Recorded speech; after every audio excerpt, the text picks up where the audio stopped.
granted, you have to kind of zoom in a lot because you're going from like a circle on your screen to like what would essentially be the circle the size of the Earth, Right. Because you're zooming in and shit. But yeah, I have it where you have like the angles and shit. You have like a line that's shooting out to the horizon, and then even past that, whatever. I added that because of the whole celestial navigation argument. But yeah, I don't know. It's a cool thing that I made, whatever. But you made that? Well, not anything that I've shown, but I mean, what program? I mean, I haven't posted it, but I mean, you might have seen it before. I like once in a while, like in these calls, whatever. I'll put up like it's like a black screen with like a white circle as the Earth, and you have like a bunch of other colors like red, green, and blue and shit. I'll have to show you some other time. I know you're like driving right now, I think, but I don't know. Yeah. It's a cool shit though. It's pretty cool. You guys got to see it. I guess I'm saying like, look, I don't know anything about code libraries and nothing. So I guess I'm saying like, how much from scratch did you do? Oh, all of it. I mean, technically all of it. I mean, it's debatable. I mean, because I was using because it's kind of a baby program. That's at least what Bacon called it. But there's this program called Game Maker, right? It's like this old like 2D game engine, right, where you can make games and shit. Yeah, I've made a game on Game Maker. I made a Game of Thrones game on there a long time ago. Yeah, it's a fucking awesome program. I mean, I still mess with it, or whatever, because like I'm like really like good with it. Like I used to, when I was younger, obviously I used to mess with the drag and drop stuff, but like I do all the code stuff now because code is just so much neater. Yeah. But like I don't know, I still make games on that and shit. But like I made like a lot of like flat Earth related stuff in Game Maker though, because I'm just like really like fluent in that language or whatever. Yeah. They have. Does it work like a physics program, like a physics simulator? I mean, you probably could if you want to. I mean, like it's very similar to like well, at least for me anyway, it's very similar to like JavaScript, which is once again a very easy program. But like it's very similar to that though. So I mean, you could really do whatever you want in that. Like no joke, I actually made a. Oh, you first. Go ahead. No. What'd you make? I was gonna say I made like a really simple like 3D engine in that, like because I know there's a built-in 3D engine for Game Maker, but you could actually make your own where you're doing like the cosine and sine stuff and shit. Mm-hmm. And like I was actually getting to a point where I was actually like just making stuff on my own. Like I actually made like a pseudo lighting system in there where but once again it's pseudo though. It wasn't like there was no actual like like basically I had it where I had like a quote unquote light source, and basically the farther the object was from that light source, the less bright it would be. So once again, it's not like legit lighting, but it looked cool as fuck though, because you had like I had like a dark screen and I had a bunch of cubes, and the cubes next to the light source were like bright. And the thing is, you could also have cubes that were like that could block that light too, or not block the light, but it could block the lighter cube. So it looked legit, but it was very like simple though. But the point is though, I was having mad fucking fun with it because like I was actually doing shit that I didn't learn. I was actually just using stuff that I already knew, and coming up with like stuff for it. So like there was a point in time where I was just going crazy with Game Maker. I stopped though. Where's the calculator and the geometry calculator like come from? Wait, say that again. Like you were doing something to like I guess you're using like a graph to plot the circle and the horizon line, viewer line, and all that. Yeah. Where yeah, it's just it's fascinating to me like that you had to either find some tool that would calculate on that, or you had to code it yourself, or all that shit's just fascinating.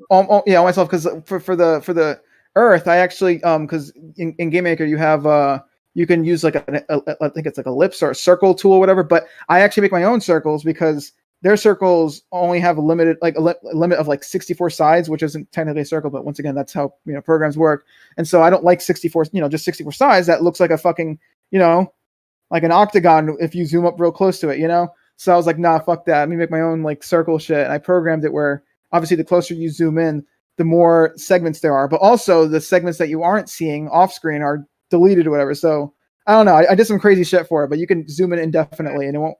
It won't like destroy the fucking, computer or anything. It's really cool. It's really fun. Yeah. So, because I told you I used to make game. I've seen somebody make not Game of Thrones, Grand Theft Auto and Game Maker, which seems crazy. But I made like Grand Theft Auto and Game Maker. Yeah, I was like, what the hell? But what was I gonna say? Oh yeah. So I forget. Do you make games or do you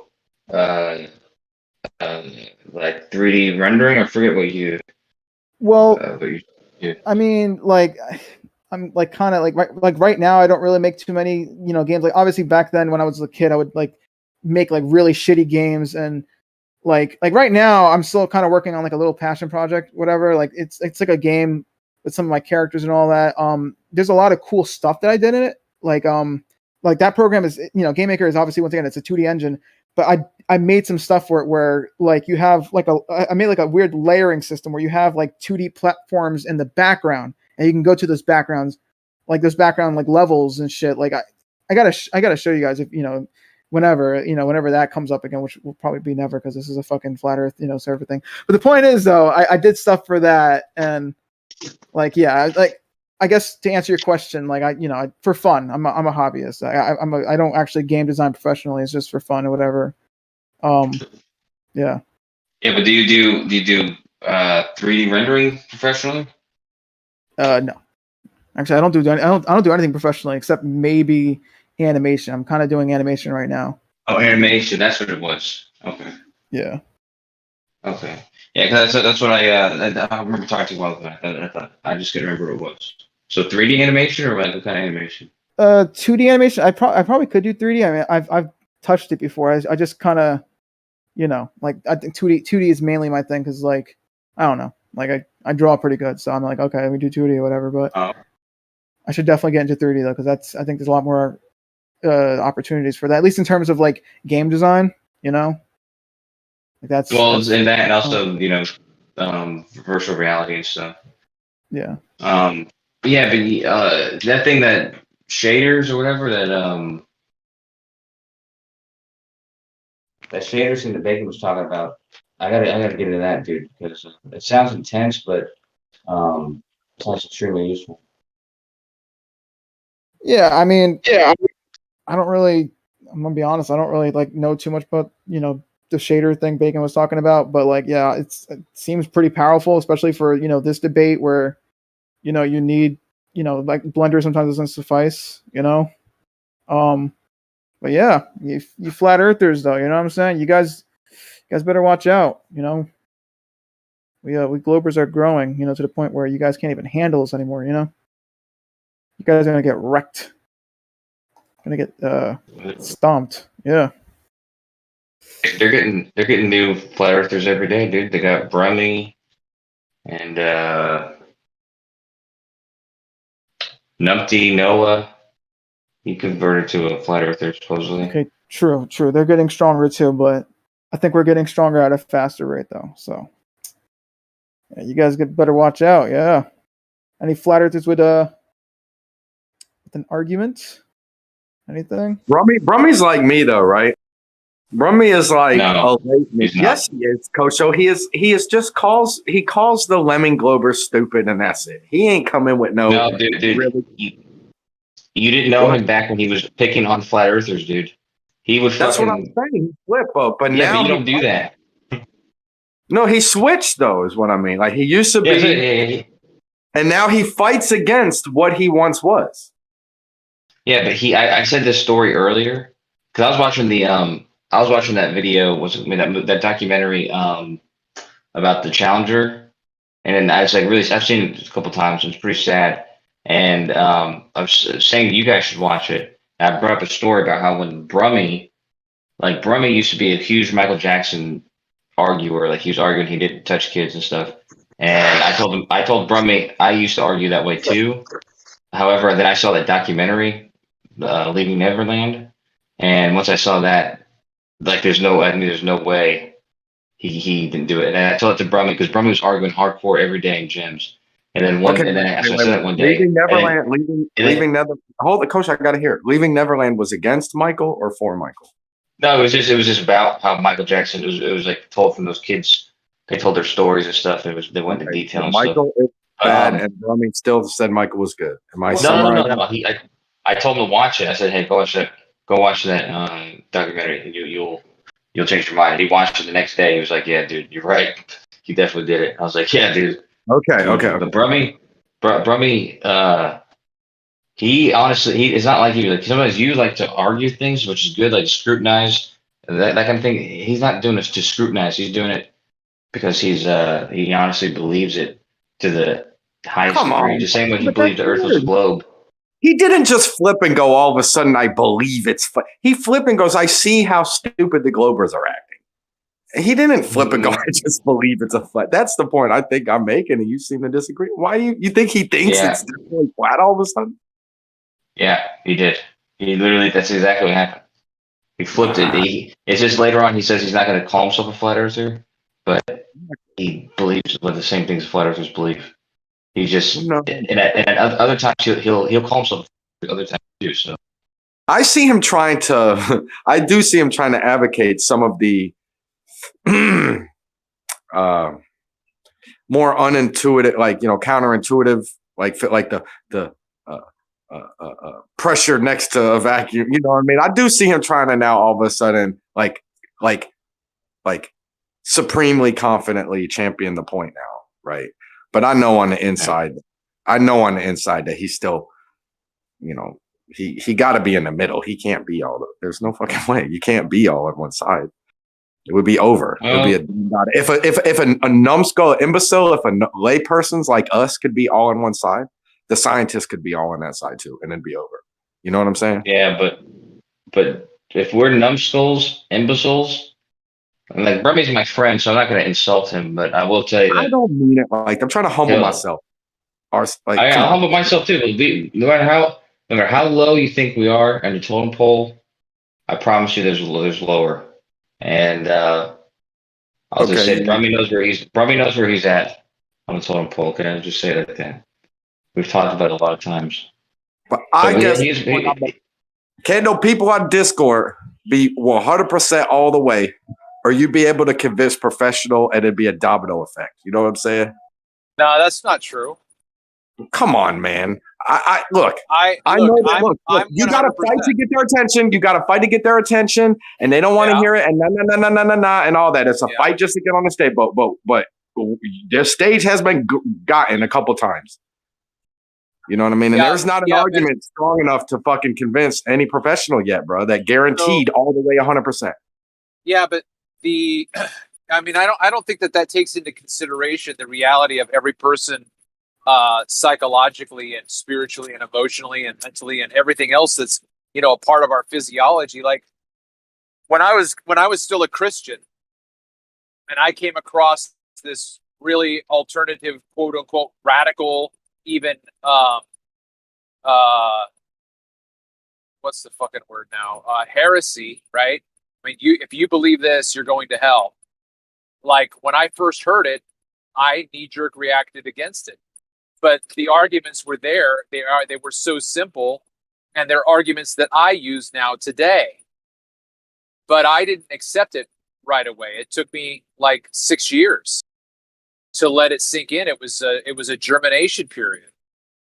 But so if you've got someone who's fully invested, especially if it's their field, man, I don't think you're gonna be able to fight that off, or you're gonna be able to penetrate through that in one shot.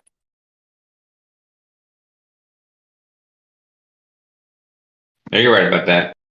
They say in science, it's like scientific ideas don't get accepted until like the old generation died out or something like that. Well, that's why I say when the last scientist died, heliocentrism just started writing all this bullshit science.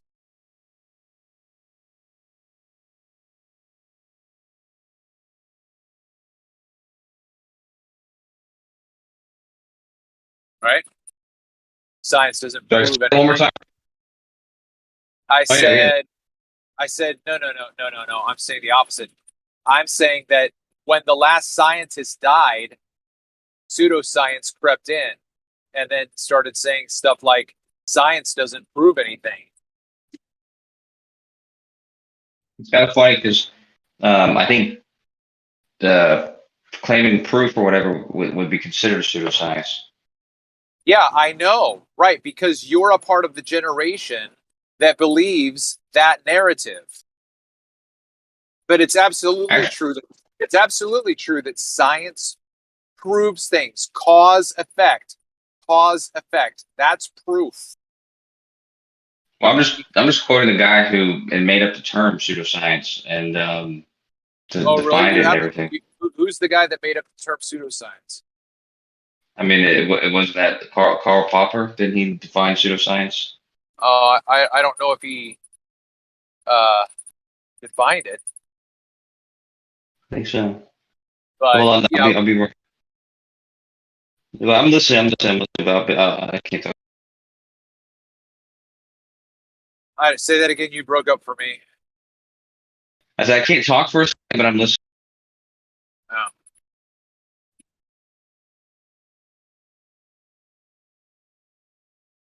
The reason why pseudoscience came up with the principle science doesn't prove anything is because you can't prove the theoretical, metaphysical, abstract science that they present for astrophysics. You can't prove any of that. So, of course, you've got to backtrack and rewrite the books. Of course, you can't prove that a straight line is curved. Of course, you can't prove that a curved line is straight. So it doesn't prove anything. It's all bullshit. And I knew that when I was a kid, when I first heard about what theories were. I remember having that cognitive dissonance. I'm like, well, then why are we? And it's never been proven. You know what I mean? Then it just becomes a part of your acceptance. Yeah, go ahead. Can I ask you to maybe find an agreement? Is the dissonance about the skepticism of a theory similar to what I'm feeling? And that, like, how can it be just a theory, but yet it's treated as if it's a fact type of thing? Like, is that where the conundrum is? Yeah. Right. Yeah. Yeah, I'm with you, dude. Yeah. I'm totally with you on that. Yeah. So, I mean, I think part of the principle is as well that until a better theory comes along, then this is what we're going with. But I've proven that even my alternative hypothesis isn't even given due consideration in this joke of a discussion. Like, no one is seriously taking my claims into consideration. They all just fight against it. So it's not true that until a better theory comes along, because I've got one and nobody's doing dick.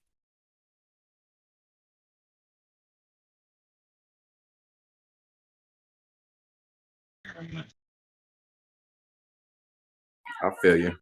It's like fight. That's the first fight where it's like unbelievable. You're like, people aren't wanting to hear it, aren't wanting to look at it. There's a small percentage of them that really have the pure, deeper knowledge to know why to see past most,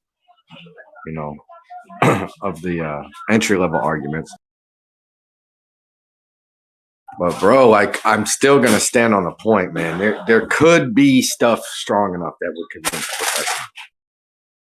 I think there could be. Maybe like the realm doesn't allow it to be easily produced, or certain categories can't produce it, like observations over distance, or there's a little sky object angles or whatever. But maybe like extra cartography, stuff like that. There might be a category that does allow it to.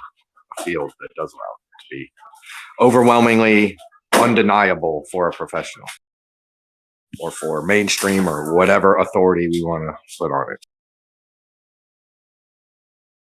Right? Come on, there's got to be something, right? Where it's like, it's not going to be theory, philosophy. I mean, it's going to be just undeniable data. Like, wouldn't a map be one of the most undeniable? You could keep going and verify this area is here now, and this area, look, this globe map where it has this area, that's not matching. See, some GPS matches here, and here, and here, and here. Oh, but out here in this ocean part, look, it doesn't match. Look, oh, look, there's a problem now. Look, there's extra land over here, over there. Wouldn't it just be that? Like, yeah, but then you're talking about time. You're talking about tons of time.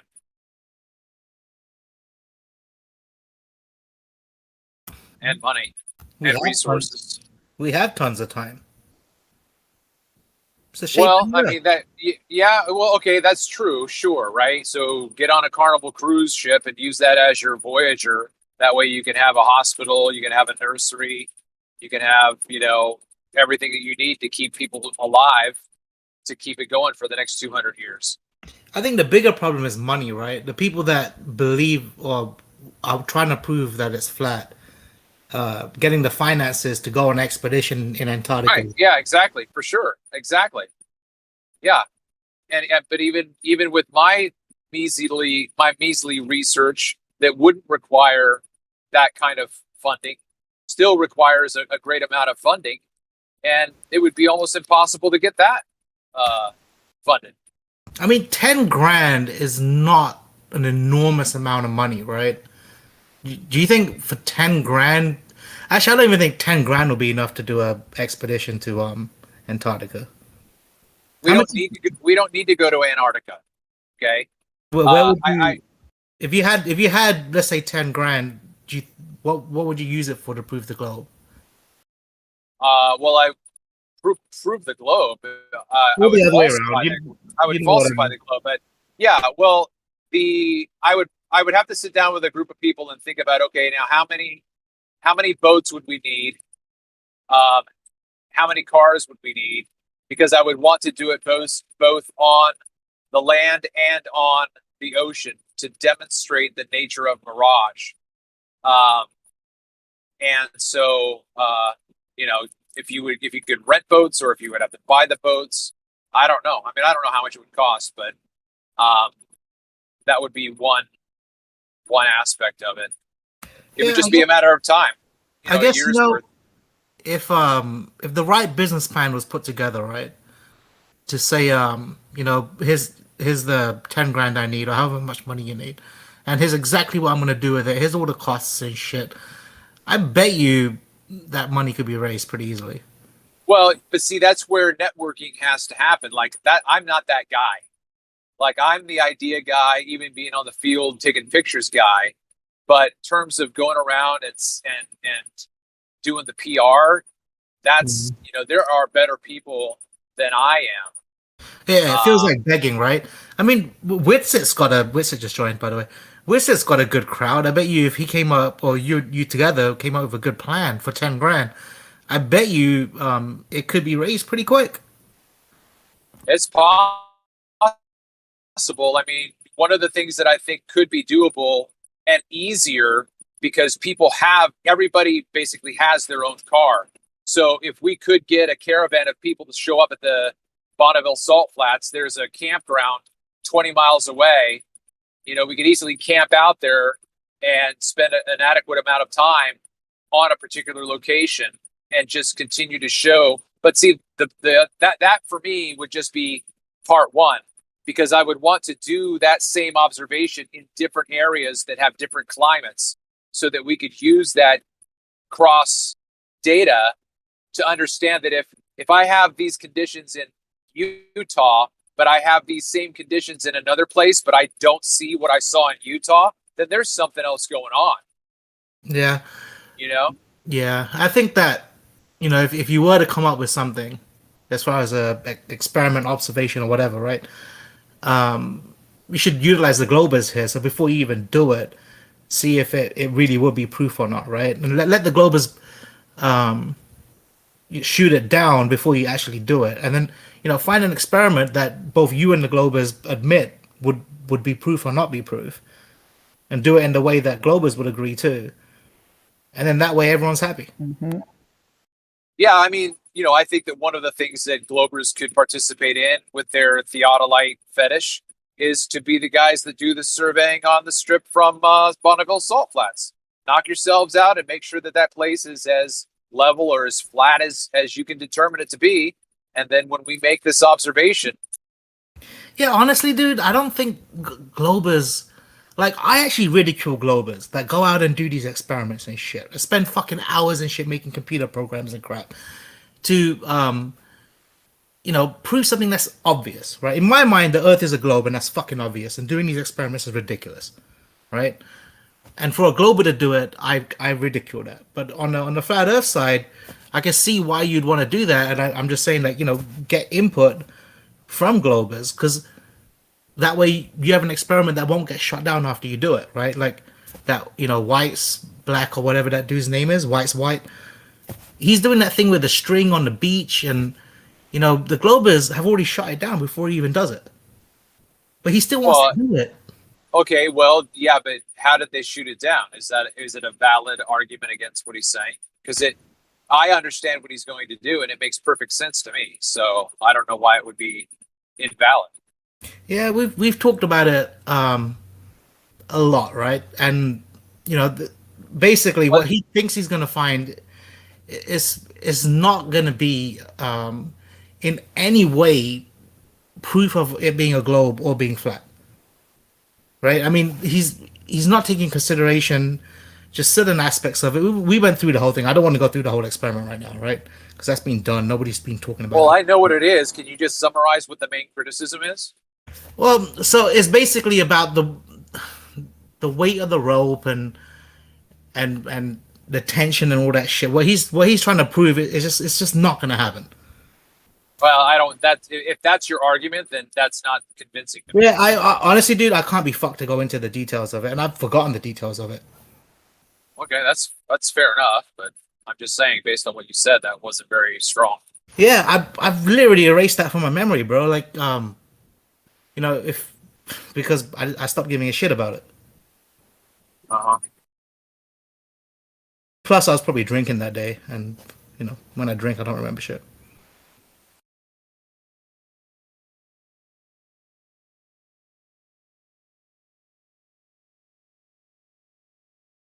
But I'm saying, like, don't do it that way. When Globers tell you, hey, doing this experiment ain't gonna prove anything either way. I would say before you start investing in it, do something that both sides agree on, and that way,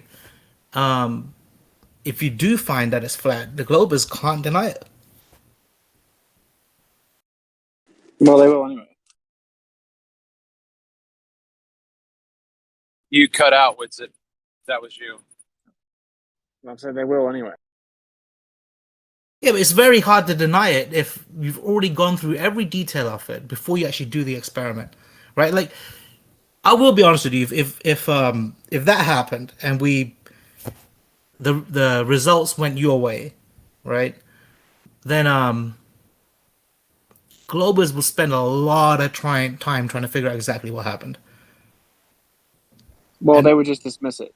They would automatically dismiss it. It's like I talked about how if we send radio waves to the moon, according to you guys, 238,000 miles through the ionosphere, if we sent those same waves across the Earth thousands of miles, you can't claim it reflects back down off the ionosphere around a ball because it goes through the ionosphere. And then they just I said, so that would debunk the globe, right? Which it just objectively would. No, and they should immediately come up with 10 different excuses as well. There could be something else. I don't know what it is, but there would be another explanation somewhere we just don't know yet. It's honestly, like there's no appeasing them. If we came up with an experiment together, flat earthers and Globers, right, that could be done, and it was done in a way that we all agreed upon, and the results went the flat earth way, I guarantee that Globers won't just dismiss it. That would be a major interest to us. No, they'll just say there's something else we don't understand going on. They'll literally appeal to the unknown. I'm pretty sure that you're somewhat right. What would end up happening is through our discussions, we overlook something, and it will probably take us a while to figure out what that was on the globe side, but we'll probably still figure out that this was the reason of it and the Earth is a globe, but it will still be of interest. For whatever excuse you come up with. But one thing that's not even on the table is them saying that the globe was debunked. I've tested the theory out, actually. I've asked just objective questions. So that would debunk the globe, right? And every time I say that question, they can't say yes. They literally can't say it. So it's just dishonest. Like, what's an example of that? Shooting a radio wave, the same spectrum of radio wave they supposedly shoot to the moon, which means it goes through the ionosphere, shooting it over the Earth thousands of miles. Because the globe Earth excuse right now is when you shoot radio waves, it reflects off the ionosphere and bounces back down, then up, then down, and then goes around the ball that way.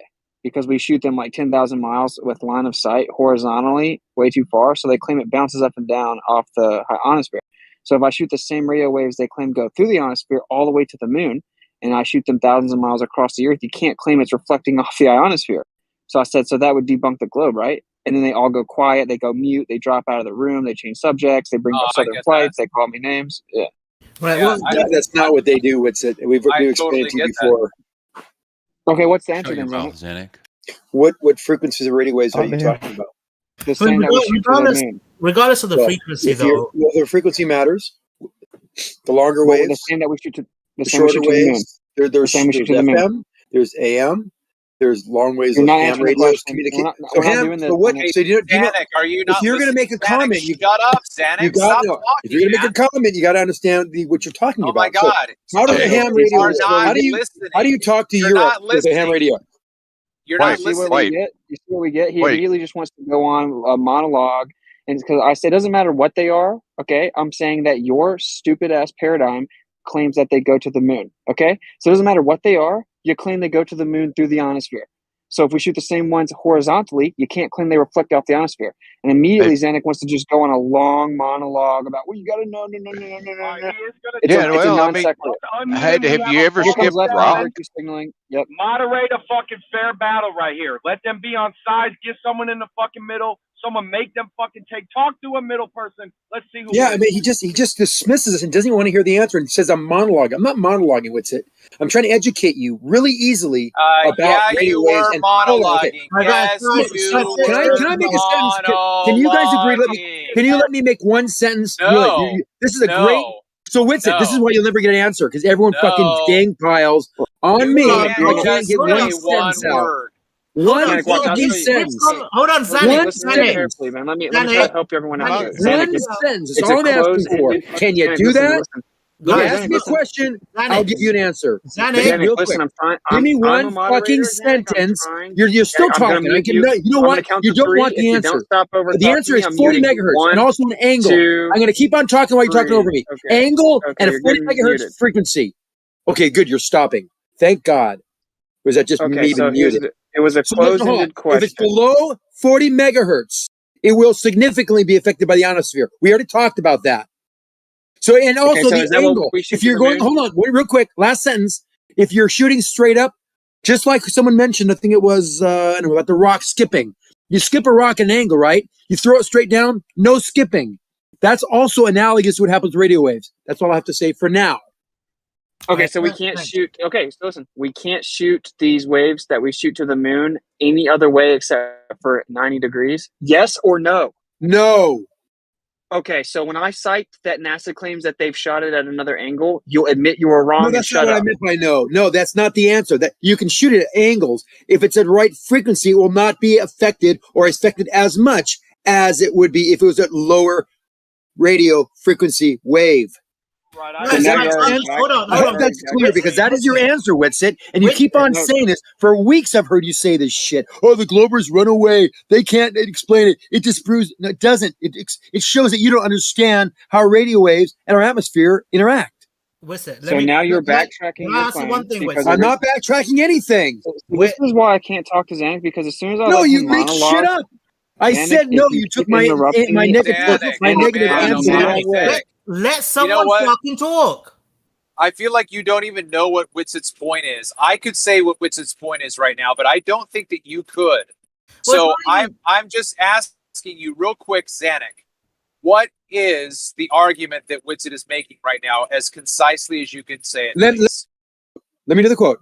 Witsit is saying that because we use radio waves to mark the distance of the moon, and then we also say that ionosphere bounces these radio waves back down so we can actually send radio waves around the Earth, curving, that they contradict each other and prove and disprove the Earth being round.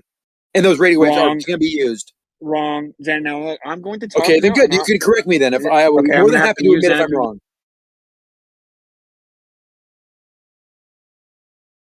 Okay, I had to mute him again because he wasn't the worst. So, Somewhat You know what, Witsit? The question wasn't about. We weren't discussing this experiment, right? You was giving me a quick example. I'm gonna respond, man. Okay, so see what Zanuck did? He overtook the conversation, started screaming, making everyone raise their voice, and then he didn't even understand what was being said. Okay, and then then Left Lane jumps in and mods for him. It's a joke. Okay, so again, what I said was, if we shoot these same radio waves that we shoot to the moon, across the Earth, They then aren't we the same have, radio waves. Different frequency. Let him fucking finish, man. Okay, so I said if we are talking, the whole conversation was about a hypothetical experiment that we could do to try to test the globe. So you had to interrupt to say something stupid again. Okay, so if we were shooting these at the moon and they go through the ionosphere, then we could shoot the same spectrum of radio waves horizontally across the Earth. Okay, and if they go thousands of miles and hit a target using line of sight, we cannot claim the Glober excuse of reflection off the ionosphere because we're using the spectrum that goes through the ionosphere. Yeah, But what about did the you miss angle? the What- part? Yeah, did you miss the part about skipping the rock? Okay, now Leflin, listen really carefully, buddy. Yes, My you did. rebuttal, listen very no, both of you guys are really way behind still. So I said, so Zanuck, are you claiming that we only shoot them at a vertical 90 degrees? And he said he yes. didn't. He disagreed with you on that. Do I have to? You heard him as saying no, you can't, but he was saying no, he disagrees. Okay, I'm gonna leave if everyone in the room has to interrupt me. Okay, We're just trying to correct you as we go, brother. It's all love, man. You look. Oh my God, you guys are all fucking clowns, dude. Every single one of you. Okay, so again, his claim was that it's based on the angle, and the only way it doesn't get affected by ionosphere is because we shoot them at 9-degree angles and use left lane. If you interrupt me, I'll mute you too, dude. And if you want to start going on the mute battle, we'll do it. Hey, man, I didn't say a word. Fuck you. Shut up. Leave me alone. You started coming off your mic, buddy. You got a problem. No, I didn't. No, I didn't. I'm sitting here smoking a cigarette. Thanks. So once again, Zanuck said that it's based on the angle, okay? And that since we shoot them at 9 degrees, and he used the analogy of skipping a rock, that's why they're not reflected off the ionosphere. Then I said, okay, are you saying that we can't shoot radio waves at the moon at different angles than straight up? And he said, no. I said, so if I show NASA saying that we can, then you admit you were wrong. He said, oh, yeah, we can, but they're not as effective. Okay, so what's up? What's up, bro? He was saying no, he's not saying that, not know that you can't. Why don't you just speak to him, that's it, rather than playing this mute battle. Fuck all that. Just work on it with him again. Say, hey, Zanuck, can we do this experiment? Since we're basically yielding. I would rather Austin talk to one of you.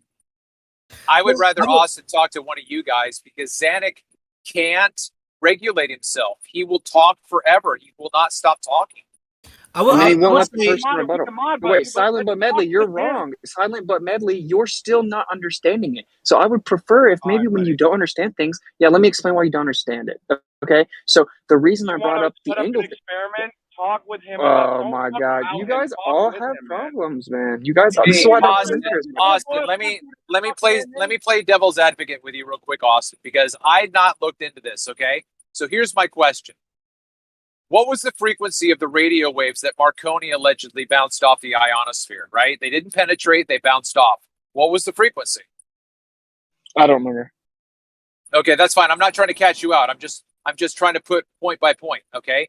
So then my question would be the radio waves that are aimed at the moon and allegedly go through the ionosphere, in my opinion, it doesn't matter on the angle, right? It matters on the frequency, right? So the angle thing about skipping stones, to me, is a non sequitur. It doesn't follow. It has nothing to do. Okay, hold on. Exactly. The guy that just said what? The guy just said what? Let's you and I have a peaceful one-on-one. Why did you say that? I asked why to you is it a non sequitur? Why is an example, a perfectly analogous or a possible analogy irrelevant to you? Okay, so when I skip a stone, I don't pick up a round boulder, do I? That's the difference in frequency. When I skip a stone, I pick a flat stone and I throw it horizontally. Every boulder, okay. Every all right. boulder Hold on. Hold right conditions, man. Okay, hold on, man. Hold on. I am trying I've to seen hear golf you. balls skip, so don't claim it could only be a flat stone. Okay, fine. Yeah. Listen. Okay, listen. Depends on the listen. angle of incident. Okay. It's the angle. Okay. I'm trying to listen to the guy that's responding to me, and his mic wasn't very good. Okay, point taken. I get it. Yeah, I've seen golf balls. Can I make I get it. Go ahead, with dude. it. Okay, here's the point, man. Okay, so his rebuttal was that it's based on the angle of incident, okay? And that it only works when he shoots it straight up. That's why my immediate rebuttal was, well, we don't just shoot them straight up, though, Zanuck. So now the guy that keeps, look, oh, where's all the heroes now? Oh, let me guess, Zanuck was right somehow. Please enlighten me. This is why you guys have to funny mute me. I will implore you to talk with him. Just say, hey, could we do this or do that? Just you guys calmly. No, I want you to admit you were wrong. I want you to admit you were wrong. Aggressively with him. I could be wrong about I want you to admit you were wrong. Man. No big deal. Okay, well, you jumped into virtue signal for Zanuck, and you were wrong. Now, I'll unmute Zanuck, but as soon as I do, what's going to happen is, as soon as I let him talk and I go to rebut him, he'll immediately interrupt me, and then I will mute him again. Yeah, you need to let him in defend himself. Yeah, thank you. I mean, that was really a tight move by muting me, Witsit. You know that. I did not say that. You interrupt me? No. Someone in the background said exactly what I said. I was just agreeing that you only need that particular angle. No, it doesn't have to be exactly 90. Other angles will work as well, but the closer you get to 90, the less it affects the radio waves. Does everyone not agree with that? That's easy to understand. Non-sequitur. Easy to understand. It's not. It doesn't have to be a non-sequitur. It's directly pertinent. You see That's exactly what we're talking about. You see what immediately happened? I'm just going to end up leaving, and you guys, congratulations, you got Austin to leave because you guys can't let No, it was a simple response, Witsit. You're simply wrong, Okay, Witsit. I have your response, Zanuck. Okay, I understood what you said. I understood it. Here's my question. What was the difference between the radio waves Marconi shot and the radio waves that are shot at the moon?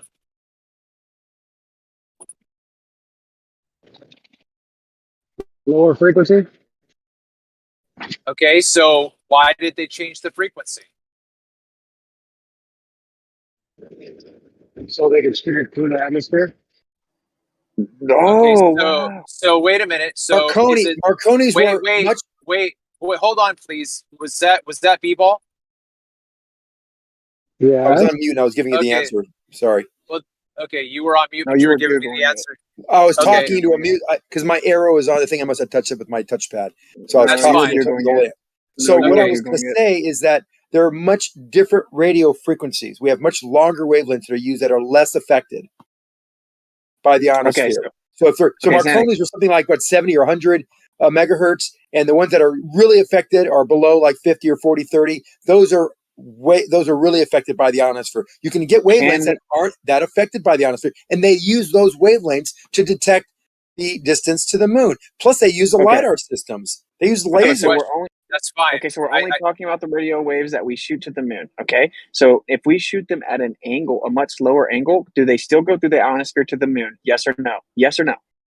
You're saying much lower. At what point do they don't? They start bouncing? Is that the question? Sure. Because I don't know the equation offhand, but I know there is an equation for that, like how much they will bounce.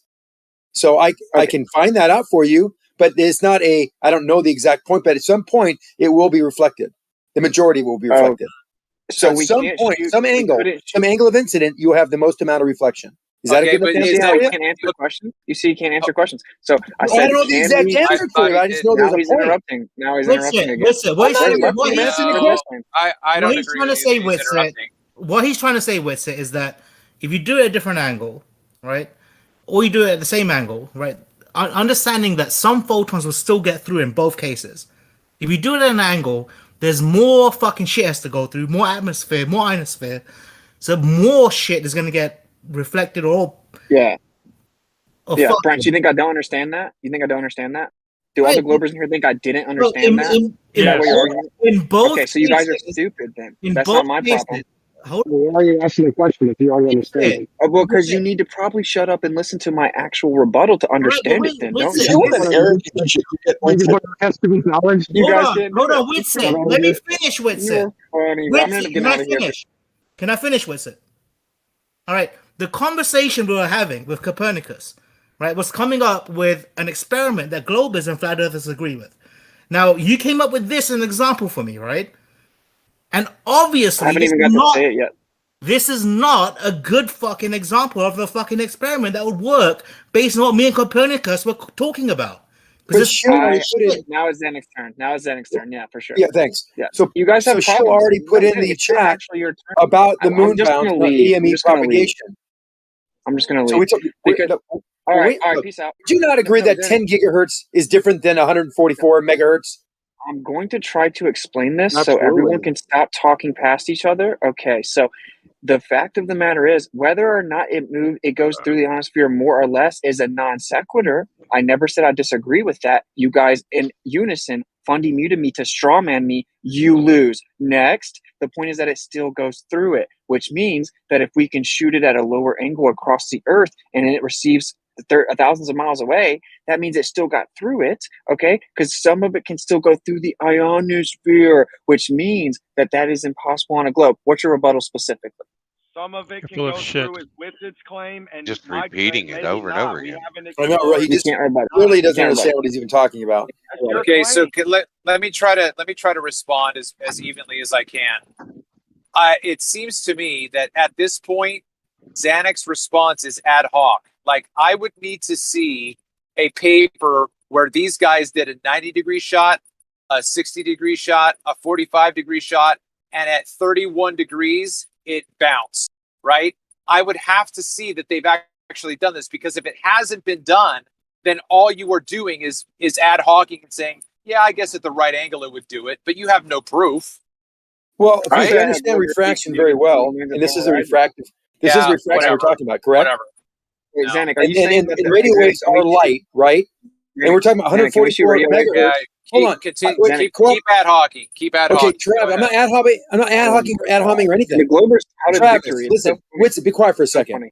Travis, you would agree that a 10 gigahertz signal is different than a 1 gigahertz and much different than 144 megahertz, as was Hey, what's going on? put in the chat by Mass necessary. Why do you get interrupting? I'm just asking a quick question to Travis. Non sequitur. No, because does the refraction depend on the frequency? What levels of what frequencies are more? What levels are more refracted? Hold on. What levels are? God damn it! Why can't I ever? I mean, you accuse me of interrupting you and talking over you. I can't get one sentence out. Seriously. He said, "I don't know." He said he didn't know, man. You ask a question and then you keep talking. I said, "I don't know." I couldn't hear it because you were talking over the entire time as I was asking the question. All I said was, I don't know. Okay. So, but you must know that when we talk about refraction with light, that the longer wavelengths are less affected by refraction. Do you know that? No, I don't. Okay. Well, that's in the basic refractive calculations. If you know the equations or anything about refraction, everyone knows that the most critical element of refraction, besides the angle of incidence, is the refractive index and, of course, the wavelength of light. And we're talking about light here. We're talking about radio waves, which are light. Yeah, I'm looking for demonstrations, not explanations. Okay, we can get that next, but I think we should get a clear idea about what the fundamental causes for light to bend or be refracted is. So am I never going to get to actually say my fucking point? We're going to let Xanax now, after he's teaching everyone. No, go ahead. I said one. How many times you going to make the point? I mean, honestly, if everyone just chills out, if everyone just chills out a little bit, then the points will get across. Okay, so Xanax, this is a closing question. We don't want to hear your 3-minute bullshit monologue back, okay? Can we shoot the radio wave to the moon when it's on the horizon? Yes or no? Depends on the wavelength. The wavelength that we shoot to the moon. Those wavelengths that we shoot to the moon at obviously the horizon probably would be bounced off. So we said, hold on, let me finish the answer. Hold on. We send a lot of wavelengths to the moon. Lasers, light, gigahertz, 10 gigahertz, megahertz frequencies. So which wavelengths are you talking about? We send a lot to the moon. I can't. Shoot I told you, it depends not difficult. Why are you obfuscating? It's not because if you're at an angle and you are shooting a very high frequency, it'll be less affected by refraction, so it will not be bent downward as much. Going to mute you. Oh my God! I'm going to mute you. Okay, yes, I have a very simple question. I'm going to ask it again. Can we shoot any spectrum? Any? So your fucking non sequitur about what spectrum is irrelevant.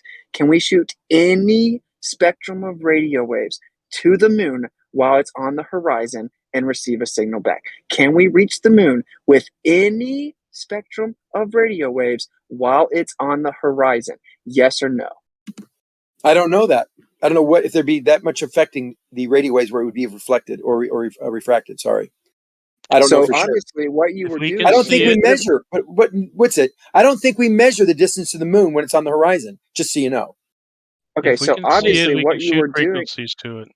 And let me say real quick, man, shooting to the moon straight is different than shooting through whatever the curved Earth thing would be. You don't just get to play like those are the same. You're not understanding. Okay, so you guys will catch up in a second, but you can pretend that somehow I'm the one that's intellectually incompetent all you want to. You are being intellectually incompetent. Now it's that was his cue to interrupt. What a shocker. No, you're insulting us. I'm responding back to the insult.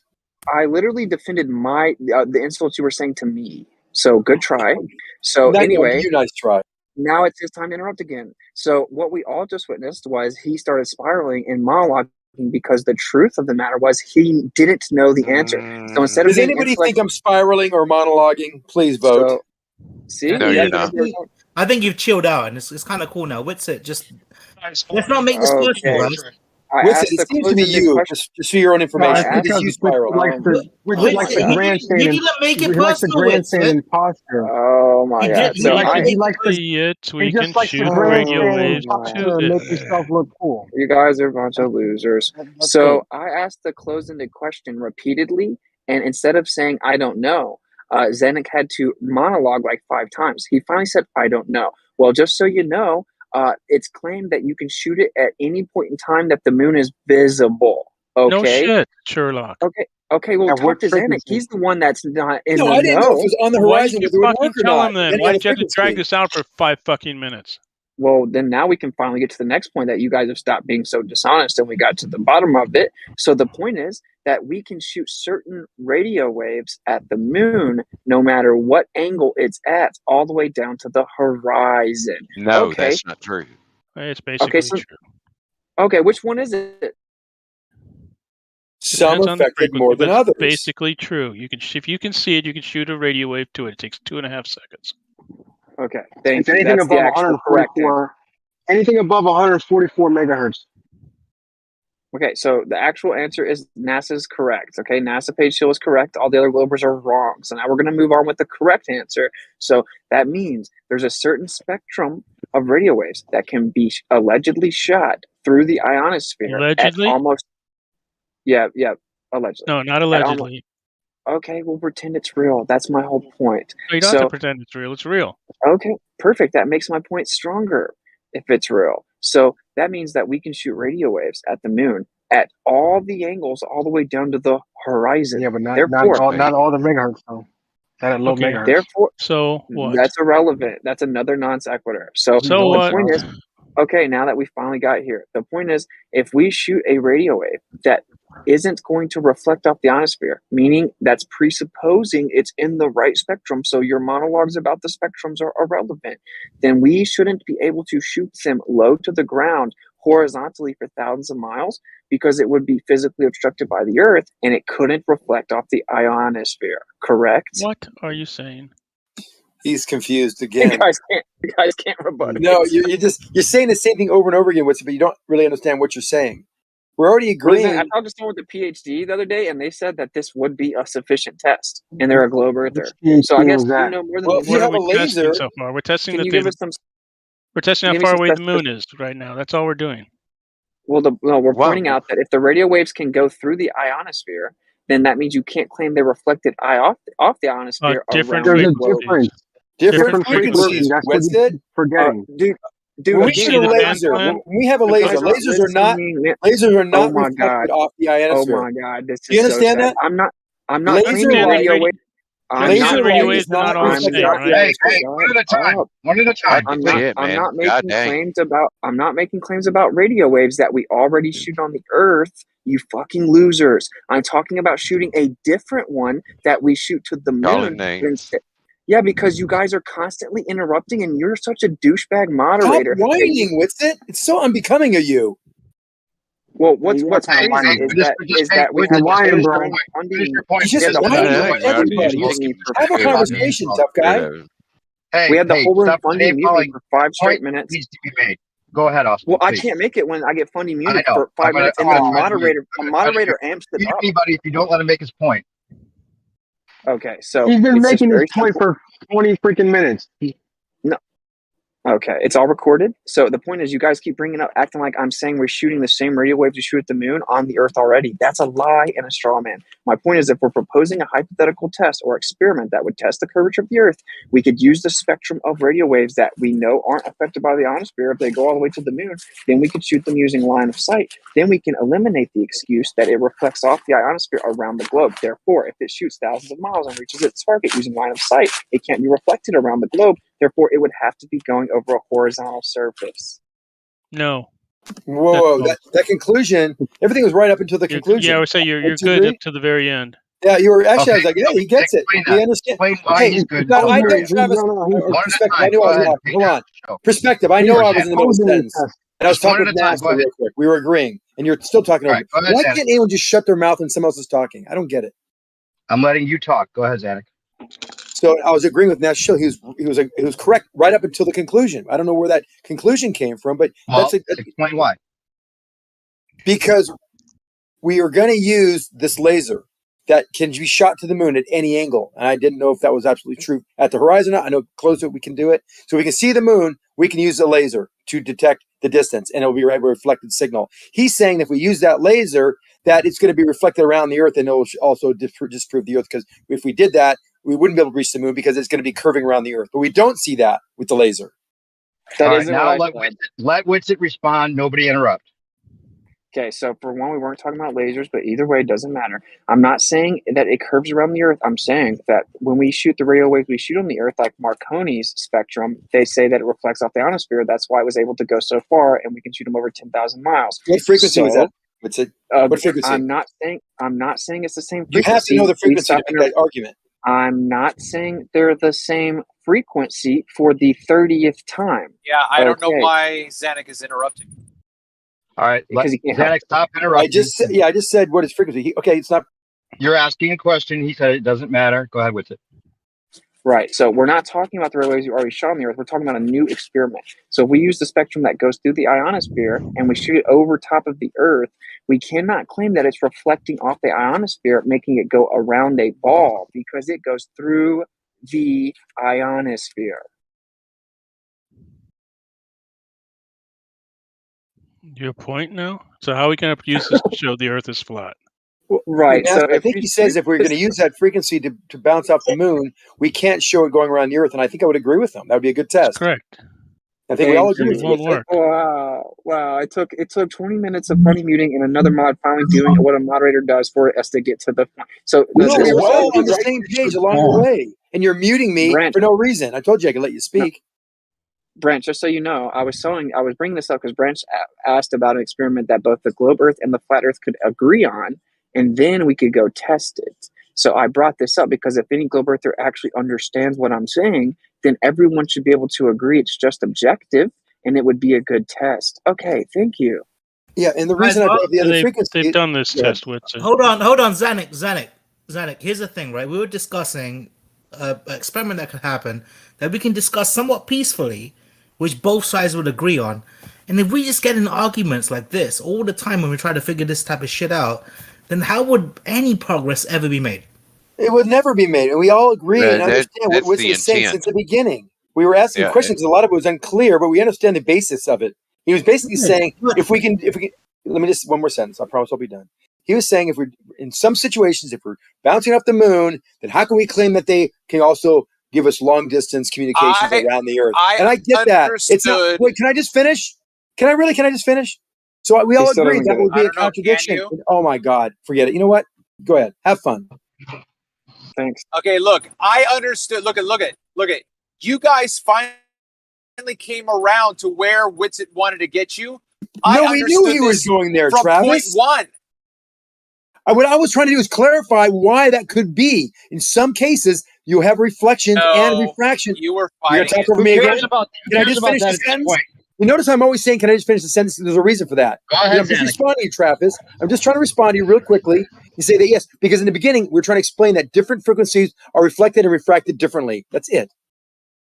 But that's not our... Yeah, but right here... Okay. Right, but right here at the very end, hold on, right here at the very end, Austin said nothing different than he had from the very beginning, and you guys finally came around and No, we were all there. Okay, oh yeah, that's that would true. work. Hey, I mean, what the fuck? Travis, you're roboting. But what's more important is Paid NASA Shill said after the whole thing was agreed upon that they've already done that test. Paid NASA Shill, can you clarify the test they've already done? Yeah, they've seen how far you can receive on 144 megahertz. It's like a couple thousand miles, if I remember right. From what right. elevation? Do you have a paper you can share? No, Do you have a paper you can share? This is not really science stuff. This is like amateur radio stuff. I receive transmissions from Tampa, Florida, in Lordsburg, New Mexico, all the time. Welcome to Flat Earth. Bounces off the ionosphere. So can we set up a test where we use the spectrum that doesn't bounce off the ionosphere so we can eliminate that barrier? So I have a question. I just have a real quick. Okay, I just have a real quick question. At what angle did Marconi fire his radio waves? He has a big antenna. You'd have to get into antenna theory and look it up. Line of sight. Listen, guys. Well, listen. there's a lot. We know a lot about that, by the way. Marconi was on 65 megahertz, which is below 40 megahertz. That's not an angle. That's not an angle. I'm asking about the angle. That's a frequency. I'm not asking about the frequency. Well, you should be, because the frequency is important. From what I'm reading here, it says, in fact, Marconi's transatlantic radio signal had been headed into space when it was reflected off the ionosphere and bounced back down towards Canada. That doesn't answer my question, guys. I know, but hey, Copernicus. Sounds like a dome to me. That sounds like a fucking dome to me if you're shooting something that's reflecting off, bro. Are you sure he's not just bouncing it off the dome? Oh, now we're back to the dome. Okay. Yeah. See, the dome is very interesting. Because the dome, only reflects. The dome is big. I can have a conversation with people. I was the one to the ionosphere, huh? How do you know it's not the dome? How do you know it's not Come on, guys. Can we please stop? Everyone, please stop. Hey, one of the guys, which one of you motherfuckers? Everyone, take a breath and stop. Ionosphere? No, just a second, bro. I was the one who asked. I'm gonna have to start calling out names. Bro, you're giving them all this fucking shit. You're giving them some ionosphere and not a dome. Wait, how do I know about oh my God. Why only certain? I was the one who brought up.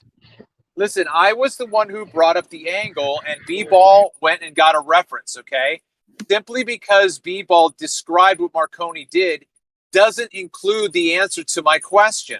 Well, okay. There's no angle given, but it says towards space. So that obviously up in the air, right? Not parallel to the ground. Okay. So, here's my question. Was the ionosphere, this is my follow-up question. Was the ionosphere a thing before this? Or did they how did they then go about testing to see what happened? Because I don't just want one paragraph that has one sentence in it that says what he did and then a conclusion that they drew. Because to me, that would be insufficient. You'd have to about the angle of incidence. If you're truly questioning this, I mean, there's a lot of information out there to go and find out. I mean, okay, I know the answer. Let me answer. Okay, so what happened was that Marconi shot a radio wave using line of sight.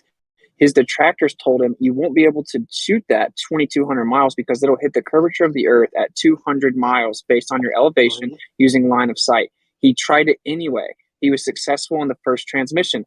Therefore, if the Earth's a globe, that would mean it had to go off into space. Therefore, it would have had to reflect back down to be received. That's when they discovered the quote-unquote ionosphere. Where is the part where he said it was line of sight? Okay, I'll get it for you. If you look at the history, quote-unquote ionosphere? Dude, if you look at the history, bro, you guys, just now. I'm still waiting. Wait. That's right. What the hell you think it is? Wait a second, hold up. I'm still waiting for these motherfuckers to fucking prove their ionosphere, and that's what fucking happened with the. Shut the fuck up. How do I know you're shooting that radio wave? It's not just going straight across line of sight you then just magically make up some ionosphere out of nowhere, and then you still haven't proven it yet. Where is it? No, Where's our proof? Okay, They can do Where's our time proof? differentials. You send time Earth is life. signals. Figure Earth out is how life. Let long me it answer your takes. question, buddy. Okay. In the very link that you dropped, in the History Channel link you dropped, Earth is Life, it says that his detractors told him that it would get reflected at 200 miles Yeah, I see that. because of the curvature of the Earth. That's because he was shooting it with line of sight. Where does it say line of sight? And why else would it hit the curvature of the Earth, dude? Where does it say line of sight though? You said it said line Then of why sight. would it hit the curvature of the Earth? Can you answer my question? Why would it hit the curvature of the Earth if it wasn't line of sight? I don't know, but where does it say that? Okay, Wait, because in another part it says he shot it towards space. So which part is right? Yeah. Again, understand the reason that they say that it's shot towards space is because he just shot it assuming line of sight 2,200 miles on a globe. That isn't the same as radio waves shoot out in a straight line. Do they not go? Do they not go in a cone? Do they not go into a cone? Yes, they go into a cone, but the Earth would block the radio waves at 200 miles. No, they wouldn't be received. They couldn't be received because the top of the cone that wasn't blocked would just keep going up and up and up and wouldn't reach that. But it didn't. It bounced off the ionosphere, didn't it? They claimed it bounced off the ionosphere because they assumed that this is some magical fairy tale shit right here. No, it's The man looked. Hold up. The man looked across the ocean, shot his radio beam. The guy got it on the other side of the ocean. You guys say, therefore, there was a space curve that he shot off of tangentially, and it bounced off some imaginary fucking dome in the sky. I'm sorry you don't understand this. But this dome isn't physical, and is bouncing the radio waves back in. This complete. You just have a complete story, but no actual evidence for it. There's no evidence. It's just a retelling. It's just a story. All you have is can I say something here? Your incredulity is noted.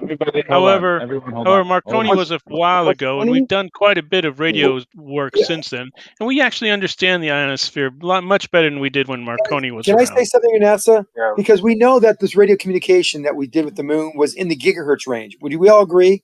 And this 70 kilohertz or 70 megahertz range is affected by the ionosphere. And it's how they were able to transmit messages 2,000 miles. Witsit, 2,000 miles with 70 megahertz. Hold on, I'm almost done. Hold on, I'm almost done. You keep bringing up all this stuff, I'm almost done. I'm really almost done. Please, who's ever talking, don't finish. Stop. Let me finish. So 70 megahertz. The communication to the moon, when we were having the astronauts there, is in the gigahertz range. They're not affected by it goes right through the ionosphere. All right. It's not affected by it. Correct, Zanuck. That's why I said for a test I did, we would shoot the different spectrum than what Marconi shot. Right. We would shoot what. Oh my God. No, I'm listening to you. I didn't interrupt you. Go ahead. Yes, the gigahertz. That's why my entire premise was we would shoot the spectrum that you shoot to the moon across the Earth, because that spectrum wouldn't be reflected by the ionosphere, which is your claim to explain away Marconi's transmission. Yo, what's it? Yes, you're right. Line of sight, meaning line of right. sight. I agree with Witsit. That'd be a great test. Witsit. I have an idea. Why don't you just shine the laser at the boat, have the boat keep going, and then at some point it's gonna take double the time to get to the boat, because instead of fucking going directly to the boat, it has to then go out into space and then reflect back in. You know what I'm saying? Like, how about a continuous boat ride where the whole time you're there with the reflector waiting for the laser beam to hit you, and then at some point the Earth curve's gonna get in the way, and they're gonna have to hit it back off the fucking ionosphere dome and send it back down. And at that point, it should take double the time. It should take double the time for the radio wave to bounce back in. Like, there should be a continuous, right? You know what I'm saying? Like, if you're just doing it once at one off, you're not really like getting a substantial amount of data. You should just like full on just keep increasing the distance over time. I have an even better one than you and I can do, since we both live on the same island. Okay, all so right, what is it? What is it? Are you gonna get a theodolite and point it at a building and then see water in between? Yeah, you have to go to a certain hotel and you'd have to go to the 12th floor, and then at the 12th floor is when I'll be able to see you. Okay, so I gotta get out of here. I just want to know. I'm sorry for saying calling names, but I would like to say I would love for this place not to turn into Gym Pandas, where Globers frantically, and it goes both ways, but where you see how whenever it was finally laid out, there's no disagreement, yet there was this crazy, frantic interruption, fundy muting, screaming, not letting me talk, and dude, I'm gonna end up not coming in here because that's not that's the reason I deleted game. Maybe if you were better explaining stuff, it wouldn't be that way. And then stop trying to control exactly what Everybody shut up for a second. Everybody please. talk. Yeah, go ahead. No, wait, real quick. Witsit, how hard would it be to make this test? What kind of like real possibility to do this test is there really? I don't know. I have to look into that part actually because it's like I'm assuming they probably even maybe have laws against it. I wouldn't be surprised. You need to get radio license at least at technician level in order to do this frequency change. What kind of bullshit? Radio license? Ham radio guys do it all the time. Ham radio license. No, you don't need a license. Yes, you need a license to transmit on the frequency. Yes, you do. No, you can transmit on the frequency. You're supposed to, yes. Hold on one second. If you're going, one second, God damn it. If you're going to transmit on the frequencies that they use for EME, Earth, Moon, Earth, you will need at least a technician level ham radio license. That is true. Actually, I've heard. You don't even know where licenses are for slaves. Okay, licenses. NASA, I have heard that. So what you're saying though, because like Bob Nodell has one, for example. Like he told me the same thing. So we can ham radio is the same frequency we shoot to the moon. Right. Yes, because there are allotments on the. It's a technician level license, not difficult to get. You could probably do it yourself. Right. Yeah. So therefore, if we receive ham radio signals from thousands of miles away, and we can't claim that reflects off of the ionosphere, how does that work on the globe? Again, there are different frequencies. Anything below like 40 megahertz bounces off of the ionosphere. Bullshit.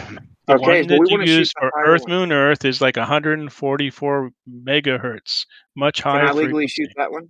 No, you need a ham radio license. Okay, so I'm saying if I do shoot one that high with the ham radio license, thousands of miles, how does that work on a globe? What do you mean, how does it work on a globe?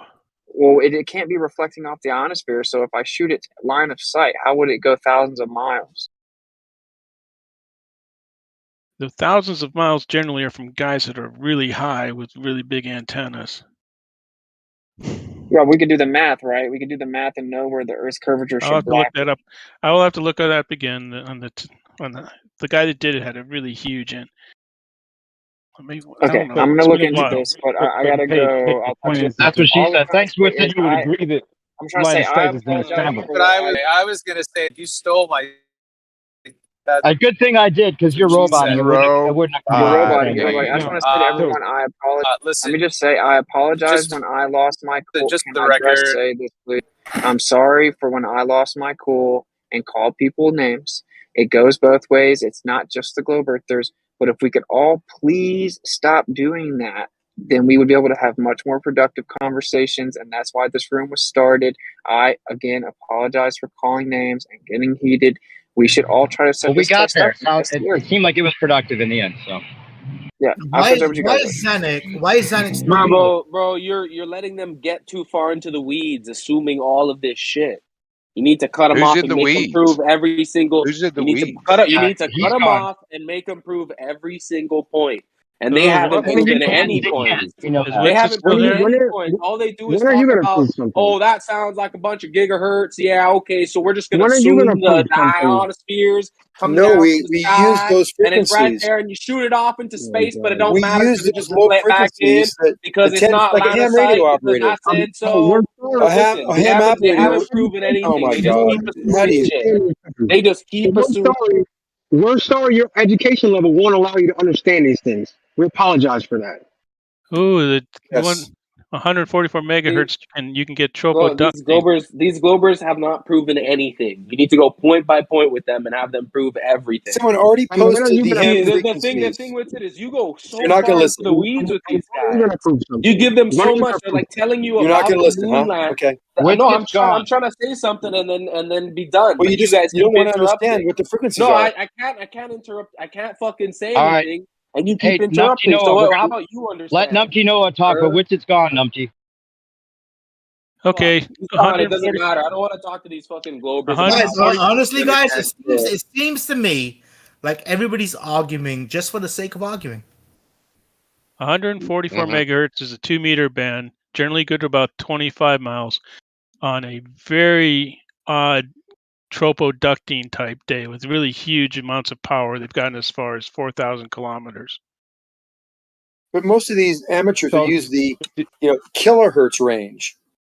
It depends It's on very, the very low, frequency. very low frequency compared to the gigahertz, the microwave frequencies that we can all agree are been used by the moon landing.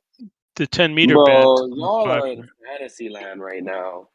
What? Y'all Do you know why Witsit was saying this? Did you know how right now. do you know how he's now by using these different frequencies? Do you know how we could easily establish actual line of sight and negate the ionosphere? All someone has to do is just aim it that way, and we could. It does make sense. See, on very rare occasions, it does make sense though, right? Like if a particle has a higher frequency, right? Dude, none of this is real. All of you guys are talking Why about would you? radio is not real. Why would you expect? And Pear, by the way, you didn't need to start over talking me like that. But like why would you expect something with a very high frequency, different energy levels, to react and reflect in the same way as something that doesn't? Well, it's like a little counterintuitive too, that there's a higher level of refraction with the higher frequencies, but lower level of refraction with the lower frequencies. But the penetration capabilities of higher frequencies is, like you said, much greater for the higher frequencies through the ionosphere. So it's kind of a little counterintuitive in some cases, but and this is a science in itself. And everyone here, a lot of people here, haven't even looked at it before. They're just like, I just think it should be this way. I mean, honestly, dude, when I hear frequency and we talk about reflections and shit, in my mind, I understand that frequency and wavelength are proportional, right? Yes. And therefore, if you consider the light as a wave, then it makes a lot of sense why it will be potentially reflected differently, because it's got a different fucking wavelength. Yeah, exactly. Like the rope and the fence thing. Have you ever seen that demonstration? That's an excellent image in there, B-Ball. You understand why he's changing or using a different frequency in this case to establish something, right? Like it's very obvious, right? It's very obvious to all of us. Right? This is ridiculous. Hold on, Pam. You let these Globers. Hold up, you've been talking the whole time. You let these Globers. No. Do you understand why? You get these Globers go on for like 2 minutes, and they're off in Narnia. Branch was just trying to offer questions. All kinds of shit. Okay, I'm gonna moderate. Branch, finish your statement, and Noah. Bro, it's a mythology. Go ahead. Look, I'm sorry. I'm finishing my conversation, and what I was gonna say is this: like, it's well-known fact that long wave radio, right? Those types of radio stations are on long wave. They go beyond cities into fucking, way beyond the city, and then shortwave FM radio is usually city specific. Right, we know. So that's why. Noah, do you understand why Witsit was even saying this? Because it seemed like you're saying you don't understand why frequencies are used or whatever. Do you understand? It's not like they're going on the thing. He's trying to come up with the test that would negate the ionosphere and prove line of sight. Oh yeah. So here's the thing. You haven't proven the ionosphere. That's his point. That's his point. No, I know, but this test negates that. You don't have to have that. Hold up. Slow down. Runs a tropoducting now. All right. So wait, Noah, continue what you were saying.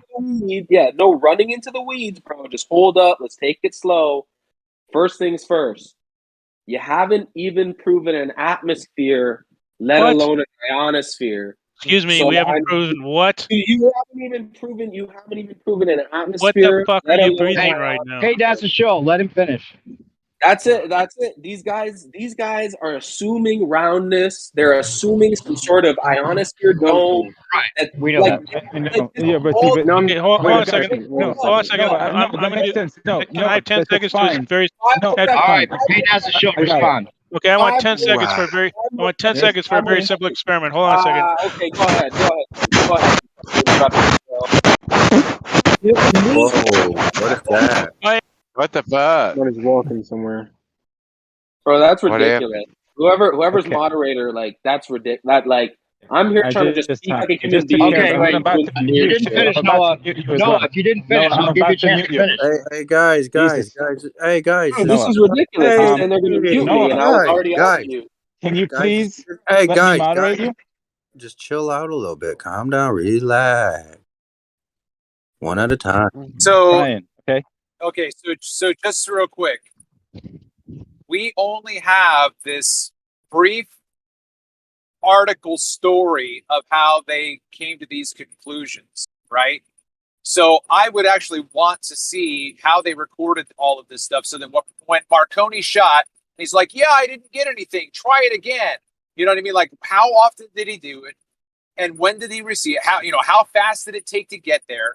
And then again, was the ionosphere a thing before this, or how did they determine, right? Because you would have to then change your angle at so many different ways to get different angles of incidence, so you can actually see that you're hitting a closer target by changing your angle. Like, all we get is this like really brief summary of how things happen, and we just go, "Oh, I guess that's how it happened." But there's so much in the middle that we haven't heard. And that's the point of using the different frequency. Well said. It eliminates the ionosphere entirely. No one can talk about it. If you can use this frequency at this range in an assumed line of sight, then, and if you get the signal back, no one can then say ionosphere. They're going to have to come up with something else. Oh, it's a dark. That's not true. There are rare situations. Bro, but see, here's the thing. Even if we successfully did that fucking ridiculous experiment, they would still just come up with something new to explain it away. Because that's how it is. It's globe is true, bend all the other rules to make it true. That's how it works for them. Dark ions. Does anybody else know shit about radio here? I mean, does anybody else have like a ham radio? I don't. I don't know agreed, shit. NASA, you agreed that it would be a good idea, right? Yeah, well, the thing about it is, on rare occasions, over water especially, there's a phenomenon called tropoducting that it's kind of like refraction, kind of like the dead, bro. duck. I know it's fine. That's fine. It's No, true. let him get it out. Rare listen to what occasions this guy's on saying. specific frequencies that will bend. What the fuck is this? Well, Why is it's demonstrated. education a bad thing? Why is knowledge a bad thing? That's what it seems like. If someone has knowledge about something, that's a bad thing. Yeah, go ahead, Paige. Hold on, you were interrupted. Go ahead, Paige. So, if you guys, I mean, it's rare. It doesn't happen all the time, but there is a thing called tropoducting. It happens on. It's similar to refraction. Now, if you're going to say that that's causing, that disproves the whole globe Earth. Well, sorry, it doesn't. But if we had a signal that did that the entire time, if we had a signal that could be turned on and it could be, then if it was interrupted, then maybe. But if I have a follow-up question. This is why. I have a response for Paige Chill. I was silent the whole time. So this whole tropoducting, you are assuming a troposphere when you haven't even proven an atmosphere yet. I just did my. You haven't proven anything. Do I need Yeah, to repeat we're all my, dumb. Do I need We don't to know repeat my? anything. Do I need to repeat You're my? not dumb. You're not dumb. I never said you're dumb. You're really smart and can remember a fairy tale and all its details. That's really hard. It's really hard to actually remember all the fairy tale. Do I need to You're repeat not my? dumb. You're just deceived. No, you don't. No, you don't. Well, I have a follow-up. Hold on. Travis, let Peyton NASA show go. Say something back, Peyton. Well, I was just wondering if I needed to repeat my 10-second experiment. Well, let me ask you this, Peyton, real quick. Is this what about tropoducting? Well, real quick, I just wanted to ask him, and you could clarify. This tropoducting, would this be the answer you would give to the test that Witsit proposed? If it came back that it seemed to disprove the bouncing off the ionosphere, would this tropoducting be already in place to answer that? Well, this is probably why Witsit wants to shoot it parallel to the horizon in order to prove this. You know, it does. It's rare. You probably wouldn't see it, and if you did it, I mean, is he going to do it over water? Most likely. Well, but see, if Would you it matter? did it 20 times, and you got 20 It's going to be the new troporefraction. Troporefraction. Like, Noah, give Travis a chance to say something. He was about to say something, please. If you still have something, Travis. Otherwise, Fuzzy or Noah can. Well, no, but he's exactly. No. I thought I pushed my mute. Sorry. Okay, so Paid. The fact that you appealed to the troposphere seems to me that you know more than just its name, because you also know that it's rare. And if it's rare, if it's rare, what are the conditions? Oh, someone just posted a link to it. Again, I'm driving right now, and I'm asking. Okay, hold on a second. I don't know because I haven't seen it. I've just read about it. It happens over water. I haven't lived close to the water to do this. The people who are into this will like one guy lives in California, from what I remember, and he has a radio that he sets to a frequency in Hawaii, and when he hears it, he knows that this is happening. Let's see. Tropoducting horizontally in the atmosphere. Vertical reflective gradients are such that the radio signals are guided or ducted, tend to follow the curvature of the Earth. Yeah, bro. So see, the thing is, hold up. I'm gonna be 5 seconds. He just read something and assumed it's true and put his faith in that other man's fucking report. Yeah, I will, because he knows what he's talking about. There you go. There you go. As opposed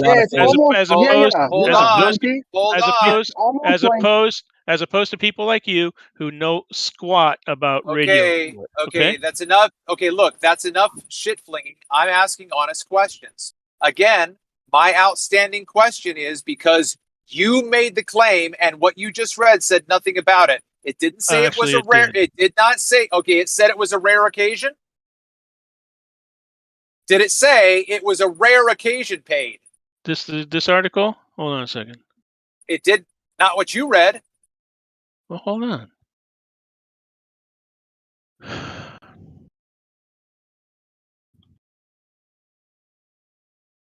It's just fairy tales. While he's looking for it, my follow-up question is, if he finds it in there and he says, oh, by the way, you know what? This is a rare occasion. My next question is, great. When does it happen? Because if it's rare, then you fucking know when it happens and when it doesn't.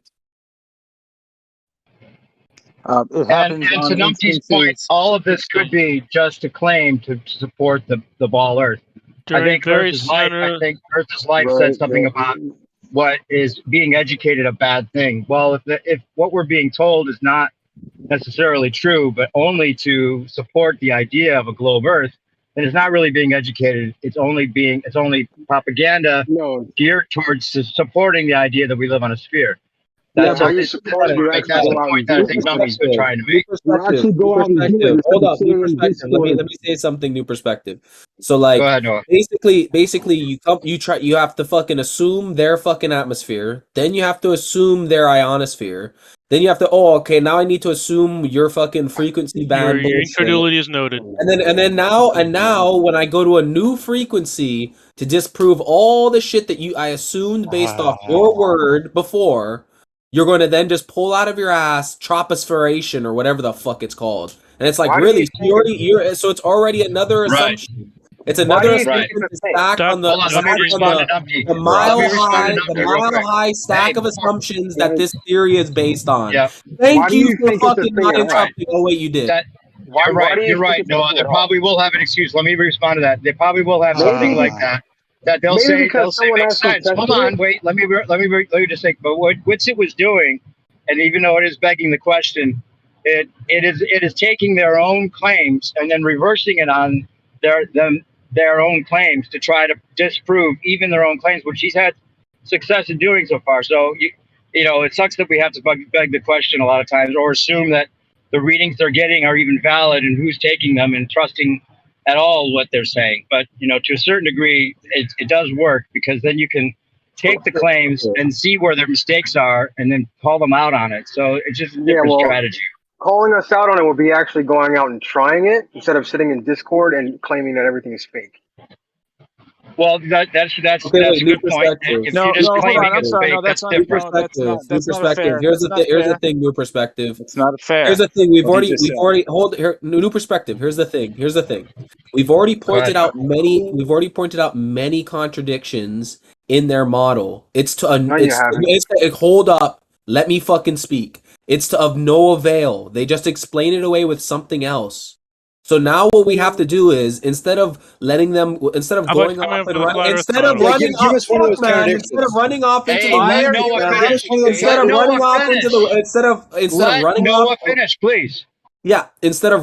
into the weeds with them, we need to stop them right at their first, the very first term that they bring up. You need to stop and make them prove it. You need to go. You can't just run off into the weeds with them, man. You need to start from a square one. You know what I mean? And walk with them slowly. Because you let them run into their fairy tale land, and then they have all these fairy tales, and they can't see their own contradictions. And they bring up excuses whenever you point out new contradictions. Right, let me respond to Noah before you're letting them run into the weeds and giving them something that's right. But you know what, Noah? The thing is that I'm going to respond to that. Noah, the thing is, then they'll just keep with the claim and say you're not educated, and say, well, we proved it because of the bouncing off this ionosphere. And then if that's their big proof, then if Witset's talking about doing an experiment that would actually negate that proof, then we're a step further, and that's just one way of going about it. Other than just having somebody say, "Oh, your incredulity is noted. You're not educated," and that's where the conversation stops. So it sucks that I agree with you. We need to make sure that people like Numpty Noah actually understand everything about radio in order to prove that it's true, right? You understand the Tropos ducting? I understand it more than you do, sir. No, you don't. You haven't proven anything. I understand it much more than you do, sir. When does it happen? It happens when there's a temperature inversion, sort of like refraction. A temperature inversion. So wait. Earth's Life is trying to say something, but your mic's a little low, Earth's Life. Please. Yeah, Earth's Life, shut up. B-Ball, go ahead. Let B-Ball say something. NASA, I have a question for you. NASA, I have a question for you. Yeah, this is what happened when you don't moderate, Howard. I'm kind of busy. Hey, let B. I'm trying to. I have a question. Bear with me. B-Ball, then Noah. Okay. No, can you hear me?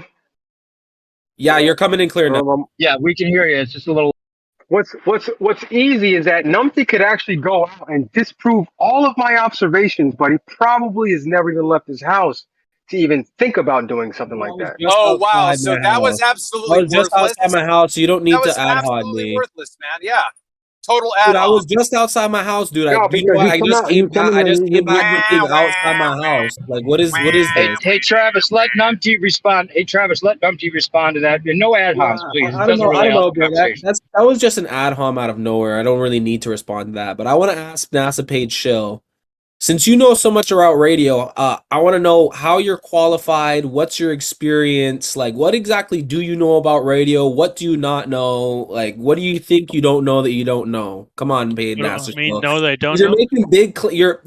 You know. Yeah, I just happen to be dude, it's like you're the Dos Equis man commercial. You know everything about everything, right? Yeah, I just happen. Let's hear it. What's your experience with all this? I just happen to be an extra-rated ham radio operator, so I don't know shit. I understand. Okay, well, I just asked you a question. I don't need your just like you were a pilot. I asked him a question. He can't even answer my question straight. Can you see this, guys? I have an extra class. I asked him a straight question, and instead he just insults me back. What is this? Okay, wait. He is answering. Hey, that's a show answer. Give him a chance to. I have an extra class ham radio license. Please look that up if you don't understand what I just said. How can we verify that? Well, if I could give you my call sign, and then you could dox me, and you could do, No. Look, I'm not interested in doxing you at all. Hold up. Extra class. I give you my call sign. Wait, we're in a civil debate. We're in a civil debate, so I'm going to give him the benefit of the doubt about his fucking what he says he experiences. I'm not gonna give him the benefit of the doubt of his theory, fairy tale land bullshit, but when he says he actually experienced something, I'm gonna give him the benefit of the doubt, because if not, I would be assuming I'm talking to a liar, and if that's the case, I'm just wasting my time. So what is this fucking qualification called again, sir? Extra class ham radio license. License. All right. Look it up. Look it up if you don't. Yeah, that's don't what I'm doing it right now, sir. There you go. Trust me, I It's got already in the chat. It's already in the chat. ARRL or whatever. Upgrading to an ARRL. Is that what I'm looking at? That'd be one place to do it. Oh, amateur extra class ham radio license. Is that the one? That's the one. Okay. Let's see this. Where's your citation for the temperature inversion for this looming tropos ducting? Hold on a second. Amateur extra class radio. Do you own one of these radios? I have one. So you I have a few, actually. You have it, but you don't own it? What? Fuck. He says I have one, then he goes, "Oh, I actually have a few." No, I asked him if he owns one of. I asked him if he owns one of these radios. I have a few. I'm just trying to clarify. I don't know No, why. he says he has one. So what does that mean? Does he own it or not? No, he has a few. No, he has a few, Zanuck. Oh no! You see, I stole them from other people. So you do own a few of these radios. Got it. Correct. Thank you. It's so hard just to get a straight question. It's like you guys are trying to slow me down. Oh, so there's a lot of sections. There's a lot of sections to this. You're right. Grounding and bonding, hazardous materials. Yeah, there's a little electromagnetic bit of, waves. There's a few things you need to know. Yeah, a whole 11 section chapters and How stuff. about that citation? How about that citation for How about you Google it yourself? I'm driving right now, bro. Super looming. Hold on a second. Hold on a second. Hold on a second. I got to Google for Travis. Hold on a second.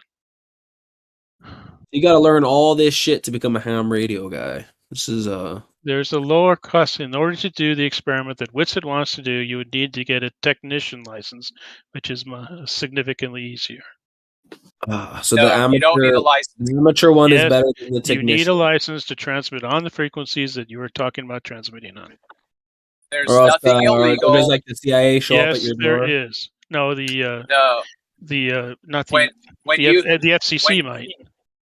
When you have to pay for permission to do something that's normally illegal, that's called extortion, right? Do you have a driver's license? No, would you yeah, stop that's it? Extortion. Yeah, No, it's extortion. I know you guys. I know you guys are statists. I know. I get it. But you don't need anyone's permission to do anything. Thank you, Softsit. Yeah, try that. Yeah, you could do that. I mean, you don't need a driver's license. A name call. Yeah, it's not a federal law. Prohibits radio broadcast without a license. You guys don't understand. No. Listen, again, when you look. So you tell again. Hold on. Anyone? You tell me. Man. Wait. You tell me when it was first implemented that you had to pay for a license. Okay.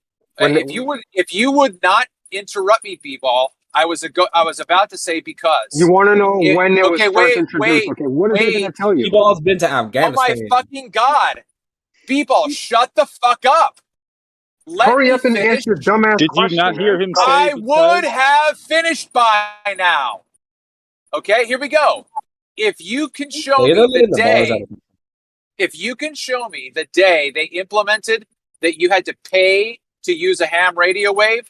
The day before, you didn't have to. The only difference between the 2 days is monetary extortion. That's it. 1912. There's your answer.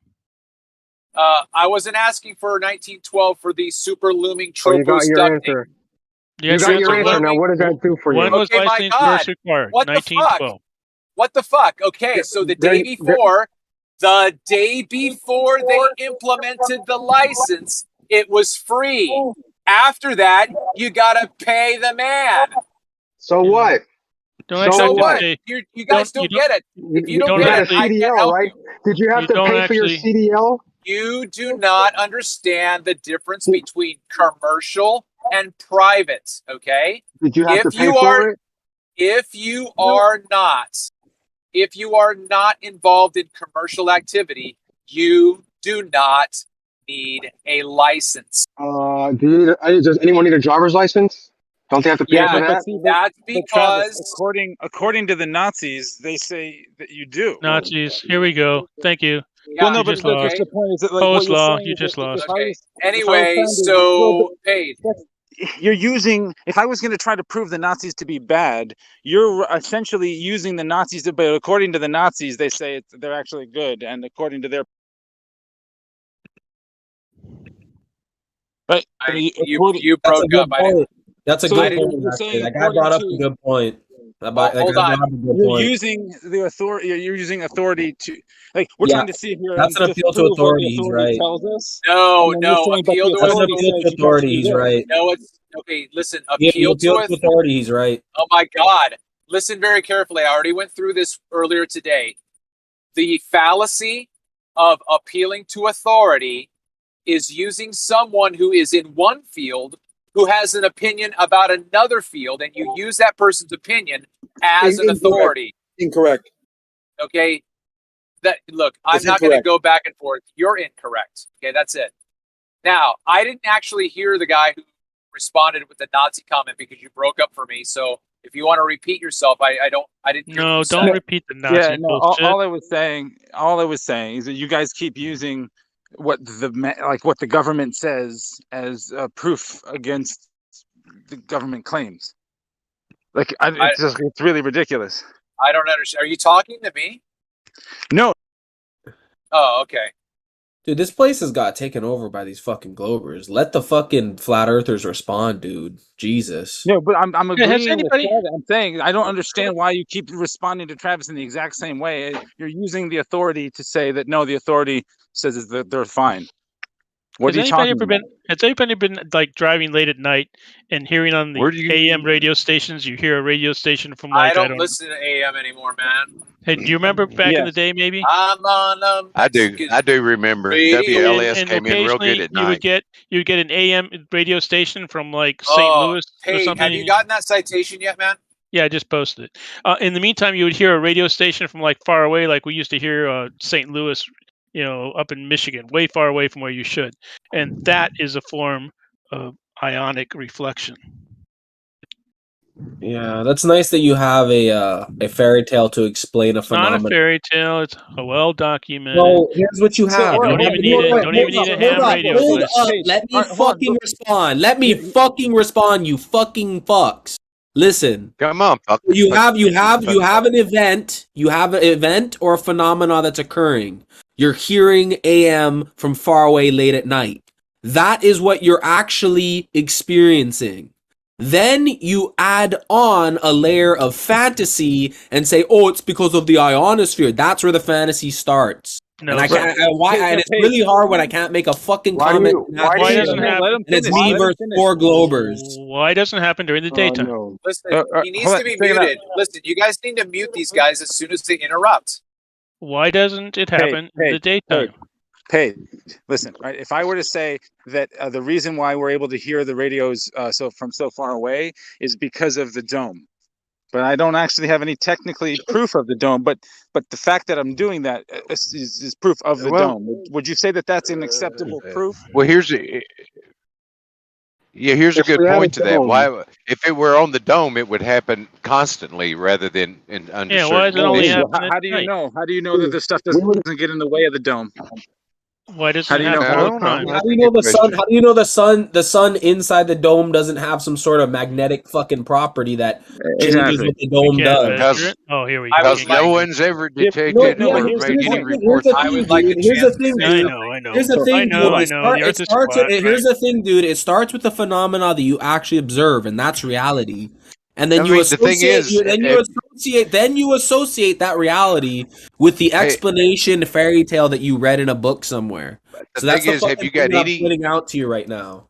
Yeah, have you got any citation or any reference that would back up what you just Citation said? from fairy tales. Yeah, here, look at my Oh, fairy okay. tale book. No, and I'll give you a scientific data. Yeah, that's not a rebuttal. citation of a fairy tale, bro. They've They, shot they want rockets up they in want the me to ionosphere. back up what I'm saying with a fairy tale. This is the Alright, problem. they're not- You have to back the up what you're This is the problem. saying with They evidence. back their stuff up with fairy tales. The Well, ionosphere I'm is asking- I'm not a asking for fucking actual fairy proof. tale, you moron. Okay, listen. Not Okay, easy. listen. No Can I? names. Come on. Now he's insulting me. He's this is insulting me because ridiculous. he can't actually answer my Everybody question. knows. Everybody knows there are no names. We should look. You should not have to say. You should not say. Look, no names. Just mute the fucker. Okay. Otherwise, you can't fucking mute me if I call him a motherfucker, because all you're gonna say is no name calling everybody. All right, so- and all then right, everybody. so, Okay. yeah. So listen, I got something to say Got it, real quick. got it. Okay. Look. Two things. Yesterday, I asked B-Ball for a citation. The second paragraph contained a fallacy. If the Earth has an axial tilt, the shadow of a stake on the equator will not cast a shadow. The very next sentence, since the Earth does have an axial tilt, there is no shadow. A fucking fallacy. Now, I asked paid NASA shill for a citation. My citation was specific about tropos ducting, asking about the conditions necessary. If the citation that he gave, because I'm driving right now, I can't see it, later on, if I check it and it doesn't say anything, you guys don't know how to fucking provide citations. Okay.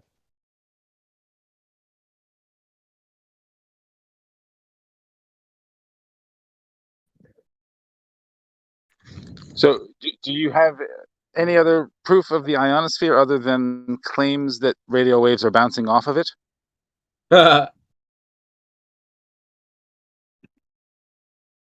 Yeah, They the have Northern a Lights. and a fairy tale attached to it. Therefore, the fairy The Northern Lights. But I'm sorry, that's kind of the same phenomenon, though. Like you're seeing something, and then No, actually. you're seeing the Northern Lights, and you're saying, well, because we know that there's the magnetic fields in the pole. They've shot You're rockets up in assuming the the poles. Okay. He can't even talk with the fucking Globers. He just They've fucking shot rockets up in the Northern Lights. And that proves the ionosphere? Well, that proves it what the Northern Lights are. Okay. The ionosphere and the Northern Lights are similar and related phenomena, but not the same. Where's your evidence for that? Oh, fuck. What the hell, man? Well, that's the What do you thing. mean? Like, Yeah, he just says "oh fuck" as if he doesn't have to provide evidence, No, and he can. Just oh make fuck, fairy as tale in claims. that, and oh fuck, as in. And then, why don't you Google it when he yourself? asks me questions, he asks me for a citation from a fairy why do we tale. let these Bro, trolls I'm in not here? providing you fairy tale let him- citations. Sorry. let him finish. He And was you about need to to say- fucking prove your fairy tales first. Sorry. Go ahead. These are not fairy tales. I know you think science is a fairy tale, but it's not. Sorry. You think No, the that's not- radio, we're asking for the 100 and some science. years of radio of experience with radio is a fairy tale. I got it. You've Well, never well, listened to radio hey, in your life. Got it. We're asking thing for is, the it- science. We're See, asking look, for the actual he goes on. Wait. NASA just wait. Hold up. I'm talking but NASA shill. everything- He left. That pussy. Yeah. left. Oh, that's too bad. We were. I was trying to you talk guys to him were while you guys denying interrupt me. something. While you guys interrupt me and NASA Shell. I was about to expose him, but you guys just interrupt because you But the fucking. thing is, I don't know. any- You can't- any you people can't don't let know me- about paid You NASA. can't let me finish. You can't let me finish my Hey, point. Noah, and prove finish you guys what wrong. you were saying. Exposed him even though he's gone. What were you going to say? I don't even like he's gone. I'm trying to talk to NASA Shill. I was trying to fucking show him to his face his own fucking shit, but these guys just keep interrupting. Dude, Why it's like did a you it's like a left? it's like a Why do you tactic. think he left? It's He like a obviously tactic. knew It's he like a was in his tactic, face. bro. When two people are trying to talk and have a logical conversation and pin down the facts, then all the Globers hop in as if it's their conversation. It's like, dude, I'm about to like get your boy. Let either between what I'm saying, and what he's saying, but not during what I'm saying or what he's saying. Please, like in between. Thank you. Okay, thank you. The thing is, when we do post evidence and citations, you just call them fairy tales. So what's the use? No, I just gave you two examples, right? I didn't call it a fairy tale. I exposed the fact that B-Ball didn't even know that he's supplying a fallacy to prove his point. And then my point for Peyton has to shill, since I haven't looked at it yet, but this has been a repeated experience of mine. When I ask for a citation and I look at it later, it's not even about what I asked for. And you guys just fucking Google and then post shit without even looking at it. I'm not calling it a fantasy. I'm not calling it a fairy tale, Howard. I'm saying one thing clearly. You guys don't know how to provide citations for your claims. Yeah, I He wasn't didn't even referring feel to like you he in that, needed to. Travis. Sorry, I didn't know you. Sorry, he didn't. No, Even feel I like was he just needed saying to. I wasn't referring to Travis. And I mean, we'll take citations and pick them apart, but we can't just call them fairy tales and that be it. Here's the thing, buddy. If you're gonna provide something, like whenever you're making claims or bringing up all these bringing up all this shit, I'm gonna need you to prove it, not just provide more claims. Okay? So If I cut you, wait, hold up. If I cut you at one claim, you're saying something. I'm like, wait, that thing you said, you need to prove it before I can believe it. If I cut you at one claim, it shouldn't be like the Hydra where I get 3 more claims underneath it that then have to be proved, bro. We have to go step by step, one by one. You prove each and every point and build up from the fucking fundamental foundation upwards. But you guys always go off into the weeds. Every time I cut you at one claim, there's 3 more claims after that. Oh, well, these 3 claims prove this one claim. It's like, well, now you have 3 more things to prove. Start from fucking square one.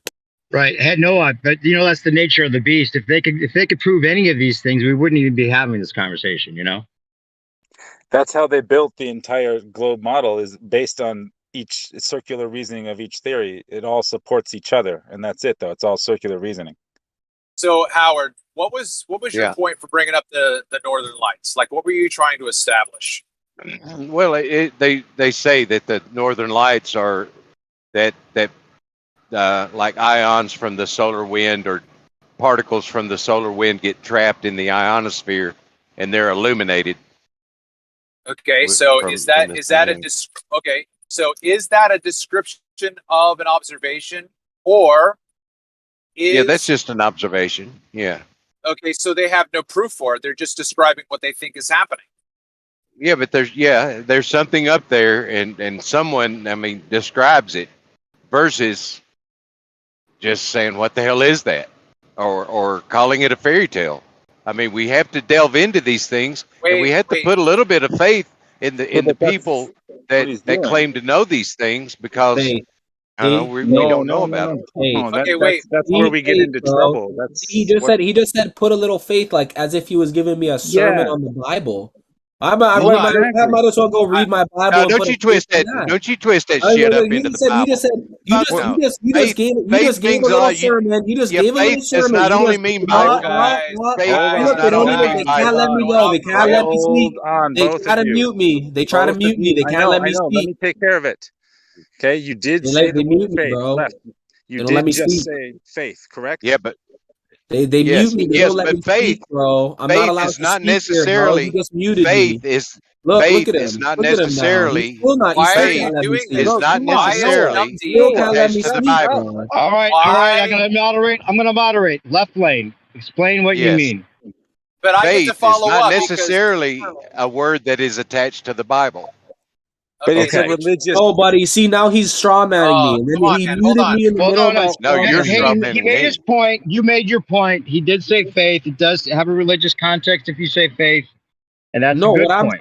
What I'm saying is, if I'm gonna fucking put faith in something, why don't it doesn't have to be the Bible? It can be a fucking stone tablet I found in my backyard. It can be fucking the Quran. It can be the fucking Rig Vedas or whatever the fuck shit you believe in. Or another example. Hold up! Stop muting me. Let me speak. If you're gonna put your faith in something, why do I have to put my faith in what your man said? Why would I have to do that? Here's an example. My faith in your man. I can go put my faith. Hold on, Howard. Hold on. Are you going to stop? Why do I have to shift my faith from something to now put faith in Dude, your? You're on a monologue, bro. You're on a monologue. Listen, you got to the point and then you're repeating yourself. Let him respond. So let me just jump in real quick, I don't get to finish my thoughts, and then you guys interrupt me, and I have to repeat them. So just let me finish them, and then that's it. Okay. So God damn. what's difficult about this, really, okay, is I asked Howard a question because I wanted to engage him, and after Howard answered, this guy jumps in and starts just lambasting Howard when I wasn't able to follow up, right? So that's the problem with like taking your turn. This shouldn't just be this open pell-mell panel. So I'm going to try to go back to what I said, what I originally brought up with Howard. So again, it's an observation, Howard. So how is that observation of this guy who's trying to describe what he thinks is happening in the Northern Lights different than me trying to describe what I think is happening in Ether Band? I don't think it is any difference. I mean, you know, and I pay attention. I pay attention to your observations, and I listen to your explanation. Okay, that's fair. That's fair.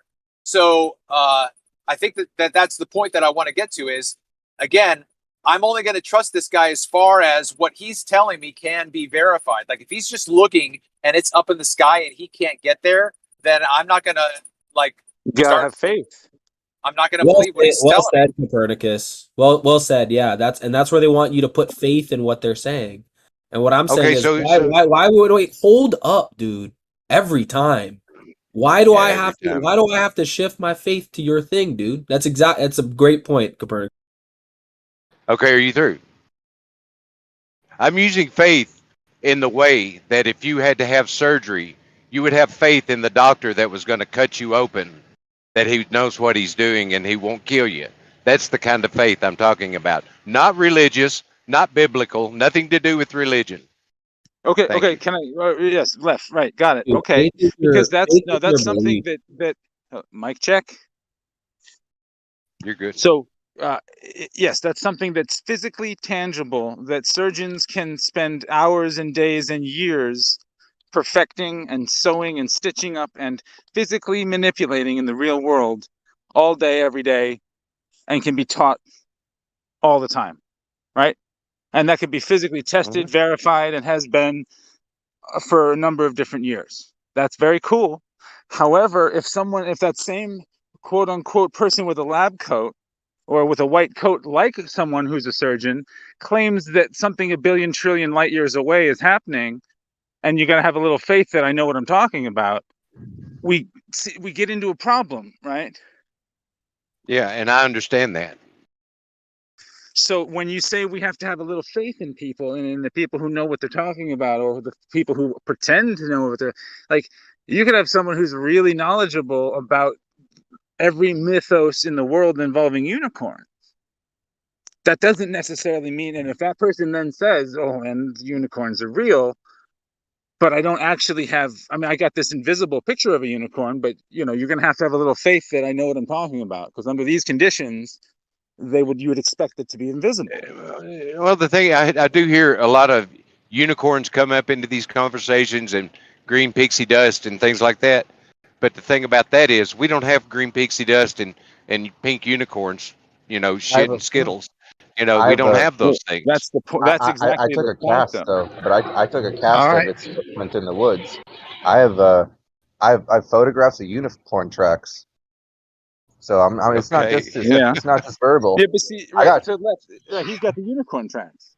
Left lane. I think what their point is that there's assumptions, and if we can see that circular reasoning and assumptions that are being used for these things that we're going to trust this surgeon that's going to be working on our body or implanting things into our mind to believe, we have to make sure that the circular reasoning and the assumptions are called out so that we know that we're supporting the surgeon for what he's actually trying to do, rather than trying to put a chip in our brain or whatever he's going to do. We want to make sure that it's like he's on the up and up. And so that's why it's important. It's not a matter of just having faith across the board in science, quote unquote. It's a matter of making sure that pseudoscience isn't posing as science so that we know if we're on the right track or not. Right. I mean, they could literally, if all the surgeons got together and said, hey, you know what we could do? We could make a heck of a lot more money if we just put a campaign out there saying to the entire world that we don't need you don't need your pinky finger. You can get along in life with just fine without it. And since there's a rise in pinky fingeritis, it's better to just chop it off now. Go see your local surgeon. He'll safely remove it for you. you know, just in case. Yeah, perfect real world example of what you're talking about. I was just I just had a visit with an old friend that was talking about some stem cells that he got put in his back for you know, some repair he needed. But he was talking about there's a certain type of stem cell that is actually what you need for the adult stem cells, and it's, you know, they're very hard to get, and there's a lot of people out there selling stem cells that are not going to help anybody, but because they're stem cells, they know people are like all over it because of the hype around stem cells right now. So you could go out and buy these stem cells from some pseudoscientist that may even think that they've got something valuable, but they don't know that there's only a certain type that's going to help you. Classic snake oil salesman. And that's the thing, like, not all surgeons are bad. Not all people are in everything is bad. But if they're doing something, if they themselves are also duped into a system that is perpetuating this entire paradigm, then they're stuck in it, just as, you know, they don't see the forest for the trees, and they are the experts in the propaganda. So trusting their opinion is counterintuitive if you're trying to get past the propaganda. Right. That's where faith is dangerous. Yeah, I agree with that forest from the trees sentiment. It's a good way to put it. I can't see the forest from the trees. Well, the thing is, we have these concepts and these things based on our limitations and what we've experienced and had hands-on experience with, and then we have these things that other people do that are out of our expertise or our knowledge base, or things that we've done and experienced. And is this thing that they're presenting, is it something that's impossible, or is it something that is possible, or, you know, difficult to understand but possible? You know, there's a range of things that you have to speculate about, and at some point you either got to deny it or accept it, and if you accept it, there is faith involved in that you have faith that they know what they're talking about. There's not a third option. Wait, why can't I test it? I can't test it. Hold up. Let me just say this real quick. Left Lane, when you were saying that, you sounded like one of those guys who tries to convert people to a fucking religion just now. You were saying like, yeah, but we have to have a little bit of faith. You know what I mean? Like this sounds like a religion, bro. Having to put faith into things. That's what it sounds like to me. He just said. I'm just talking again. No, Left. You just said it again because. Well, but here's the thing. You just said that there's two options. Obviously, there's a third option, but in the two options, you even. You're either my enemy or my friend, or I just don't even fucking know you. You know, like I don't give a fuck about you. I'm not your enemy or your friend. Yeah, it's not even that. Okay, if it did sound kind of cultish, like if once you have faith a little bit, it seems like you're all in or you're not. Right. So you said that, is it a good thing or is it an impossible thing that's hard to understand, or all this kind of stuff? You ask those questions. The problem is that what they claim is impossible for us to disprove or even test. That's the problem. Well, the thing that I was going to ask Howard was the last point that you made was you're either going to accept it or reject it, right? Mm-hmm. Is that what you said? Okay. Yeah. So what is it that determines which way you're going to go? That would be what I understand about reality and what is and isn't possible, and things like that through life's experiences, and what my discernment. Okay, but I still determines, that whatever decision I make, is based on your knowledge base and what you think is and isn't possible, and it's not black and white. I'm not drawing a black and white picture. I mean, it's all shades of gray. I'm trying to get you to. No, but I'm trying to get you to draw a black and white picture because I still have the same question. Now, you kind of went on a little bit, and I can't remember exactly what you said, but my question still remains. What is it that's going to persuade you that my knowledge is correct? From your work and what you do? No, it could be about anything that I'm telling you, right? you don't know something about something, so I'm going to say, thus saith Travis. It could be about anything. But are you just going to believe me, or what is it that's going to make you go, you know what? I know what you know now. And I don't have to believe it. I know it. I think it's very simple. The answer is very simple, but I'm not sure if you're going to be able to get there. What is it that's going to take you from the decision of yes or no, and what is that based on? A lot of things. There's because, and I say a lot of things. You know, we talk about why I think that I'm on the planet, and I use simple observations in the sun moving across the sky and pointing at the sun at midnight versus what you observe through the day, the way the stars move, the eclipses, so all those things.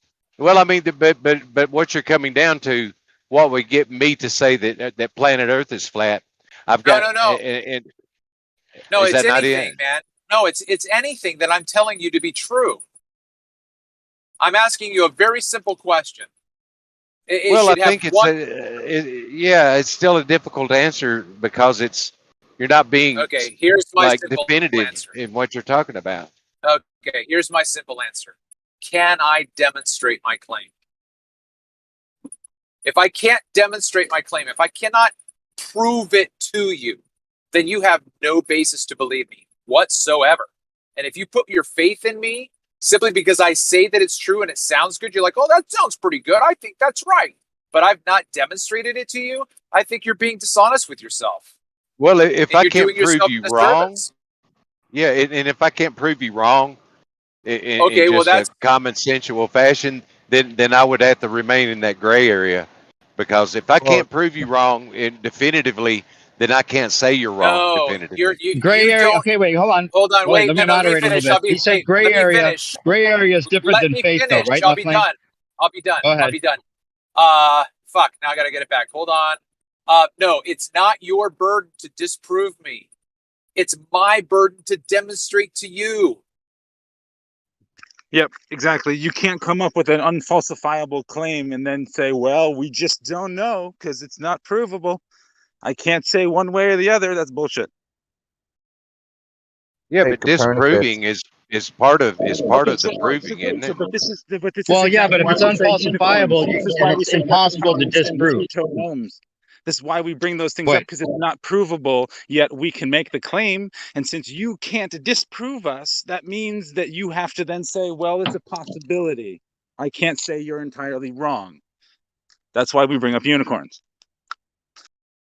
I just want to say that there might need to be a few demonstrate claim is definitely like a good foundation, although I think it needs a few more words to be like a complete correct answer, because I can demonstrate right in front of your eyes me taking my thumb off of my hand, right? It's a magic trick, but I am if I can tell you, hey, I can take my thumb off, and then I show you me doing it. I demonstrate it. But of course the demonstration, that's a good example. That's a good example. I know that that's not possible, although you showed it to me and I saw it right before my eyes. But yeah, I know that's not possible. See, this is where testable, repeatable peer review comes into effect. Because then, if I can't get my and transparency at all reasonable levels. And Lefty, you do understand that the reason this is such a hot topic, obviously something that people feel very strongly about, is just like the thumb coming off the hand. There seems to be a lot of claims on the globe side that do totally defy common sense in the same exact way to that degree. Like, how could we be upside down or right side up from where we were earlier in the day and not notice the difference? That would seem to defy common sense, or that we would have some kind of But then if the answer that it's perfectly smooth, completely unfeelable spin and all that, and if that's good enough for you, that's good enough for you. It's just that that's where your faith has to come in, and it's a different thing to say I have faith and say, well, there's a gray area. It does defy common sense, so I can't say for sure. And I guess that's where most of us are at. But Yep. Go ahead, Sarah. That's why when we ask for the thumb, that's why when we ask for the proof of the thumb, or to say, okay, now let me see the x-rays of your thumb, then the globe is like, well, no, you can't. I don't need to provide citation for that. It's, it's okay. Whenever Well, you that's do that thumb trick, disingenuous. you got to make sure you keep your hands real close to your chest, so Right, no and you one can can only look look at at you. it from the side. Well, yeah, so you can only look at it from a dead-on angle and not get behind me or to my side and get a different look. And you'll notice one of the big globe deceptions is that they're always controlling the perspective or vantage point you get to look at things from. Oh, that's classified. Oh, well, we're going to switch camera angles. We're not going to give you, one good look from all around. You're going to look at it from the, vantage point. We're going to tell you, and really there's no one else you can rely on besides us to give you a look at it. And if you want to use that, you need a license if you want to use this frequency to prove us wrong.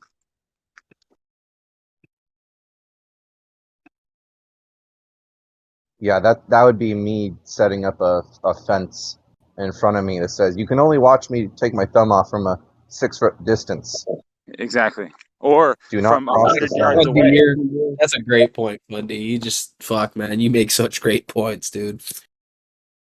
Thank you.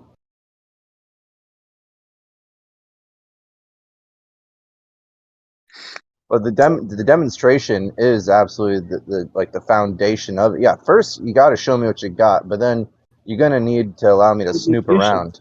Yeah, sometimes the globe claim doesn't even have a demonstration. When they say that Sirius, not Sirius, but Polaris won't be the North Star in 100,000 years because XYZ, they're just making it up. There's no way to test it, prove it, or ever have observed it, and they don't even have the demonstration to begin with.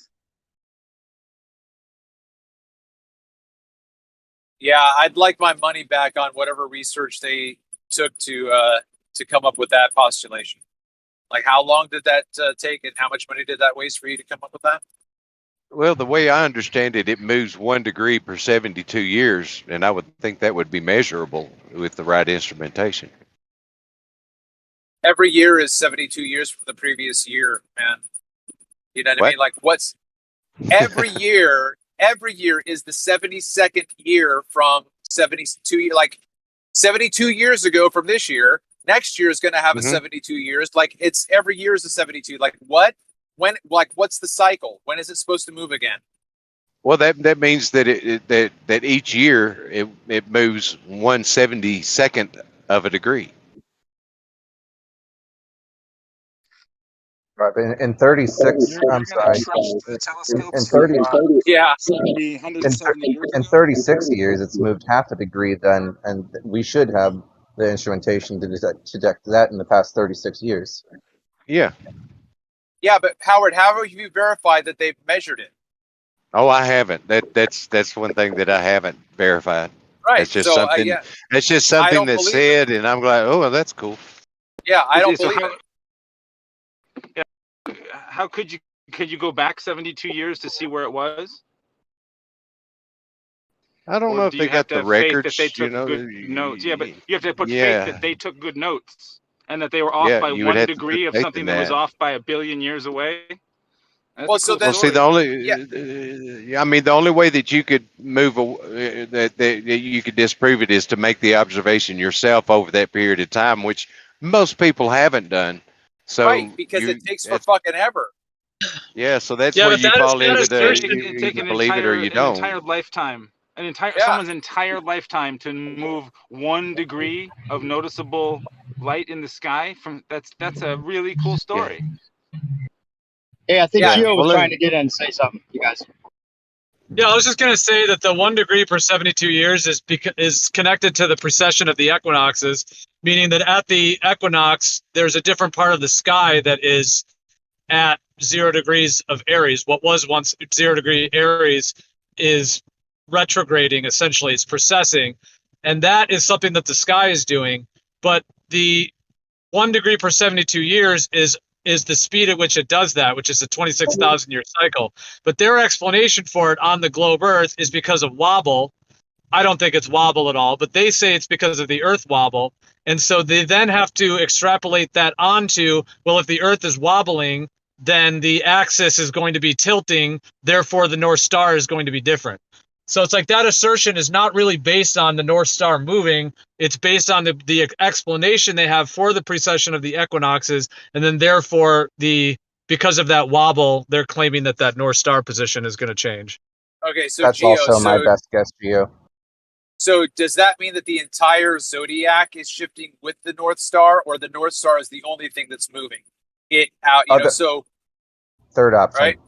The zodiac is possessing, not the North Star. Right. Yeah. Exactly. Right. The Okay. zodiac, Right. yeah.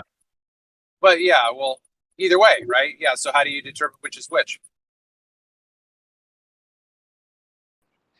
Well, but the zodiac can precess without the North Star changing. Like if the Earth being stationary and the stars being above us, the North Star can remain the same.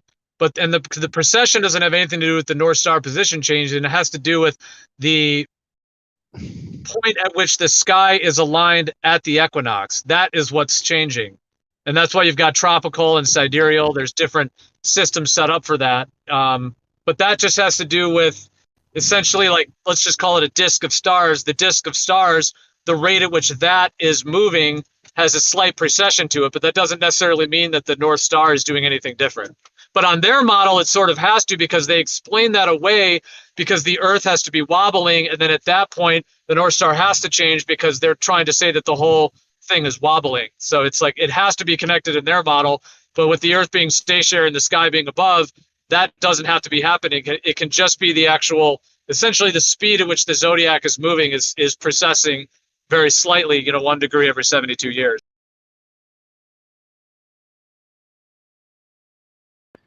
I've just decided to spend the next 72 years of my life to prove that wrong. Well, I'm pretty confident that the zodiac and the sun and the moon go. Well, all that matters really is the sun and the zodiac belt, but they travel across the sky at different speeds, angular speeds, and it's just that they have a mismatch, that they don't travel at exactly the same speed.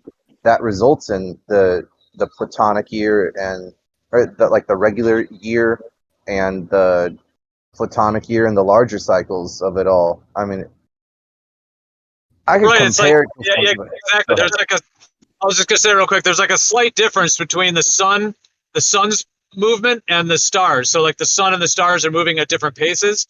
So like at the spring equinox, the sun, if it was perfect, the sun would be at 0 degrees of Aries at every spring equinox. But that's not the case. It's that's why the age of Aquarius, the age of Pisces, because it's moving. That's why that precession is occurring. So. But that doesn't necessarily have to do with the North Star. It just has to do with the sun and the stars and the kind of wheels and the gears and the speeds at which those are moving. And so at the equinox, we don't get degrees of Aries anymore. We're actually almost headed into Pisces because of that, in Aquarius and, that, and it's moving backwards essentially. So from Aquarius into Pisces, and then it'll come back to Aries eventually. So Left, do you understand though at this point why we're saying bring up these things? Because if they make unfalsifiable claims, I mean that's a cool. Do you see why that those don't really hold water? Well, yeah. No, I understand a lot of the flat Earth argument. I mean, I've been around a long time, and here I sit, and. Yeah, I do understand a lot of the argument. I understand a lot of the things that are difficult to understand as well as they're difficult for me to understand, and I can't give answers for them. But a lot of the times we see things differently, and I have different reasons for thinking the way that I do, which and I think the way that I'm able to be in the community and remain friends with everybody is I don't hold it against anyone else to think the way that they do, and it's fun to talk about. And yeah. Now, Yeah. as much as Howard and I are brothers of another trucker, he did not answer your question. That was the longest non-answer ever in the history of non-answers. Yeah, I know. I think he did answer it though. I think he did. He said he understands where the flat earthers are coming from. I think that's what. Wasn't the question. That was yeah, but that wasn't the question. What was the question? Ask your I question understood the again. question. I understood the question to I'm be, do you driving understand to- where we're coming from? No. He asked you about understanding where we're coming from in regards to our criticism that you guys have unfalsifiable claims. We can't falsify your claims. We can't falsify your claims because we can't get to where or do it. The Earth is too big. Well, you can't do that experiment because you'd have to make the Earth really, really big. Oh, so I can't falsify this claim. I can't That's either. that's what he was asking you if you understood. So why is there a gray area? If you can't even falsify it, why? So if I say that there's unicorns and I say here's some, and since you can't falsify it, you say, well, there's a gray area, and then you're gonna accept unicorns possibly? I wouldn't say it's that it's impossible for me to falsify. I don't have the means or instrumentation or time or I'm not a astronomer or what. I've got a question for you, Howard. How you going, Howard? Yeah, Bandy. Yeah, flying. Good. Good, I hope. What test or measurement here on Earth would you be prepared to participate in that is falsifiable?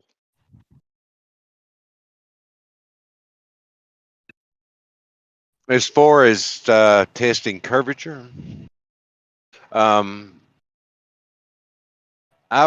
think that the easiest thing, and not that it's easy, but the easiest thing would be the water levels with multiple standards stretched over a couple of miles, and have them set up with targets where you can actually see the water levels through it.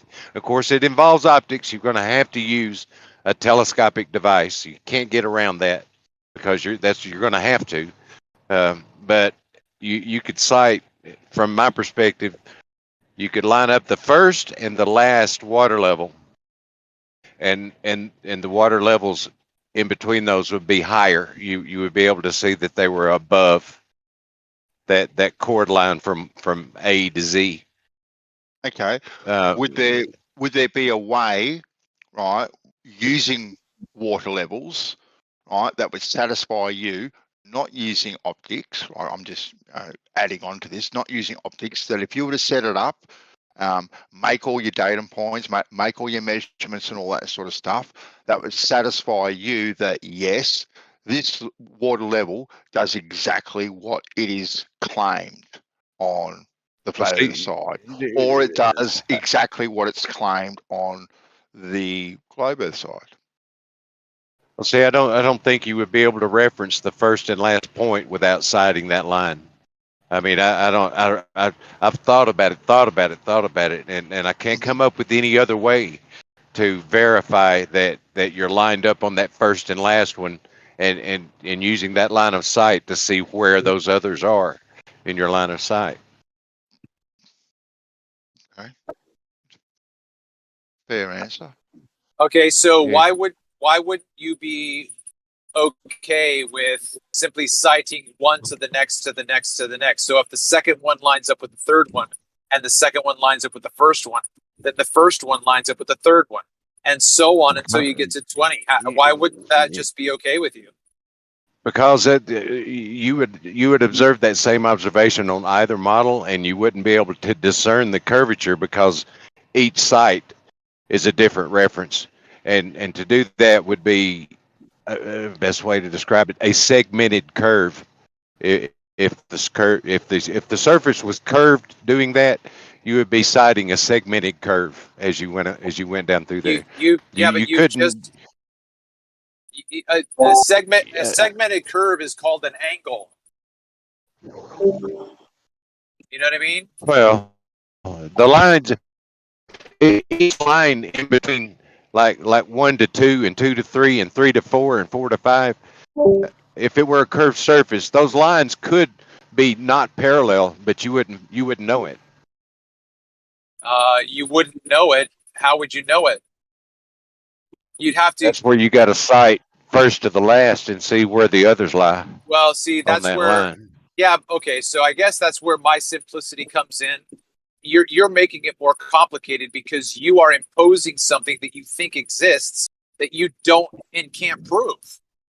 Right? I don't have to prove curvature. I just have to establish that the first 2 points are level, and then the second and third are level, and on and on and on it goes. That's how simple it is. If you're gonna claim that the Earth is flat or whatever, you got to rule out the opposing models, and the method you're proposing doesn't do that. I don't have to. I don't. Go ahead. Yeah, that's what I was saying. You absolutely do. If you're going to make a claim, Wait. Why are you guys over talking? Why are you guys over talking Howard? Hold Howard up. was just going to talk. Wait, because I haven't talked for a long time. I've been silent listening to you guys, and I have something to say. You're reversing the proof. You're reversing the burden of proof. You're saying, oh, if you're going to make this claim, you have to disprove all other models. But you haven't disproved flat Earth. You just assume you're round Earth. And that's not even how it works. You have to prove you're round Earth. You don't just reverse it on us and say, no, you have to disprove us. No, you have to prove your side. You have to prove your claim. Thank you. Anybody No, making a that's claim. Yeah. Go ahead. Go ahead. Well, Yeah, somebody got interrupted originally. No, it's not really fair to interrupt just because you haven't talked in a while. But anyways, whoever was going, was it Howard? Howard was Joe. Yeah. I was just saying that we're not reversing any burden of proof.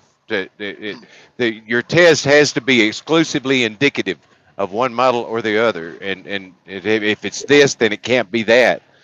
But to do, to reference 0.1 to 2 and 2 to 3 and 3 to 4, you're not going to, you won't be able to discern a curve doing it that way.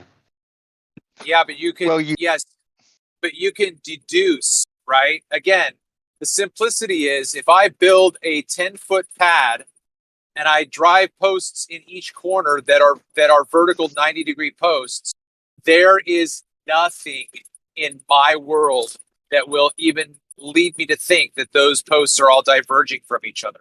Nothing. Why would I ever think that? Why? Well, if they're on a sphere, they will be diverging. Okay, I'm sorry. What do you mean? What do you mean a sphere? Where did you get this idea? You got to catch the globe fever, Travis. It's globe fever that would cause that. You know what I mean? Like, again, this is like. No, sorry. Just this is horse shit. Like, there's no. I have a unicorn. Earth is a unicorn theory. You have to disprove that before you can prove the globe Earth. What are you talking about? I don't even see the relevance of that. Yeah, you have to disprove all theories. All theories have to be disproven. You have to rule out competing models. No, you don't. Yes, No, you don't. No, you don't. Yes, you do. No, I'm sorry, but first you gotta prove your model, and then we can start comparing models.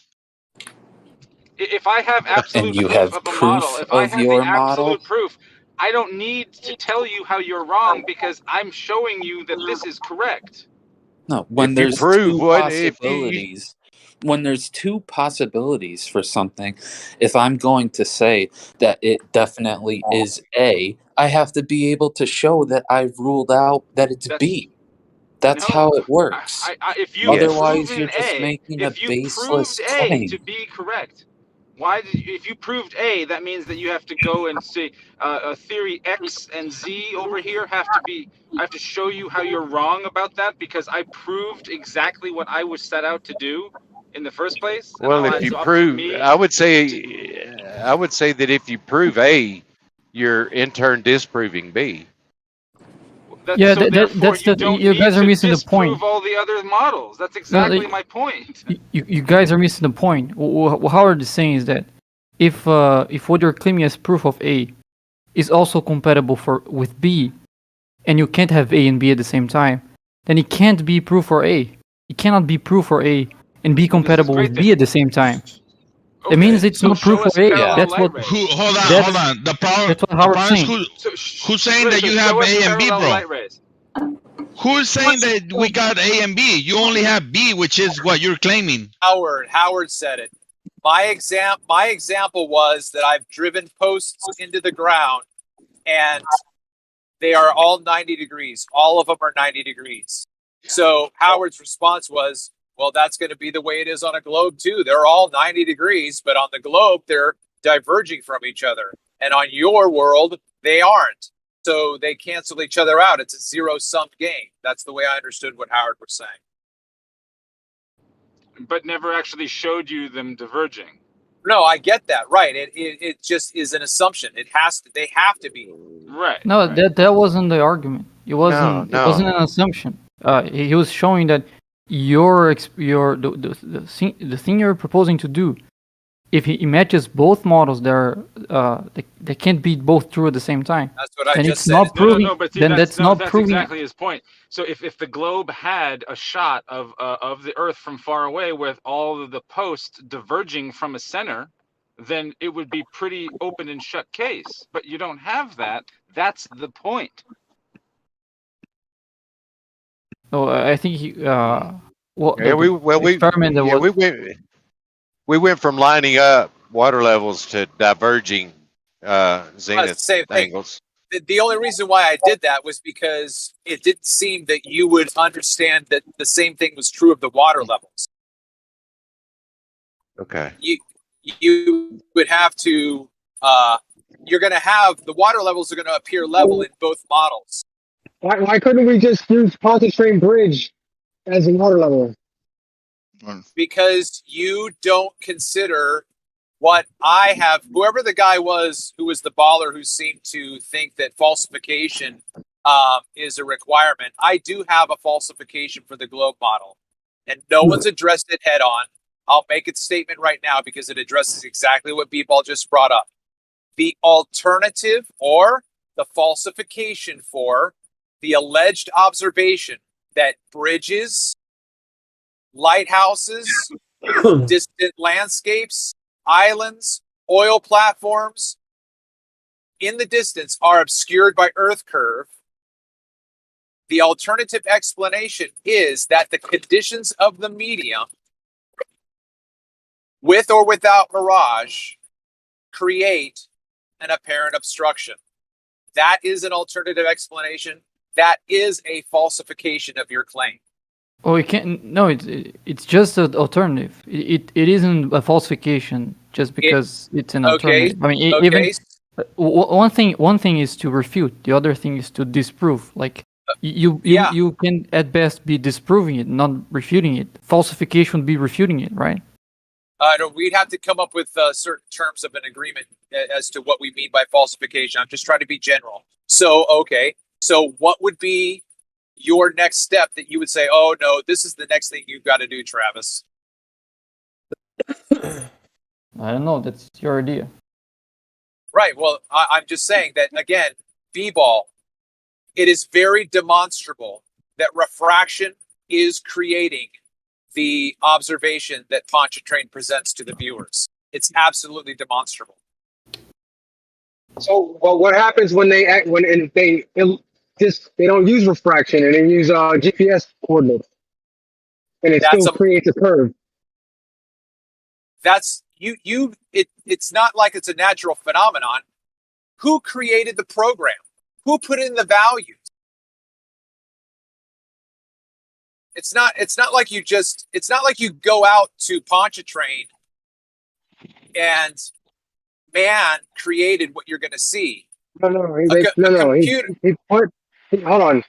He put a GPS receiver on the top of his car and drove over the bridge. Yeah. And those coordinates still match the known curvature of the Earth. Okay. The coordinates of a GPS system are a program. It's not a natural phenomenon. It is a program. If you're going to create that program, B-Ball, you're going to write the code. So guess what it's going to say? You're going to write everything. You're going to write the curve into as if it was a globe, yeah. It's open source. It's open source, whatever. You're missing the point if that's your glib answer.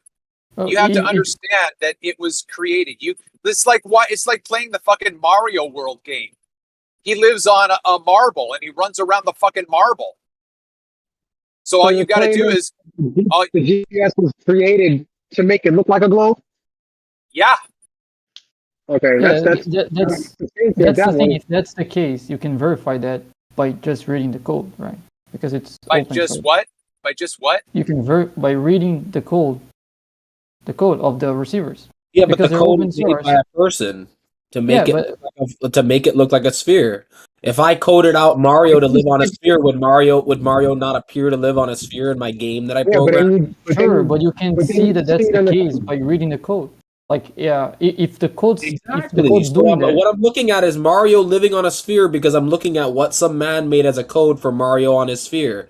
But I'm not Mario. I'm not Mario, and I'm not on the sphere. I'm just here in real life. If it was flat, I'm here in real life, not in Mario Land. Hey, real quick, Gio, are you still here? Can I say something real quick?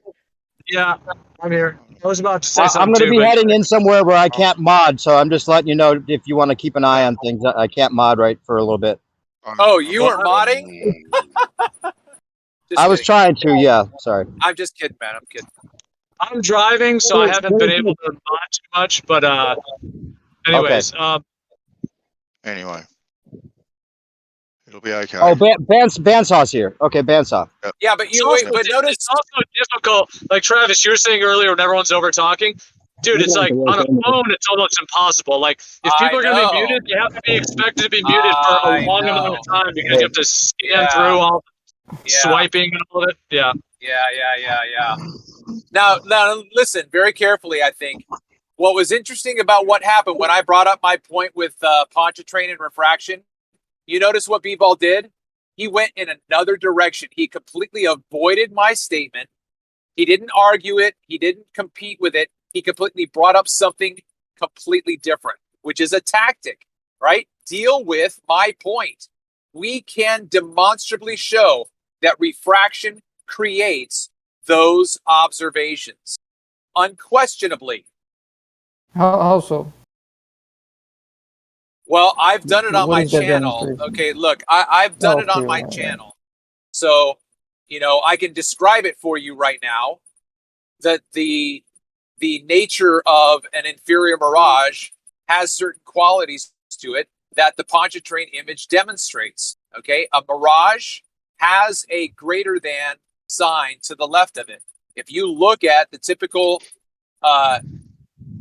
left-hand views of the Pontchartrain, they will have a greater than sign at the very end.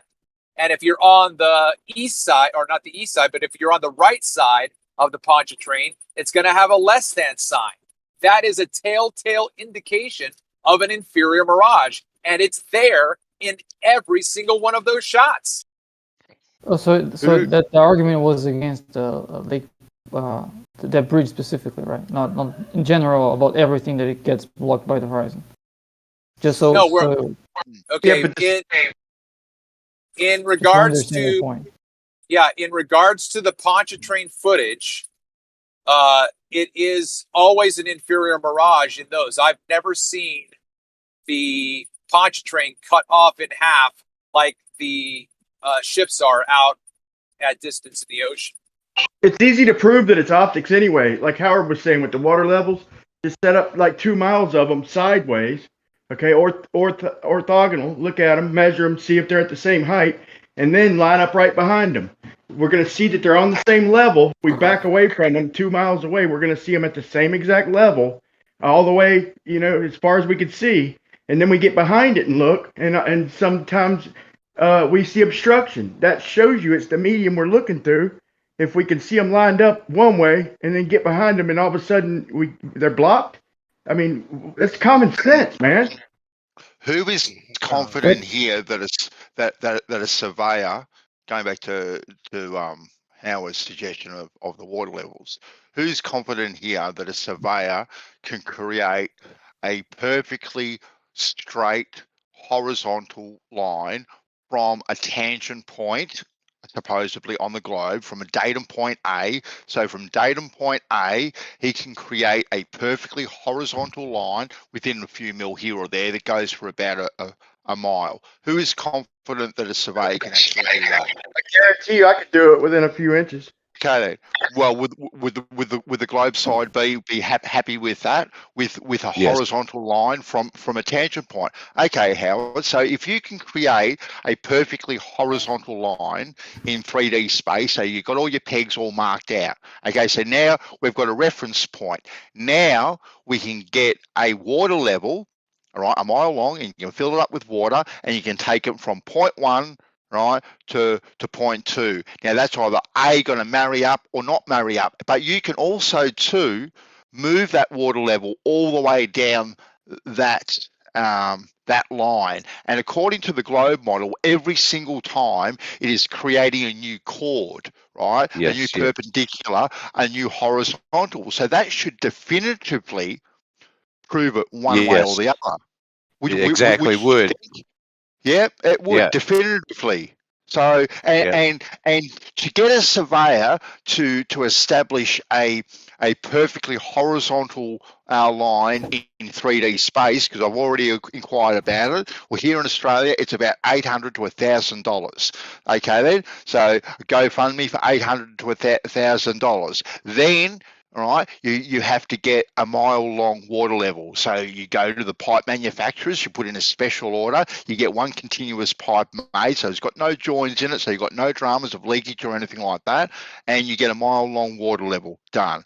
And you can conduct this experiment, you can have your 2 points of reference, you can do it near a static body of water, being a lake or a dam, something like that. There are many ways to actually do a direct measurement that I think both sides would be satisfied with. Yep, I agree. Mm-hmm. Well, what It's been done since the dawn of surveying. It's called state planar surveys.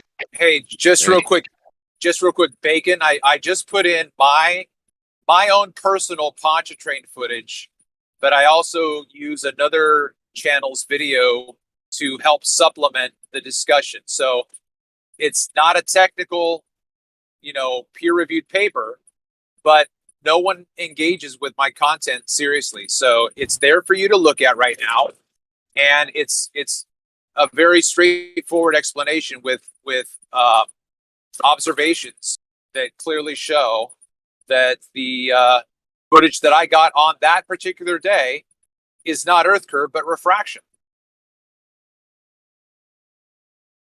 Yeah, I mean, I heard you saying that there are indications of mirages. That's all I heard. That's all I understood from your argument. I don't know how to move from that. Well, I'm telling you, that doesn't sound like as definitive as you were suggesting. I'm telling you that I have a video in the chat right now for you to look at. Okay, sure, I have many others. Yeah, I have your videos. What? Sure, I can spend time seeing your videos if you want to. Well, I think that would help if you have an interest in understanding what I'm saying. I'm telling you, that's fine. That's fine. I appreciate that. I'm saying if you have a sincere interest in understanding more about my claim, those videos have visuals that you can feel free to argue against with rational, valid arguments. Sure. But it's easier to talk to you, I guess, than to talk to your videos. Because if I see something I have a question about, I can't just ask them, right? Well, yeah, but you can't ask me anything legitimate right now either because you're not watching anything. So it's always going to be abstract in our conversation. I'm fine with that. Yeah, I'm perfectly fine. That's fair. Okay. So here's one thing about I've got footage of Pontchartrain with a wider angle so that I can clearly see an inferior mirage on the left. Okay, I've got the power lines on the right, and I have a landscape on the left that's clearly in an inferior mirage. So if you take that view all the way across the field of view so that when you get to the power lines, you're going to see that at that same angle, those power lines are distorted. Why is that?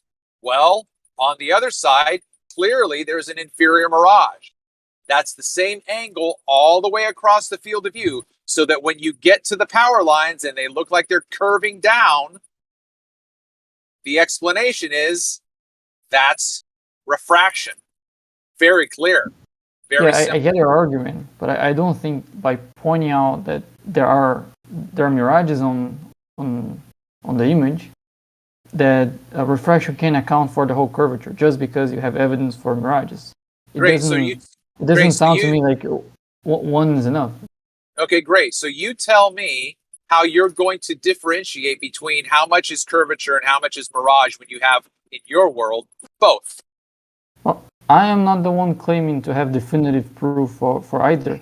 I'm just trying to understand your point, and you made the claim. I mean, you presented it as if it was some definitive demonstration that the whole curvature is just refraction. Well, yeah, it is, because first of all, there's no curvature. Okay, it's distortion that is indicative of an inferior mirage.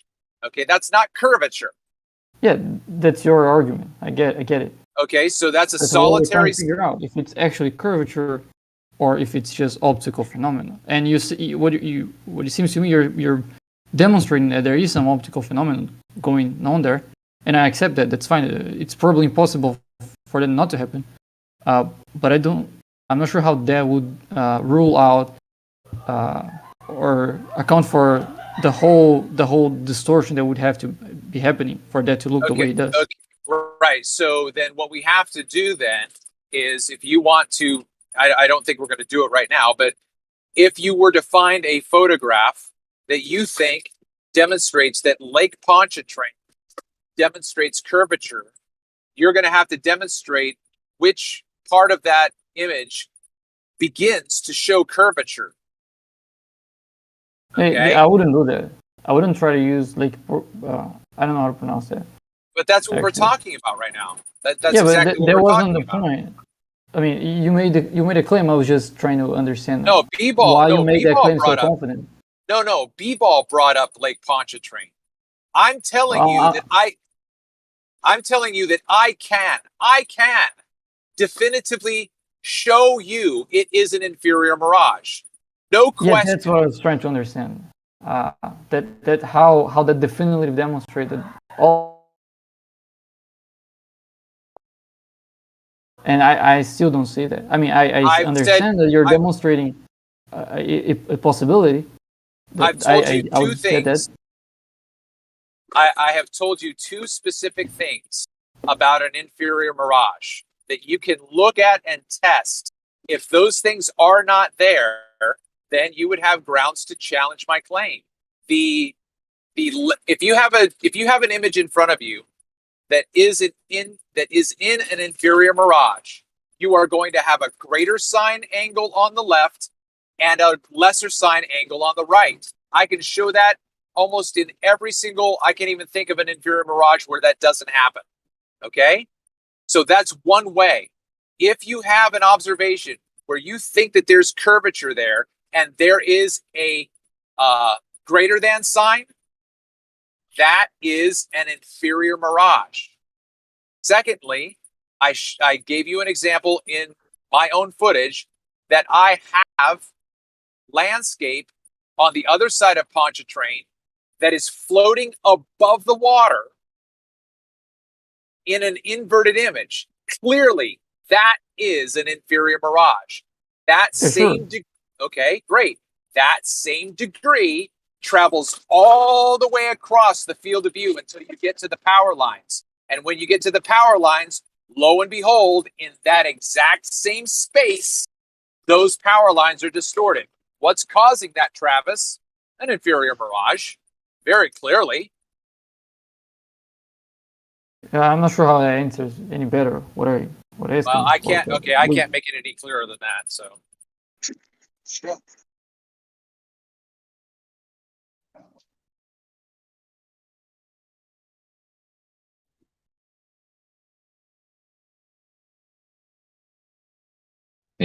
Jesse Klazowski, he did take the data of the bridge visually. He actually measured it and saw that it was definitively curved.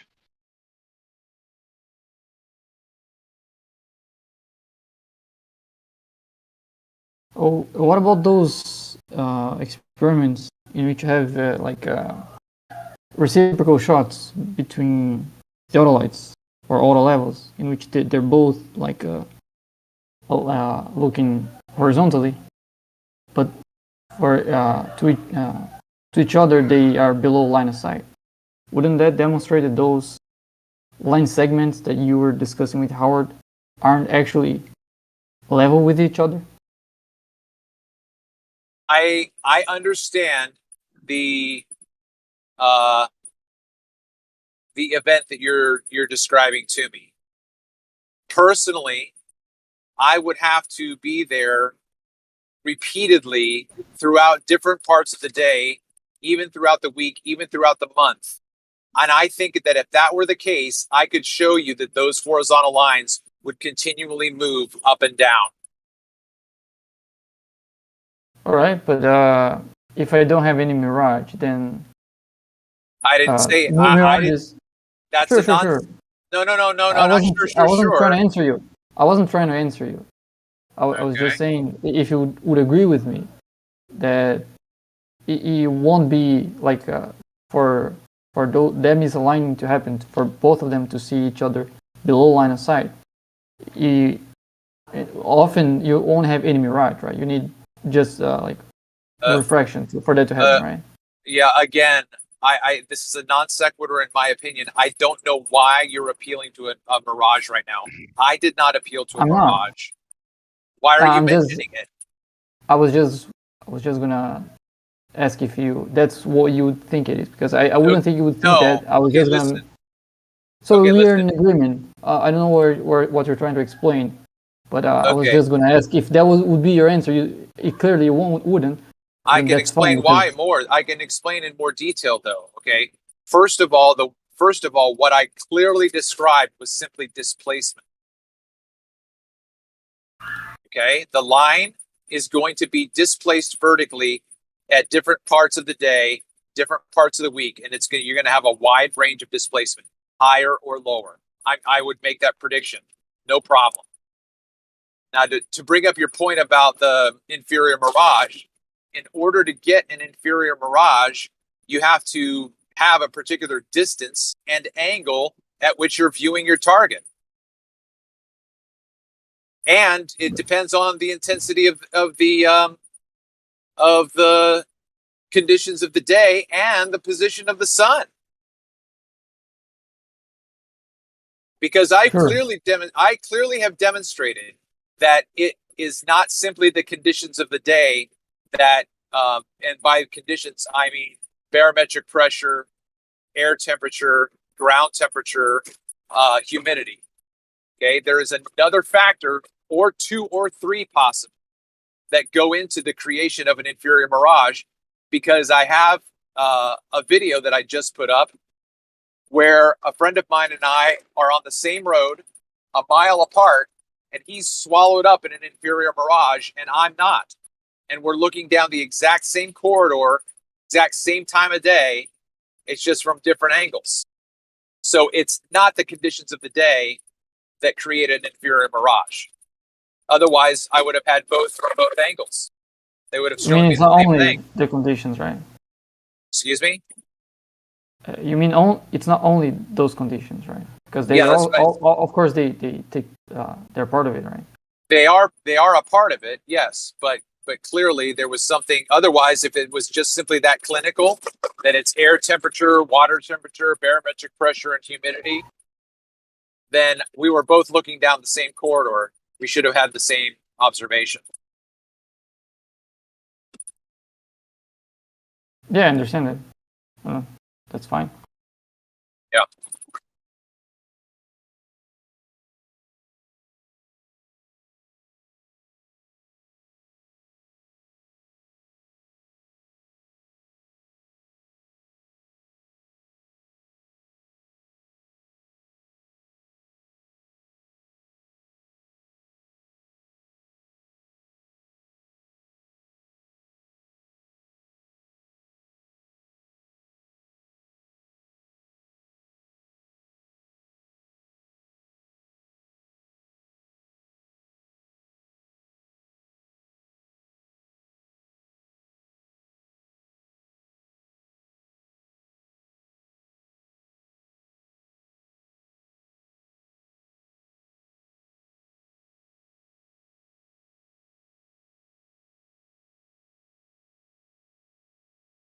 think I've seen that Sky Free channel before.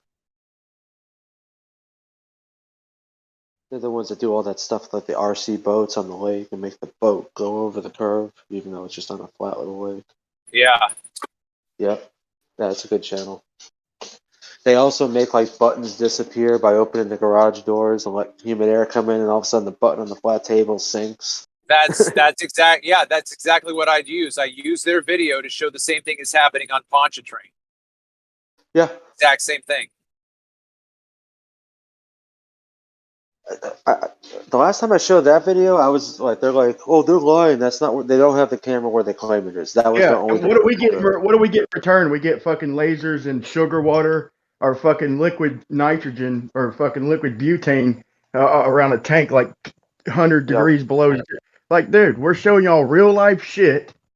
You know, y'all show us crap. You know, it took them forever just to come up with the bullshit that they did show us. When we're showing them real life observations, just opening a door, you know, let a little cold air in. Watch something disappear right in front of your face, and then the next day they'll argue, oh, if something's in your line of sight, it can't disappear. Well, you weren't watching last night when we just opened a damn door and made something disappear 50 feet away. You know, it's fucking unbelievable. Fuck yeah, dude, it's ridiculous. And then they take pure butane, pour it onto a copper pipe, and make a little thing appear for that split second that the gas is dispersing around the surface of the pipe. Oh look, black swan, that's what it is. Like, come on. Well, let's say you guys have to make a test or demonstration for downwards refraction. How do you go on and replicate that? How about this? Just go in the water and look at a sunset. Look it up. Okay, I could post a citation. Just the sunrise takes longer in water. So if you're 6 inches above the water, okay, so even if the light is refracting down into denser medium, okay, it's still it's doing the opposite of what y'all say it's doing. And underwater, it takes longer for the sun to rise and quicker for it to set. That right there disproves what y'all are claiming that we see. Even if the light is refracting downward, your claims are still wrong. Where are you getting this? Where are you getting this from? Never heard of that. I looked into it, man. You want me to post something for you? I'll just post a citation I'll just post a simple citation that says the sunrise is delayed and the sunset is quickened just by being underwater 2 inches. All right, so Bacon, here's my request based on some of the things that we've said before. Can you please demonstrate daylight bending down? I'm not sure how to do that. Because that's a part of your claim. You just asked us, what about this when light bends down? What claim? You talked about down. You talked about downward refraction. Yeah, because they were saying that examples that we try to give are ridiculous, and I was wondering how they would do it. I wasn't making any claim, was I? Well, yeah, you appealed to downward refraction. Can you I please didn't appeal demonstrate to. daylight? I asked how they would do it. Do what? A demonstration of downward refraction. I wasn't saying that's the case. They were referring to those experiments in which you use butane gas or water sugar tanks. Those are experiments to demonstrate downward refraction. No. Okay, great. Brian was saying they were crap. I was curious how they would do it. That's all. I wasn't making any claims. Okay, so again, show me in the butane with that demonstration. Show me light bending down. Show me downward refraction. Well, you can see by how the thing you're seeing through the gas presents itself. Yeah. No, you can't. No, you can't. I just proved that. That's why I said what I said. Because even if you're claiming downward refraction in the water, you have to claim the light's refracting downward, and that's not what we see. Let me just get to the end of it. All right, so here's my response. If you see, I didn't even answer. What are you responding to if I didn't answer? Okay. I thought you just okay. Yeah. So if you see something loomed up, right, the angle that the light is getting to your eye is higher than the angle it's leaving the target, right? So it has to be bending up. That's how you demonstrate it. That's what you told us. But when we looked at the sunrise underwater, like I said, with light having to be, it's got to be refracting downward, okay? Because the water's denser than the air above it, okay? And y'all even say it's refracting downward, and we didn't see the sunrise, okay? So the light coming over our head and bending down into our eyes, that's a fantasy. I think that's what Travis is saying. Well, you think the way light goes through water doesn't follow this downward refraction? Downward refraction is not making us see the sun rise sooner. That's my point. Y'all are claiming that. Why would have? Just why think would about it for a minute. Yeah, one sec. Because the water isn't refracting all the way from the sun to you. It's only refracting. My point is downward refraction is not making us see the sun higher. We know for a fact the water is refracting the light downward, but it's not making us see the sun higher. That's the point. Y'all's claim is we see the sun higher because of downward refraction. My point is no, we can demonstrate that's wrong with filming a sunrise underwater. When you're below the pool and you look to something outside of the pool, it always looks higher. The sun isn't. Why would the sun be an exception? I'm not getting it. Where are you getting this from? Did you post the thing already so I can take a look? Because that sounds like it doesn't happen. It should be opposite. Bro, I'm talking about something on the horizon. And the thing is, talking about something that's hitting our eyes or not. In other words, if the light was coming above, you're missing my point. Yeah, but for the light to be like, where is the water? Are you looking through the surface of the water? Yeah, like you have the camera right above the water, right? Because take the camera above the water, and you can see the sun above the horizon. Okay. Now put the camera underwater, and you can't see it. Okay. But once it's over you, yeah, I agree. We can see something higher. Okay. Or we can see it at a different angle. I don't think it's happening the way y'all are trying to describe it, like with a sun on the horizon or objects on the horizon is kind of what we're comparing it to, right? I'm not talking about things above our head. I'm talking about things at a drastic angle that we're describing, that we're, trying to compare to. But I need a minute. Somebody take over. Okay. Nah, bro, we'll wait.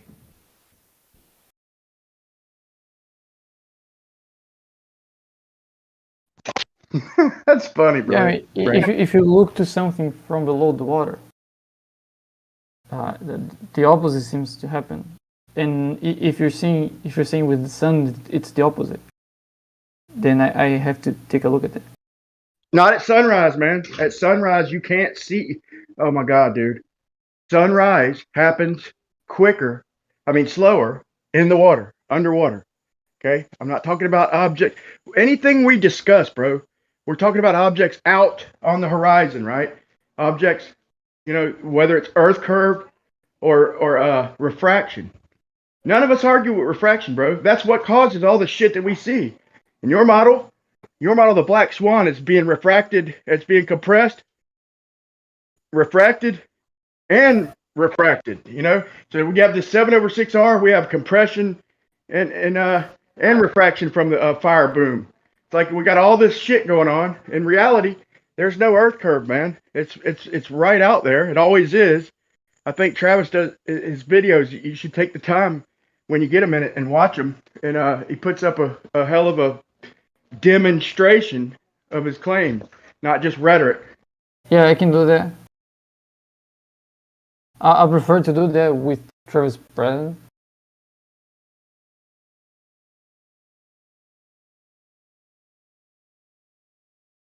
But yeah, can you find the reference? Yeah, I'll post it. I'll post it. I took a picture of a screenshot just because I knew somebody wouldn't know common sense that you're going to see. All right, man. All right. That's not common sense. Let's talk more posting. That's not common sense, Brian.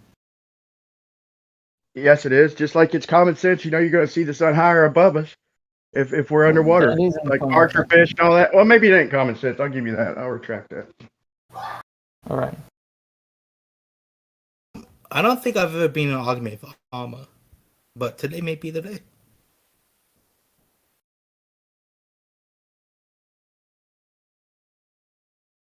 Armor, my bad, bro. I'm preempting conversations that will occur in about 30 minutes. Well, I would say in 30 minutes, I'll start really pissing you off.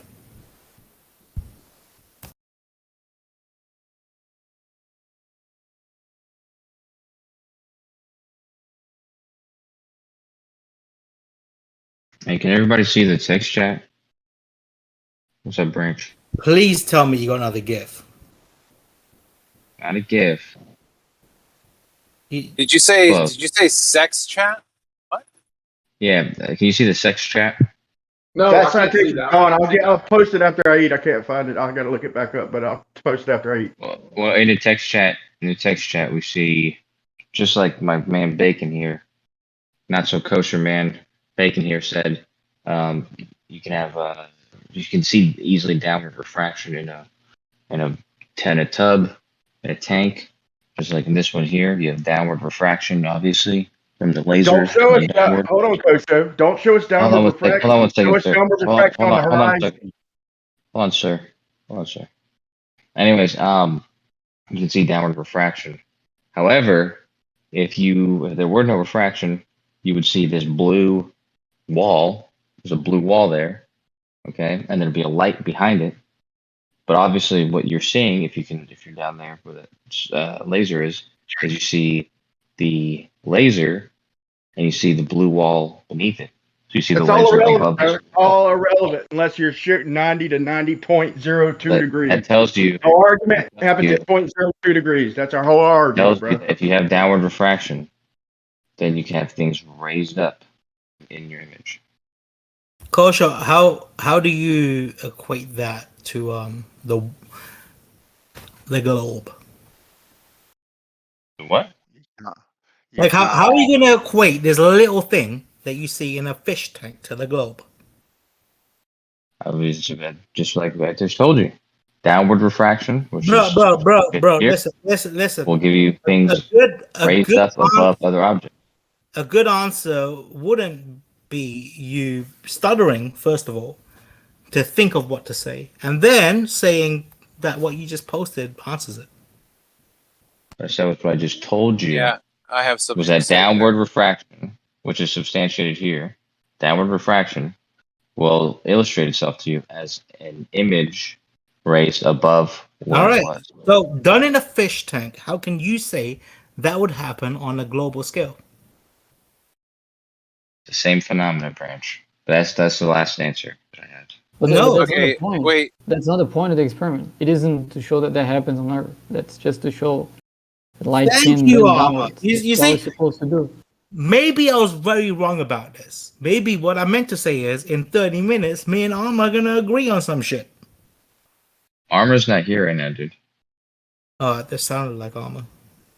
Oh, No, you it's think I bacon. sound like Armor? Kind of, you do, yeah, but different. You don't sound like him. Different accent. I used to be a gummy bear, now I'm Armor. Okay, no, Gummy Bear sounds like Christoph Waltz on Helium, but so listen, Kosho. So on the right of this image, we have a laser coming into the tank. I only see a trajectory. I don't see anything bending down, presenting anything up. All right. Well, that's absolutely correct. And Also, if you consider the pressure differential, not pressure differential, the difference in fucking index of refraction between the gradient of that fish tank, right? Because that's what the index of refraction is what causes. I don't have too much time, Branch. Well, if you don't have too much time, that's totally fine. Do you have to go right now? I'm gonna respond to Travis. Okay, go ahead. Respond to Travis. Yeah, Travis. What was this? Oh yeah, right. Yeah. So the downward refraction, which is allowing the laser, which is without refraction, ordinarily going to be a light that's behind a blue wall, so you can't see it. Refraction is allowing that light that's behind the blue wall to appear to be above the blue wall because it's moving downwards. Since the blue wall is in front of you and the light was behind it and now above it, you have downward refraction, allowing objects to be raised up in the image. What object? What object is being raised up?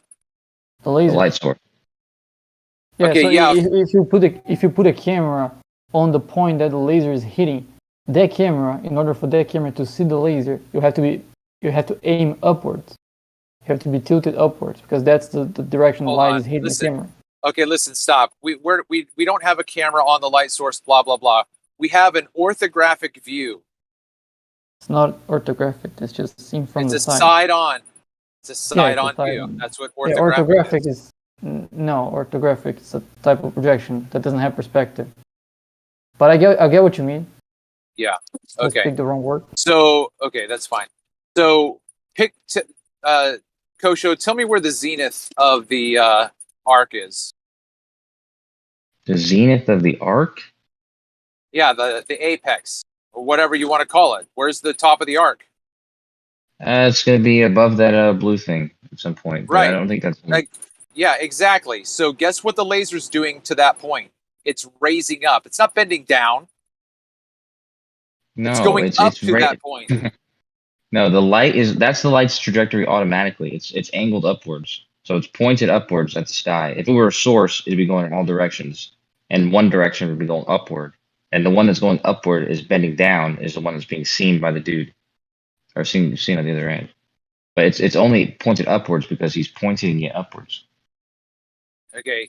Yeah, I still, whatever. So this is a laser. This is a fish tank. Show me daylight that is downward refraction presenting an image higher. Look through the tank, for example. Things appear higher. There are videos of experiments like this, like the one in what's the name of the guy that has a vacuum chamber? Okay, I'm gonna say this again. Things appearing higher from above. We're talking about shit on the fucking horizon, man. On the horizon. You know what? Let me ask you a question, right? So Kosho or Bacon, based on that picture that Kosho posted, right? It shows laser bending, right? Mm-hmm. Now the question I have is what actually causes that laser to bend? And the reason I'm asking this is whether or not it can be reproducible on a global scale as opposed to a fish tank. Do you guys know what causes the light to bend? What causes that? We have an explanation for that. It bends towards the denser medium. Yes, I understand that that's what happens, but what is causing that? What happens to the photon to make it go in a different direction? Oh, it isn't. It's not happening like at the level of single photons. That's not how it works. What happens to the photons with a plural? Yeah, it does, but it's more complicated than that. Like refraction and the question I'm asking you, I understand it's complicated, right? And what I'm asking I'm trying to tell what I know. So if that doesn't satisfy you, then I don't have another answer. Oh, no, you just told me it's complicated. You didn't actually tell me. No, I was trying to. If you didn't interrupt me. Oh, my bad. Right. So it's easier to understand it as a wave, but that doesn't deal with light in the subatomic level, like as photons. I saw a couple of explanations on why that happens, but my level of understanding of physics isn't enough for that, I think.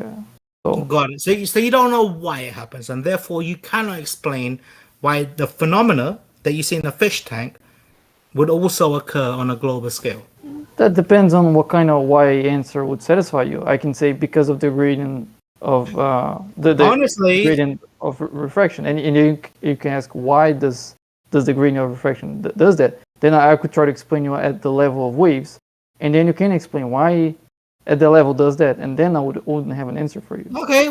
Let's talk about waves. You can keep asking why for any question. At some point, I won't be able to answer you. I'm not asking why.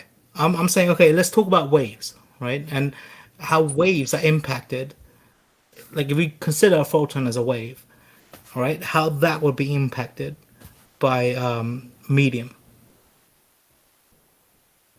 What is it?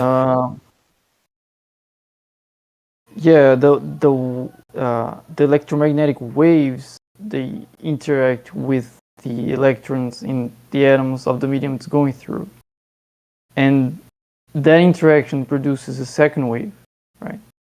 And the overlaying of both waves. I thought it was like because if you consider it as a wave, the top part of the wave would interact with this medium before the bottom part of the wave, which is what causes it to bend.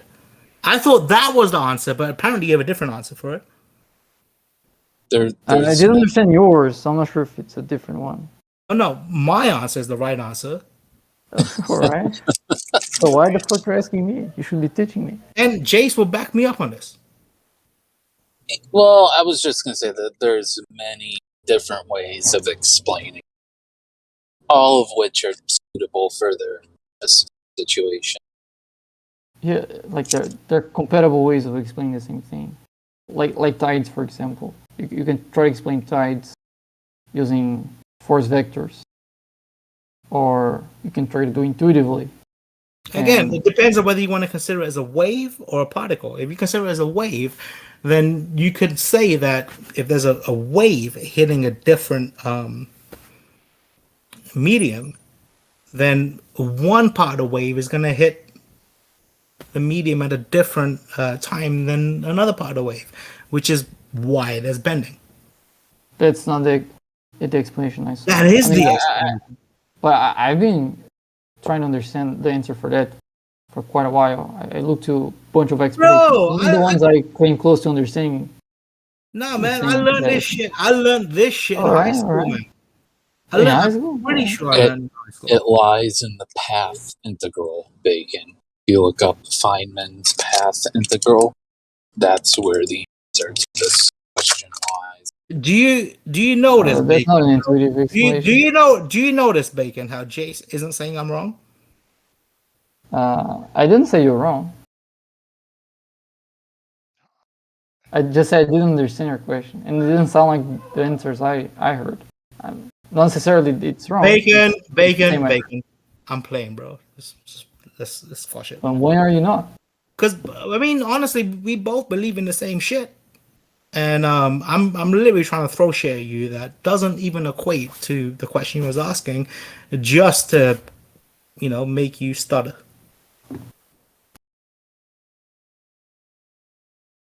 All right. I did make you stutter, right? Yeah, I stutter quite easily. Like I usually think while I'm speaking, so sometimes. No, when I say stutter, I didn't mean your speech. I meant with your reasoning. Well, that's what usually happens if you're trying to think honestly. Yeah. If I just wanna sound I'm right, I can just say memorized answers. Absolutely. The reason that's gonna sound like I'm much more Bacon. familiar with this. What you're trying to tell me, Bacon, is that you think before you speak, and that's a good thing.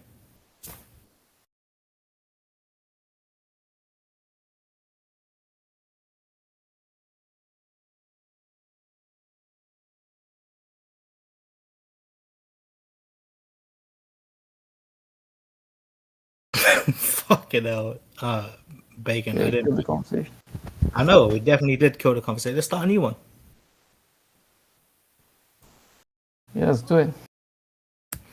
So, Bacon, if you could think of an ultimate test a flat earther could do with a $10,000 budget that would satisfy. He was just showing me that earlier today, Bacon. Why don't you bring it up right now? I'm here.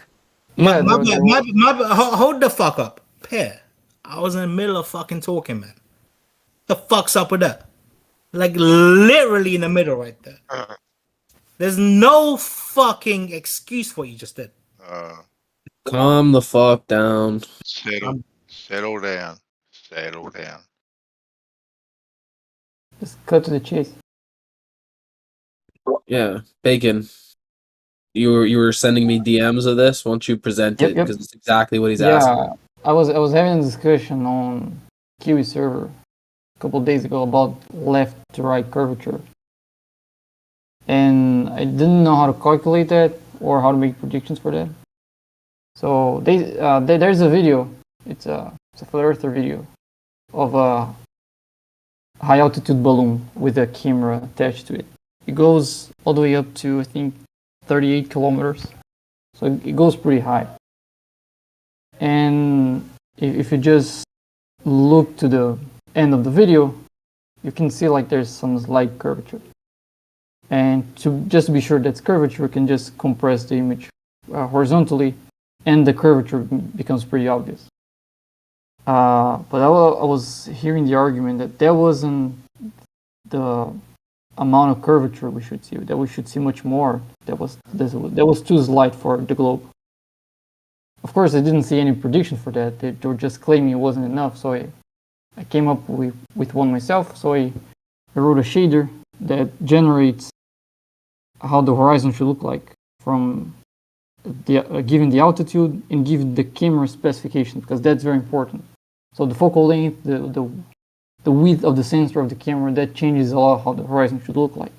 So I took those into account. I checked my math against Blender because I know Blender does the same thing, and it matched it. And then I checked my renders with the video. So I generated some frames that were using the same data of the video, the focal length, the data of the sensor of the camera, and the altitude of the camera at the moment of the frame.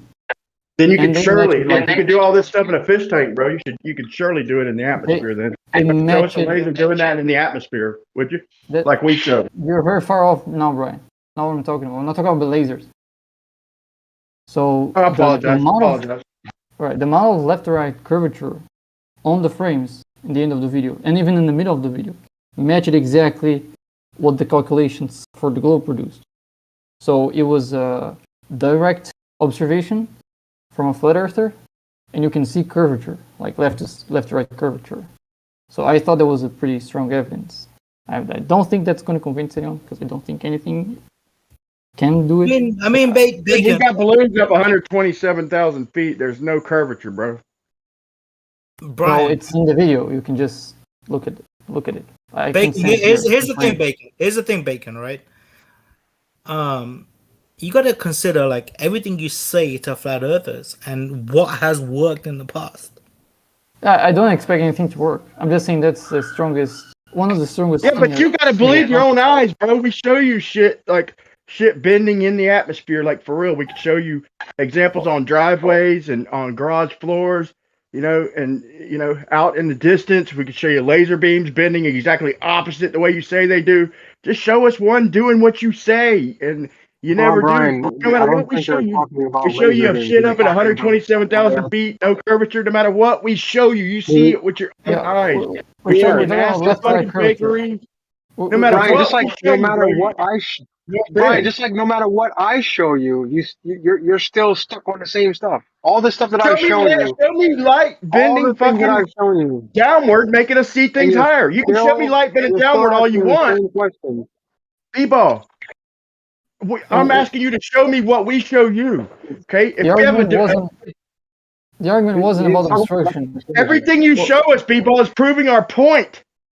No, it's not. Okay. Right, so B-ball and Bacon, right? So if everything you've shown him is proving his point, then why not take a different? Why not? Hold on, let me finish. Why not take a different attack at this? Why did you guys still come in here with the same attack? He's just claiming that. I'm not bringing something. He proves his point. I've shown Brian 24-hour sun. I've shown Brian parallel light from the sun. I've shown him countless things, and he's still stuck. He still comes back. No. He showed me 24-hour sun and made a video about me. I put it in slow motion and showed him chimney going back in the fucking stacks. Every single one, every single time, and he still hangs on to it. Like, dude, I don't want to go off the conversation. Hold on. You ain't got to interrupt, man. You ain't got to interrupt. Hey, Brian. What he did? He showed us a video, and then they come back and say, "Oh, well, that's not really where it started. Here's where it started." And then I showed where there's a cut on every single side, smoke going backwards, and he still hangs on to the video. Like no matter what we show him, he fucking won't bend. It's fucking insanity, man. Brian, would you mind? Would you mind if I show a way of having a different angle of attack with you? I'm all ears, man. But Bacon, by the way, crazy. that's from what's his name?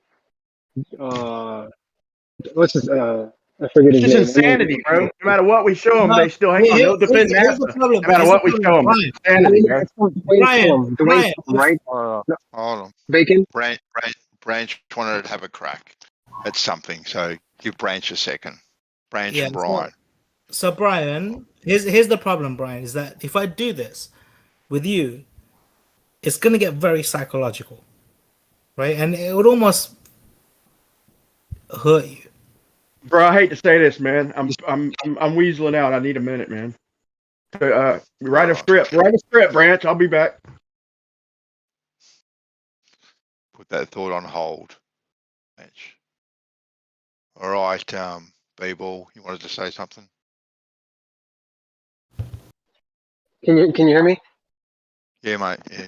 This is just since Brian left, I'll tell Branch. See, hey Branch, so me and Brian had a conversation about what he's talking about this 24-hour sun, and I showed him. We were on Jose's, and I showed him exactly how they made that video, since he claimed that it was cut. He claimed that it wasn't the original footage. So I went and got the original footage. They fucking admitted it was cut, you dickhead. What the fuck? Hey, Brian, settle down and just let B-Ball finish his thought. All right, I'll let him lie through his teeth. At the end, let him lie through his teeth and then correct him. Right. All right. Anybody can go back and watch the stream on Jose's. So I'm not lying about anything. Anyway, at the end, you agreed that. Yeah, man, that is kind of how they'll be able to do it. You kind of showed it to me. So you agreed. No, I didn't. Yeah, no, I'm sorry, not you, Branch. I'm talking about Brian. Yeah, Brian's getting his thoughts together. You know. Yeah. At the end of me explaining how they made that video, he agreed that would, that explains it. Now he comes back and he's back to square one. Well, okay. Claiming Hold on, people. So, okay then. So from what I take it, you had a conversation with Brian. You went through everything, and Brian agreed to things, right? So maybe he's gone back, right? Had a thought about things, reassessed things. Now, because he agreed with it in the past, doesn't necessarily mean he has to agree with it now. Like, people are entitled to reassess things and change their minds. Absolutely. So you can't. Well, like I said, people can reassess things and see things how they want to do it, and he sees it the way he sees it now. So you can't necessarily go, well, you agreed to it now, or back then, so you have to agree to it now. That's I'm gonna show y'all how honest B-Ball is. I'm gonna fix that video, and he's like, dude, B-Ball, dude, you don't. Okay, you claiming the dude fucking saying that it ain't cut. When I'll have the owner of the film tell you, okay, specifically, there's a cut in the middle. He shows you where the cut is, and you're still claiming a fucking uncut 24-hour sun, bro. You are not honest. And in fact, as bonus footage, hold on, as bonus footage, I'm gonna play another video showing you B-Ball's honesty, just for the audience. Okay, good for you. Well, there you go. There you go. If he's got proof that it is cut, right, and not uncut, well, that says a lot then, people. So there's a difference. So very kosher video. Very kosher video here. Bandsaw, there's a difference, right? So there's two sets of videos, right? If you go on the internet, there's one video where it's the video that's shown is from a documentary, which is cut, right? And then there's raw footage that is not cut. Listen, Slimy, he says where it's cut, motherfucker. He says where it's cut. Can I have a second? Can we have a second with Earth is Life? Can I have a second? Hold on. No, you can't, because Earth is Life is explaining something, and then his explanation will be able to be rebutted. So I want to hear his explanation. Can I have a second with people? Can I have a second with B-ball then? Because B-ball was in the middle of something, Branch, and he hadn't finished. So I want B-ball to finish what he was saying, and then go. All right. I'll talk to Earth's life later then. Yeah, no, it's okay. Just real quick. So on Jose's, I even made a video showing exactly how they made the video in the documentary from the raw footage. So if you're still claiming that the raw footage is cut, I'd love for you to show me where. Okay, well, my question would be the raw footage. Do you have a copy of that raw footage that is completely Hold on, I gotta try and calm down. I don't deal with liars. Listen, the guy, the original owner of the film, shows you where it's cut, and I just posted the video for anybody who wants to see how honest B-ball is. The guy who says, "Oh, so it is cut," he shows us even where it's cut. Anybody can see the cut. It's not. B-ball acts like just because the guy showed a new starting point, that cut no longer exists when it obviously does. The guy's pointing out where it's even at. You're reverting back to before you know we what had I this like. What I like. Hold on, Branch. Branch, hold on. Because I had a very specific question for B-ball. Do you have access and can you post the raw, uncut footage that people can then analyze? Okay, then. I sure can. Can I get a second afterwards? After he answers, can I get a second to ask him a question? And then I would pose to Brian, have you seen the raw, uncut footage that B-ball is referring to? I'm not talking about the documentary. I'm talking about the raw, uncut footage. Yeah, just watch my video. He sent it. Okay, the guy who made the video, B-ball, all he keeps talking about is the old footage. I told him if we never talk about the old footage again, it'll be too soon. I don't care nothing about that old footage. Okay, we're gonna give this guy a mulligan and let him try and do it again. But besides that, I show smoke going in chimneys backwards. Every single smokestack has smoke going in them backwards, man. To me, that's right there. What did we tell you about that, Brian? Did we explain why it looks like that? Didn't we explain? You might get one or two like that, but every single dude, you're lying. I need to go past the fucking cut. Just watch my video. If anybody wants to see it. I'll watch it, Brian. I'll watch it, Brian. Can I get a He's talking about B-ball. Talking about talking about I'm agreeing with him. He's a fucking snake, man. Yeah, I know. So what you've analysed in your video is the raw footage, is it, Brian? No, what talking about. I showed how on the raw uncut footage that B-ball says is uncut has 4 cuts or 3 cuts. Okay, Brian, calm down, buddy. Calm down. Yeah. All right. Yeah. So I've posted the raw uncut footage in the chat. So the raw uncut footage doesn't have the rainbow screen, doesn't have the cloud thing in the original. Yeah, it does have the rainbow screen, but even after so it is cut in, right? So it is cut even other than the one they pointed out, or the 2 they pointed out. It still goes around 360 degrees after that little malfunction. So it is cut, B-ball, right? So it's cut. It's a malfunction in the camera, which the gentleman explained. Hey, quit calling it uncut, bro. There's 3 cuts in it. Earth is live. Can I give you a different perspective on this? Earth is live. Can I give you a different perspective on this, right? So, like, I've been fucking around this flat earth shit for a very fucking long time, right? And I spent a lot of time in Gem Panda's room. And when I first started Gem Panda's room, all the fucking Globers hated me because I never fucking gave a fuck about, telling people how wrong they are. Right? And you know what? Over time, the same motherfuckers have realized that there's no point telling people how wrong they are, and they've fucking adjusted the way that they talk to flat earthers by essentially just making a joke out of it.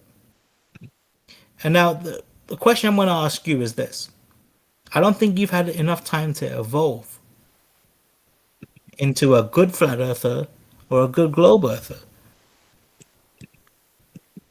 So with me, like, all I do is go out with my camera and then show evidence. Right, but If my whether- point has always been this, right? Is that there is no fucking point proving a Yeah, globe. I agree with you. Right, so why do you keep doing it? I'm here for the same reason everyone else comes here. Right, and that's why I told Brian that me and him getting a conversation is gonna be psychological. Because that is what Flat Earth is about. It's not about the shape of the Earth. This is just purely a debate scenario.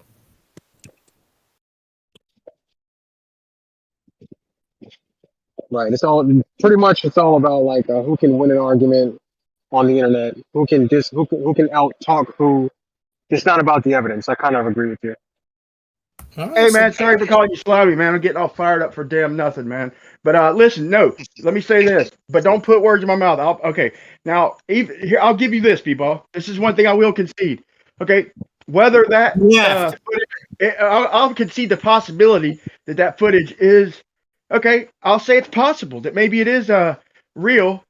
But don't call it uncut. That's my point. So I'll concede that. I'll concede the possibility that maybe it is real. Maybe the guy is in Antarctica.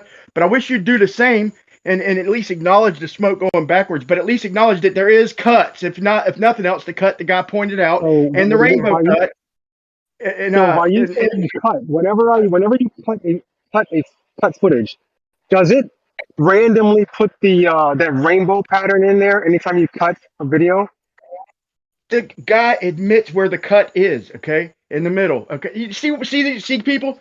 And I posted another video of his double speak. But look, I can't even see you can't even compromise with these people, man. Bebo, you agreed with me just now. And yet you still I just think it's hilarious. fell back into it. I just think it's hilarious how even after you sit down and you demonstrate to someone how a video was created, they still want to claim that the cut version is the uncut version. Right. And you're claiming that it's uncut, and that is a fucking lie, bro. I'm sorry to keep saying that, bro. You keep claiming it's uncut, and that is a fucking lie. Period. So whether it's real, whether it's a glitch, it's still a cut. Hold on. Branch, I understand. Like you want me to like not be kind of like you, but I'm not like you, man. I'm sorry. No, that's not what. For me, it's like a knee-jerk reaction when people make claims about something that something is fake. I kind of have to go at them and say, no, this is not fake. We'll let the audience judge for that. All they gotta do is watch the video. Can I respond to him? He literally asked. He literally is talking right now, and I should be able to answer. All right, so I get it, right? That you can't respond that way. But the question is this: what are you responding to? Think about it. What am I? I don't know. He's making claims that this footage is fake. That's basically if you get down to it. Claim that it's cut. That it's cut, motherfucker. Quit lying. Calm down. Ryan, I've got a question for you. I've got a question for you, Brian. Just quickly. Sorry, people. I've got a question. Now I'm only watching it on a small screen. This supposed raw footage that B-Ball just cut, and you said that the smoke is going backwards. Now it's a bit hard to see on the screen that I'm watching it on, but I'm looking for smoke going back inside the chimney. I see plenty of smoke changing directions, which could be put down to the wind per se, right? But slow it down. Slow it down, bro. Yeah. Okay. Like I said, it's on a small. Screen, wait, hold on. I posted a video. I did it for you. If you don't feel like doing it yourself, I did it for you. I posted the video. Yeah. I was just watching B-Balls at the moment. I'll watch yours now. Right, but you talked about the wind, Banso. Which direction was the wind blowing in? No. Hey, so Branch, wind's blowing back in the chamber. Wind's blowing back into all the chimneys. Oh, it's not. No. Anyway, Banso, you talked about the wind, right? Which direction was the wind blowing in? I don't have a compass surface. I don't know which way. I told you, man. It's blowing back in the chimney. Blow it down and watch it. I mean, the point of what I said is that it doesn't fucking matter. So we're looking at a time lapse here. So every second was, I think they did the math. Every second is about 48 seconds. Yeah. Except for you can see people walking backwards too. Hold on, you can see people fucking. You only get to see a split second of them, but you can see the people walking backwards and the smoke going backwards. Just watch it. All you gotta do is scrutinize it. The way you scrutinize our shit, B-Ball, scrutinize your shit, and I already did it for you and slowed it down and showed you every smokestack, not just one or here and there. The time lapse makes it look like it. Every fucking smokestack, the shit's going backwards, and you can't show me one that makes it look like it's going forward. But my argument is the cuts. You claim it's uncut and it's not. Well, actually, I'm watching yours now, Brian, and how you've slowed it down and how it shows the actual smoke getting sucked back into the chimney, as you said. So that's definitely going backwards. There. So yeah. They don't believe their own eyes. No, that's why I wanted to see the Brian, just to compare them. Yo, Brian, this is a good demonstration. Thank you. Hey, Brian, you know what? This is an amazing demonstration. Tell us more. Even the guy who made the video admits it's cut in the middle. He shows where it's cut. You can see it when you watch the unedited. Okay, what he's called unedited. The guy says so it's unedited, and the owner of the video says, well, there's a cut in the middle, and it's not where the alligator cloud is. So now you have the alligator cloud. I won't even call that a cut, but you still have a rainbow screen cut, and the cut they admit. So when B-Ball claims it's uncut, that's not honest. That's the whole point. If you want to say it's real, we can have that argument. And I'll start talking about the chimneys. Hey, B-Ball, he got you there, bro. He got you there, man. You can't even fucking. No, he doesn't. No, he doesn't. Because again, he's still talking about the original footage that's on YouTube. Right. So let me break it down. Wait, no, Branch. Let me break it down for you real quick. You just admitted there's a rainbow screen in it. This is just a wow moment, man. This is crazy. Man. Brian, this is a great demonstration, Brian. This may be a wild moment. Thanks, man. Can I respond, please? Thank you. So, people, you gotta get a new mic, man. Your mic is super muffled. You gotta get a new mic. That's true. I can barely hear shit until Gio. Yeah, we cannot hear what you're saying, dude. Eventually, try to find a new mic or something because it's really hard to make out what you're saying. But go ahead. Well, B-Ball, he's acting like they were a whole new bro. That wasn't a cue for Branch and Brian to start screaming. B-Ball, go ahead. Can you hear me now? I'm trying to put my other headphone in. I'm using wireless headphones, that's why. My point is, that's not new plumes of smoke, since we can't hear you real quick. That's not new plumes of smoke, like it's time-lapse and it's just cueing itself where it looks like it's going backwards. I'd like to hear what B-Ball has to say. Can he please me too, my bad. Let him respond, okay? So, when we went over this over in Jose's, I explained that the footage that you're showing in your video is the cut footage. And I've said this before. Do not jump in and try and cut me off. I said that is the cut footage because that is the footage on YouTube that is cut. But the uncut footage that I showed where it is started at a different place, that is the uncut footage that they used to make the documentary. And then I went ahead and I made a video showing you exactly how they made that video, where they cut the beginning. Okay, that's fine.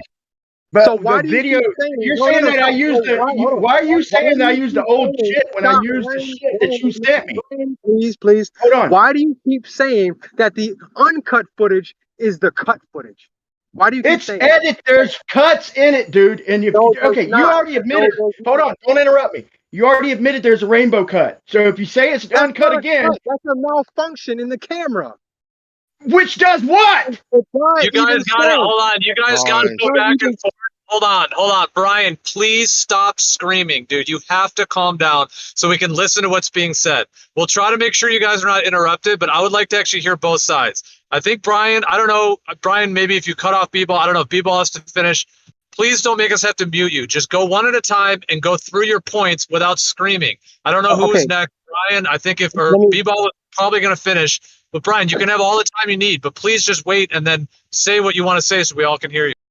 Okay, so he keeps claiming that the uncut footage is the cut footage. That's where you're making a mistake. That's what we went over with. That's where we went over on Jose's. That you are mistaken between the cut footage and the uncut footage. All right.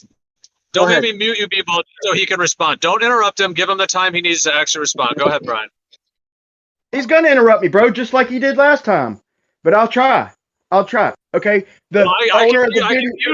mute him every time. Yeah, mute him for a second. Mute him because he's most certainly going to interrupt me. The owner of the video. All right. Yep, you're right. He's muted. Sorry. The owner of the video admits that there is a cut in the footage that they are showing to reclaim their freaking, what do you call it? Their righteousness, whatever you want to call it. The fact that they showed the wrong thing. Here's the point. Real quick, the point is they saying that they showed it edited or started at a wrong spot. That it actually went around 1.5 times. So what they do, they show the original video. They say there is an edit in the middle. Whether there is or there isn't, there is still a rainbow screen. If people don't want to consider that an edit or a cut, then he's not being honest. The point is I've used the supposed unedited footage, okay, where the owner, just anybody watched a video, the guy says that even in the original, there's a cut right in the middle. I'm not talking about the rainbow cloud. The owner admits it. B-Ball, just post the unedited footage. If it's so special, post it, and I'll rip that apart. Go ahead. So for one, I already posted the unedited footage, and again, I've said this several times in the interview. The one that you're showing in your video, what the video that they're playing in the background is the edited footage where they tell you, hey, this footage was edited, right? Then if you would have watched the video longer towards the end, they show the unedited footage and they tell you, hey, in the original footage, this is where we cut it, right here.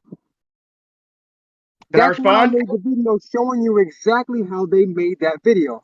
I'll post it again. I'll post both videos showing. No. Post the unedited shit because I don't want you pulling this crap on me again. I watched the whole video, so everybody knows. I watched the whole video before and after my discussion with B-Ball. I watched the whole entire video. There's nothing different except for the starting position. Once again, there's nothing different except for the starting positions. So do me a favor. Post just the unedited shit. Don't post any of the old shit. I never want to hear about the old shit again. Post the new shit and new shit only, and I'll tear it to fucking pieces. Go ahead. I already did. Okay, this is where I showed you. This is the video where I showed you how they made the video. Right? Hold on. Everyone can go and watch it in their leisure. And this is the unedited footage. Post just the unedited. Because he's gonna pull the same shit because I got that chimney shit off the unedited, okay? And dude, he's gonna pull the same shit. He's gonna say, "No, you got that off the old fucking edited." There's nothing different from what that guy demonstrated and the unedited. I repeat, there's nothing at all different except the starting position. So in the description, there's the link to the interview is in there if anybody wants to look at that as well. So how did they take the cuts out, B-Ball, and why didn't they take the rainbow screen out? And why did you call that a cut? Because if you watch the entire video, the gentleman explains what happens in the beginning. It is a malfunction. Anytime you make a cut in a video, you don't get a rainbow screen. It's just a malfunction. You call it whatever you want, bro. It cuts clips of film. So you claiming, if frames are missing, hold on. If frames are missing. Are you claiming that just because it's a rainbow thing, it's a malfunction and not a cut? So it's a malfunction, sure. But how many times does the sun go around after that cut? or the malfunction or whatever you want to call it? Does Bro, it I go don't even around? believe he's in Antarctica, man. There's other things wrong with that video, B-Ball. I just haven't posted yet. I'll put them in my new video. Just post the uncut footage, and I'll tear it to shreds even further. Ryan, quick question. After that, you're claiming cut. How many times does the sun go around in a circle? Never even two sides without a cut. Never two sides without a cut. It goes around an entire 360 degrees after that cut. What you're not noticing, B-Ball, is all the problems are in that one side where it would be missing. But here's my thing. I think the whole fucking thing is edited. And like I said, if you post the unedited footage, just that, I'll add shit that I didn't even add to the video. And I'm gonna make it. I'm gonna do it even. I'm gonna take a shit and wipe my ass with it. Watch. Anybody can do that. Anybody can make up a bunch of claims about it. I'm not gonna make up nothing. I'm gonna detail it. Okay. You're still gonna be wrong. And you still can't explain See, he ain't even seen what I'm gonna point out, and he's already saying I'm wrong. This is who we're dealing with, people. There's still even other examples of this 324 footage. So you can say whatever you want about this video. There's still other examples out there of it. So good luck.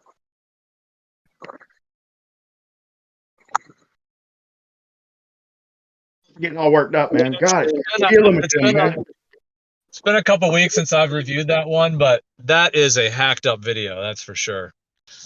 I see the one you're talking about. I just haven't watched it again, like in a couple weeks when we've gone through that one. Yeah, it's problematic on multiple levels. It's definitely not authentic. Well, of course, flat earthers are always going to try and find problems with it. I'm not disagreeing with that. Well, it doesn't have anything to do with my viewpoint on cosmology or cosmography. It just has to do with that footage and it not having a clean authenticity of order of frames. At the end of the day, it comes down to the frame. It comes down to frames and the order of those frames. And the order of those frames would have to be consistent with one uncut video to show the actual 24-hour sun. And if it isn't that, then already it's problematic. And then we could get into the weeds of why and the different viewpoints. But if it doesn't have consistent frames like dominoes that are all, falling and moving together, then it's not authentic footage. And that's the category it falls into. So if this was done in North Pole, would it be fake or no? That's like a non-applicable question because that guy with that camera is not the one he's not claiming this at the North Pole. But the way I would answer that is say, yes, there are many, many, many of the northern 24-hour sun that have consistent frames and are consistent and legit actual video. So yes, there's many, many of them. Well, because it's the North Pole, then all that. One final point, B-Ball, before I got to go. Really, for a minute, I've been putting this off. But okay, if you look at the smoke, my point is with the smoke going backwards in the chimney, them are not new plumes of smoke. You can tell the smoke is going pretty slow coming out the chimneys because them are all the same plume. Now, for it to be just appearing to go backwards, each one of them in the 4 or 5 frames that I show it would have to be whole new plumes of smoke. And if you just look at it with a little scrutiny, instead of just denying what we say, B-Ball, you'll see, bro, that them are the same plumes and they're moving backwards, bro. Yeah, you got all of that by looking at a time lapse. Is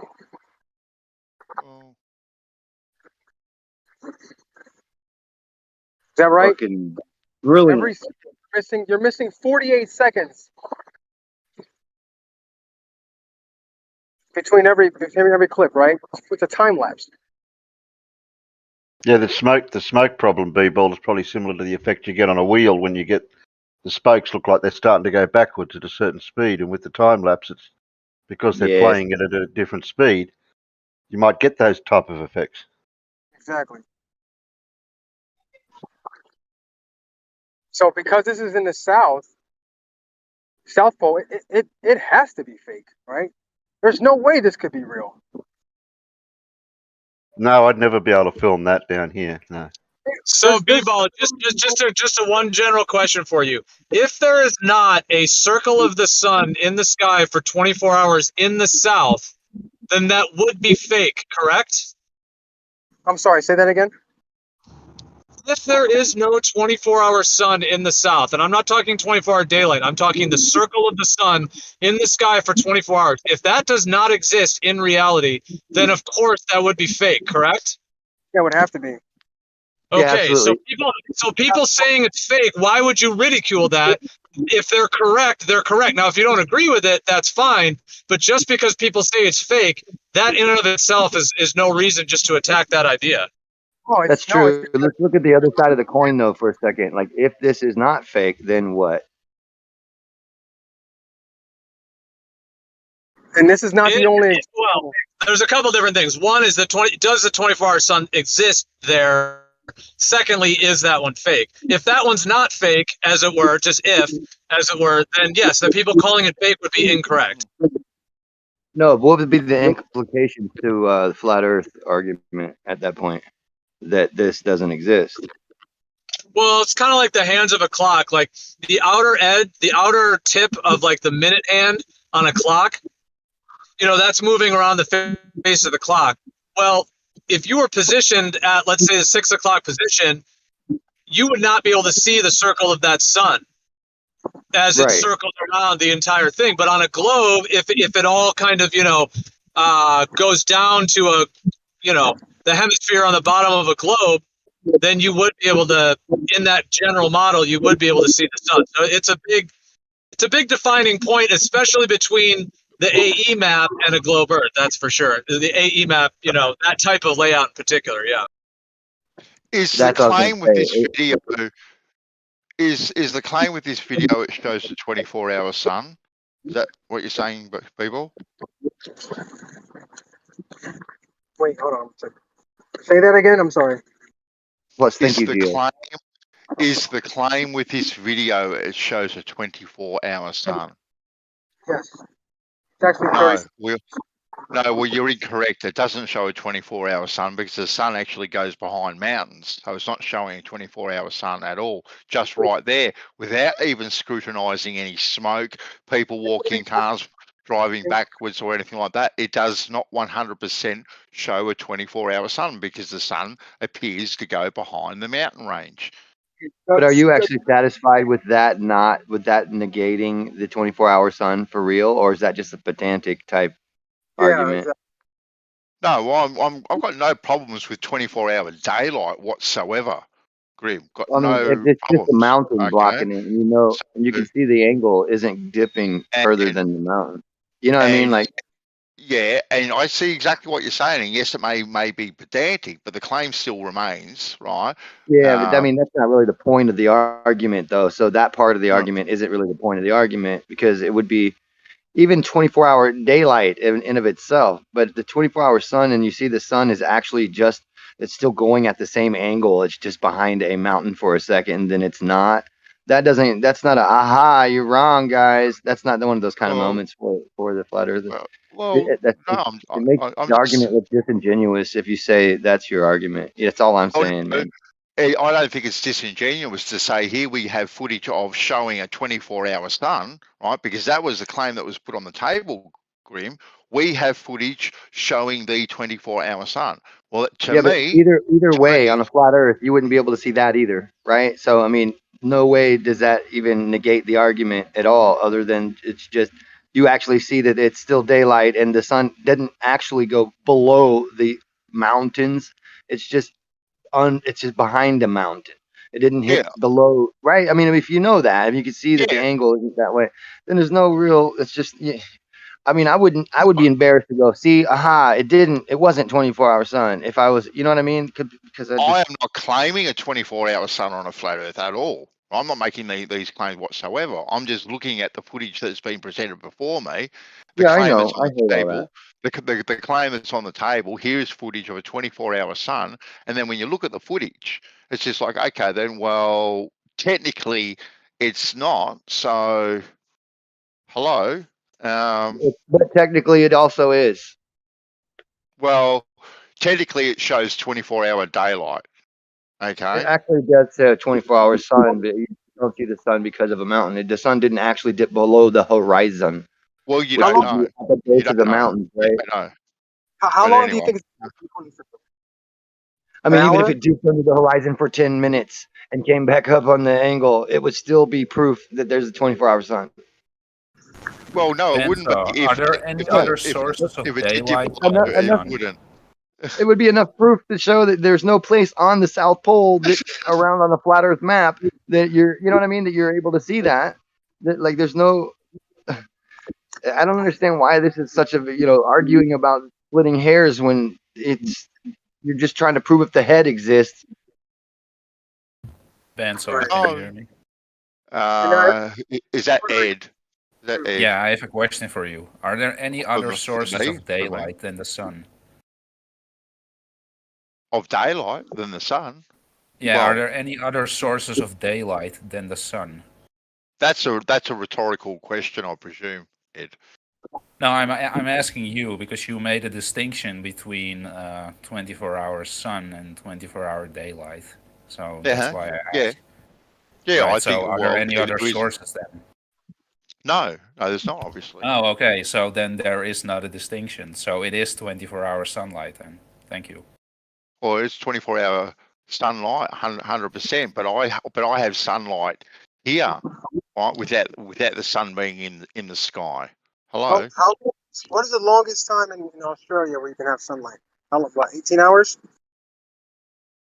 18. Oh, I don't know if it's quite 18 hours, but yeah, it'd be getting up there in the height of summer. It'd be 16, 17 at least. So don't you think that going more south, you probably get more sunlight for longer? Sorry. You got a bad mic there, people. Sorry, buddy. Sorry. He said, don't you think if you keep going south, you get sunlight for longer? I'm not sure, actually, to be quite honest with you, Grim. Really not sure. But I do know we have sunlight here. Like there's light in the sky before the sunrise and before the sunset. It's very, very evident. Anyone can see that the sky starts to light up before you can actually see the sun, and the sky remains lit after you can't see the sun too. Yeah. So to kind of tap onto what Ed brought up. So, Bansa, do you think that all of the light comes from the circle, the yellow circle that we call the sun? Do you think all of the light comes from that, or do you think light is actually coming from the blue, backlit of the sky? And if so, how is that occurring? Is that all sunlight, or is the sun actually charging another field that's emitting light? Yeah, well, I actually think that the sun energizes the atmosphere in front of it, Gio. I don't think it's. I don't think They it's. call it Rayleigh scattering.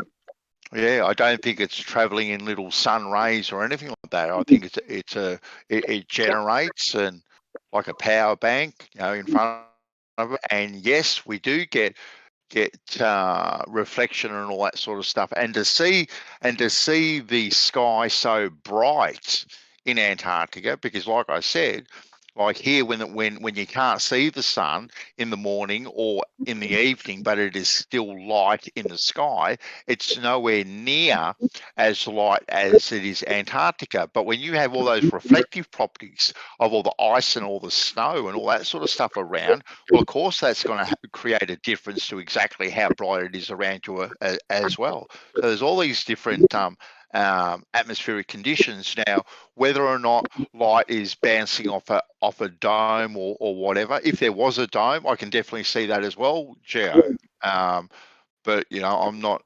I'm still undecided personally about a dome myself. But if there was, I can definitely see that as well. And if there was a dome, I can definitely see some sort of caustic coffee cup kind of effect happening as well. But yeah, go Grim. If that was the case, then you wouldn't see a shadow. What do you mean you wouldn't see a shadow? It's got more to do with the angle that the sun is moving at that location, to me. If it's not going in an angle that wants to intersect the horizon, then I'm gonna, you know what I mean? But like, B-ball made a good point. B-ball, you're saying that like the Gio, you're coming in. had, You're like, a stick in the you're in a ground. coffee can. He's right. Go, Gio. Go, Gio.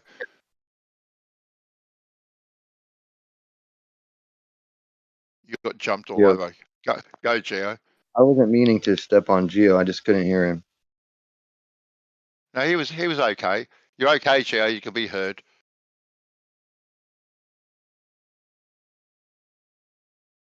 Oh, I was just saying, yeah, well, yeah, sorry if I interrupted you, Grim. I thought you were finished, but I was just gonna, because I was thinking about what B-ball said as well. So, B-ball, you were saying that there'd be no shadow if you had like a stick in the ground. If it was like the coffee cup caustic type thing, and the sun is on the other side of the plane, and you're just getting the kind of blue lit light from the sky, then B-ball, were you saying that if you had a stick in the ground, you wouldn't get like a moving shadow the way that you would when the sun is going overhead?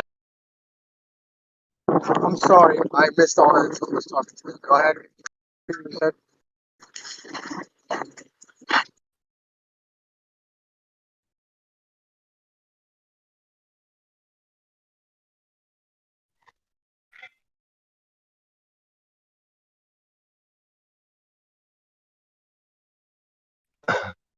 Like right now, the sun is below the horizon, but my sky is lit up. Oh, it's not really below the horizon, but there's no direct sunlight on me. Well, you were saying, B-ball, that if you had a if you have a situation where like the AE map and the sun is going around the North Pole, when you're in a southern region like in Antarctica, that sun should still rise and set. But if it's going all the way around the other side of the plane, you're not going to see that actual circle of the sun. And if it is like the caustic mathematic effect, the coffee cup caustic mathematics, if that's what's occurring, which is demonstratable on a small scale very easily, and if the charge of the sun and therefore the light is sort of doing that caustic pattern, almost like the wings of a bird, where it comes all the way up around, and that's why you're getting the 24-hour daylight, but not the actual circle of the sun, because the circle of the sun is, on the other side of the plane kind of thing. Is what you were saying that if you had a stick in the ground during that time when the sun is on the other side of the plane, but you only have the daylight, if you put a stick in the ground, or even if you were just standing there, you and a friend or whatever, you would not get moving shadows the way that we're normally used to with the sun passing overhead. Is that what you're saying? Yeah, because at some point the shadow, let's say the sun comes towards you, right? And as it's going away to go on the other side of the earth, the shadow will get longer and longer and longer and longer and longer, right, until basically you wouldn't really see it again. You wouldn't really see it anymore until the sun came back around. But what we do see is we see shadows going 360 degrees around objects. In the footage that's alleged to be real but doesn't have authenticity of an order of frames that is consistent with a one-cut video? No, in all of the images that I've been showing. Well, that's the problem. There isn't one of consistent order of frames of uncut video footage. There's not one that I've seen that's authentic. And I've looked at all the ones that are out there, unless there's something new. What do you mean by consistent uncut frames? Well, if the claim is that it's a long stretch footage, then there needs to be a consistent order of frames. Every frame is in order. That's what a video is. It's a set of frames. So each frame has to be in order from one to the last consistently. That would show one uncut video. So that's exactly what I posted several times. The uncut footage. What's wrong with that? But it's not an order of frames. It's uncut footage. There's what do you mean by that? There's all the issues with it. I mean, we can go over any one of them, but what do you mean by it's not consistent? Like it's a time lapse. It goes for almost 36 hours. Quit calling it uncut, bro. Just quit calling it uncut. You can say whatever you want. Quit calling it uncut. That's not honest. It is uncut. That's what I'm saying about an order of frames. There has to be no inconsistencies in the frames in order for it to even have a chance of being an authentic actual footage. So Brian claiming that it's cut is not evidence of it being cut. No, the guy who made the film saying that it's cut. Them shady clouds, they're in the what you're posting is uncut. Shady clouds when it's cut together, it's still there, bro. And what you're calling uncut, the rainbow screen, it's still there. There's nothing different. All you did is change the order of things. That's all you did, bro. That doesn't mean they made a cut right there, Brian. That means that there was a malfunction. The gentleman, bro, I may never even have seen that cut if he hadn't pointed it out. Now it's still in the footage. No shit, what Brian. do I got to say? Quit fucking lying, dude. So when I make a video and I cut a portion of it, does it have a fucking rainbow image? Does a rainbow image pop up out of nowhere? Yes or no? He admits it's in there. What did he do to get rid of that cut? Tell me, please. The cut in the middle. It's in the middle. The cut in. Let's see. Here we go again. So the cut that he claims. Tell me exactly what he did to get rid of the cut. Why are the clouds fucking changed?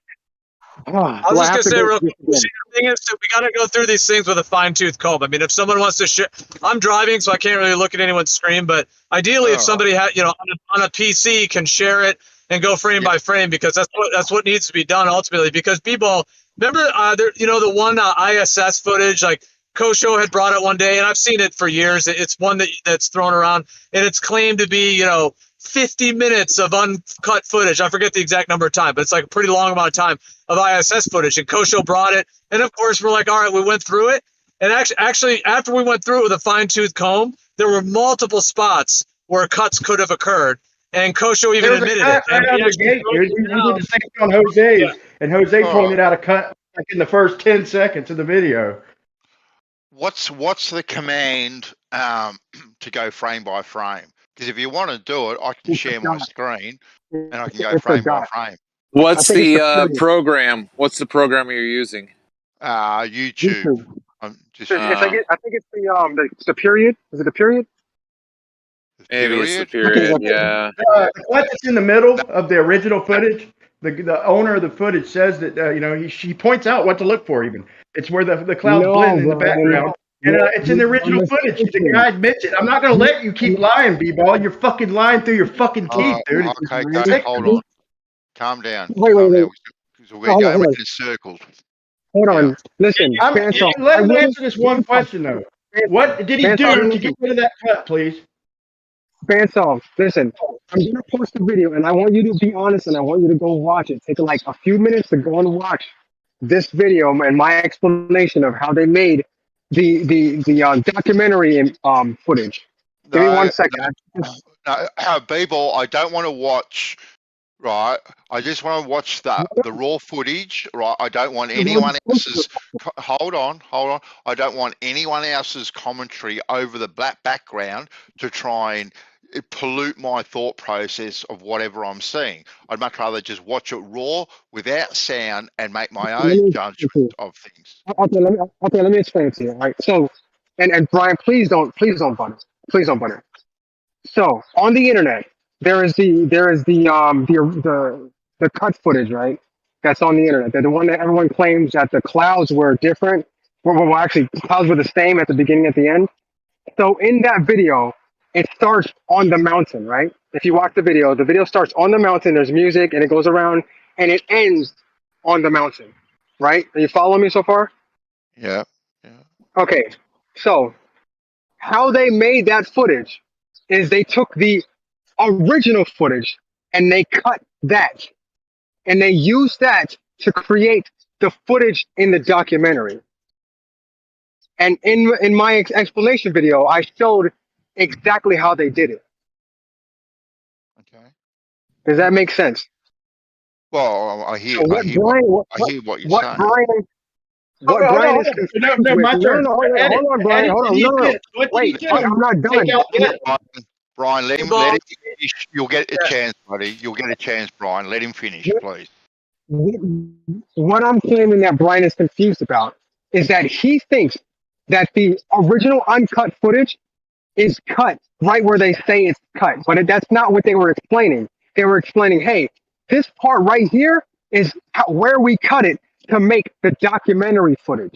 Okay, now, Okay, they don't use the word cut. They use the word edit. And the owner, once again, admits that there is an edit in the middle, not in the documentary. Don't interrupt me, bro.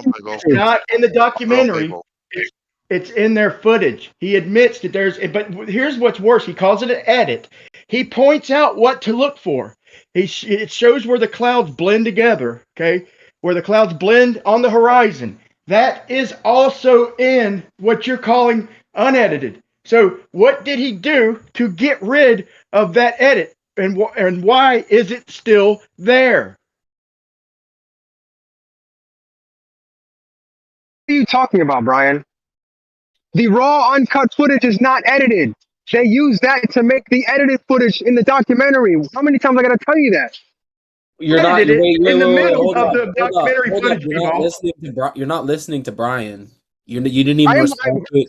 You Listen, didn't even respond to his question. No, hold up. You didn't even respond to his question. Let him ask it again. Because you didn't have to respond to it. You're not listening to it. Just shut up. No, you're right. He's not responding. The question is the edit? The guy points out and shows us what to look for where the edit is in the middle. Okay. Yes, now, what you're calling the uncut footage, what did he do to get rid of that edit? Because we can still see it. No, you can't see it. What do you mean we can't see it? The owner of the video shows what to look for, and it's still there in what you're calling unedited.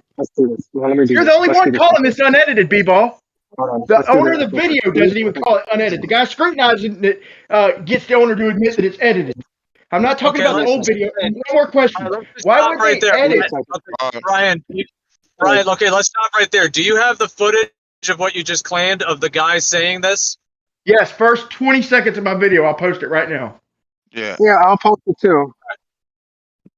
All right, because that way we can see exactly what you're referring to. Because B-Ball, that is quite a claim. What Brian just said. I mean, you're claiming it's uncut. The actual creator of the video says it is. So that we got to look at that. I already gave it to Son Lima. Yep. So again, I have to keep saying this. The part of the documentary, the part of the interview, when they're talking about the edited footage, that's where they talk about where they edited it. Then show me one without the clouds blending in, please. Because you haven't showed me one without the edit. Oh my God, Brian. We're gonna keep going through this every time. B-Ball, here's another question. Why would they edit it? Brian, dude, please dial it down a bit. We can just have a conversation. He did post the one that he claimed was unedited. Okay, now I know that's my post, bro. That's my post. Watch 20 seconds of it, B-Ball. Gio. I'm not letting him get away with this, bro. They don't make the claim that the new one is unedited. So this is hilarious. I can't believe you're still making this claim. Bro, so you are lying through your fucking teeth, bro. I'm not letting you get away with this. I don't care if it's real or not. You're fucking lying. It's not unedited. Here, I'm gonna post. Yeah, let's just stop with all the personal attacks. I mean, dude, Brian, it's more interesting to hear the information than for you just to scream at B-Ball that he's a liar. B-Ball has his perspective. He's offering, his ideas. So fair enough, man. I'll back it up, man. I apologize, but the guy who made the videos is not claiming it's unedited.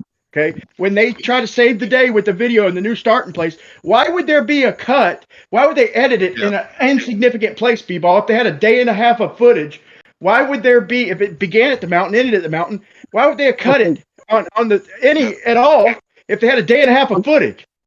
The fellow clearly says that there is a cut and there is an edit because that's what the documentary owners or people wanted. Exactly. He actually clearly says that it has been edited. So I don't know what the dispute is to say that it's not unedited. Because there's two separate pieces of footage. Now there's two separate pieces of footage, Bansal. that footage that they're talking about is from the documentary, which is what they edited. So show me footage without that edit, because the owner described the edit, and you have not shown me nothing without it. So they used the original footage to make that footage. So that's why I was telling you to watch the other. Where's the original footage without the edit? The one that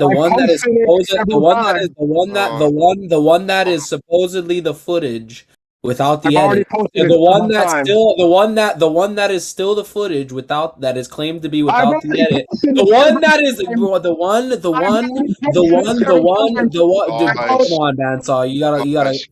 Yeah. Okay. So the one that is the video that is supposedly unedited still clearly shows the edit, at least to me and fucking Brian. So I don't. It seems like this is not the original footage, or if there was original footage, this can't be it because it still has the edit. Thank you. That's my point. It's still there. If you pay attention, I posted it for a third time. It's in the chat. So are you claiming that rainbow that pops up in the very beginning, wherever it is, it's the edit there, right there, where the rainbow? That's where he's claiming. That's another cut. That's another cut. Which if you watch the documentary, right, he mentions that. That's just an error from the camera, which Adobe puts up because of some sort of malfunction. Well, it could be a malfunction. It could be an edit. It could be either. But even if listen, Bandsaw, even if it was an edit, right? If you watch the video from there, it still goes around 360 degrees. Because the edit's in the middle. It never makes it even past two sides unedited. Brian, there's no edit. Bro, how can the edit be in the middle and it go around 6 times and the edit's in the middle? So you're putting together 2 3/4 days is all you're doing. But we can have that argument. We can have the argument whether it's still real, but quit claiming it's unedited, bro. That's not honest. You know, that's the point. If you're honest, Bandsaw, I'm gonna post this video for you, and I'm gonna show you exactly how they made the edited footage. B-ball, man, for real, if you can get a new mic as soon as possible, if you're going to be on this panel, because every time you talk, the whole thing like muffles out and your mic is like, you can't hear anything you're saying. It just sounds like total audio chaos. Part of that is that you're interrupting, but it also is something with your mic. So if you could please figure that out as soon as possible, I'd appreciate it. Yeah. Go to the $2 shop and get yourself a new mic. It'll help. Part of it. Geo is that your mic also sounded like shit while you were saying that. Yeah, it's a connection issue. No, it's like, I don't know. Is it a Bluetooth thing? There's something. It's like it's like almost like it's some kind of an echo. Like there's some. Yeah, it's very low quality and it's hard to hear you. And it creates this like constant kind of feedback loop of. It's like cutting in and out as you're speaking, you know. So like we can't even hear when you are interrupting, and it just causes. Anyways, yeah, just you guys should get something different. I'd like to point out that the guy is showing the 6-sided original clip. Okay, he starts from the beginning, and he's working his way through. They have a discussion. Okay, and the owner of the footage admits there's an edit in the middle. There would be no reason for that edit if they're going to start at the mountain and end at the mountain. There's zero reason for an edit there if they have a day and a half of footage. But is people claiming that there's original footage and then there's secondary footage that was used for a documentary that was cut? And he's trying to say that. Are you claiming that the original one is the uncut one?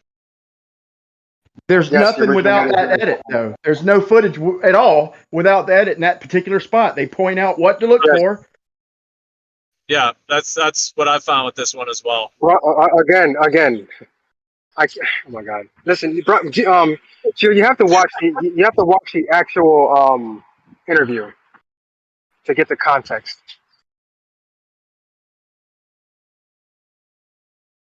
I'm not going to keep going on this. What B-Ball's trying to claim is that to save themselves and save face, they show the edited shit again. Again, they show the edited stuff to save face. And B-Ball helps them by putting a hit video out on me and still showing the edited video. I mean, you'd think at one point in time he'd show the unedited shit, but he don't, because the edit's still in there. The guy points out the edit. It doesn't never go away. Yeah, B-ball, like, it's not that hard to get, like, there's a lot of video editing software. This video can be downloaded. Are you telling me, B-ball, that if we went through this frame by frame, you're telling me that it is a consistent order of frames with no missing parts or cuts? If we do it one frame at a time. Yes. Because I've done it with this one. I've done it with this one, and it definitely is not. So the only missing part you're going to see is that part where there's a malfunction. Well, then that's broken. I mean, you're calling it a malfunction, but even that alone, I mean, that's not even the only issue with it. That's only one of them. But you're even admitting that one. And that's where Kosho was honest when we were looking at that long, uncut ISS footage.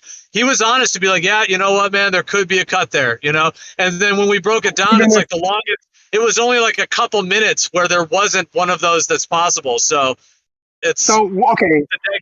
Let's say there is a cut, right? That little part where there's a missing frame or something. What is that? How does that prove that the image is fake?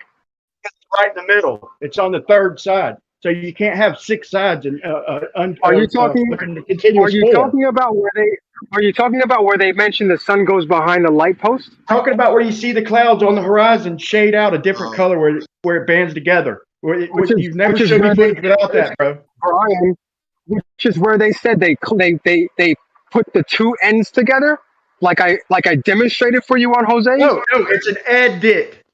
Okay. You said there's 6 sides. Oh my God. How can there be 6? How can there be a continuous 6 sides when the third side is edited together?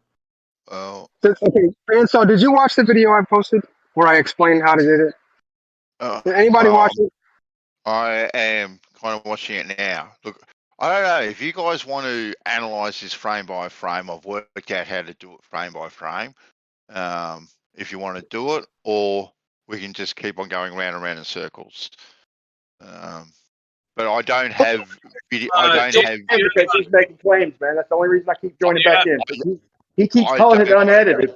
Yeah, I don't have video editing software to analyze anything. But we can go. Do you know, Banzai, do you know VLC Media Player? Well, it's just VLC Media Player. VLC Media Player. Yeah, it's free. It's a pretty good one. It's like open source, or at least I haven't checked up on it in a while. I know it was originally open source, but it's like free, and it's actually a good little thing to have. I mean, it's pretty solid, and it's just good for just to have as a media player. And I'm pretty sure that'll let you go frame by frame. I mean, I don't know how precise it'll be, because that's not like a real like video editing software. And there's actually some of those that are free too. But I think VLC Media Player lets you go frame by frame. But anyways, that's one to look into, and it is free and it's easy to download, and it's safe and all that. It's well known. It's been around for a long time.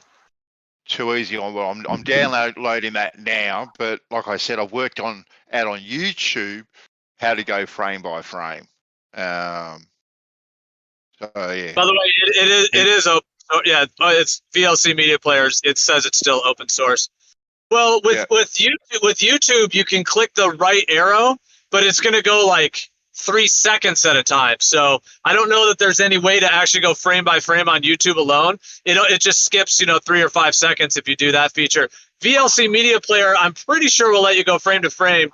And then there's obviously more detailed video editing softwares, but yeah, there's a lot of ways to do it. But yeah, I think it's worth trying VLC, or you could even search and see if VLC lets you do it before you install it, or you could just install it and see. It's kind of a good little media player to have anyways, so. Always, mate. Yeah. Oh, I'm looking into that right now. The YouTube frame by frame seems to be frame by frame. Yes. So the YouTube banding's the decimal point and comma. Yeah. The what you said, Gio, does it by 5 seconds. You're right, but the but the full stop or decimal point, whatever you want to call it, that goes frame by frame. Oh, okay. On YouTube? Yeah, on YouTube, mate. Yeah. Yeah, so all you got to do is pause it, and then you just press the full stop, and it goes frame by frame. You mean you just go pause, unpause, pause, unpause, you mean? No. There's a period. Yeah, you pause it, and then you press the period or full stop, and you just press that, and it goes frame by frame. That's how I was able to get that rainbow scene There you cut go. for you. Yeah, makes sense. It's a shortcut, a keyboard shortcut that I guess I've never used, but cool. That's good to know. I'll keep that in mind. That's a good. Yeah. So, because that rainbow affects actually several frames when you do that to check it. Oh, okay. Is it actually going like frame by frame, or is it just going like second by second? No, it's frame by frame because it takes a few seconds to even go through one frame. Or it takes longer than it takes, Yeah. A few frames for 1 second. And every frame is like, every second is like 41 seconds in the like 48 seconds in the time lapse, I believe. Well, because the video itself would be at a particular frames per second, 30 frames, 60, whatever it is. So on YouTube, if it's really frame by frame, like let's say it's 30 frames a second, even though it could be more, but that means that you'd have to click it 30 times for 1 second to go past on the actual video. Is that what you're getting? Or I'll check it. I'll check it now. So yeah, that's close. That's close enough. Yeah. It might even be 60.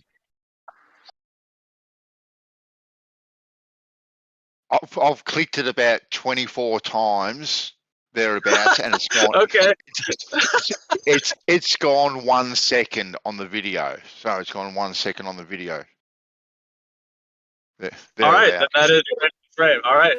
Yeah, nice. That should be it then. I mean, if 24 frames a second, or if depends on what the video is, but. So yeah. Cool. I don't know what you guys want to do. If we want to keep on going round and round in circles, start a new topic, or watch this. Well, I mean, if you go through it, can you go through it frame by frame? And Bandsaw, can you point out the places where it's not consistent, where there's essentially a possible cut area? Oh yeah. Well, everyone can watch it, I suppose. If I was to share my screen. Yeah, I'm kind of saying that to anyone. Anyone. I mean, if you want to as well, but it sounds like Terry's doing it too. Yeah, I was just saying I can't share it. Yeah. So I'm happy to share my screen and go through it if that's what people want, or they can do it in their own time. Either or. I'm easy. Yeah, I mean, I've already done it, so I don't necessarily need to see it again. But if we were gonna completely get to the bottom of it, because B-Ball is claiming it's uncut, and then But I want to see if what B-Ball is claiming is true or a lie. Yeah. So to go through the whole thing frame by frame, it goes for 1.5 minutes, which means I'm going to have to hit the period button about 7,600 times. Yeah, good luck with that.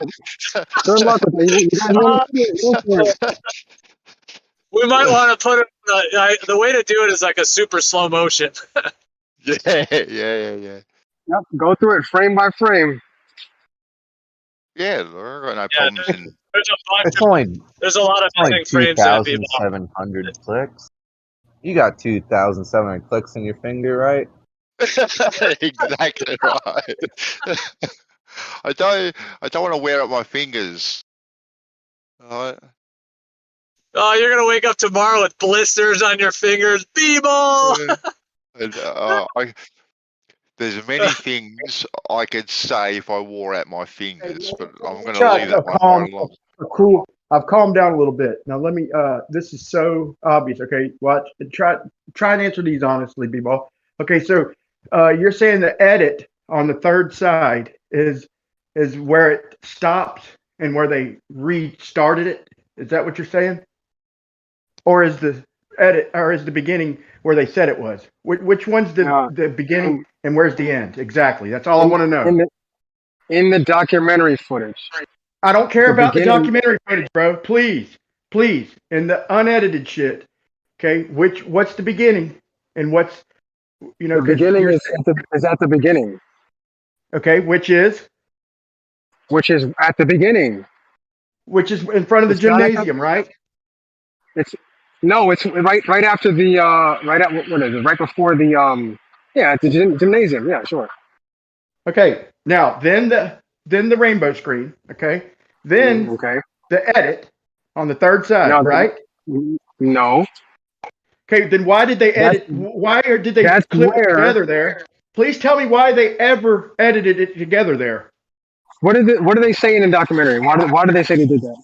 You keep talking about the documentary. Let's drop the documentary. Let's discuss the unedited footage that you're discussing. In the interview, why did they say that they edited it right there? If you watched it, why did they say that? He says because it's 2 different days. No, what is the exact? What does he say exactly? You're not answering my question. You're just asking me a question. It seems like you're double speaking. Earth is life. You have no idea what we're talking about, so stay out of this. Well, bro, just answer the question, man. Brian, you watched it. What did they say? Why be an honest man and answer my question, bro? For fuck's sake! I'm asking you. B-ball, to be fair, B-ball, let me jump in for a second. Okay. Because I'm trying to ask him specifically. Hold on, dude. I don't want to throw too much at you, but it kind of seemed like what you were doing was not answering, because he's talking about the one that you're claiming is the raw, uncut, whatever name you want to use, the one you're saying is unedited. He's not talking about the documentary one at this point, and that is what it doesn't seem like you're addressing, because the edit is in both, right? That's at the end of the day. No, the edit is not in both. That's his claim. Okay, that's his claim. Okay, what now? Okay, then do this. Why would they have edited together the third side if that is the middle of the documentary footage? Now, the answer to this question that you're going to answer is going to answer your question. In the interview, why do you think, Brian, stop cutting me off. What did they say in the interview? Why they edited it? Hold on for a second, dude. Hold on. Just real quick, B-ball. Hold on, dude. Yeah. I know the answer. I want to see if he will. Hold on for a second. Just, all right, sorry. I didn't mean to stop things, but Brian, I just muted you for a second. So because you're just constantly interrupting B-ball. Sorry, B-ball. I would have just done it without bringing it up. But okay, so you're just temporarily muted, Brian. Go ahead, B-ball, because you got to let him respond. So let's let him respond. Go ahead. I'm only trying to ask Brian because he said he watched the entire documentary, and in the I'm sorry, not the documentary, the interview.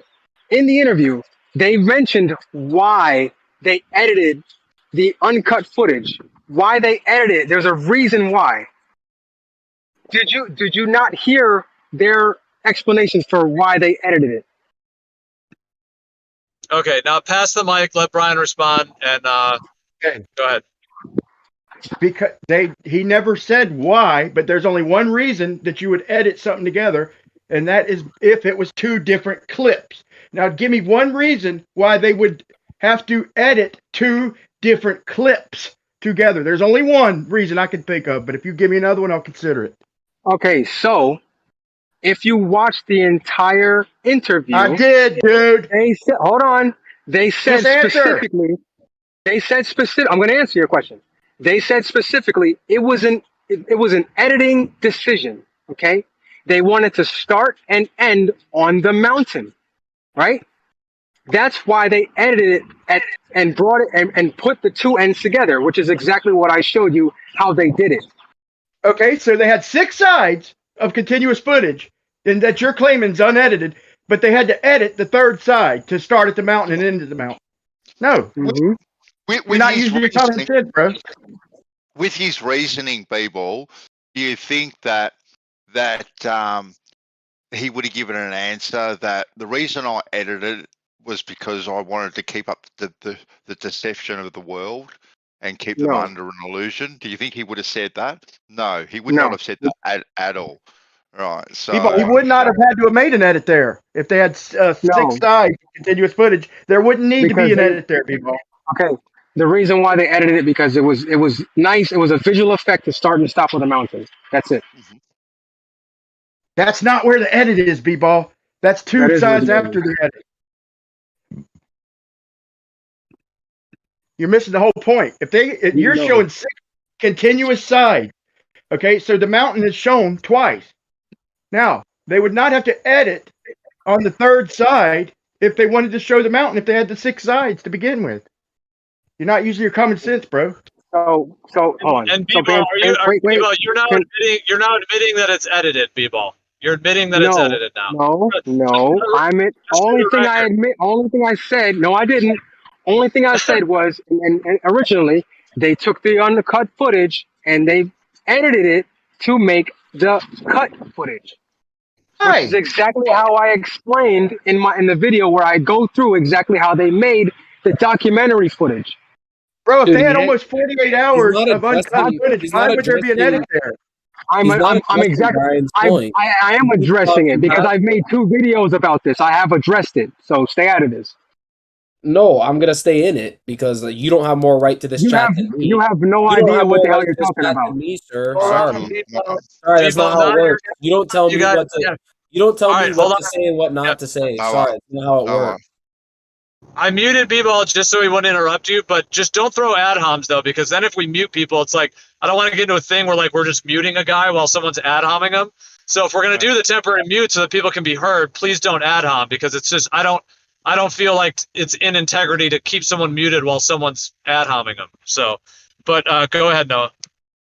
I was just gonna say Brian keeps bringing up the point that he's talking about he's claiming there is no unedited version. You're claiming there is an unedited version, and whenever we try to refer to the unedited version that you're speaking of, you keep bringing it back to the so-called edited one. And you keep avoiding Brian's point. You keep dodging his point and trying to bring it back. Oh well, this is what they did in the edited one. No, we're trying to look at your one that you're claiming is unedited, and we're looking at it and we're seeing edits. Thank you. That's the whole point. That's the whole entire point. Is the owner of the video shows what to watch for and where it's at, and it never goes away.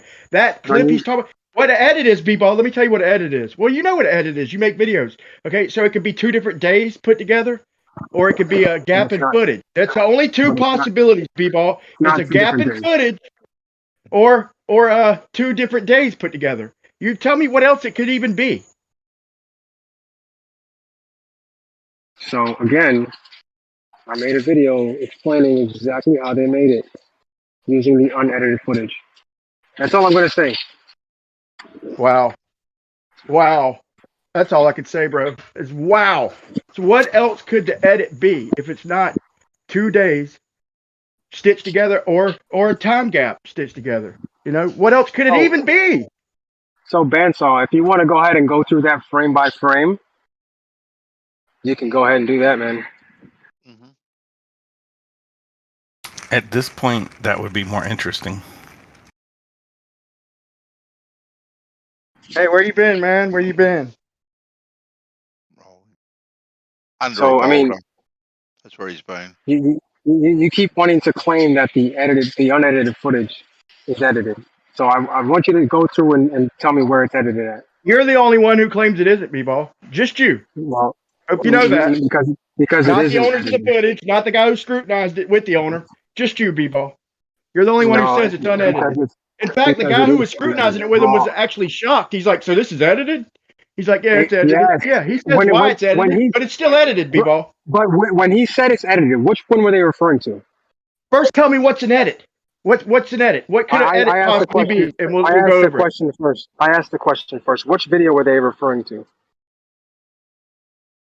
What are you talking about? They only have the day and a half, according to you. When in the interview, when they said, "Yeah, there's an edit there." Which one were they? Which So one in were the they interview, when he referring to? scrutinizes it and shows it at the beginning, you're telling me that was still Which one were they? Which one Well, were I they need referring clarity. to when they said? I need clarity. So to which know one which one, I got to ask you this: the one you posted, was that the one where they started at the beginning? Okay, the original beginning, and played it all the way through to the original end. Is that, you're telling me that was from the documentary? The one that starts on the mountain? The one that starts at the gymnasium, where I got all my fucking footage out of. Excuse my language. Yeah, that's the unedited footage. That's what I used, bro. That's what they're discussing, and you're the No, only it's one who not. says it isn't edited. Tell me what No, it's else not. it could be, No, it's not. B-Ball, besides what No, I've it's not. mentioned. No, it's not. Yes, it Because is, again, man. no, it's not. No, it's not. No, it's not. So, and I can show you why. I can show you why. Give me a second. This is fucking ridiculous, y'all. This is ridiculous. Yeah. You are not gonna get a concession, Brian. So you just need to. We've got to move on. Yeah, you're right. We've got to move on, buddy, because you're not going to get a concession. Everyone's getting heated, and we're kind of going. If he would round and round. concede, we could get past this point, you know, and we could say whether it's real or not, and look at the actual video itself. He won't even concede what the editors don't even deny. Now, all I'm asking him is one last thing before we end this. What would there be an edit there for? Would it be a stitch or a pause in time or a joining of 2 days? You tell me one other potential reason in the world there would be an edit there to begin with. Why would the clouds change, B-Ball, there in that position? There's only one reason. It'd have to be two different. Because the editor wanted to start and stop on the mountain. That's why. So that's why. Okay, so that's why the clouds changed on side 3. So this is where we stand. So the clouds change. There's a rollout in the cloud. I'm gonna put a timestamp on this video. I'm gonna put a timestamp. Sure. So the clouds change on side 3. Okay. Now why? Now show me footage without that. Okay. So here I'm gonna post the video. This is the interview. And if you go to the comment section, this guy's hypnotized, man. I gotta back off, man. I can't deal with this. If you go to the comment section, I put a timestamp there. 56:52 is where they start talking about the edited footage. Why would they join side 3 together, bro? If they had almost 48 hours continuous. Because they wanted to start and stop on the mountain.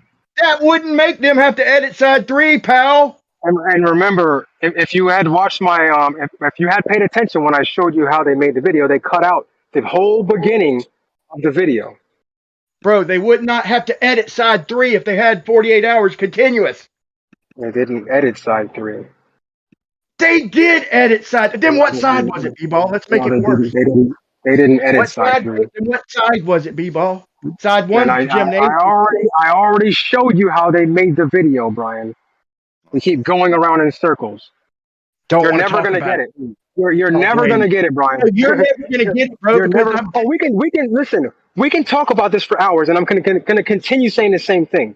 And you're gonna keep pointing out listening. you're the only person on earth who claims it's unedited. Not even the owner of the video. Not even the guy who was surprised scrutinizing it. The guy who still defended it and admitted that it was edited. So only if you, anybody looks at the timestamp that I posted, they are talking about the edited footage where they say, "Hey, right here, this is where we edited it." Yes, and then he plays it over again, and I pointed that out. And then they play it again, and there is you can see where it goes around the entire time with no edits. That's bullshit, bro. My God, bro. No, it's not. Oh my God. You're telling me something changed from the original to the new original. So now there's a third film. At 58:30, they go over the unedited footage. Hey, listen, I'm gonna back off, but every time you claim that it's unedited, I'm just gonna join and call you a liar, bro. I'm out. So the timestamps are there in the interview.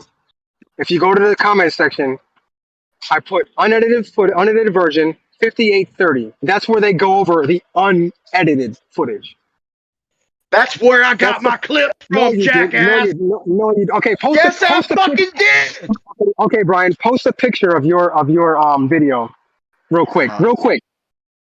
Just go to your video, right, and post a picture of where you're talking about, where they're going over that footage. Go ahead. I started at the beginning with them. I went to the side 2, then the side 3, then the side 4, then the side 5, then the side 6. That's not the interview. I'm talking about the actual interview. That is the interview, man. Okay, go ahead and post a picture of it. Post a picture of it. All right.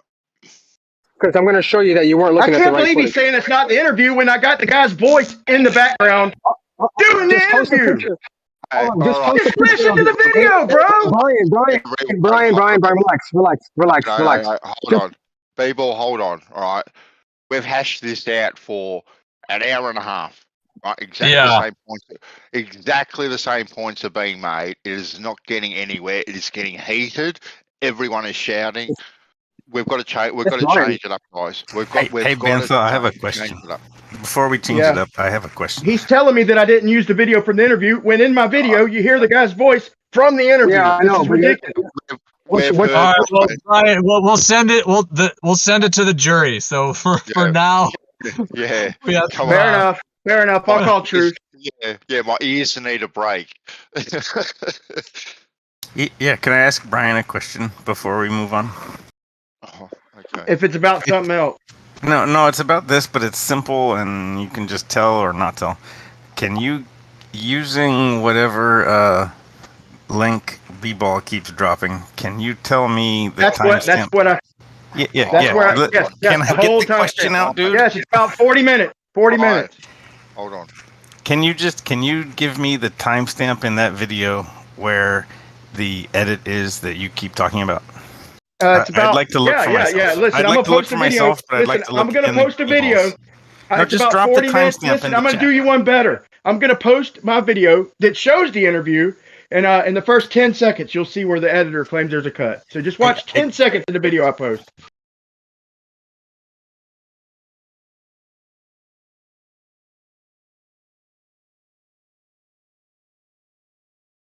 So you don't have a timestamp in B-Ball's video of where the edit happens?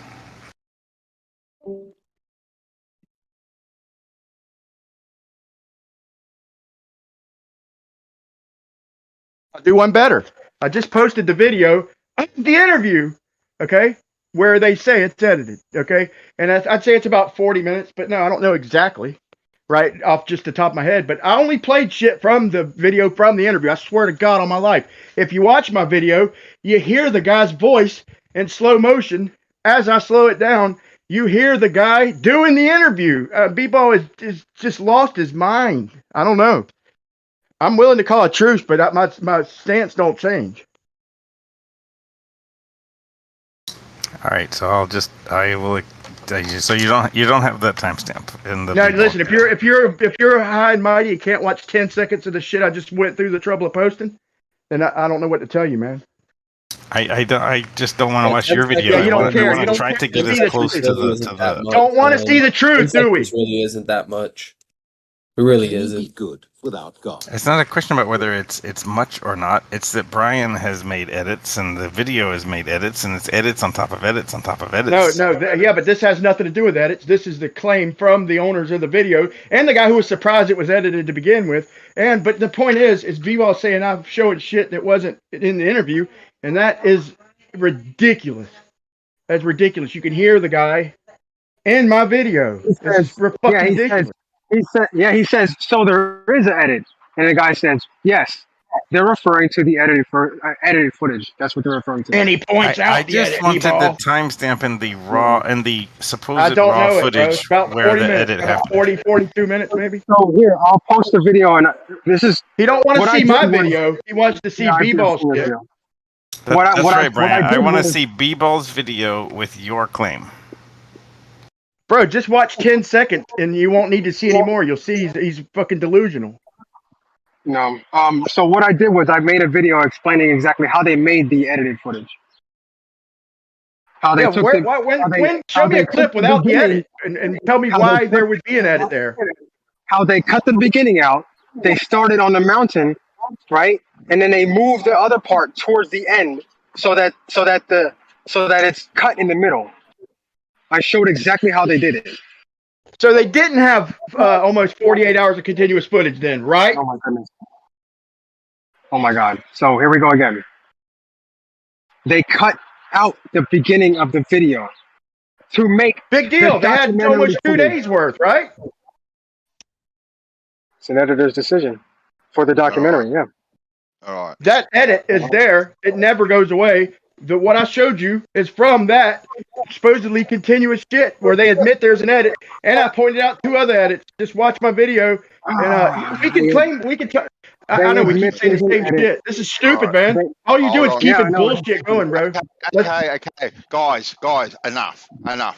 Brian, B-ball, we're moving on. All right, I've got to be able to turn you up to 100%, Brian, because I've got you down on 50 because you're shouting all the time, and all this over talking and all this disagreement is just getting nowhere. So we've got to move on to another topic, guys. Come on, please.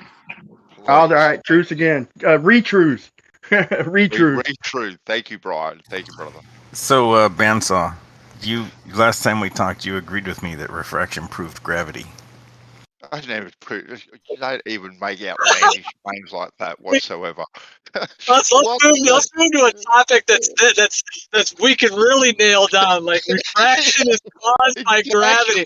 We'll just get right to the bottom of this one. We're all going to feel satisfied. We're all going to be so happy that we've concluded. Oh, that's great. Damn. That's cold. So, but I will say, what the phenomenon of refraction is connected to the geoelectric magnetic field of the Earth, the geoelectric field.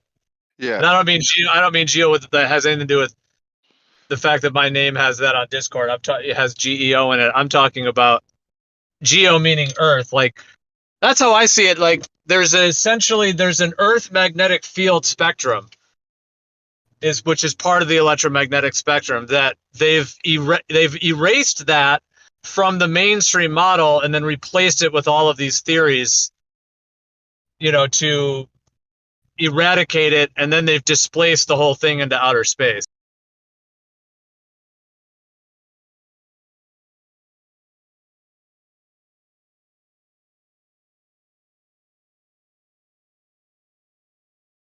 I think we had an agreement before, though, with Left Lane that we could make a definitive measurement and comparison, actually, with water levels and a horizontal straight line.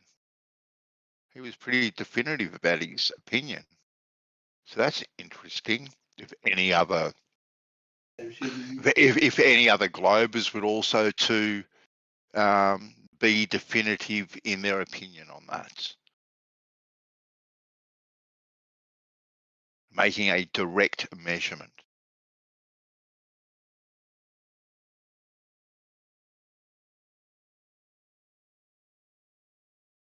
How come there's no direct measurements of the flatness? There is. How come there's no direct measurements of the curvature? I'm gonna guess for the same reason there's no direct measurements of the flatness. There is. I took them every the flatness is what you see, but you guys say after a certain point it's curved, and that we can't really tell between these points. So it's always observed. It's always the null hypothesis, and what we observe is always flat. But we still haven't measured the curve. Thank you. I'll put it to you, Roland. Right, what I suggested to Left Lane earlier, and he agreed to it. Right. We can hire a surveyor to make a perfectly straight horizontal line in 3D space from point A. He can mark out a perfectly straight line, and he can do that. He can survey it, and we can have a perfectly straight line. That is horizontal right, from point A. Okay, so regardless whether it's flat or globular, right, it is going to be horizontal, right, from that initial starting point. Okay, so we create that line in 3D space. Then from there, right, we can then get a water level. Okay, a kilometer and a half long water level. And commercially, right, you can get these made.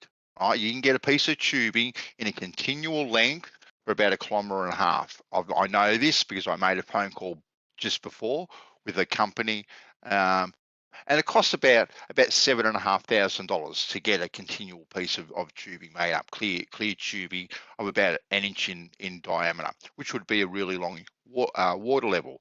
Now we could take that water level and we can have it set up at point A, and we can take it all the way down to point Z.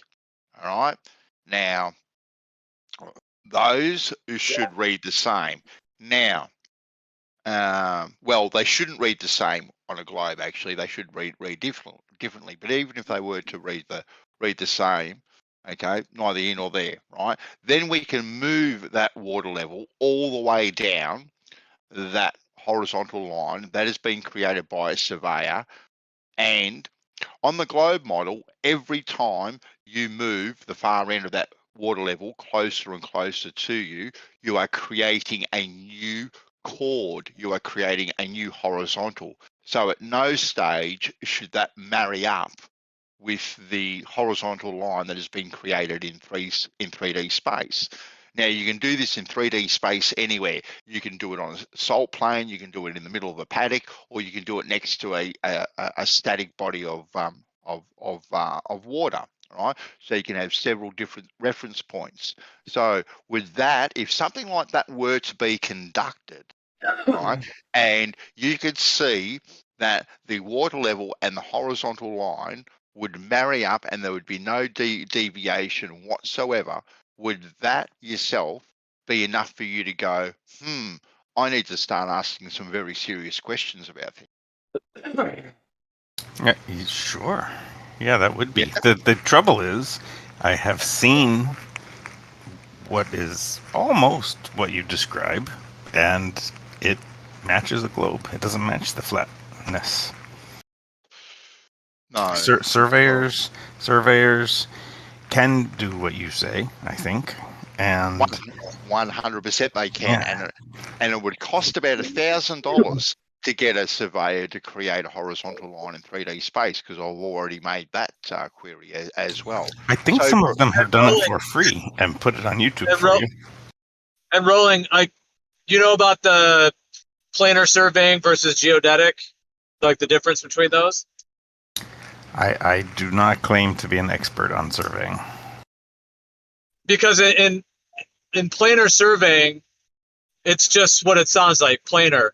So they're using this, the planar geometry and water being level. So if you build a house, the floor would be level and planar. You'd have the walls, the ceiling, etc.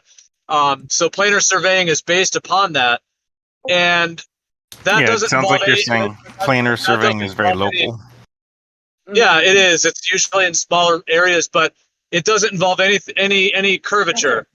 But then there's this separation, and then there's geodetic surveying, and which essentially is, I'm just trying to summarize it very, very briefly, but they use planar surveying as a baseline. Yes, they use planar surveying they still use planar, but they then do calculations over long distances to calculate it into a sphere, but they're not actually measuring a sphere. The only measurements that are done is actual surveying. The rest of it is calculations that involve a sphere.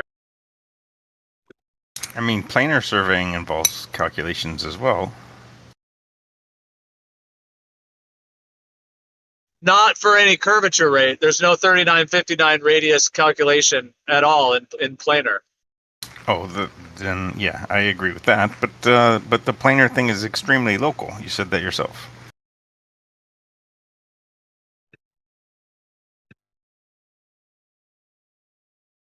Right, but I'm also saying that they're not actually measuring the globe; they're calculating it from planar reference point.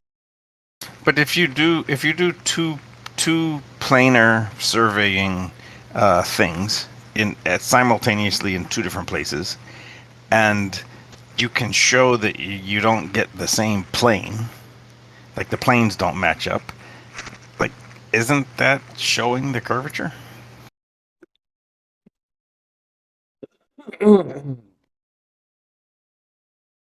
Like you do your planar surveying. You do your planar surveying at point A, and you do it also at point B, and then the two planes that you get don't match up with each other. Why not? I mean, I say that it's because it's curved, and you're a little bit over the curve. Yeah, I don't know what you say. I don't know why you think that two planar surveyors operating in two different places would have. You just make a claim. If you could show that, none of us would be here, bro. Oh, come on. MC Toon has shown that dozens of times. He showed it to you in the debate. Shows triangular excess in geodetic surveying. Okay, not even triangular excess. No. No you ain't got to excess. overtalk me, man. You ain't got to overtalk me. Here's the point. If you could see the triangle, how is it excess? Okay, you need to really look into this because they're only making like one or two straight lines every quadrant of the continent that they're actually measuring the straight line. They're doing the rest off visualization. So how are they distinguishing Earth curve from elevation drop? That's my question to you. Okay, Brian, it's very hard not to overtalk you when you do non sequiturs. I'm not talking about the triangulation. I'm not talking about the transcontinental thing. I'm not talking about spherical excess. None of those things. I'm talking about two planar surveyors operating at different points, getting two different planes that don't match up with each other. No. Because none of the things that you just said. Yeah, well, that's not what I'm talking about, getting two surveyors working from two different points. I'm talking about creating a horizontal line in 3D space. Absolutely horizontal, right? You employ someone completely neutral to do this, right? They do it, they get it done, and then you get your water level. You can compare the water level. You keep one end of the water level fixed at one point, so that never gets moved. The other end gets moved all the way along it, right? And it should show 100% definitively that things don't marry up 100%, because the most accurate measuring device is water, so it will show a deviation, a variation, if it is there. Right? No need to worry about optics and two planar surveyors pointing at each other and the stuff and not marrying up or anything like that. Zenith angle, none of this stuff whatsoever. You create a line, right, and then you can reference that line with a water level of about 1.5 kilometers long, one consistent long length, okay, and use that. And like I said, you could do it next to a static body of water as well. So you would have 3 reference points. So have you done this to show me the flatness? No, I haven't done it. Why not? Well, do I have a spare at minimum $8,500 to put into something that I already know? No, I don't. With your voice, you could definitely start a YouTube channel and raise that with Patreons.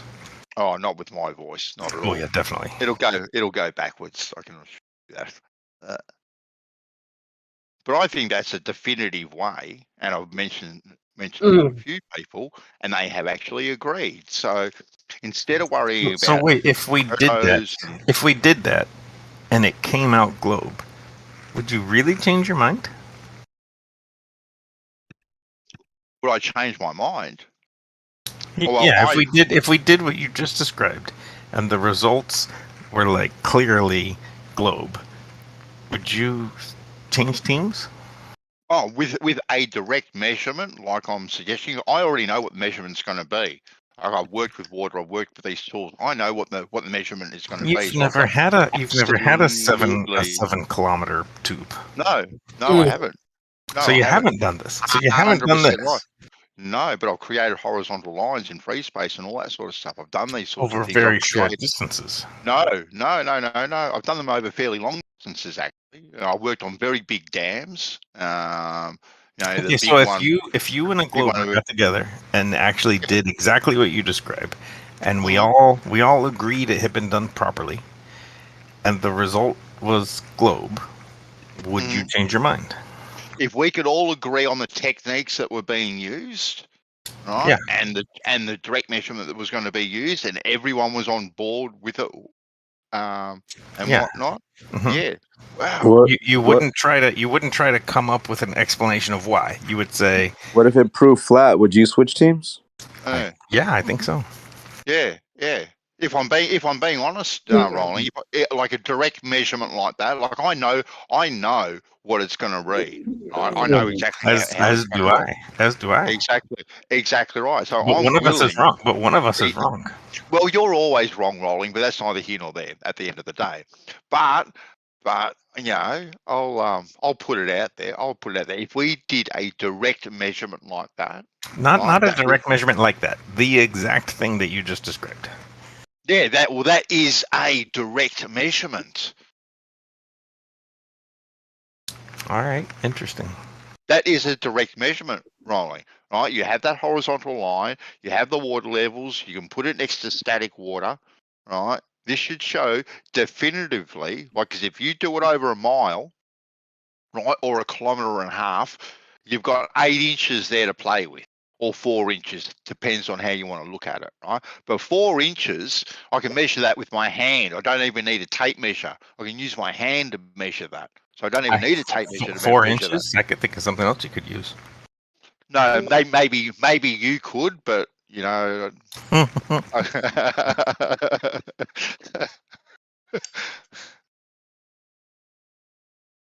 But yeah, definitely. And you can get 1.5 kilometer piece of tubing,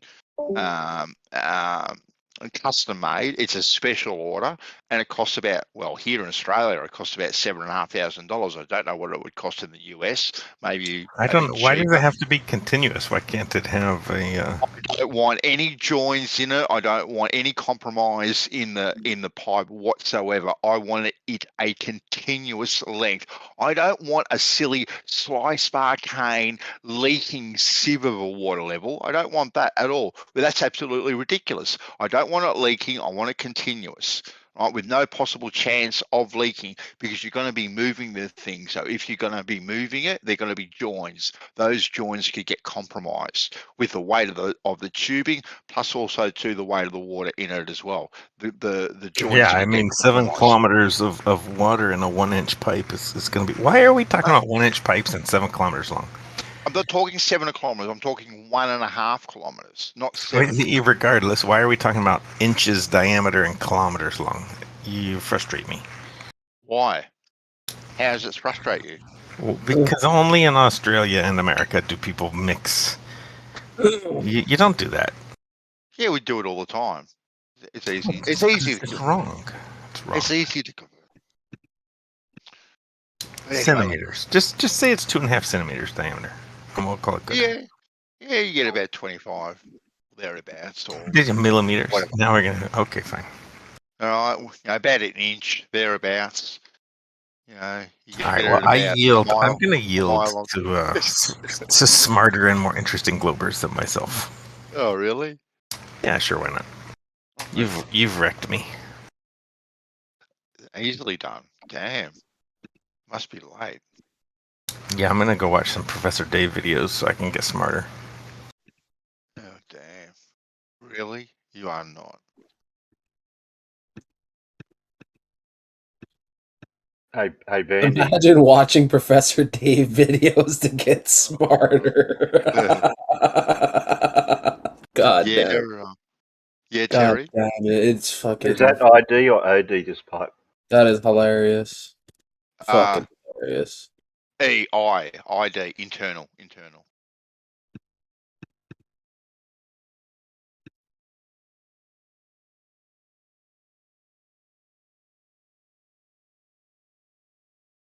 It's actually quite a I monumental just task. I Sorry, Terry.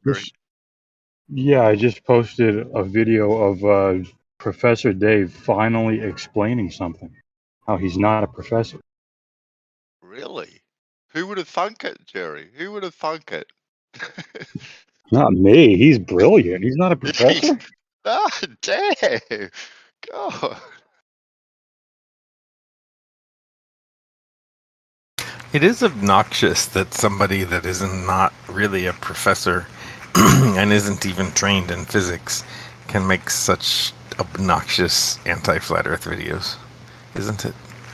Like, you don't even have to be good at physics to debunk the flat Earth. He has jumped on the Doesn't he bandwagon. he makes all kinds of videos on all kinds of different subjects that he has no fucking clue about, not just physics and flat Earth. Like, he goes into chemistry, all kinds of shit. And you can just tell he's just reading it from a Google fucking article. There was actually a real life professor that debunked him because he at one stage talked about how flat earthers use the 8 inches per square mile, and it's totally inaccurate. They got no idea what they're talking about. It's a parabolic, blah blah blah blah blah blah blah. So this professor actually pulled up the 8 inches per mile equation, and then he calculated exactly what it should be. And before you got any dramatic difference whatsoever, you were looking at an I think he got up to like 5,000 miles or something, and the two measurements were still relatively close. When I say relatively close, I'm talking within like 300 or 500 feet. Like it wasn't terribly far out whatsoever. So you had a real life professor actually debunking a fake professor, which probably wasn't too hard in the first place, really, to debunk him.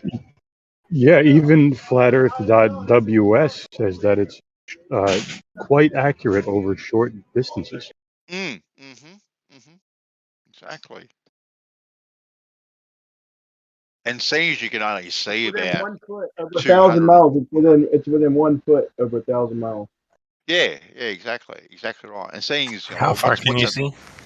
Well, I think the maximum is about 250 kilometers, I think, or 70 kilometers, which is the record thereabouts. So using that equation is very fair and reasonable, as well as very accurate. So why can't we see? What did you said it was 270 kilometers. I think that's the longest. What is that in the King's units? I know, 200 mile. No, it's gonna maybe 200 miles. 1.200. 200. So I've been asking for a long time why I can't see something 90 miles away, and nobody ever gives me a good answer. Well, the answer is right in front of your face, right? You know what the answer is. Like, you don't need a bottle of wine is the answer. Well, that's probably the major reason why you can't see too far. Yeah, I'm gathering that one. Good point. Good point. Right in front of my face.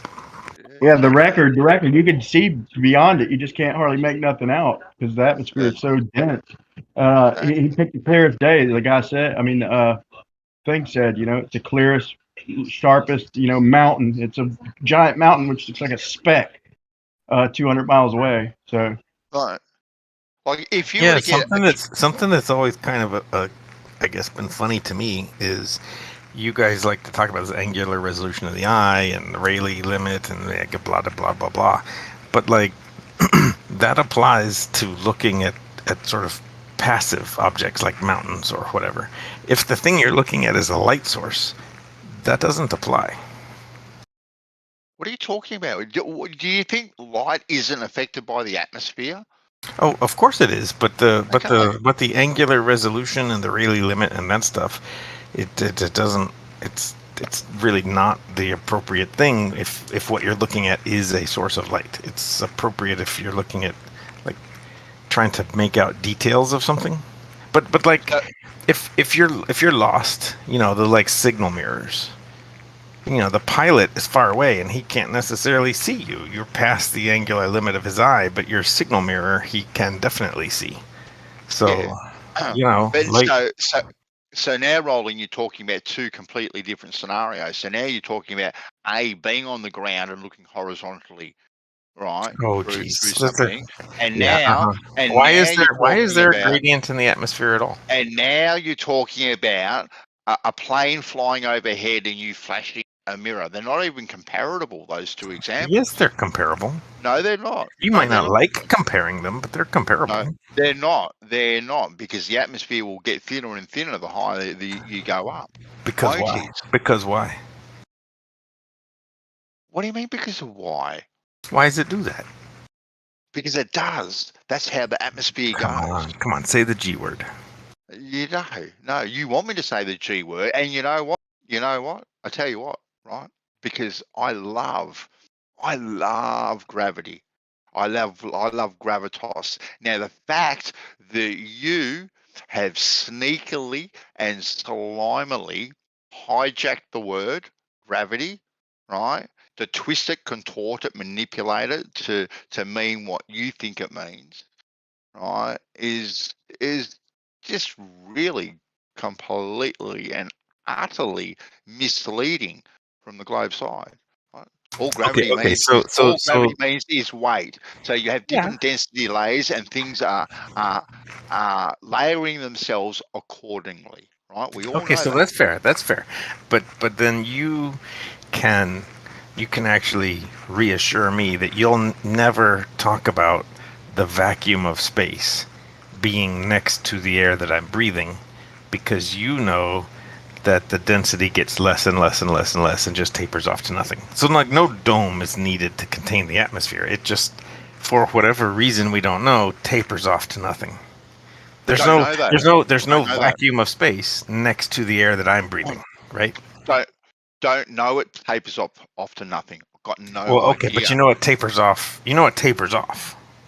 All right. So it will taper off. Right? So there's no vacuum of space next to the air that I'm breathing, right? But then does it go up slightly the closer it gets to whatever barrier is containing it?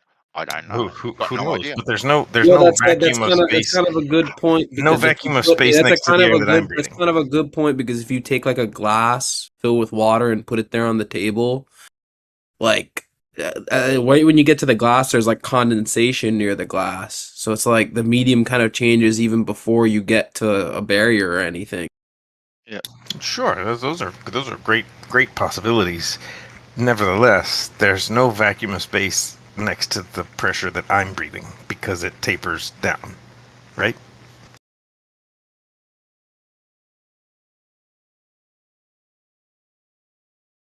The way you guys describe the vacuum of space and exactly what it is, and the fact that there is a barrier, right? That you I don't think there's a barrier. Well, no, you do, because you just wanted me to invoke that barrier of gravity, right? Now, gravity's not a barrier. It's not a dome. 100% it is. It is a barrier, because apparently it only releases little bits at a time, right? The atmosphere that's here, right? It just doesn't freely just go out there. It just releases it like a little bit when those particles, and only when those particles can reach escape velocity. So the ones that don't, right, are contained within your barrier of gravity. So there is a higher pressure, right, in your model, has to be a higher pressure in your model next to a lower pressure that isn't equalizing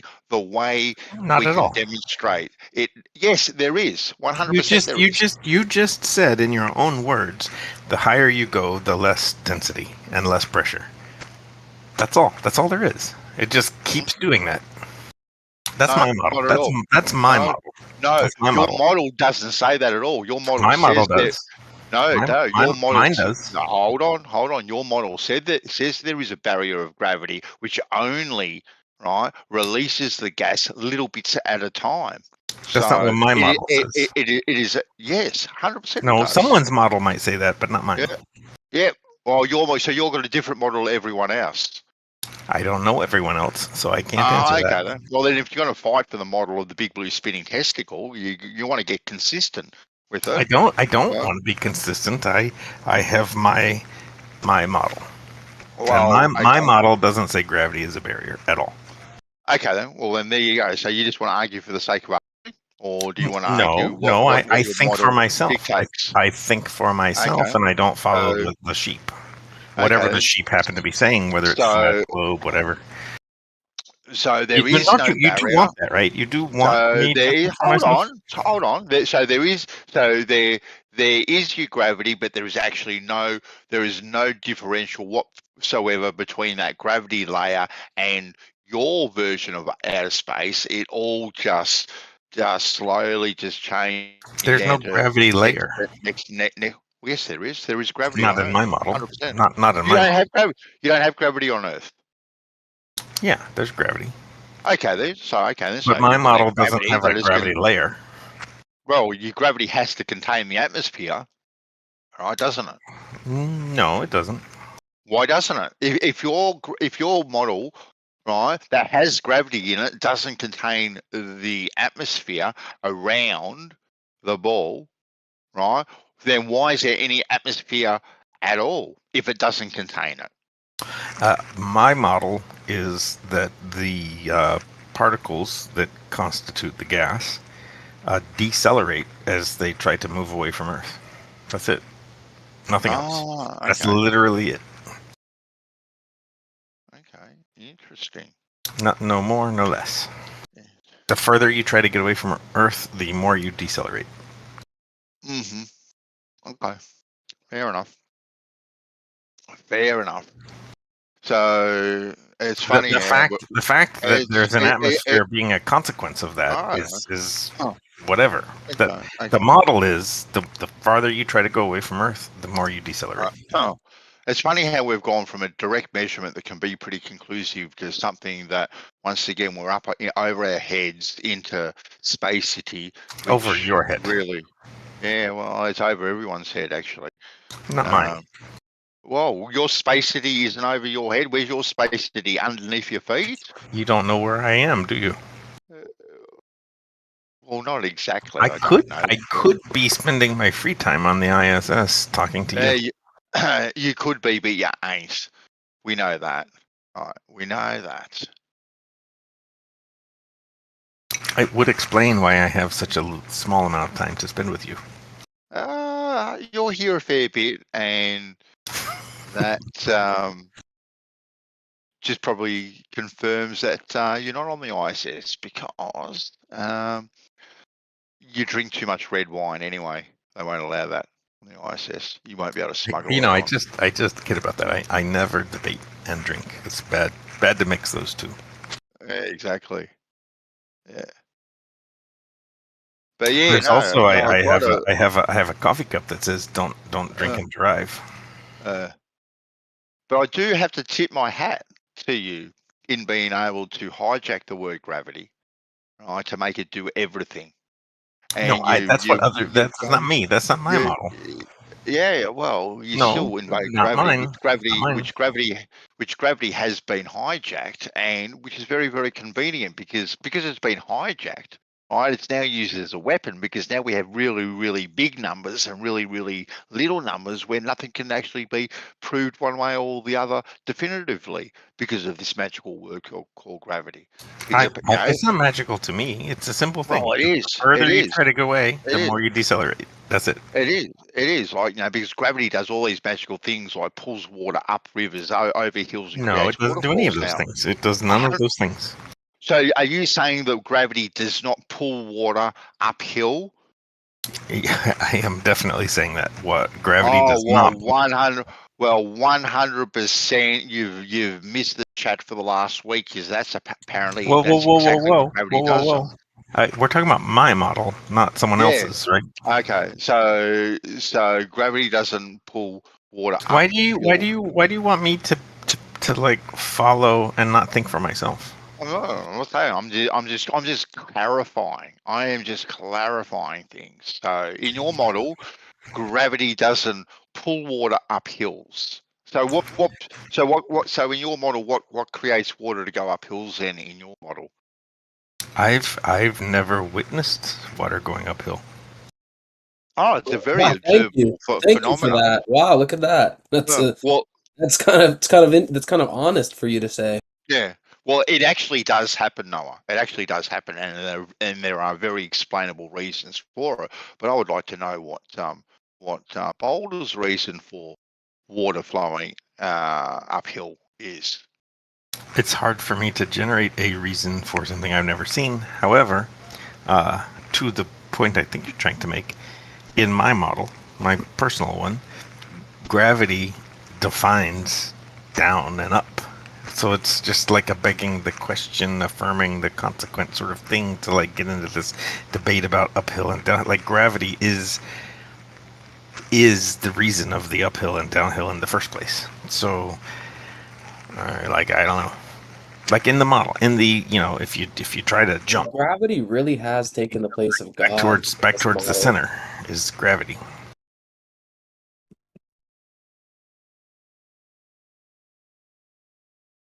Do you think gravity has taken on the godlike aspect in your model? No, gravity explains a lot of sort of everyday phenomenon, but not everything. And moreover, I fully acknowledge the incompatibility of gravity with quantum mechanics. So there's something is wrong, but gravity as a abstraction is excellent at explaining so many different things. It explains buoyancy, Archimedes' principle. It explains the atmosphere. It explains density as you go up in an airplane. It explains why water does what it does. Like, I mean, just one simple rule explains so much of everyday stuff.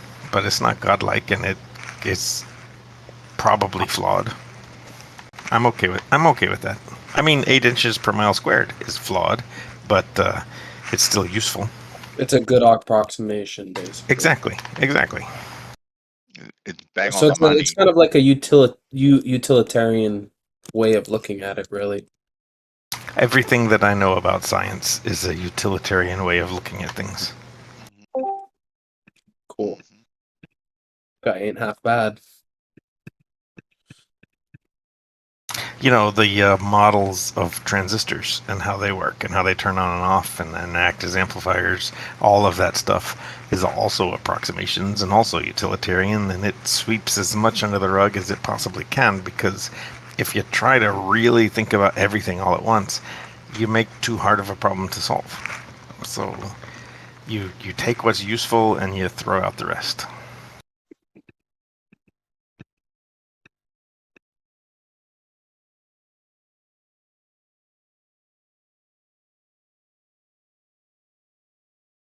Hi. Where were we, Boulder? We were trying to figure out when the video was edited.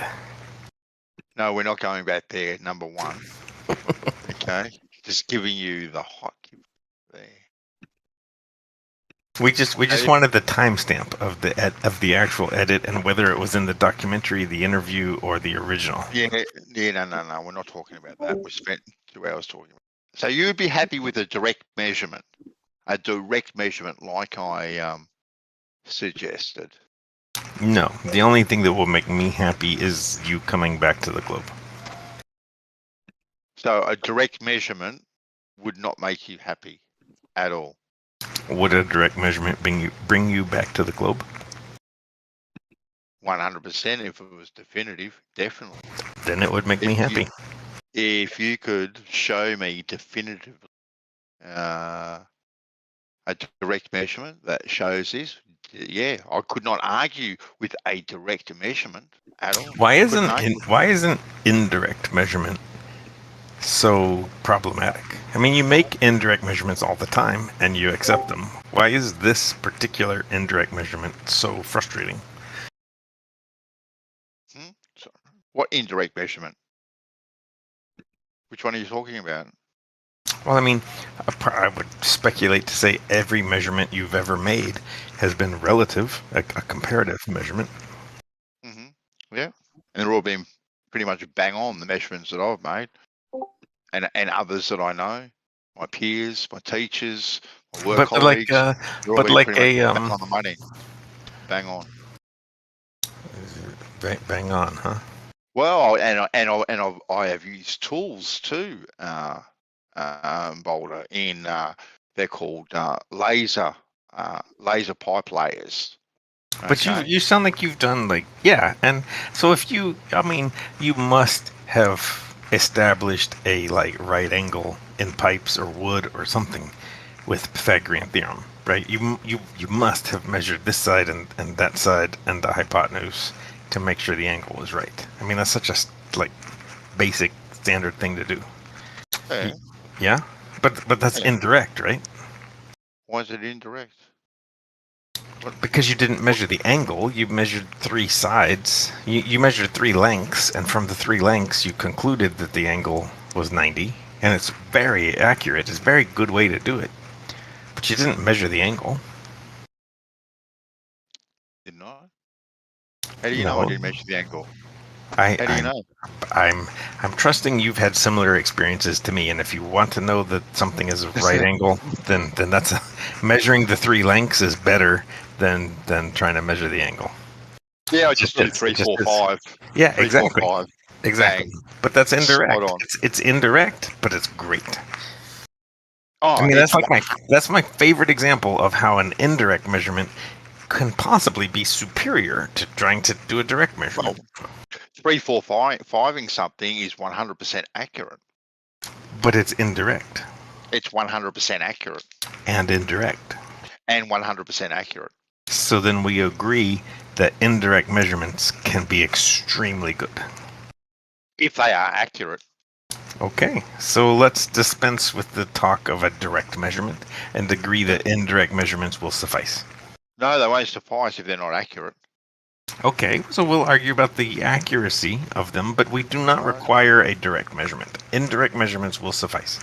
Yeah, no, but we'll go with a direct measurement and But indirect measurements, and we'll compare the direct measurement, you build your house with direct measurements of the 90-degree angles, and I'll build mine with the 3, 4, 5, and let's see whose house looks more retarded. Yep. The 3, 4, 5 is going to win, right? You get your protractor out and you try to measure it. It's going to be crap. I ain't doing that, and you know what? I don't want to be playing these word games, right? I'm talking about practical, demonstrable experiences here, right? Now, because Me too. We're getting into a semantical game here, right? No, we're not. We're showing how indirect measurements, 3, 4, 5, no, we're not are showing superior anything. to direct measurements. We're not showing anything whatsoever. And like I said, I have had many years' experience of using tools. Bandsaw, don't veer into the dishonest territory. Hey, that ain't dishonest. Me saying that I've used tools that have referenced a horizontal line that is created, and I have used a tool that every single time that I move it, right, will have a different reference point to that horizontal line and will no longer be horizontal. But I just gave you a compelling argument about how indirect is good. Model, right, in your model, right, the tools that I've used, if you say that your model works the way that your model works, right, okay, none of my work would have ever married up. I would have never hit my target, not once, not ever. I would have been out, and I would have had to dig up God knows how many hundreds of thousands of kilometers of trenches over my life, because things wouldn't have married up, because I had to rely on the tools that I moved periodically along those pipes, creating a straight line on a grade of about 4% thereabouts, but it depends on what sort of job you're working on. But you are creating a grade that is referenced to the horizontal line that is established from datum point A, right? And you keep that consistent grade all the way along. Now, if any way, shape or form that tool that I had to use putting on those concrete pipes or whatever pipe had deviated from plumb one little bit, I would have never hit my target, the rise or anything, and it would have cost me hundreds and thousands, if not millions of dollars over my lifetime in regards to digging up trenches and having to relay them, repack them to get them to hit the target. So that's how I know that things are dead set, plumb horizontal, all everywhere.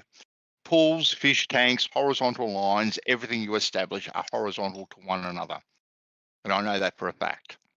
I mean, if you just switch out the word horizontal for level, I'd be, right there with you. I would agree fully. Everything is level.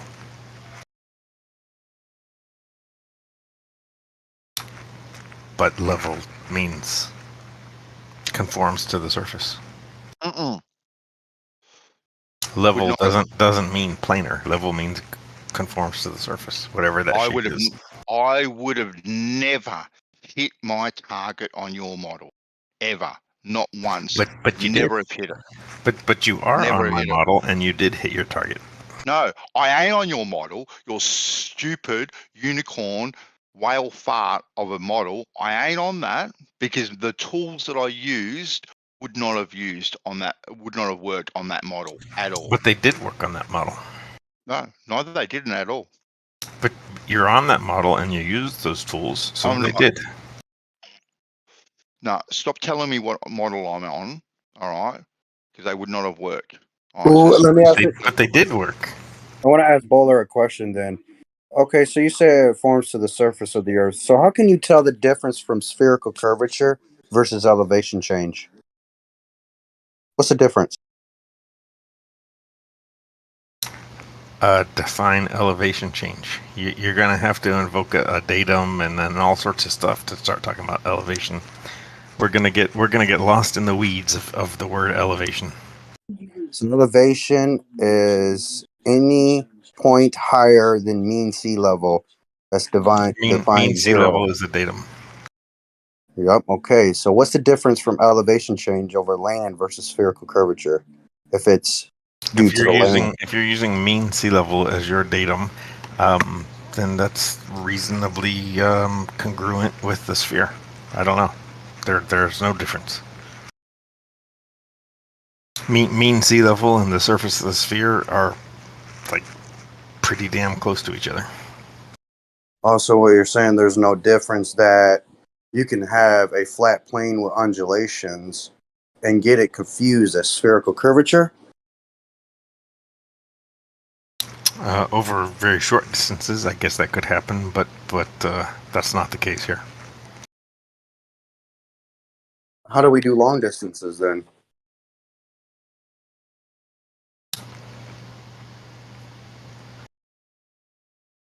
Uh-oh.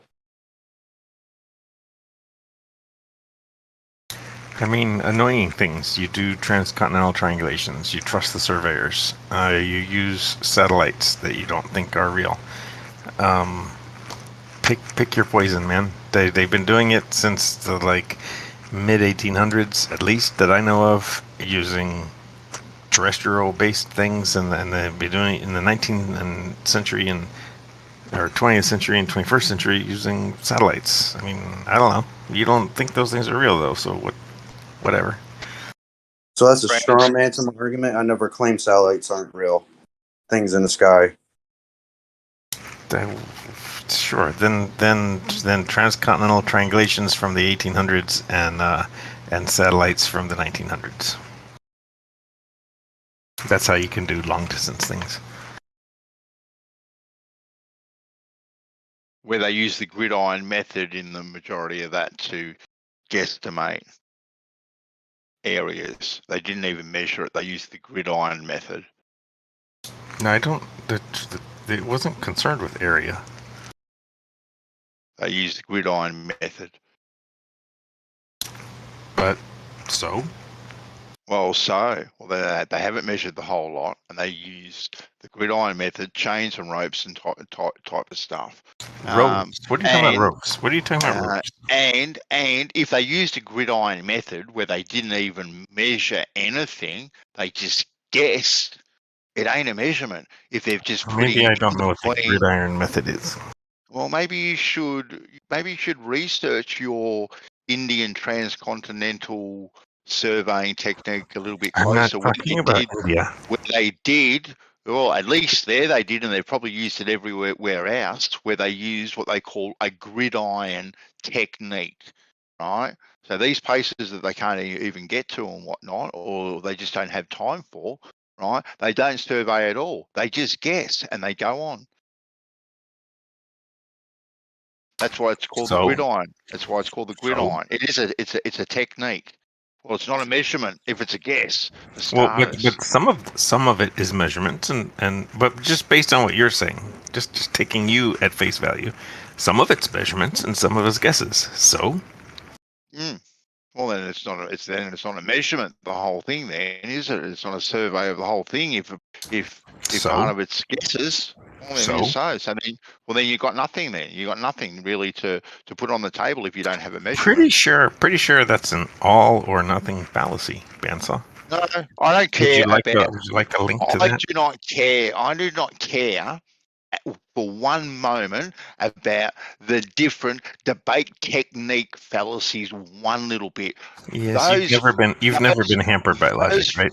Those fallacies can go exactly where all the other fallacies I would like to put at the moment, because I don't play by those rules. Oh, you can play by those rules. You've never been hampered by logic. No.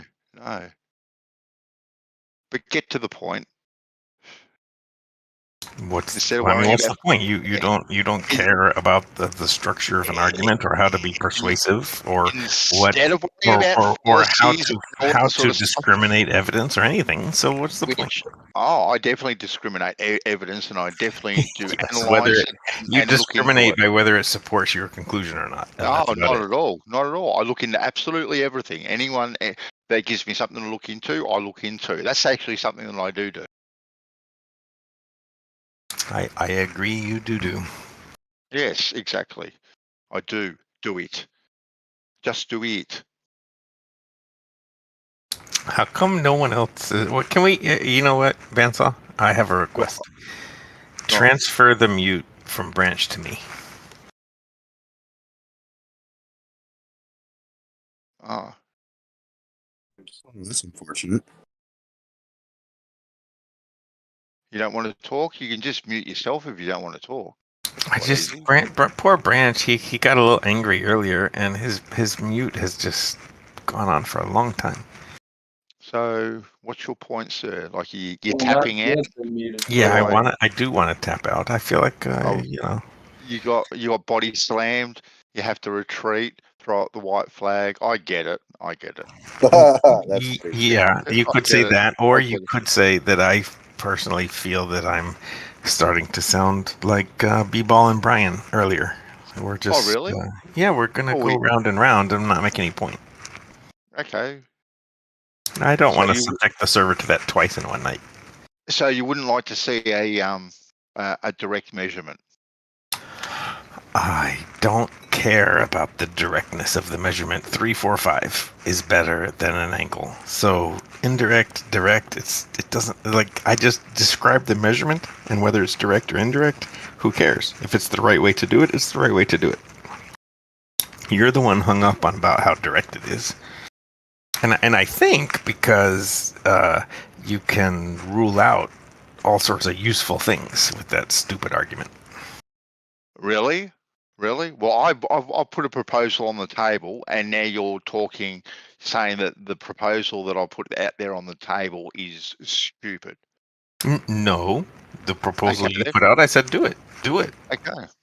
Put your effort where your mouth is.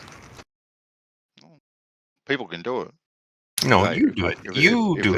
If they would like to. Right?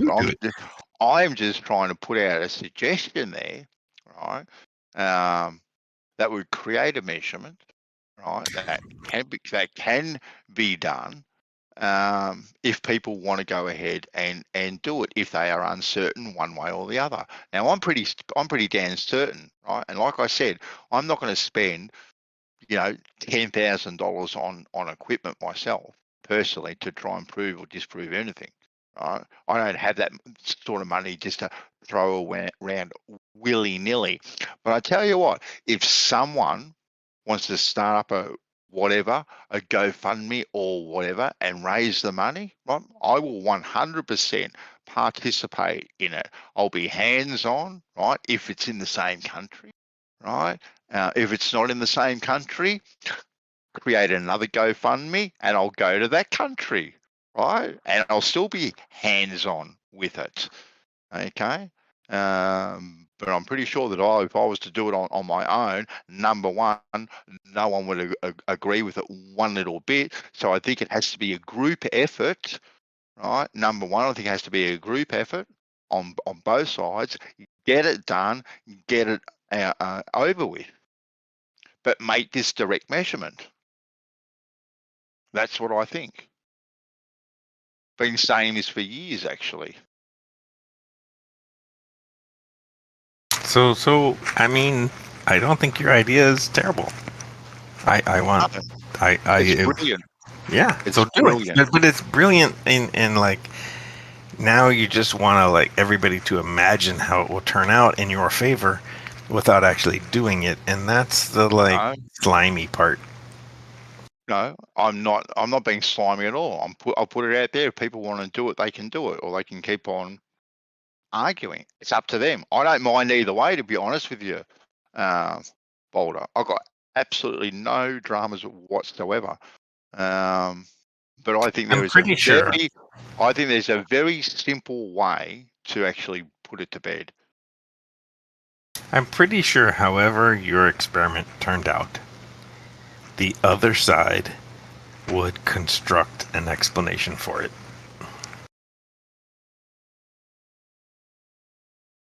Well, not if both sides agree on the terms. Oh, you think if I go there and agree on the terms, that B-ball will be like, oh well, rolling my boulder was a clover and he agreed, so shit, I'm wrong. You think that like B-ball would be persuaded because I thought it was a good experiment? No, you get everyone to agree prior. You put out exactly what is going to be done, exactly how it's going to be done. Get everyone to agree. Yeah. Anyway, yeah. Good luck with that. You know what? Poo-poo it all you want. I don't really care. I think we should move on to the next topic. All right. I said that like 5 minutes ago, and you jumped my shit. Hey, who posted that video of Professor Dave thinking he was debunking Marie Robitaille? Professor Dave is so smart. I'm gonna go learn from him right now. Look at that video that Pierre Marie Robitaille, Sky Scholar, came back with about that. It's all a year ago, so he came right back with it. But he just kind of handed Professor Dave his ass over and over and over again. Professor Dave, point by point, he's like, I get free hydrides in my normal chemistry and blah blah blah, and he's like, it's a normal substrate and blah blah blah, and there's no free hydrides in that shit. And it's clearly pointed out. It's like, no, you don't get free hydrides, you little knucklehead. But I mean, he told everybody that believes him that he did, and that was one of the points that he thinks debunks Pierre Marie Robitaille. It makes him look stupid. But Pierre Marie Robitaille has a PhD in chemistry and turned around and spanked the shit out of little David so badly that nobody fucking wants to talk about it. But take a look while you're posting videos supporting fucking this little idiot who thinks he's debunking shit, who normally, like I said, picks on lower hanging fruit, but this time poked a bear that ate his whole face. Take a look. Is that good for a topic change? That's great. Yeah, no, it really is. What's the premise on the Robitaille? What is it?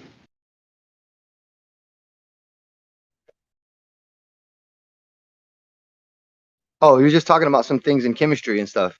And Dave thought he knew more about it and started talking shit about it. And then he just kind of put his foot so far down in his mouth that it came right out of his ass. Wha-pow. I know.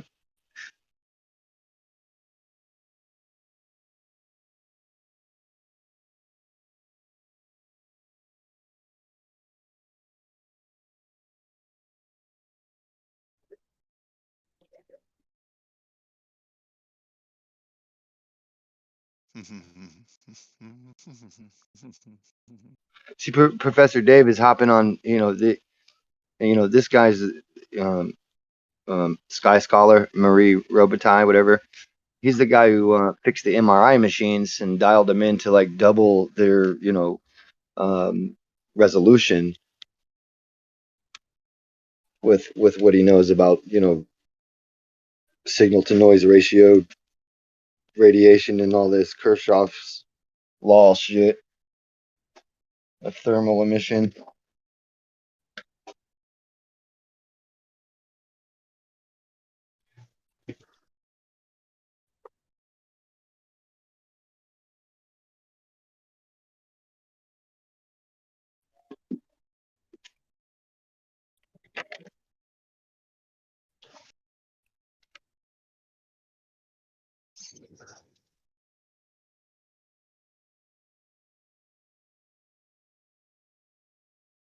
It is a good rebuttal video because it just goes point for point. He plays Professor Dave's part, lets him, get his little rude comments out and everything, and then he and he just wrecks them constantly.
So who's got a photo with the curvature? Anyone got a photo with the curvature we can analyze? I'll post one for you. Anyone? Bro, you sound pissy as fuck. It's 2022 branch. 2022. Just don't be so thirsty, man. Chill. 2022. So why Don't you worry about my gayness. It's okay. Embrace it. Embrace it. I mean, I don't honestly, bro, I don't mind people being gay as long as you suck good dick. I'm There you convinced, go. Jerry. I'm convinced. wrecked. Well, thank you. Thank you. Thank you. Damn. I don't know why. I should have just asked for 1 year ago, Jerry. What the hell? Yeah, it's been around since 72. God damn! What? That's unfortunately that's the only real one I have. The only one. It's the only real. I'd guard that, Yeah. Jerry. I'd put it in a safe deposit box Oh, or it something. is. If it's the only one going around. Well, see, in Australia, we're a bit slow here in Australia. Like we're still relying on courier pigeons for our internet service. So. Yeah, well, us up here in the northern hemisphere, see, we're actually older than you because we're higher up. Yeah, like your head is older than your feet. Well, does that mean my feet are older than my head? It is actually, it is, what he says is a good point. Like, a lot of people from Australia, they want to be part of the whole "we believe in the Queen" fucking bandwagon, right? And people in England, they're like, nah, fuck that. You're fucking Australian. Fuck off.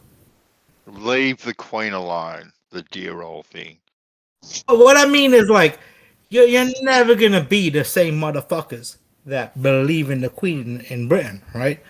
But you Are guys, you talking about Branch? Are you talking about the Queen reptile? No. I was about to say that, Gio. The Queen reptoid. Yeah, Gio, something like that.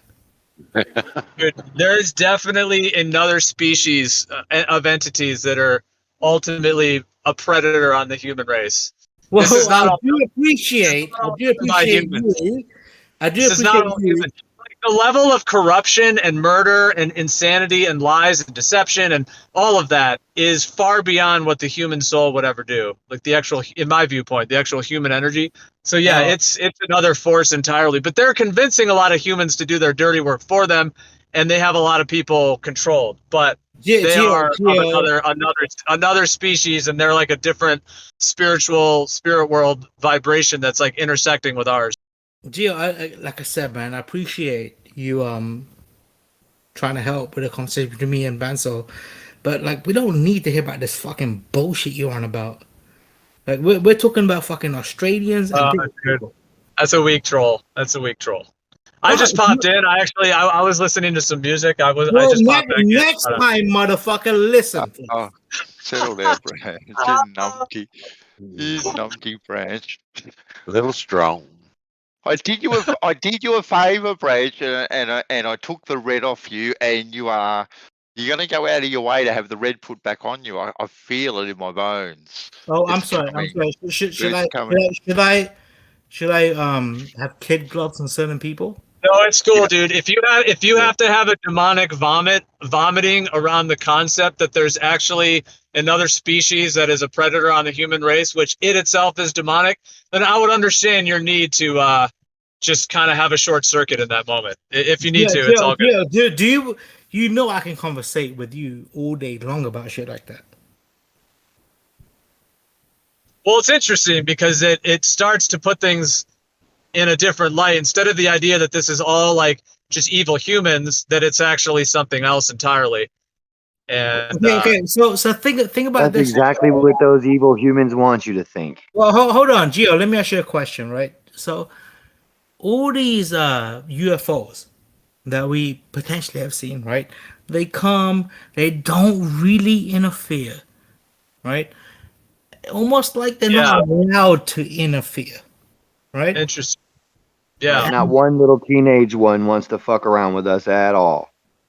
I guess I've always found that very odd, especially the idea of the heliocentric universe, where it's so huge and vast. Yeah, and if there's all these flying crafts, they'd be landing in our backyards on a weekly basis. Right, like imagine this: if you was someone in a UFO, and you traveled fucking super fucking far to come meet us, wouldn't you at least say hello? Yeah, of course. Yeah, exactly. Yeah. Yeah, you wouldn't only go to Area 51. You wouldn't just land there. Hell no. Maybe they crash landed, whatever. Right? Fuck. It's just very interesting to me how all the UFOs they just hover around. Maybe they take a butt sample here and there, or some shit right, like because there's nothing more interesting than a butt, right? That's essentially what the UFOs do, right? Is they come around. The UFOs do that. What I'm saying is that it's interesting why they do that, right? And I think there's a different reasoning behind that. I don't think they're UFOs at all. I think they're us from the future.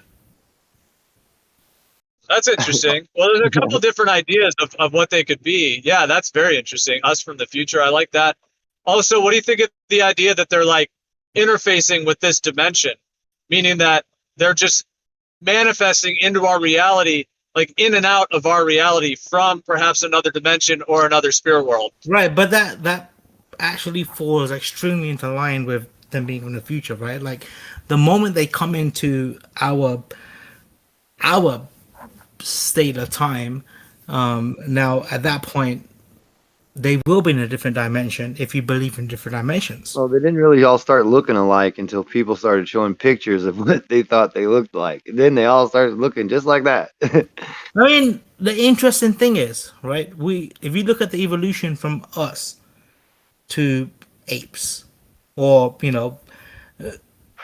what we actually evolved from, right? There were people that walked on four legs, and we evolved into bipedal motherfuckers that now has a potential of AI that we created, right? And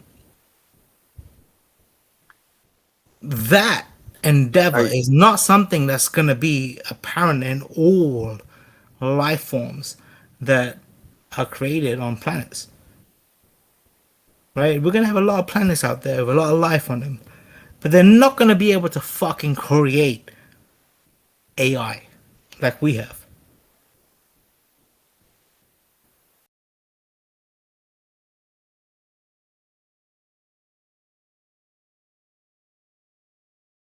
I actually think that life is a lot more common than when we were told. It's just really hard to travel. Like I said, man, I think life is common as fuck. I just don't think that small life is common. Well, I think Especially if there's everything's there's many electric. possibilities. Some of these UFOs may also be just government devices, crafts, possibly even with technology that they've stolen from the old world. Like, it's, for example, there's essentially these, like, you could call them a motor, but they're made of crystals, and it creates a field, a magnetic field around it, which then can be controlled to where you basically can change the charge of the ether to pull your craft in any direction. And because when you do that, you're using the ether to actually pull, like, to transduce itself. And when you do that, if you're in that field, you can make like 90-degree turns at like 5,000 miles an hour and not even feel it, because the field is displacing the ether in an exact correlation with its position. And you can have these physics where you could fly, very fast. And a lot of these phenomenon that people, when they talk about UFOs, talk about physics that we aren't even familiar with. Gio, I get what you're Boy, saying. I'd be afraid of one little glitch in the middle of one of those turns, It's splat up against the fucking side of the spaceship. And the motor turns off, like the crystals go out, and then you One get, little oh glitch, man. something, yeah. Fuck. But wouldn't that be so amazing, though, just having that sort of technology?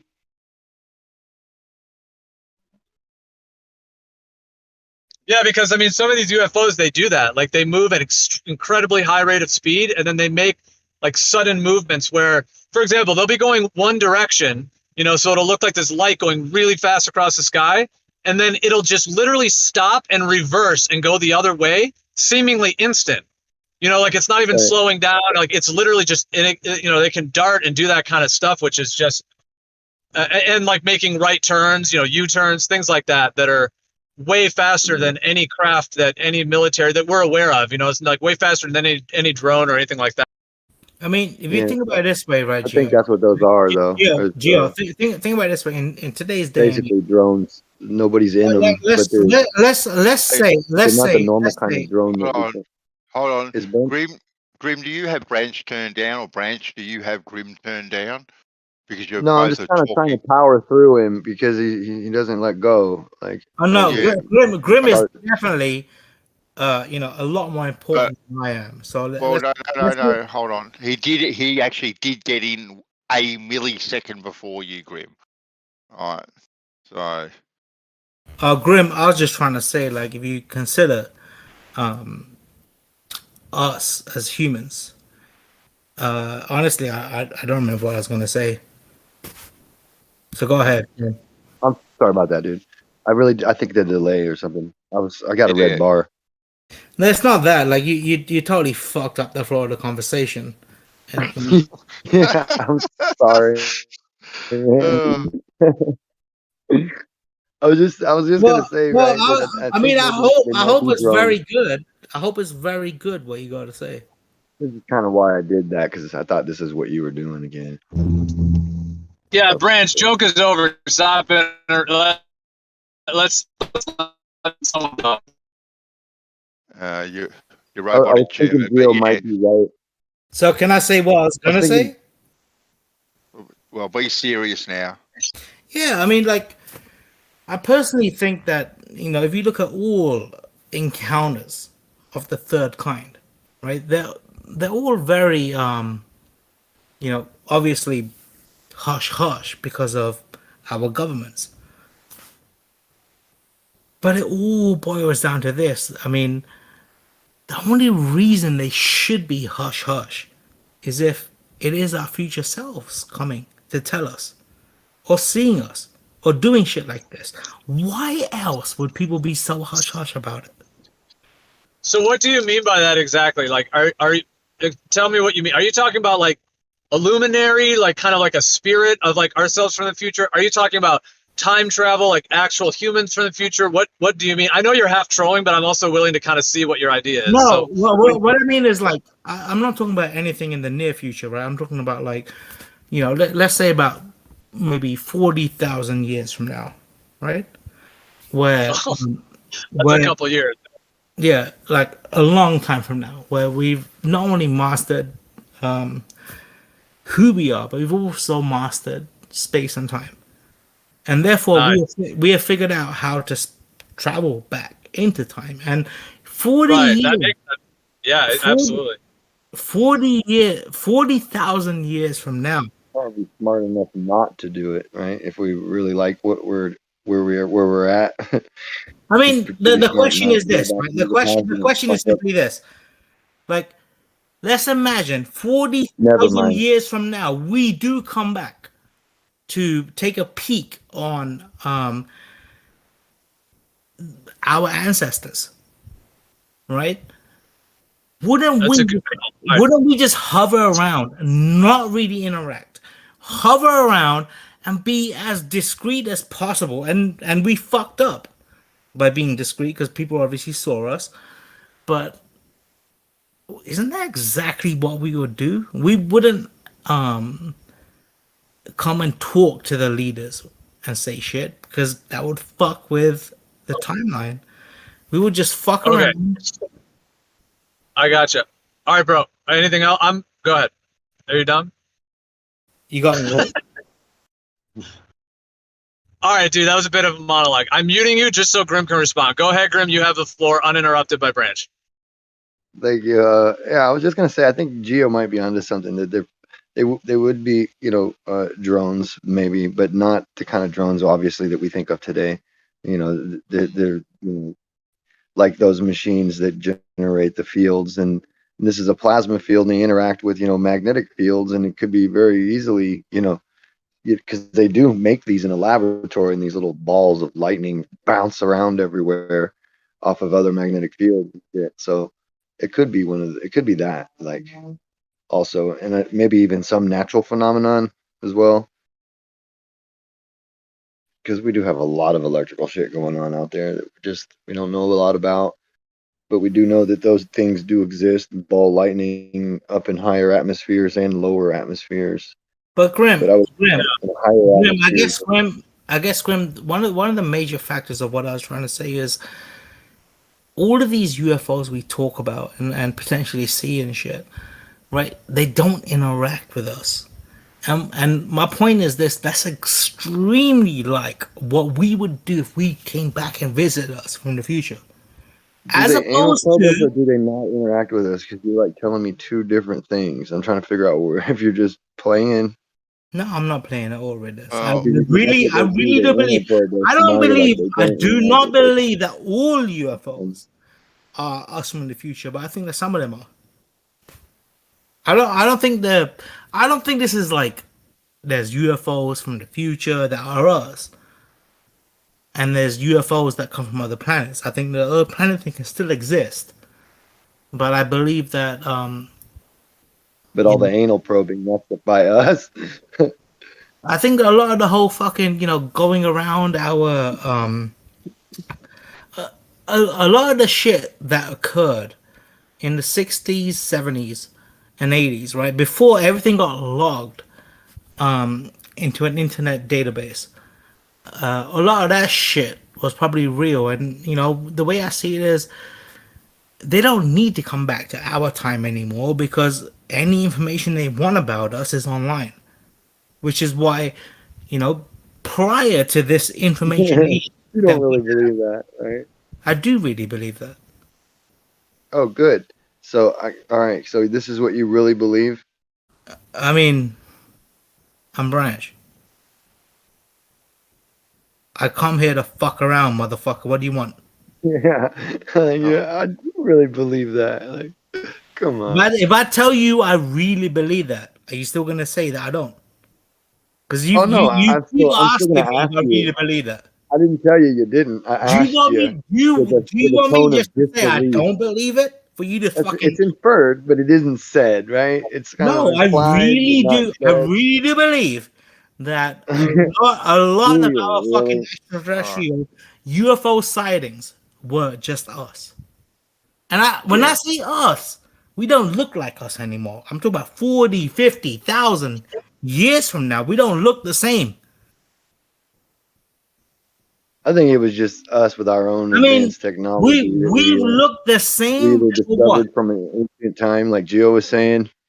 Because it makes a lot of sense to me that we're cyclical and we keep going through cycles of technology and going back to dirt ages again.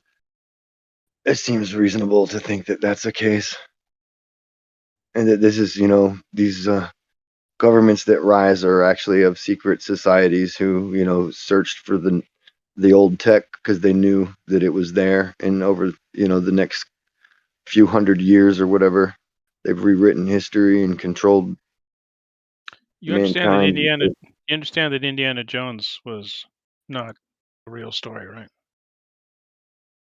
You cut out at the end there, Shane. Your mic got quiet. What'd you say? You got what? I said Indiana Jones was not a real movie. It was not history. It was fiction. Uh-huh. Is that really your PNS? That's a great based point. on a true You know what? No, Master Show. Pure fiction. Thank you, bro. It's a good movie. I mean, some things a little bit similar to what happened in that movie may have happened at some point. But yeah, dude. I mean, are you saying that for a reason, or because of course that's a movie? Well, he was talking about searching for ancient artifacts, right? Oh, that's legit. That's legit. Yeah, dude. Yeah. Like the and the Holy Nazis. Grail. Yeah.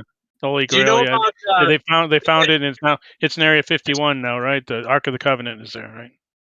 No, it's in Area 53. Yeah, dude.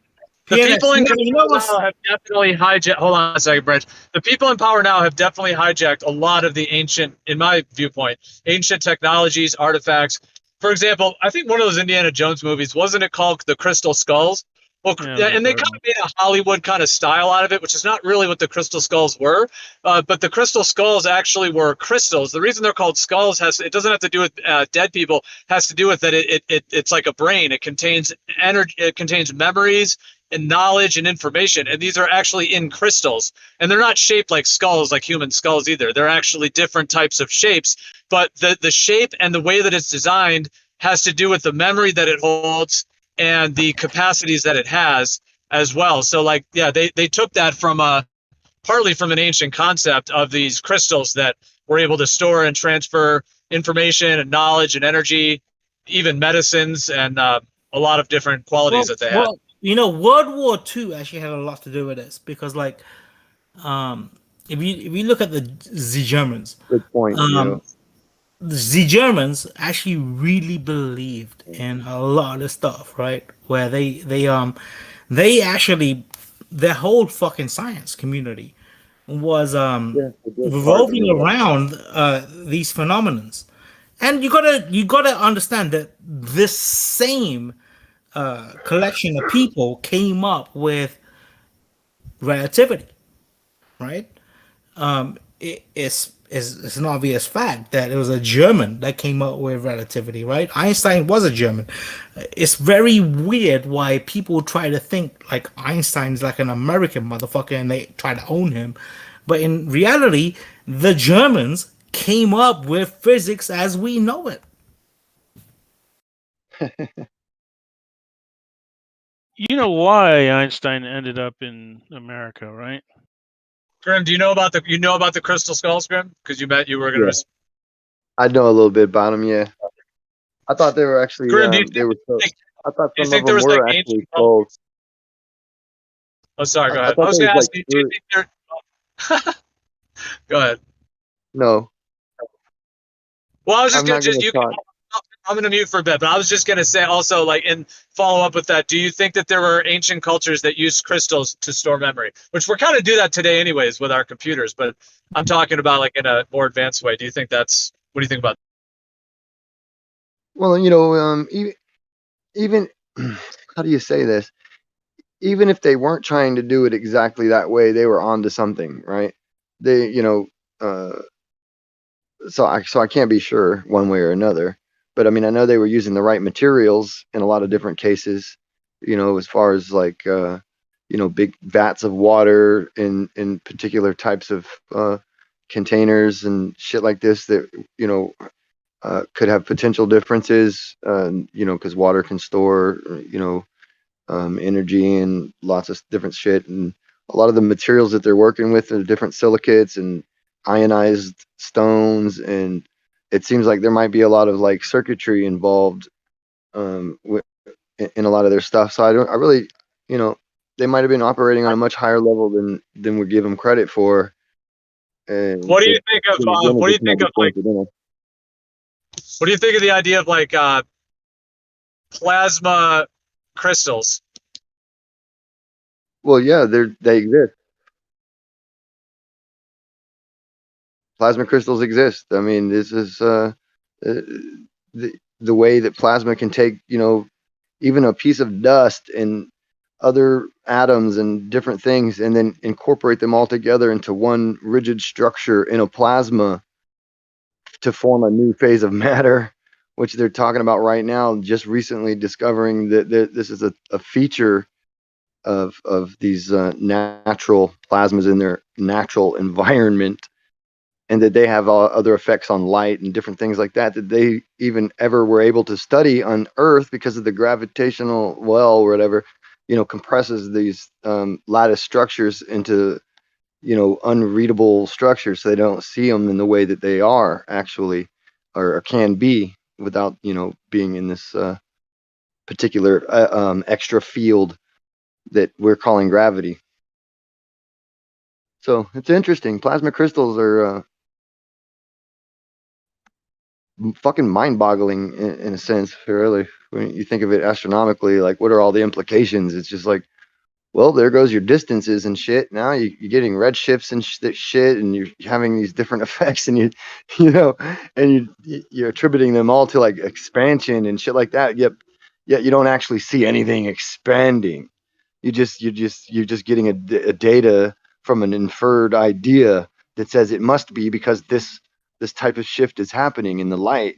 Yet you don't actually ever see, these distances spreading apart or doing anything. If they're going in two different directions at light speed away from each other, why are they still over 30 years sitting right next to each other? Like, come on.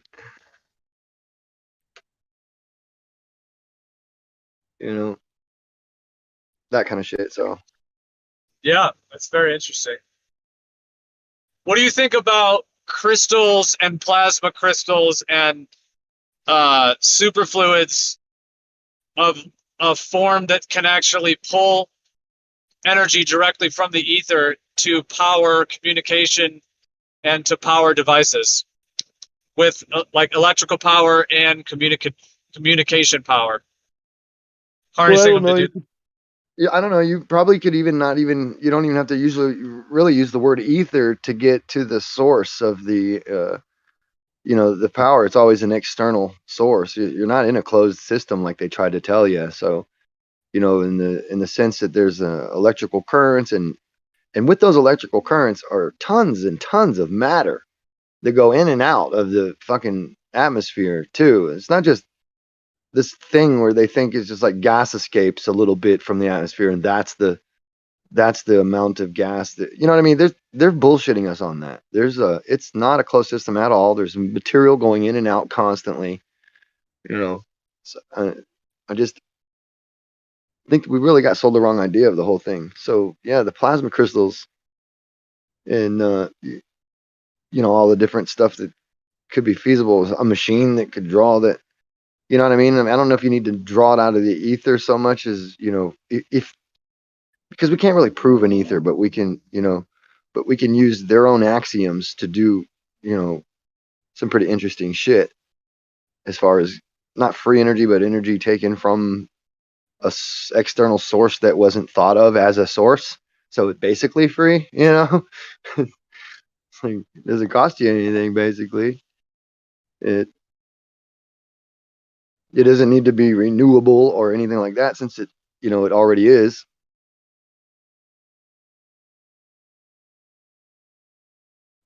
I'm still with oil. I'm thinking oil's renewable. Have you seen those star forts? No. Have you seen? Yeah, these star forts are these arrangements. Essentially, they're like archaeological sites on the Earth. Now, the mainstream story, these were for battle. Lookouts for battle or whatever. But these are very, very highly engineered geometrical structures, shapes, and designs that seem to have the structure of circuitry in them, and entire pathways that have a complete circuitry structure to it. And they look much more like a circuit board or some kind of a energy device of some sort. And actually, there's similar lines near the pyramids as well. And there's various pyramids that have these as well. But the particular one I'm talking about is the star forts. And so yeah, like I said, the mainstream stories, these were for battle and wars or whatever, but it doesn't look like that's what they are at all. They look like some kind of energy station or energy device with all the circuitry. So it's very interesting to think of how that could have been laid out and what could have been powering that. But we have records of them being built. And we have records of why they were built. No, they're much older. They've been built on, they've gone and added a bunch of stones and bricks and pathways. They've done that. And it's kind of like with Machu Picchu. They claim the Spaniards discovered Machu Picchu in the 1500s. No way. That is an ancient site. Now, there was some Spaniards that came and built a bunch of stones on it. But, you can't just find an ancient site, build a bunch of stones, and then say that you created it. Right, like the base of the pyramid. But they built the star forts when cannons started coming in, so that the reason they built the stars is so that in the round forts you could get in behind the round part and out of the range of the cannon. So that's why they built them into stars. You're such an expert in everything we talk about. It's hilarious. No, I know this subject. Yeah, I bet you do. Well, I mean, it's history. I mean, never mind. You want to think they're exactly what I said. If you want to think they're like magic, fine, go ahead. But they have history of how they were built. Did we say magic? Did anybody say anything about magic or druids or elves or anything? No, probably Gio not. sounded like he was getting in there. Probably not. Well, yeah, I mean, what you're experiencing is essentially the mainstream narrative. That's what like I said, there's a mainstream narrative about Machu Picchu that that it's much more recent than it actually is. And actually, Machu Picchu has different stones. For example, there's entirely different structures. It has certain stones that are very, very large, and it's like they're melded together almost with being 3D printed. It almost has that quality to it. In terms, like they were once mud, and then they somehow, they fused together. Yeah, and you can't even fit a credit card between them. They're fused as if they're soldered together or something, welded together, but there's no evidence of any weld. The stone is just perfectly stuck together. Never really looked into it, but is that stone the type of stone that would grow into itself adhesively, try to reconnect itself, crystallization processes or something? Well, yeah, but they're different stones though. They're not. It's not just one stone with a little etching cut out. They're all different stones that are fused together. So it can't just be that it can't just be that someone etched that out of the earth and just etched little brick things in the side. It is that they were compiled there, and the way that they're all arranged as well. There's these particular structures to them. But anyways, those stones are different than the other ones that were added to it. So I'm just saying that these sites, especially like the star forts as well, they can have a much deeper history than just the surface level and just the mainstream story. But yeah, what Paige was saying is the mainstream story of star forts, like I was saying. Is it kind of like the added hieroglyphics to the Egyptians building the pyramids, kind of later added on, like? Yeah. Oh yeah. You know, The Egyptians did not create those pyramids. Yeah. right. There's a lot of fabrication with that as well. I mean, I believe maybe all the littler ones that were made all shittily all around it and stuff were made at a later date, and maybe a way to mock or mimic. Yep.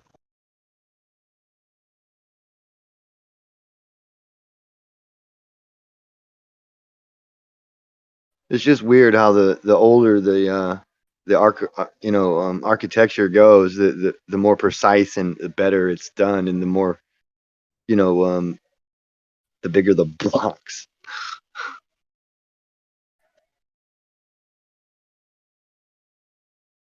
Counterintuitive, really.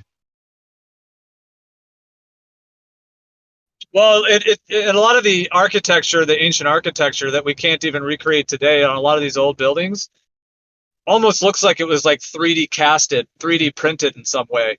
Now, how you could do that on ceramic is unbelievable, or stone, but it can't even be done by human hands today. So, yeah, there's a lot of interesting things that exist right on Earth right now that we can't recreate. So that definitely has to make you wonder how it was created without a technology that either we're not aware of or that's been taken from us and kind of hidden from the mainstream for right now.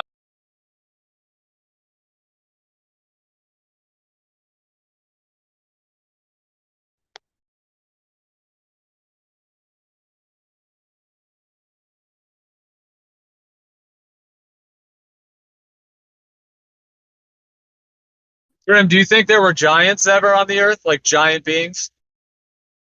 Sure. I have no question that there were probably some big fellas on here. We still got some pretty big fellas today. What about like 50-foot tall type of beings? Nah.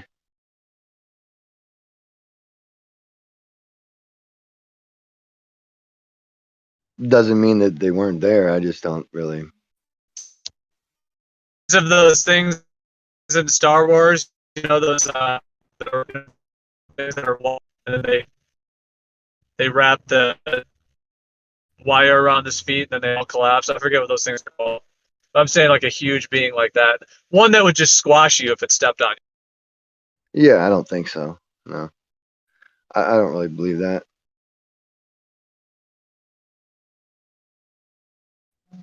Have you seen the size of some of these doorways though at these ancient sites? Yeah, but I mean, the size of some of them. Yeah, but we got a huge Abe Lincoln too, in Washington, and I don't believe that Abe Lincoln was that big. You know what I mean? Like we do shit like that. We put people up. We make them big when we think that they are impressive, in some way. So we make a big statue of them. These impressive people changed our lives, or these people oppressive people made us do it, and they think of themselves like this. I think it's like an exaggeration about the personality or the dignity or the. Yeah, that's a good point. That's a good point. And it could also be said that we have built some huge things that could look like doorways as well, perhaps, even though most of our doors are pretty small, but there is some architecture that has like huge arches. But the difference between that, Abe Lincoln is like a statue thing. It's like a piece of art. So that makes sense why it's big. The doorways I'm talking about seem to be, it's like the entrance to their house, so. Right. But there's a chair, but Abe Lincoln's sitting in a big giant chair. Whose chair is that? I'm just kidding. Yeah, if we had huge giant chairs all over the place and some other beings like found us or aliens or what, extraterrestrials came here, they'd be like, oh my God, these guys must be huge. If we had chairs that big everywhere. Right. And then they found some of our skeletons and they would definitely come up with a theory that we had been shrunk for a while. I mean, we've been shrunken. But yeah, I do believe that we probably could have been much bigger. I mean, some of us. But I mean, you do see some of these older bones and shit. They're not that much bigger. Hey Grim, what do you think about what I said though? About all these visions of UFOs and stuff. Just being back. I think though, if aliens were able to come here, they would be able to do some sort of DNA analysis on those giant bones, right? Right, but it's not that. Like, it's more like they could do that, and they could definitely could do the analysis, and they probably have done it for the dinosaur bones. But the reason why we see them coming back to our timelines. No, I mean the giant bones. Weren't you guys talking about giants? Yeah, I don't believe in time travel, wormholes, and any of that math magics either. So, well, what if the bones? I mean, they've never put together a whole dinosaur. So what if the whole dinosaur story, like, I mean, I think it's a hoax of sorts. Like the whole psyop hoax that is dinosaurs, is to cover up the fact that there's a lot of different bones that are found of different sizes and different structures, and they've never put a whole dinosaur together. So they're kind of getting bones, and then they always, they keep them hidden from the public. You can't really analyze them. So the whole thing is kind of like they're building these models of these creatures that they say existed, but what's really happening is that people are finding bones of various different sorts and then turning them over to museums, and then they don't ever see them again. Yeah, I'm not sure. So you think some of these bones could be giant bones? It could be different types of animals. I mean, not just giant. Yeah. Well, it is bones of different types of animals, you know. I mean, it's funny though. It's funny though. It is actually very funny how when we look at a T-Rex and the way that the bones all fit together, to the point where we're so sure, especially because they were finding They don't. That's what I'm saying. It's a model. The actual bones are just individual bones that they take and they pack away and vacuum sealed, whatever. And they don't let us. Gio's right, though. Yeah, Gio's right, Branch. They don't find a complete skeleton. They find they don't. a toe, and then they use that toe to recreate what the whole thing looked like. Gio is right. No, not at all. I thought they did. You guys are both fucking wrong. 96%. You guys are both fucking wrong. We have found full fucking Yeah, but that's rare, Branch. It's not to say very every T-Rex rare. we have. It was very rare, but rare or not, it is extremely but rare. have we not one found exists, then right? You know what I mean? Yeah, my understanding is that there are no full dinosaur skeletal structures. Oh no, they are. They are, but it's so rare. Grim never fucking agrees with me, right? So hold on, Branch. You can say your point of view, but don't just scream nonstop. At least pass the mic around. Well, I was gonna say that Grim's agreeing with me, and this is this is probably one in a lifetime situation. If Grim agrees with me, then something's got to be right. Something's up. Yeah, I do think I think they have like 96% complete T-Rex. What was it? Something like that. At least they claim to have. But then when you further the investigation, it's just a 96% model. And did they say they have the rest are all hidden somewhere behind the scenes? But they have it. Don't worry. Trust me. Believe me. That's about what I could get out of it. But then somebody argued with me that they went to this particular college. And I can't. It's an anecdotal story, but I can't be sure. But one of these guys said they went to college and they saw these bones themselves. So you know what, Grim? Now that I think about it, right? Like, apart from you agreeing with me, I don't think there's anyone in this room that was a true fucking global or flat earther back in the days when we used to fuck with this shit. You know what I'm saying? All the people in this room right now are newbies compared to like when me and you used to fuck around. No, not all of them. Gio's been around since Google Hangouts and shit. I've never seen Gio fuck around in the places we did back in the days. You remember we used to fuck around? We weren't friends. No, I remember, but I mean, I remember Gio too from places where he used to fuck around at. So me and you might have known each other, and you didn't know Gio yet. Yeah, I never knew Gio back then. You know when I learned fucking about Gio? was the first time we met.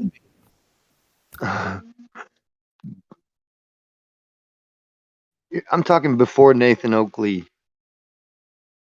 Yeah, I mean, I don't remember like pre Nathan Oakley, although I kind of do. I remember that fucking on Nathan Oakley's first. Gio, was your name show. Gio, dude? Then sorry. Yeah, Gio, did you ever fuck around in the Oakley room?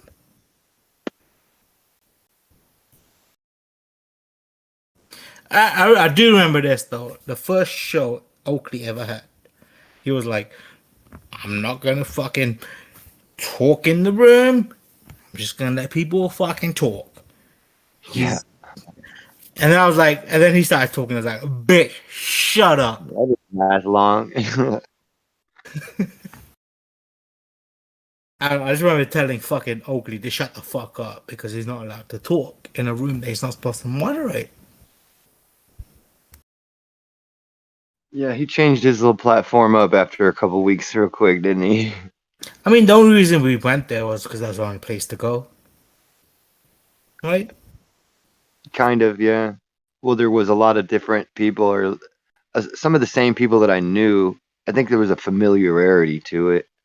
Right. Some of the same people that I knew from other circles, we weren't all divided about the flat Earth and all that yet.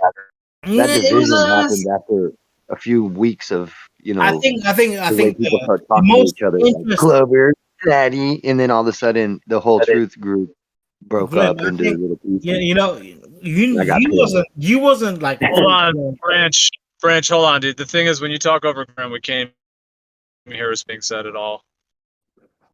Oh, I'm sorry. I don't have my earplug. My phone's in. So. Yeah, he didn't realize. No, Branch is. He didn't realize me over talking him because we were conversating. Yeah, your mic is way louder than his, so anytime you talk, it's but just like me and him. We can't hear you because he's like his mic is like. Me and him were having a what I'm telling you is that me and him were having a conversation, so it was okay to over talk a little bit because we're having a conversation. All right, well. Roboting, man. It's been a little bit. Yeah, Gio, we can't hear what the fuck you're saying, man. Reboot. Yeah, reboot, nigga. I didn't mean damn, Branch. Come on, man. I know. That just fucking. Good damn, Branch. Everybody knows that wasn't racist. Yeah, Branch. I did not mean to say that. I don't even know why that came out. We were raised desensitizing. That come on, making it mean nothing. You know what I mean? All right, it should be back. Let me just say this. You're still roboting. I wanted to ask you this as well. Oh, really? Yeah. I thought it should be good now. You're good. All right. Well, I'll tell you this. Even if it's not good, Nate's gonna milk it. I'm gonna milk what? All right. It's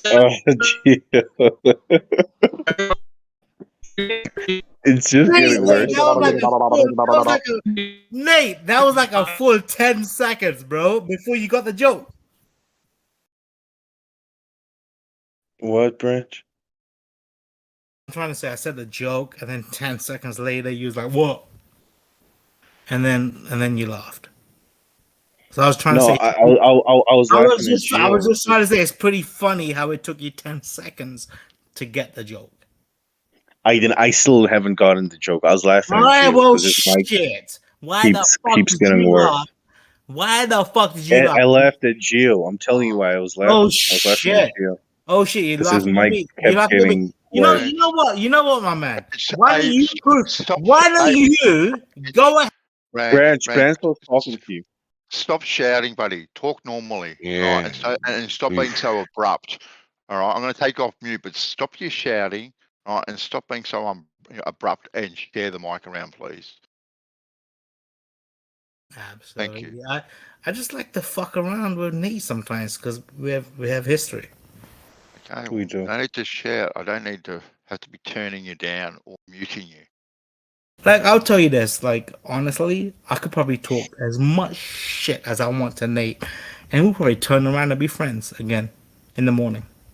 That's the type of relationship me and Nate have. when you guys wake up together in the morning? What'd you say?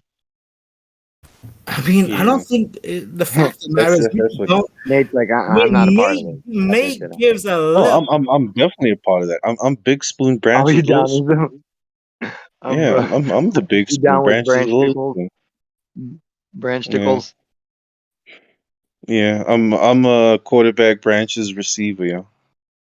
I mean, I think, you know what I think, Nate. I mean, Nate, I think I'm gonna start a whole fucking YouTube series about how we are actually aliens.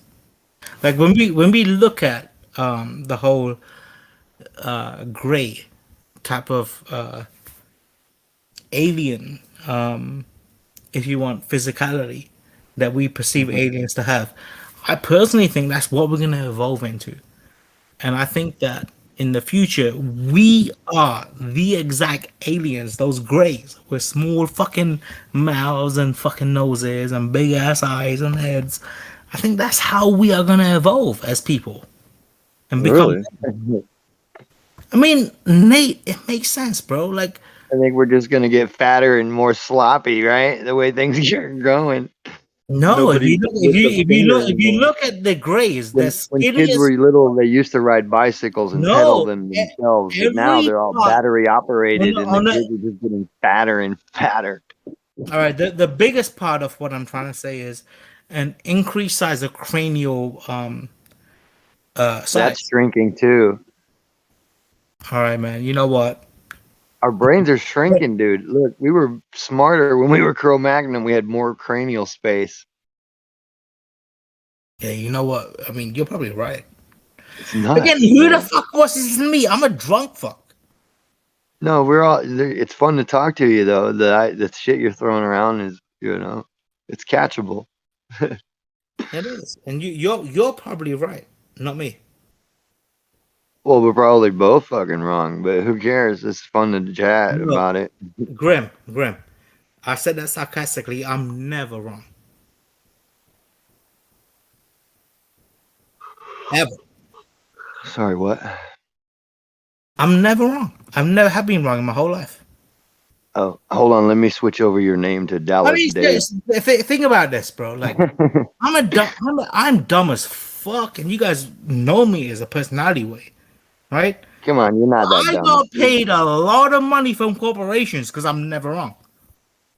Well, yeah, math is another thing altogether.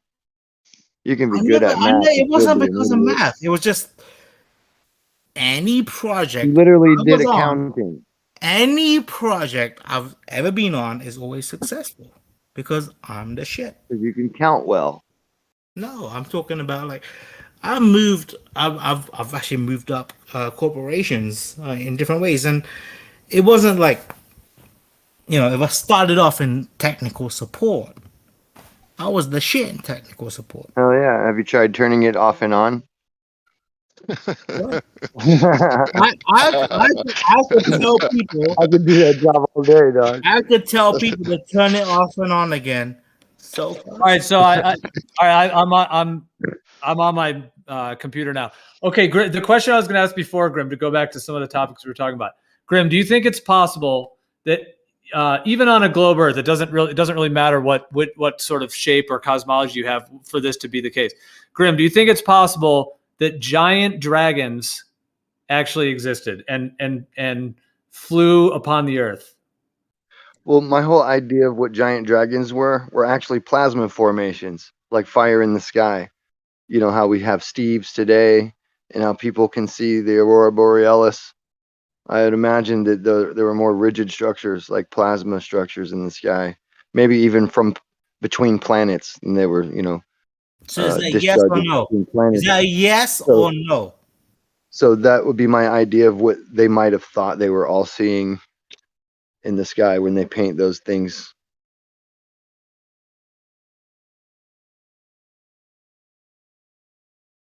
Hey, Grim. Why didn't you answer this question, bro? I did. I'm sure he's smart enough to gather what I meant by that. So that would be no for a real physical dragon, but yes for an Honestly, object Grim. seen in the Honestly, sky Grim. that It might be sounded to interpreted. me. It It might be sounded to me like interpreted as. you are All right, I'm still gonna trying go, to. guys. I'm not gonna sit here and fight with somebody thinking this hard. Branch, can you hear Grim talking? Right, he's talking and you just like bulldozed right over the top of him and didn't give way. Like seriously, buddy. Go Grim. But yeah, to answer Gio's question more precisely, no, I don't think that there are actual physical dragons, right? In the way that they were, I think they were just like features in the sky that people imagined, you know, they gave personification. Well, not personification, but tried to make sense of it by, it looks like like a lizard, and then there's fire because it's a fire breathing lizard. You know what I mean? Like. And the structures, the Steves, have you seen them? Those electrical plasma formations in the sky where these things just pop up and they look like a wing. It literally looks like you could be looking at a dragon from the side view, a wing, a body, but it's just a plasma formation and it's really colorful and looks like fire. So I think that could be what they were seeing, but just more dramatically, and people are more tuned into the sky back then since there weren't televisions and things like that. So that was their more focal attention to the skies, I guess. What's up, Graham? Hey, what's happening, man? All the magical things. Yeah. Yep. I had to leave the house because my wife has got American Idol on, and there's just these people just screeching and singing and shit, and I fucking have to leave. And everybody's got this sad story in the beginning, so there's like a crying session that has to happen, and then you get to hear I'm like, I'm not into it today. Is it the audition stage? Is it Grim? No, not anymore. She blasts through it, so. Oh, okay. Yeah, they're doing some finale shit now. So, they're probably better singers, but it's just too damn loud for me.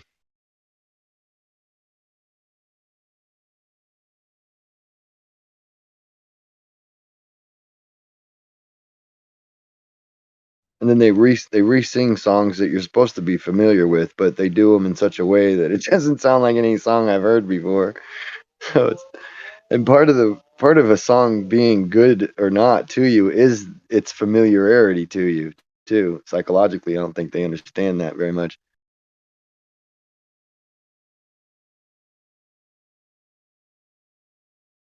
Sometimes. I mean, some of them kids, right? They write their own music and it's pretty damn good.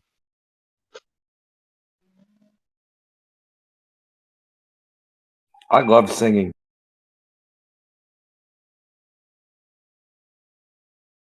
I like singing too. I just don't like it when other people hear me because I know they don't like it.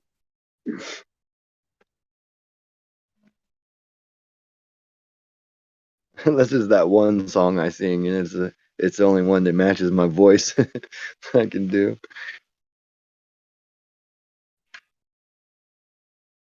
Is it Al Green or the Animals? The What do you Animals. think about House of the Rising Sun? What do you think about spells, verbal energy, conscious implant? Absolutely true. 100%. You know what's crazy? Well, not crazy. Incantation. You know what we were talking about yesterday is like a battery weighing more when it's charged, and then it continued on to a spring weighing more when it's compressed.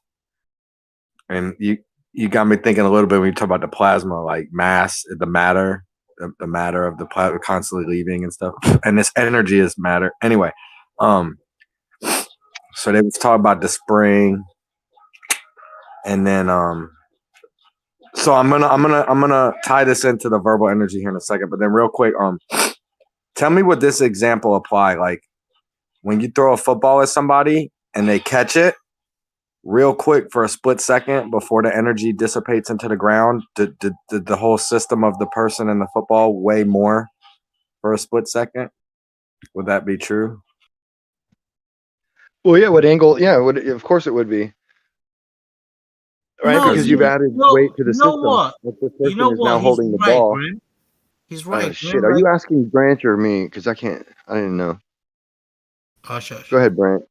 We could take turns, but yeah. I was just gonna say, like, sometimes when you play ball, you can feel the throw before the person makes the throw and know how to catch it. Like that's part of the game of football is feeling the throw. Now that is some deep ass string theory shit. All right, Graham, what's your It's angle? not even that, Don. Don, think of it this way: when the person is winding up the ball to throw it, or when you winding up a punch, you weigh more. Oh yeah, you're seeing Just that. before But you what release if it, you weren't yeah. even looking? What if you were feeling it without any observation? Like that'd be tight too. You know what? That's a great point. When like we What do don't we- talk about the winding of the throw. Yeah, when you're winding up the throw or winding up a punch, you weigh more because that's potential energy you're about to release into someone's face, right? It's Right, like when bro, you jump. Have you ever You swing your arms, you push down on the ground, um, you weigh more. when you play football? Yeah. Oh. Oh, my bad. I was over talking. No, come on with it. Come on No, with it. you weren't over talking. It was actually your No, I turn. feel like I'm over talking Perfect now. timing. I kind of lost track of what I was gonna say. That's why. Yeah, come on, that doesn't happen to you. Snap out of it. Reg. Oh man, I do like All right, it. now we're gonna talk about this. I do We're gonna like talk it, about though. this. This one, I'm not buying the muscular. I'm not buying the muscular shit until right when you press Grim, maybe. But can I challenge that a little bit? Oh, muscular? Fuck no. I was always a defender. No, because all I was always the muscles fat are like motherfucker. That's compared. other motherfuckers were fucking with the other country. What are you You never played football, Grant. What are you talking about? No, I was always like every time I played football, I was always a defender.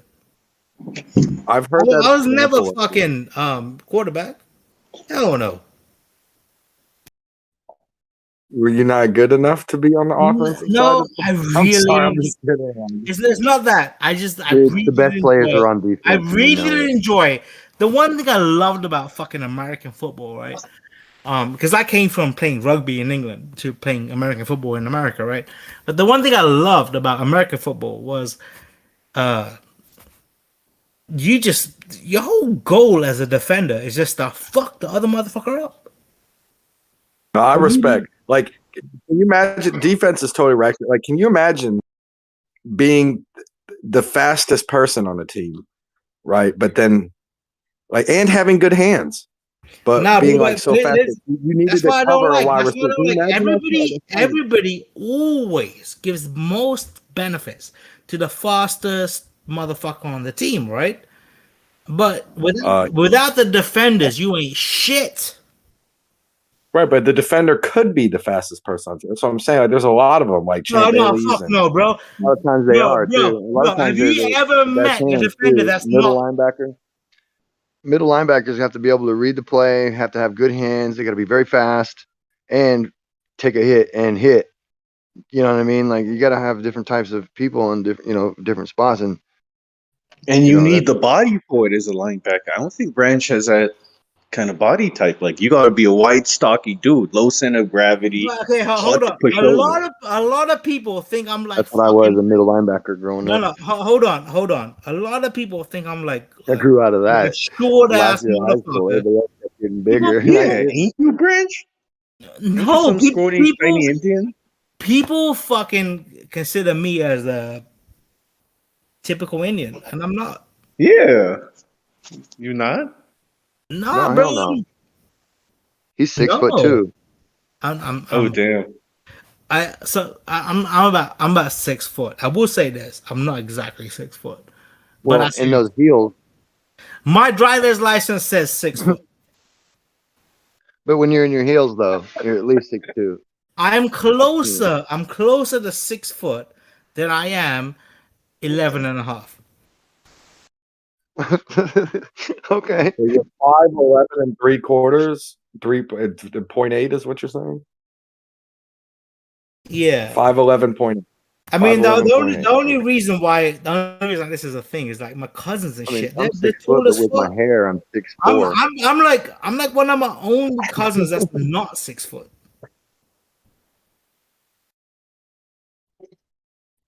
And my brother got the fucking Okay. shit. My brother got the shit in the stick because like he's like 5 something, right? All right, let's talk about energy potential for a minute. So, okay, we're back to the science stuff. I have heard that thing about like the kinetic energy or whatever. But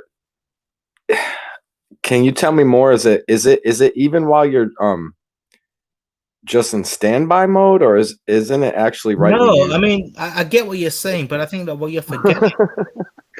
Branch, hold on one second, because I want to address my concern. My concern, Grim, is that don't like all the muscle systems like have a pair, so they're constantly in balance. Like when you're bending your knees up and down, isn't like one system releasing while the other one is tightening? Yeah, well, yeah, we do kind of have some piezoelectrical effects in the muscle, right? That charge, send electricity to certain areas. You know how crystals, when you squeeze them in certain ways, it releases electricity. Oh my The god! muscles, Yeah. something about the muscles Okay. are like that too, as far as Grim, the blood circulation through the. Grim, you made me. I'll look forward to that. You just made me think about something fucking completely crazy, bro. I was What? thinking about this shit just last night, right? Like, let's imagine, right, that one day we do get a situation where we create machines that allow us to think in sync with the internet. And I mean, that's not so far in the future, like considering how we have cochlear implants for the deaf people, and we can basically We already monitor. have Google to tell us how to Yeah, think. exactly. I don't know what. So it's not going to be far from now to the point where we don't need a computer to actually use a computer, right? We'll basically be able to use a computer just through our minds. And those computers will be completely linked with Well, have fun with that, because I'm not linking up with y'all. Ever. Yeah. There's going to be dumb fucks like you that don't want to do it, and that's fine. Oh, yeah, we'll be the dummies. Yeah, but don't worry. We don't mind being the dummies. Right? I don't mind being the dummies. The people like Seriously, right? us. You just stare at your little world of bubble, and you're trapped in your little bubble. I mean, it's bad enough what I do here on the thing, but at least I have a life all day long, and then I'll fuck with this when I have a little spare time. It won't be always in my fucking eyeball constantly while I'm trying to do my other part, my other life, my real life. Right, but my thought on it isn't even in our lifetimes, right? Like, I actually think you're completely right, because we don't really understand what we're getting into, right? Because I personally think that once it becomes extremely forefront in humanity to be linked in, we would now essentially have a hive mind situation going on, right? Where Have you seen it? Have you seen it, Branch? The old ladies, they just, if you ever see, like, they'll just be sitting on a bench or whatever, and on their phone, and you can hear the little TikTok videos playing, and then they swipe up again. The only thing I get from old ladies, my aunties, for fucking as long as they can sit there. I painted this lady's house. She's just sat there the whole time, fucking flipping through, boink, boink, boink, one after another. Bro, the only thing I get is respect videos, man. Respect. They're so beautiful and awesome. Yeah, that immediate gratification, though, that little dopamine release from the next little, and then when they turn it off, it's like they're looking for that 2-second dopamine release on every single situation. They're not getting it, and then so frustration occurs, and then irritated, like you're withdrawing, and you're getting withdrawals because you're not on your fucking phone, getting those little dopamine releases. This is some weird shit, dude. And it's real. It's really happening. Yeah, I mean, that's a little bit different to what I was talking about, but go ahead. Oh, I know. Okay, I'd like to touch on the points that I'm thinking about too, if. Yeah, I was thinking about how we as people would end up becoming an extreme hive mind, meaning like, you know, if let's say fucking Nate is researching, um, All you you got know, to say is like in that movie that we all saw, right? I mean, A Brave New World. no, what I mean is this: we will be at a point where if Nate is researching some shit, he would have a whole bunch of people that are linked in watching him doing it and giving him feedback as he does it. And then the moment he comes up with something that's worthwhile investigating, the fact that we're all linked in means that all these other motherfuckers will start investigating it too, which just means that we will have this entire fucking network of people Branch. figuring shit What if out. it was like public, like everybody was more comfortably being like way more public with everything they did, like way more surveillance cameras everywhere, way more streaming, and then you like check the things that you're into, and you're constantly in like a Zoom Absolutely. call. Like You know, whatever, if you're into whatever, you're fucking in a constant fucking Zoom call with fucking that fucking topic. Like you No, said, you are snowball, absolutely fucking right, my brother. You're absolutely fucking Yo, right. The it's gonna biggest, be a the snowball of biggest Zoom calls. reason why we are so far behind in technology today is because of war and hate between countries. Like, we don't even know how to share fucking intelligence really well today, right? I think it's shyness. Bro. People don't like to do extra, Branch. You know, they're shy. They just, I you know, know what I but it's mean? like it's weird because it's like in the scientific community and shit, like people are usually pretty good about sharing information, and yet still there's this whole Compartments or enigma of keeping your shit with your country.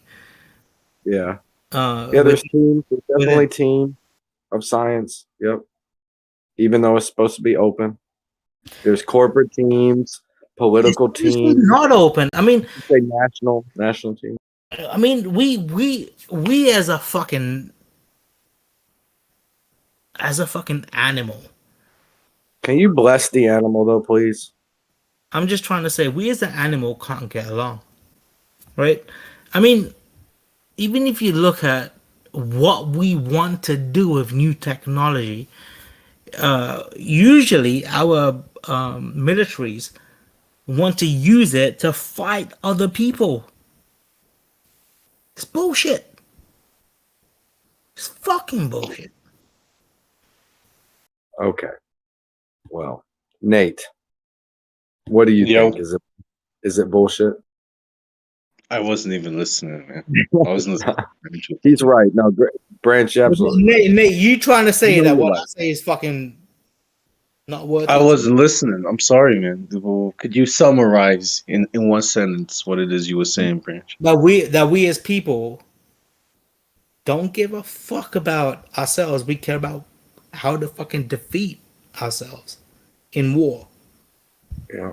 War inhibits science. It's an enigma that science. I don't know about that. I don't know if war inhibits science. Facilitate. I think we would never have had war. We would the never only have problem had. is that scientific advancement that comes from war is used for bad, nefarious things. You know.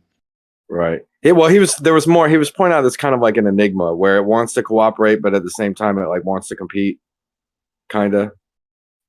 I don't know, because I mean, when war happens, both sides are competing with each other to outdo each other technologically, right? We want to be the first to build this piece of machinery or this piece of technology. Nate, so when we bomb, in the long run, that benefits everybody once the war's done, because now we have this new technology that we might not have had if it wasn't for this war, right?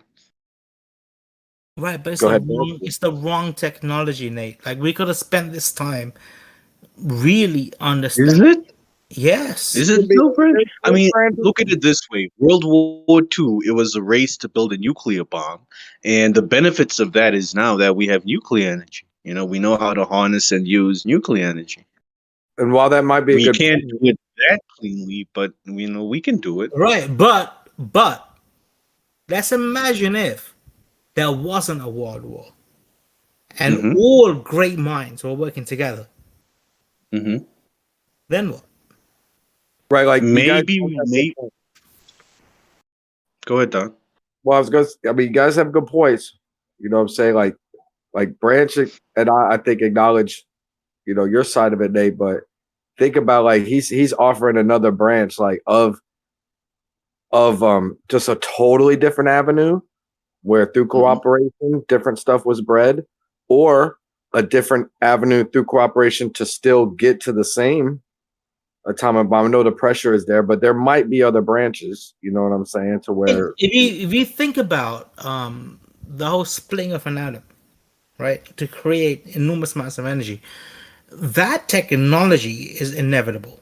Somebody's going to come up with it, right? I mean, there is no fucking way. There is, even if Einstein didn't exist, we will still come up with that.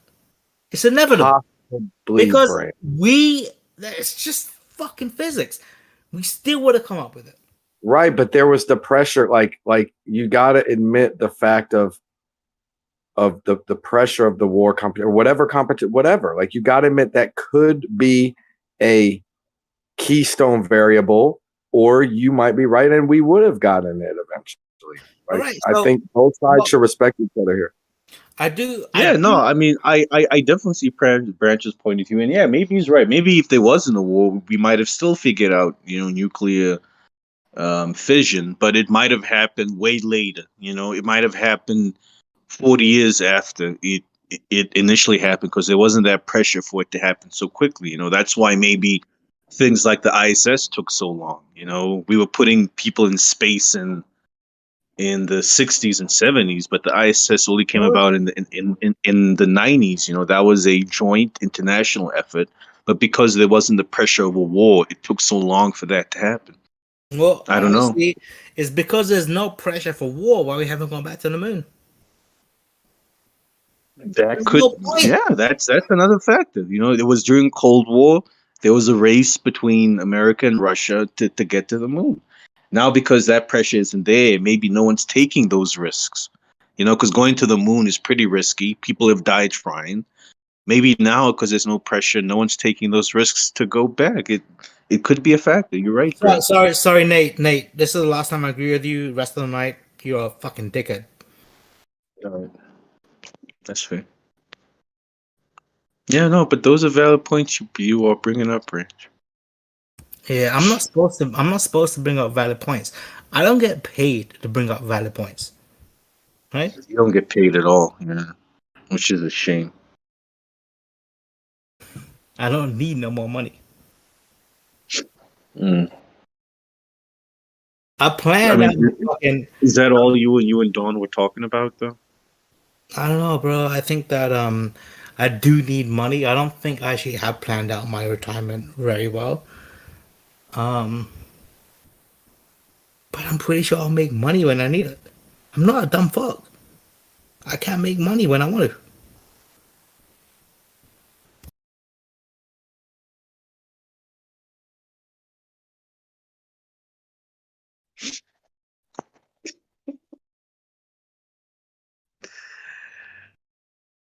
What are you laughing at, Nate?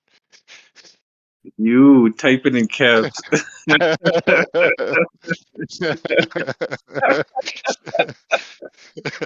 Do not question my honesty. Yeah, exactly. Yeah, is Roland my boulder calling you a liar or something? He was questioning my honesty. Oh, he was questioning it. Yep. Yeah.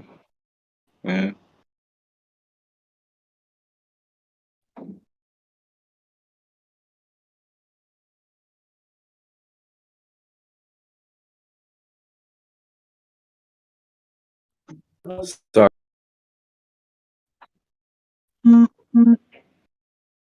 Okay. Nate, you still there? Yeah. So what do you think about this? What do you think about like when we're talking or sound waves or something and someone puts a verbal spell in your head or something, like, could that make you weigh more? Someone puts a what? Like, yeah, like a memory, like a program reaction. Like, when I tell someone you, puts a thought in your head. yeah, when I put a spell on you, like, you're gonna be nice to me forever, and you'll make a coffee later before bed, okay? And then, Yeah. I mean, I get what you're saying, man. Like, I don't know if that would make there you weigh are some more. people though. There are some people though. We don't know what the essence of thoughts are. Our thoughts, I mean, energy, like what are they? the reason why I I don't don't like know. it, the reason why I don't like it when Nate answers this is because I've seen Nate change his personality to form within the room he's in. Yeah, you do that. Nate, I've known you in multiple rooms, in multiple different societies, even, and you do that a little bit. Where you I've seen you. I've seen you do that as well, Branch. In other rooms, I'm you're doing a that dick. before. I'm like, honestly, bro. I'm a dick to every room and No, anyone. really. Me. Have you ever seen me be nice? Yeah, I have. I've seen you actually stand up and defend people. It's a bit shocking, but I've seen you do it. In the den? Loads of places, Branch. I've seen you all over. When have All I over. stood up and defended anyone? So many places, Branch. Like No, I'm I sorry, don't bro. remember. Look, listen, man. I do Branch, appreciate. Yeah, but you. Branch, if Dawn and I could get back to the discussion we would have, Oh, if you yeah. don't mind. Yeah, please. Yeah. I've seen him do it too. He's defended people. Sorry, Dawn. You were saying? He knows he's done it. He knows he's defended people. Nah, the essence man, of thoughts. Well, what I'm trying to say is, you guys may think I'm nice sometimes, but I'm always a dick. Nobody likes me. I don't want people to like me. That's cool. That's cool. But if you could let Dawn try to say what he Level one reverse psychology. Yeah, Dawn, go ahead, man. You were saying? Okay, so right, the essence of it could be like the material, the brain material or whatever. It could be like the memory stick positions can be just like checked left or right, and therefore there wouldn't be any mass gained or something.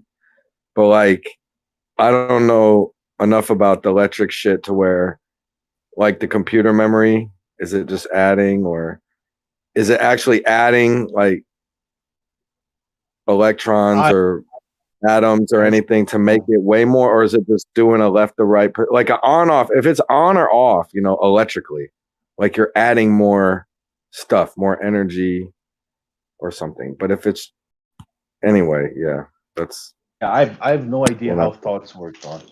I don't know if that for every thought you have there's an electrical signal sent. I don't know if thoughts are made, what the essence of a thought is. I don't know. Yeah, but it would be interesting to find that out. If every time you think or have an idea, does it make you weigh more? Hey Don, have you ever like got a number from a girl, right? And then like you actually don't save it in your phone, but then like you don't even give a shit that you didn't save it in your phone.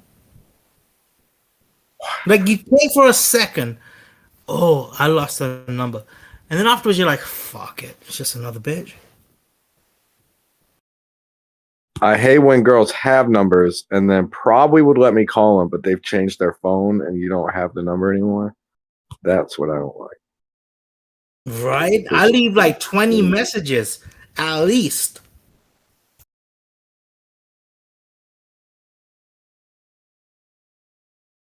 Me. Sarcasm.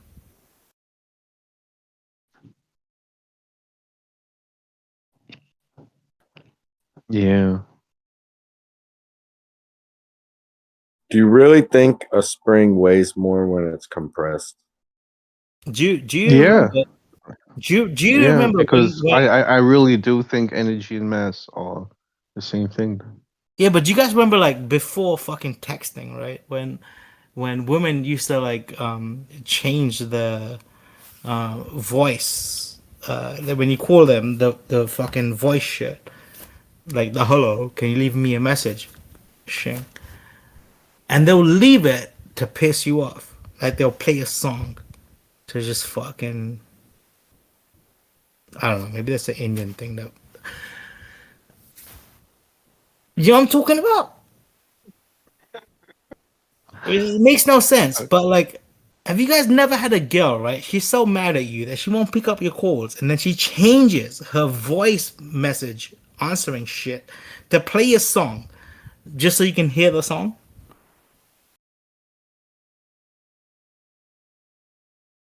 Oh yeah, that's old school, ain't it?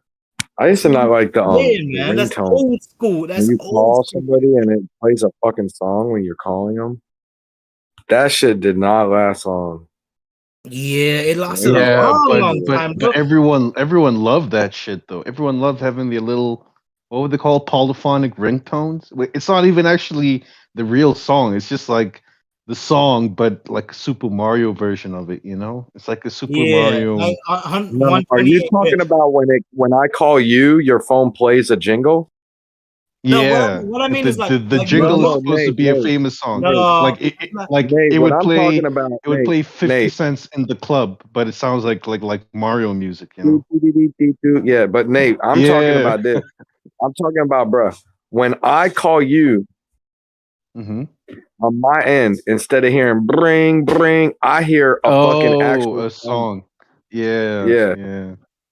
Yeah, that's what I'm talking about. Is that when you call someone, right? Bring, bring, and then it goes to voicemail instead of hearing the whole "Hello, leave me a Fuck your message." voicemail. Oh, like a personalized voicemail where instead of, like the normal operator lady's voice, the person has left like their own personalized, like, "Hey, it's Stacy. I'm not here right now," but something like that. Yeah, but he talking about they play a song just for you, just to piss you Yeah, off. they do that shit, man. Girls do that shit, What? bro. Like, if they're pissed at you, they will fucking put a song on their fucking voicemail. See, this is the shit that with the whole technology today, people would never get a chance to experience. Like I remember the one that she did. It was I love the way you lie from fucking Eminem. Was it Eminem? Eminem and fucking some shit, right? I think Dido. So like they're so shit because like when someone tells you that they love the way you lie and you know you being a dick, it hurts balls.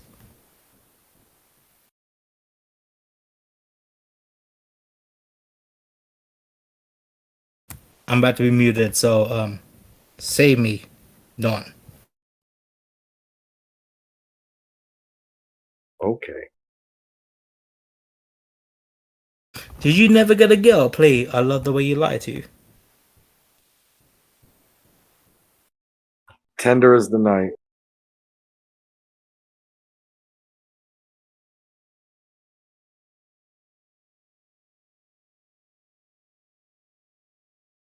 But be my baby tonight. You sound like the motherfucker that will play that shit for a woman. My name is OP.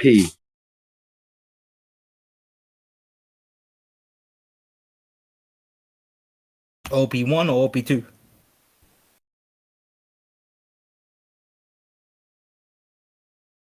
You sound like an OP2. Red fish, blue fish. Way too much fish.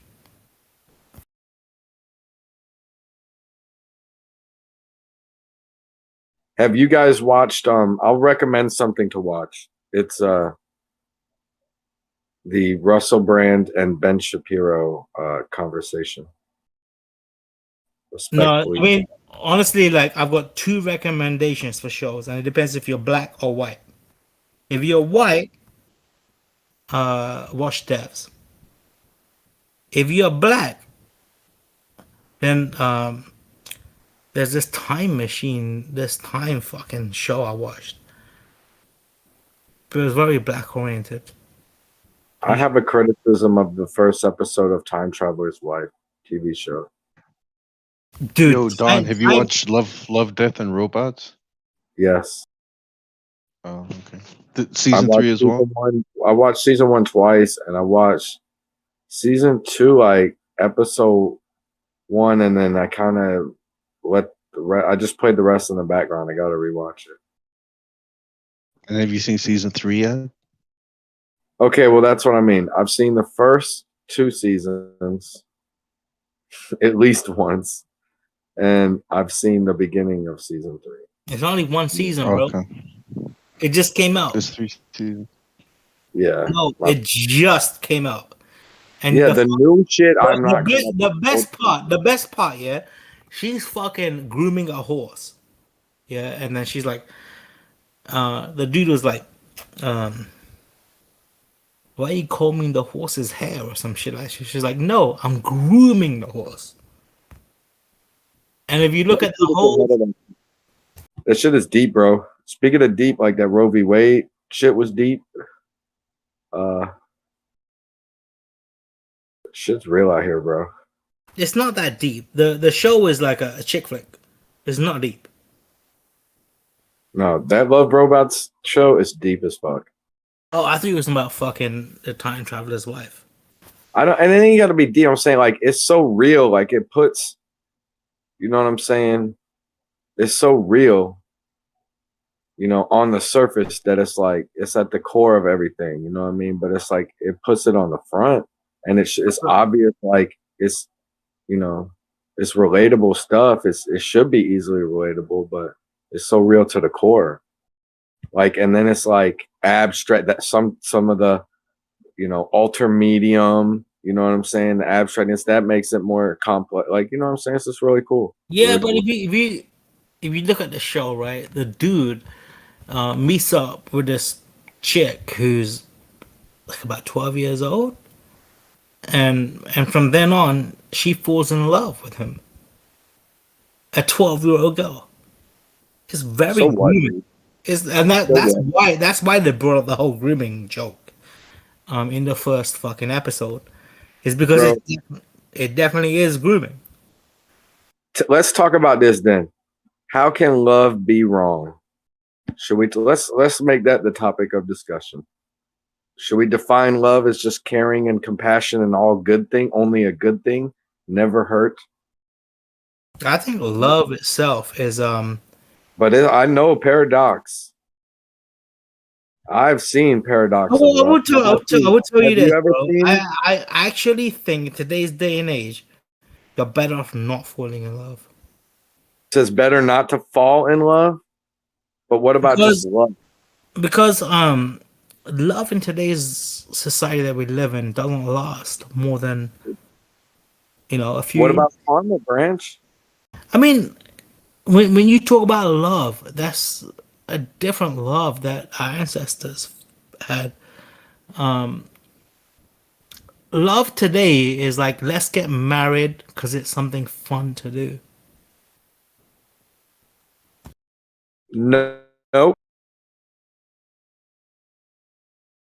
Love is way more general than that by the definition I want to use. Hold on. Would you not agree, yes or no, that love could be giving $1 to the bum on the street every day as you walk by? You just love him like you do it every day. Is that not love? Fuck those motherfuckers. They can go. Is it yes or no? Seriously, are you going to say no to that? I actually am that person that will give $1, but yes or no, motherfucker. I don't know, man. Do you want the nice branch or the fucking asshole branch? You can be either one, but answer honestly. How about that? Honestly, I think that society today doesn't equate to us needing love anymore. Wow. If anything, love is a hindrance. Okay. But what about balance of nature? Couldn't it be both, no? I mean, don't get me wrong. I think that love is still a thing. I just think that there's a majority of people that fall in what they consider love as being something. They're not really in love, and they get married, and they have kids, and then they realize they were just fucking kids to begin with. Okay, so yeah, you ain't getting trapped by no paradox of love. I get it, bro. Don't get me could wrong we though. broaden Don't get the me wrong though, definition? man. I do love. Could we broaden the definition though? Yeah, like, could you not love like your community? You know, could you not love like you acting like you just love a marriage or something? It could be any different type of love. But that's the love you was asking about, right? Stop trying to. No. So what love was you asking about? Any type. I mean, let me you not answer it in the way of like fucking my niece and nephew. I love those motherfuckers like they're my own fucking kids. Right, but that can give you a dilemma. The point I was gonna make, and it was to agree with the point you made, was it could be a hindrance, right? The point I was gonna make is it's definitely a hindrance. I mean, I've been trying to live a life. I've been trying to live a life where I just don't give a fuck about anyone, and just trying to get that Buddhist way of life where I can just get rid of everything and not care about anything. And then these little fucking cunts come along, my fucking brother's sons and daughters, and they fuck it all up.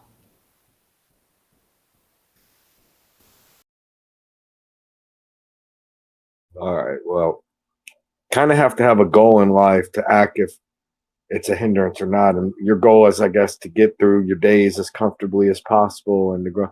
I can see how love could benefit that. It's really hard for me to see scenarios where you couldn't find some upsides to the love. As much of a Grinch as you want to be, even a Grinch. I mean, don't get it twisted, dude. Like I've had relationships with women and shit like that, and I do love the it's just a different feeling you have when you're with a woman, right? It's the embrace of a woman's love, right? It's something that is it's nice, right? You said you've never had that, or what'd you say? I said I have had that, but I'm always the dick. But it's not even that I'm the dick.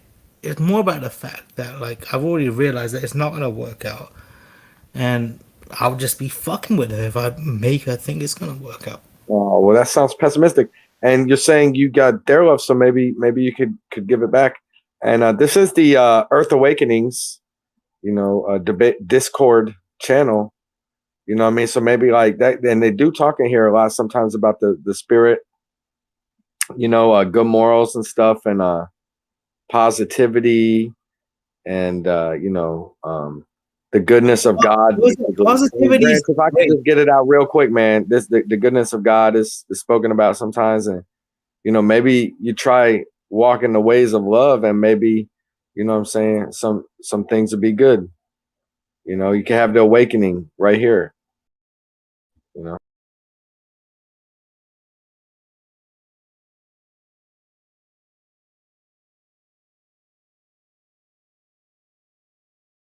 Yeah, man. But it's like, haven't you ever been with a girl and you just knew that it could last 5 years, but that's about it? And therefore to prevent her from going through that pain, just call it off right from the start. No, I understand. I mean, sure. But, I try to see like quantum futures, like multiple possibilities, and just live in the moment, and, we not be too anxious for the future or depressed about the past, man. Just live in the moment, bro. That's exactly what I'm talking about. I mean, I think that finding, I think the odd thing is the word peace has different understandings in different people, right? And so if I say find peace to you, that means something completely different to me, right? Yeah, we'd have to like describe our visions, you know, because like some people are happy living to just be comfortable and eat. Some people need to be like, yo, you know, I'm changing the world, or yo, I got my offspring, you know, Right? They that need to fly. They need to fly.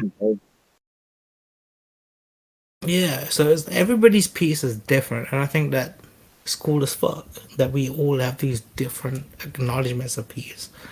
But there is one defining factor when we talk about peace, and that's how we feel.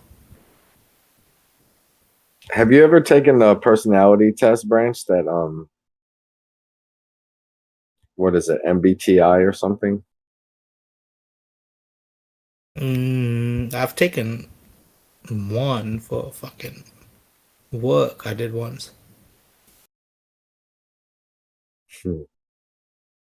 What is it, like Myers-Briggs or some shit? Yeah, some shit like that, where they the I's and the D's and the C's and the fucking S's or what the fuck. I was They be the. trying. Oh, did you ever take that shit? Oh, like I've taken those a lot. Like, What was you? Was you a D? Was you an I? no, it's never the same, dude. Like but on the first one, on the E and the I, I'm always like right at like 50-50. It could be like it's like 52, 48, 50, you know, shit like that. Like that Right, one, I'm but always like you which normally letter? get like you normally I get a like, J. I usually if get you're a J. 50-50, you get like an ID if you're in the middle of a D and an I. Or if you're a little bit more oriented towards D, you get a DI. Oh right, so I'm always I'm always like N. My second one's always N, intuitive, and then I get a J a lot. Do you think it was N because you're black? Yeah, because I'm not black, Branch. But you sound black. That's hilarious. I don't know why, dude. I always, every time you talk, right? Even though I've seen a fucking picture of you, I always envision a black guy.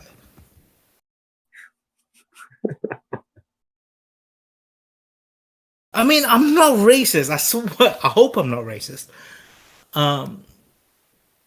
No, that's stereotypical. You to my opinion, to be racist, you'd have to say one's better than the other. But you're just Yeah, I mean, I thought you was cool as fuck, but now that you're not black, you're a piece of shit. Dude, that's now you're being funny racist.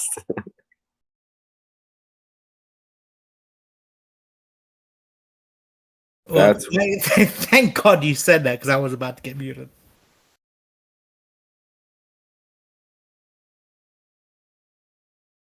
okay. That's another thing though. Like they'll say the human race, and everything's the same race until like it can't have babies with it or no more. There's gonna be so many morphed ass humans, bruh. Like You know what like I found. cavemen and humans could have a baby. Okay, Right, so you know what I found the funniest shit with racism, yeah, is that like because like Indian people in England own shops. they And own what? shops. Shops? Yeah. Okay. And then like when I moved to America, the place I moved into, people had shops there too, right?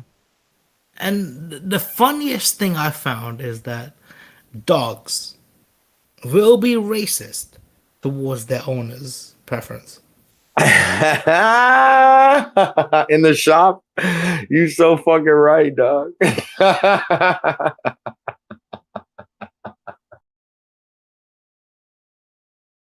Dude, that shit's crazy.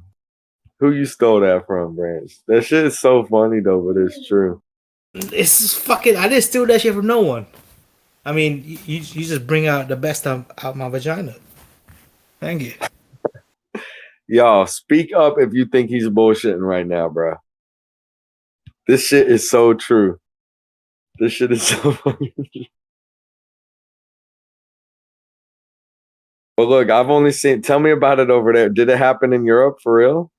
Have you Like, seen it over there? So like my dog, we had a Doberman, right? Straight brown Doberman, beautiful as fuck. And my dad was gangster, bro. Like I didn't even realize he did this shit. My dog loves black people. No, my dog wasn't. It has to be racist shop owner related. Okay, if the racist shop owner is racist, then the dog will learn it from the owner. Well, That's no, what. but my dog wasn't racist towards people. Like he was racist towards other dogs. Like he'll be totally cool with any other dog, right? But if there was an Alsatian, German Shepherd, he would fucking lose his balls, bro. He would come back. My dog was crazy motherfucker, right? Because we had a shop. And like he could leave the shop anytime he wanted. So sometimes he would just leave the shop and just run to the fucking park. And you can't fuck with him. He's a fucking Doberman. You can't just fuck with him. Just fuck it. Let him go. People come to the shop and be like, yeah, dog was down the road. I'm like, yeah, he does that. But like, but nah, man, like Alsatians, he was racist to other dogs. Outside of us, he was just racist to Alsatians. He just didn't like them. And they would get into fights with them. No other dog, just Alsatians.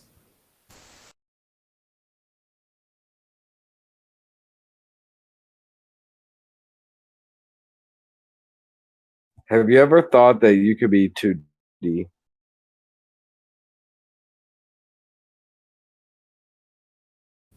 Like everything could be 2D. I mean, like, if you think I'm deep in this room, why do you think so many girls want to fuck me? I mean, what girls want is essentially someone to listen to them. Branch, you is running motherfuckers away. So you might be right. I know, but you talking about the boys is running, but you gotta let the girl get somewhere where they can hear you, all out, bro.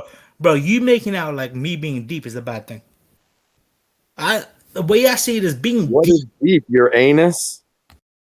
Is your anus deep? Is it ready to awaken to the ways of love? It's not even at this time the room normally dies down. And now we have come back around to how love can be a All right. You know what, bro. You think it's because of me the room's dying down right now? No, it's because everyone's going to sleep, probably, buddy. All right, this is the time that people fucking. There's a shift change that usually occurs around 2:00. Yeah, and chronic celebrity name was in here, and now he's gone, so that's gonna lose some people. Okay. I mean, I just don't understand why you dumb fucking cunts can't understand why the Earth is flat. Because we don't have a map yet, buddy. So you bring me the map, and I'll believe it. That's it. That's all you gotta do. Until you believe it, what shape it's gonna be? Probably like a hill at the least. I envision light bulb Earth at the minimum. Okay. Light bulb Earth. I honestly don't give a fuck about what shape the Earth is. As long as people are in love. It could be both. I think that the only thing that matters in life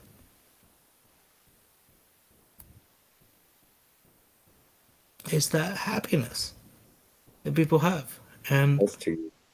You're observably biased. Who gives a fuck what shape you think the Earth is? If you're happy, I'm gonna be cool with you, bro.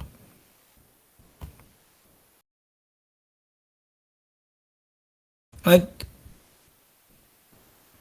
the one thing I fucking hate, right, is when I go to a gas station or anywhere, and I have to fucking pick up on other people's feelings, right? And so I gotta feel why this other cunt is unhappy. Because I gotta stand next to him. And bro, there's people that are empathetic, and it's not a fucking joke. We really do feel other people's feelings. And bro, if I'm at a gas station and the guy behind the fucking counter is feeling sad, I'm gonna feel sad. Right.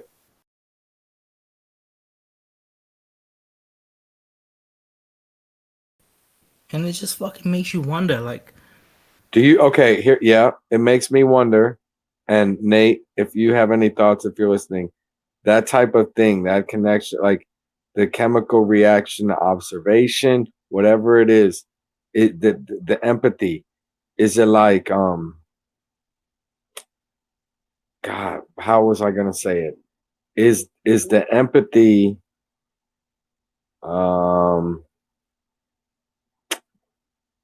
is it I was gonna say, like, is it electric or magnetic? bro, Or either? one thing I'll tell you about empathy, yeah, is that I can tell you guys about this shit. But this ain't shit I can tell my fucking boys, my friends. Like, this is like a man being empathetic is pussy. Is very pussy ass shit, right? Whatever. It is. No man. I mean, come on, bro. You can't fucking walk around being empathetic as a man. I don't know, bro. If you have more power than another person, you could be looked at as supreme in that way. I mean, I remember one time, like, my cousin, yeah, he started telling me about this shit. I was like, bro, you know what? You're totally right. Because, like, I was trying to tell him, like, when I walk in a room, I can understand every conversation that's happening in a room. Just by being there, right? And he was like, nah. I was like, all right. I think everyone can though, right? Mm-hmm. No, this is... Yeah, I guess so. No, and I feel you, Brandon. It's not a superpower. You know, It's not... I'm not trying to say I have a superpower, right? I think it's just about... if you're that humble, that's awesome. Like, if you feel connected to the universe that deeply, dude, that's really good, man. I'm saying it was fun times because it was like, what are they talking about? And then the kid actually went out and said, what are you talking about? No, sometimes connections like that, they can, let you just get people in a place of Yeah, but I didn't realize that he was fucking bipolar as fuck too. I'm bipolar nigga, right? I mean, I'm a bipolar motherfucker, right? And I didn't realize he was too at the time. You bipolar, Branch? I'm bipolar as fuck, man. Come on, man. Like diagnosed, or is this self-diagnosed? Like a professional diagnosis? It's like a quadrupole. Fucking look out. Look out for the quadrupole. That's fucked. I mean, like, hey, bro. So I got medication that costs $1,200 a pop, like a 30-day pop. Okay, that's good. Yeah, because I just find it interesting that brilliant small people, you always tend to see that they're on the spectrum, and you seem to be one of those people. It seems there's a very thin line between brilliance and maladjustment, Well, I've actually thought about it a lot, and I think it's about there's different parts of your mind, right? Where when you think, you're actually thinking, and I mean, this is a really hard thing to explain, but it's like when you're extremely depressed, I feel like there's a certain area in your mind that's being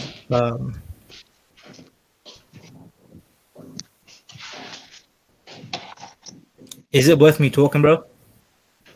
Yeah, we listening to you. Why did you stop? Yeah, I don't No, know, dude. It's just weird, dude. It's like you wanted I someone to thought fill in about the putting end this for you, like the Brian. same way I can't put it into words right now, right? I thought about putting this into fucking like a book or some shit like that, but it's so hard to explain why people's minds have different past thoughts.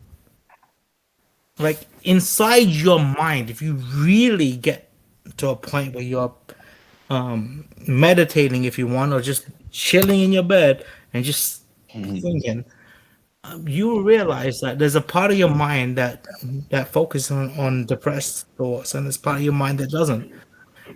And to be able to distinguish the two is something that we need people to understand, as opposed to taking all these fucking drugs.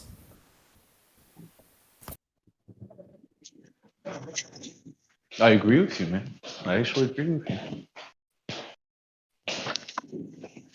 Like, Yeah, they had me on crazy medication as a kid, for Ritalin and all this stupid bullshit. Nah, bro. The reason I got diagnosed as bipolar is because I got into way too many fights, and people were like, "Fuck." Were you ever on like Ritalin or something like that? Did they ever say you had ADD or some stupid shit? As a No, kid? but bipolar is like no. Ritalin Yeah, was bipolar is it's more like mood swings, right? So I'm guessing they gave you like lithium or something. Lithium. yeah. No, they're not wrong though, dude. Like, Yeah, but it's natural to have changing moods, bro. You could Yeah, but honestly, dude, bipolar it's pretty extreme. Yeah, that's not natural. A bipolar person, they're pretty extreme, Don. It's not. natural. It's just no, changing. not at all. Okay, it's You natural. guys It's are just getting this changing. shit all fucking twisted, right? Like, I will say this: like, me being bipolar probably does equate. Fucking look out. Who are we talking to now? Yeah, Branch. You're kind of just you're just kind of spilling right now. It's just All kind right, of. well, you guys want me to stop right then? I will. Well, it's fine, but it's like you're just kind of like in a loop of saying every single thing that's on your mind, and it's not really a conversation. It's more like, which is fine. We could like sit for you to go through your process, but that's not really what the live stream's for in that way. I get you, bro. I mean, But no, I hear you, man. I'm not trying to like. I know if you have that stuff, I hear you with that. It's. I mean, I'm not trying to like shut down your sharing that, but you've kind of been monologuing for hours. Gio. I mean, Gio is really nice. Gio is finding the nicest way to tell you to shut up. Man. It's really nice of you. All right, but here's the thing, dude. It's like, Gio, you know what I want to be. I want to be as nice as Gio. Yeah, Gio's a cool guy, man. Gio's cool as fuck. Like, Gio could have kicked me out of this room from the start. I've been there from the start, but he could have kicked me out from the start too, right? But the deal. But yeah, let's have a conversation, Branch. I think that's what Gio's trying to say. Instead of you just monologuing, talking about your personal problems, I mean, you let's not understand. turn this into a therapy I session. know, but you understand. When I get drunk, right? Like, when I get drunk, I tend to talk to fill the gaps for you to actually start a conversation. And the reason why it gets weird is because I don't start a new conversation, but I'm waiting for you to. So go ahead. But let's start a new conversation. Yeah. What are your thoughts on mental illness, Gio? Do you think things like, the autism spectrum, like that's a real thing, or?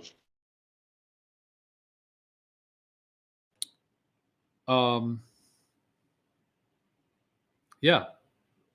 Yeah. I'm autistic too, bro. Well, I mean, it's a pretty complicated topic with a lot of components, but I mean, there's the emotional, psychological mind states in and of themselves. and then if you add an autistic biochemical alteration, then it's like it's through both of those layers.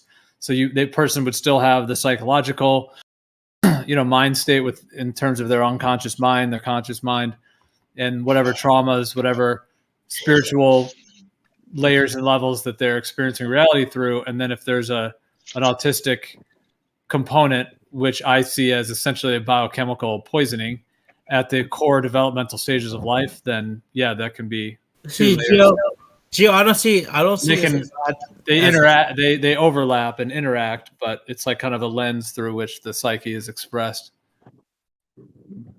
I think the underlying nature cause of all of it is trauma, right? And then the medication just adds to that. It sounds like that's what you were saying. It's not about the medication, man. What pisses me trauma and biochemical poisoning. So Gio, the way I see it, Gio, is this, right? I mean, poisoning is a little too simple of a word. I mean, it's really deeper than that. It's like alterations of processes in the body. It's kind of pretty dark, actually, because. Are you shaving? Me? Or is that somebody else? Nate? What is that? You're swiping something. There is a bit. Yeah, Nate, there's like a background swishing noise. Oh, maybe. How about now? I'm a kitty cat, bruh. Branch called me a vagina or something earlier. I couldn't help myself. No, I meant you're a beautiful vagina. Yeah, when Branch is drunk, he'll go into all kinds of strange places. Grown men calling each other. Yeah, that's usually when the mute comes in, when he just goes on that route. But he'll just start talking about all kinds of crude sexual stuff. But I was actually going to ask you though, Nate. Like, it's a little bit of a topic change. I mean, we could talk about that, but that's its own entire topic. But I was just going to ask you, were you listening earlier, like when Witsit was on, and it was kind of hectic, but like a lot of energy? Were you listening then earlier today? No. What happened? Oh, okay. I just wondered if you were there for that. Well, but what happened? Fill me in. Oh, okay. But I mean, let's say I was here for that. Then what? I was just going to ask you because, like, I know it's a topic change, but we can go back to that other topic too. I mean, it's one. I definitely. No, we can change topics, man. Like, I don't mind. I don't mind at all. This sounds way more interesting. What happened? Yeah, definitely. I want to hear more about this. Well, I was out driving. I was like driving, so I had, so I wasn't really able to do too much. I was mostly just listening. But no, I was just going to say, it's like there was a moment where, like I logged in and popped in the VC, and it was just kind of that mode where a lot of people were talking, interruptions, but a lot of intense energy about lasers and hitting the moon and all these, frequencies and all these things. And it was just that point to where, like, we'd pretty much have to do more temporary muting for the conversation to not be chaotic. And I actually did some while I was like, in my car and whatnot. I actually was able to moderate some, but I was just thinking, I just wondered if you were there because, like, it's we like to try to be like somewhat relaxed with the modding, like not just like muting all the time and whatnot. But it seems like when it's in that mode, it's like there's so many people that want to get in, so many people want to say things, people that want to kind of take the conversation in some other direction, and so it's almost like that mode. Anyways, it was just making me think about it, reflect on it. I mean, we did pretty well overall, but it's like it takes more modding to have it be, like that kind of peak of a conversation. I'm sorry, Gio, are you trying to say that you muted me for good reason? He's not saying that at all, Brent. Come on, man. But no, Gio, I totally hear you. Yeah, and I've experienced that when it happens, where when you have your strong personalities, your personalities that want to dominate the conversation. Like, for example, if you have Zanuck, Elijah, Kosho, and Wits at the same time, and then other people get involved, that does become very difficult situation to moderate, you know, and then maybe you throw Lemon into the mix. Now you have mods involved, mods going at each other. It does get a bit crazy, but I mean, I think you guys do the best you can do, you know? Right. Because the And fact of the matter is, as crazy as these conversations get, they always get to an end, you know? And you don't see that happen in other circles. I tend to give you a light way out to relieve those tensions. And honestly, bro, if you really understand who the fuck I is, that's exactly what I'm doing. Yeah, but it's not about you, Branch. Yeah, I don't know, June. You know, I think every server is going to have those problems, but I think you guys handle it better than most, you know? Do you want to see how it's going to become me? 1 second. It just kind of yeah. No, it just made me feel like, because I was able to mod some, and it was like, essentially in that situation, it seems like more moderation of trying to let people finish and mute people that interrupt, or like if, for example, if we're going along and I'm not trying to talk about him when he isn't here, he is in the room, but like, for example, like, you know, Paid or someone like that, like, I'm sorry to say it, Paid, but he does it a lot. But anyways, if the conversation is going along, the minute he throws an insult, you know what I mean? It just, things like that happen, the shit show, and you know, anyways, but it's more like the energy of like, if he does that, like, see, I don't want to like overly moderate, you know what I mean? It's cool to have an open panel, but if one person does that, then it's like they're able to set off this whole chain reaction, you know, that derails. Yeah, exactly. Exactly. Yeah. You know, it just takes one person. You know. Yeah. I totally hear you. Yeah, but I think when because you guys are used to it now as mods, you should be able to sense when it's happening and when it's about to happen. Maybe you guys give each other a signal in your secret mod chat that listen, it's about to go down. Whoever's available, whoever's on duty, have your finger on the mute button.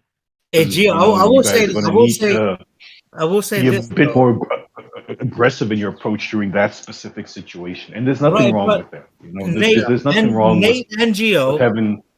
I will say this. Yeah. Sorry, finish what you were saying. Yeah, I agree with you though. Yeah. In certain situations like that, there's nothing wrong with being overly aggressive as mods in order to maintain control, make sure the conversation doesn't die, and make sure that there's no provocateurs or intentional disruption, but yeah, like I said, it's not easy, but you guys do the best you can do.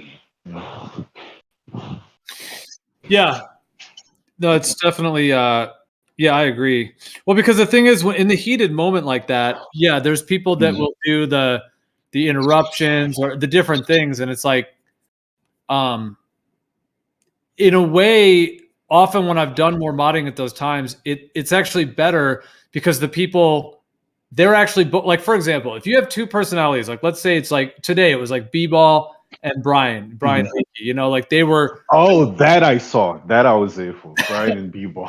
That was crazy. Well, it's like those guys, like if left to their own devices, they will probably just talk over each other and sometimes screaming and yelling or right over each other or whatever it may be.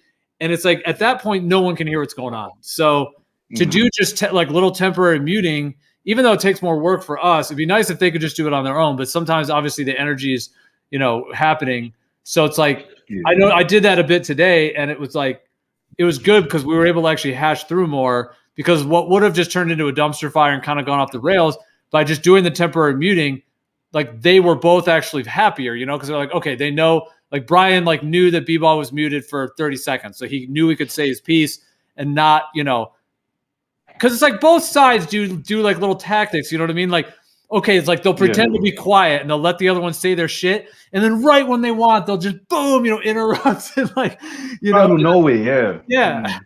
And then the other guy's like, fuck, it's like, so it's like by doing the temporary muting, they're actually both like in a way like happier because now they can actually be heard, say their full point. But then of course, like when the ad homs come in, that's an issue too. Cause I don't want to like mute people while the one guy's saying ad homs about the other who's muted, because like, that's usually when people interrupt. It's like, you know, someone will say, "Oh, that guy's a liar," and then of course that guy's instantly going to be like, "No, I'm not a liar." You know. Listen, liar. Can I interrupt to say my opinion real quick here? So I'm kidding. I think really when y'all see that the big butt head conflicts go down, whatever mod's gonna step up and do the buttoning or whatever is present, I feel like I want to see them come in like a formal situation, come in and make the other people only talk to them. And they have to give a turn and say, okay, you're done. Other person, do not, it needs super formal right there. Only. Yeah, but it's hard. The point needs to be explained. That's what my opinion. Thank you. Yeah, but it's hard to do that because people join the convo halfway through. There could be a conversation going on. I joined 5 minutes in. I don't really have. Exactly, just like that, you know. Sorry for proving the point. Yeah, that's exactly the point I'm making. Yeah, so someone could come in without full context and either say, "What are you talking about?" or they could make a point that turns out to seem like a straw man because they don't have full context of the whole conversation. They just heard what someone said, you know, in the last 10 seconds. The moderator doesn't have to argue right into the middle of it. But the moderator doesn't have to argue it. They can just start making the other people talk through them because they're not respecting each other with the talking. And you can just uphold the point, make sure it's summarized, and then pass the point to the other person as the summary. I hear you, Don, but you know, people, you know, there's no ticket system here. There's no queuing system. So I could direct the question. I could direct a question to Geo, and then Mole Man jumps in and answers the question. That happens pretty often, you know. The person that the question is not even, too often. Well, you know? So it's a good point. So there are actually a couple voice queue bots on this server. I found like 3 of them, and they're installed on here. Maybe there's 2 of them. It's something I was thinking about today that we could try, you know, in certain contexts. But basically, okay, there's one of the bots where it's a voice queue. So, you know, it would be in the text chat, and I could even like pin it to the bottom, you know, so it's always pinned to the bottom. And it's got a little a reaction emoji. Add yourself to the voice queue or remove yourself, and then skip to the next person. But the moderator is the only one that can skip to the next person. So basically, it's like a queue. You know, it's like in the text channel. Anyone who wants to add themselves to the queue, they just click the button, and then it puts them all in order. So if I clicked it first, I'd be first. If you clicked it second, you'd be second, etc. And then the moderator can just click the one button to go to the next person. I don't know if there's a way. Yeah, there probably is. Well, there might be a way that people could skip at them. They click it themselves. So, for example, like let's say, no, that shouldn't be an option. Yeah, and I mean wait, what do you mean click it themselves? They can skip someone else themselves, or? Well, I mean, ideally, it'd be cool if the bot had enough particularity to where when they're done, they can click it, and then it'll go to the next guy. Because the bot will actually automatically mute and unmute who, like for example, it has the whole room muted except for the guy that's at the top of the queue. And when he's done talking, you know, when it's skipped, I mean, the moderator can do it.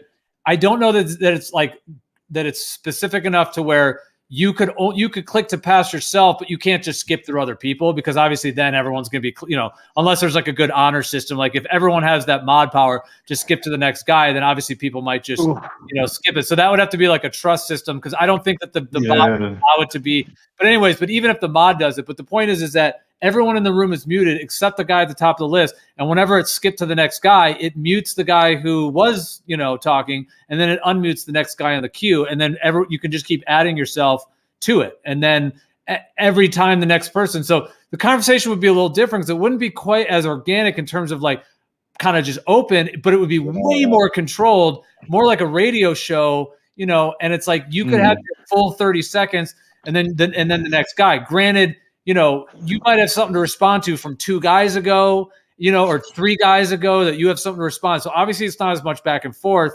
But this also could be used for 2 people. Like the queue could be used for 2 people as well, to where if it's just, you know, B-Ball and Brian, like the mod could just cycle between them. So anyways, there's options like that. And it would be way more control, but it would be interesting where, it's sort of like being a caller on a TV show, you know, or on a radio show. Like when it's your turn up, like you get the whole mic. There's no bullshit, no interruptions, no moderating. Like it's literally you. You get the full mic, and then when you're done, boom, you know, it goes to the next guy, and it would basically eliminate all interruptions, and each person would get their full thing. But of course, it's not quite as organic because it's a little more, you know, time, you know, scheduled and timed. Like That's super tedious.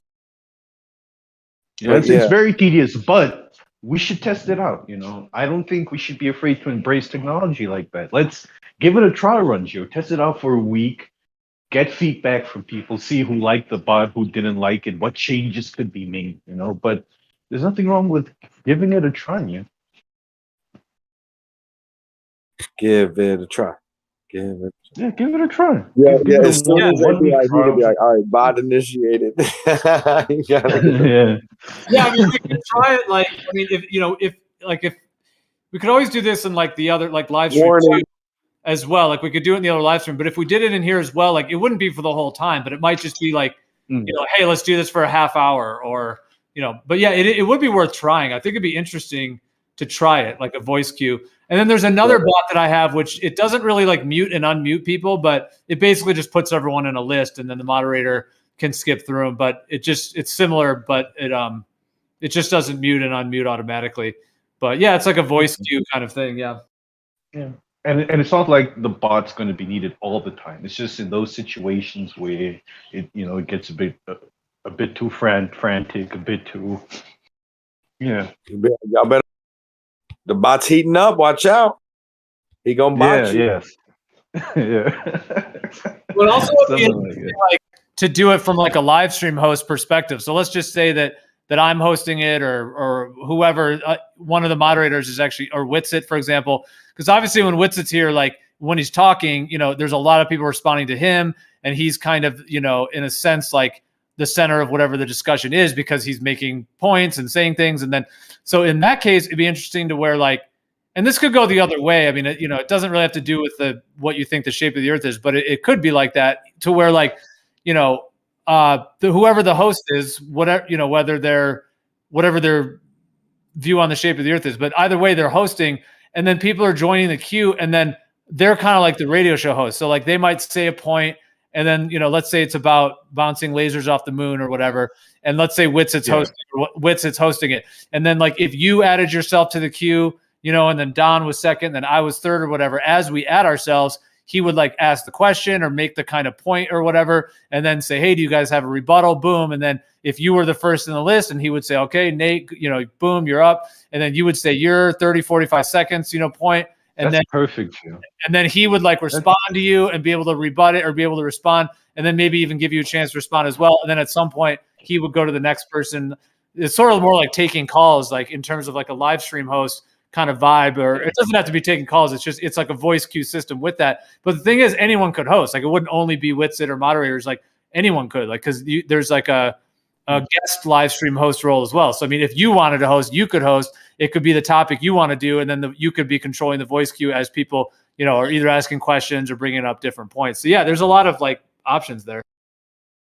That's actually perfect. You know, like if there's a specific topic, because that is what tends to happen. Someone will come with a specific argument, and that's going to be argued for the next 2 to 3 hours. So then you have the bot in for that 2 to 3 hour period, and that's like a show right there. You know, that's perfect actually.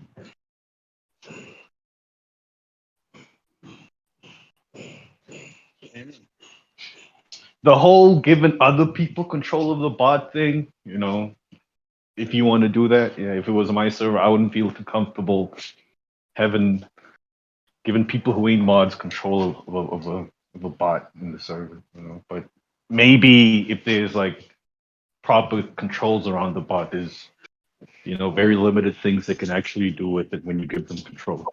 Well, I mean, compared to what a mod could do with the bot. Yeah, I mean, in terms of that voice queue thing, because I mean, you think about it like a standard radio show.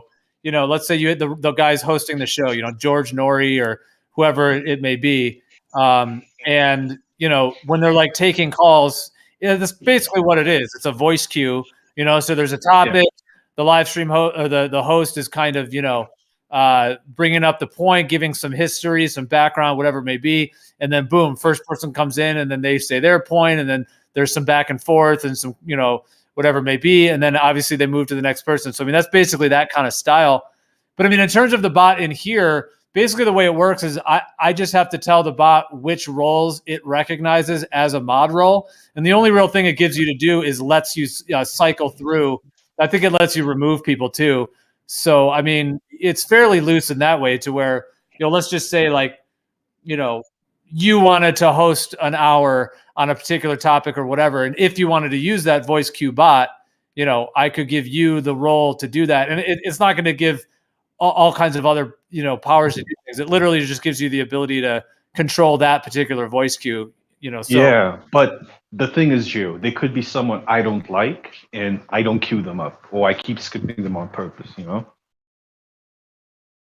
That could happen. You see what I'm saying? Because I have that power now to decide who I speak to on this topic.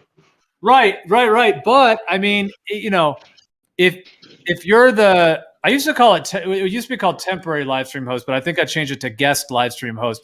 If you were the guest live stream host for that time, then you would also have muting abilities. Like you can mute people as well. Whether you decided to use the voice cue, you could or could not. But I mean, obviously you wouldn't want to like abuse it. However, if you are the host of that time, then you can do that. And what if that's actually a good thing? Like, let's say somebody just doesn't want that person in the conversation. Like, they could not have that person in the conversation. Now I know it sounds a little bit like harsh in that way, but if it's not an open vibe, if it is a specific show, then they can it how they want in that way. Yeah, but then people will just get personal with it. Okay, because XYZ didn't want me on their show, they're not going to be on mine. When it's my turn to have a topic, I'm not going to, and it just gets, I don't know. I just see it being abused a little bit. But if you fine with that, then yeah, go for it. But I think overall, it's a brilliant it's a brilliant idea. It's just that specific part. Yeah. And, I mean, you should definitely try it out. Yeah, no, we'll definitely.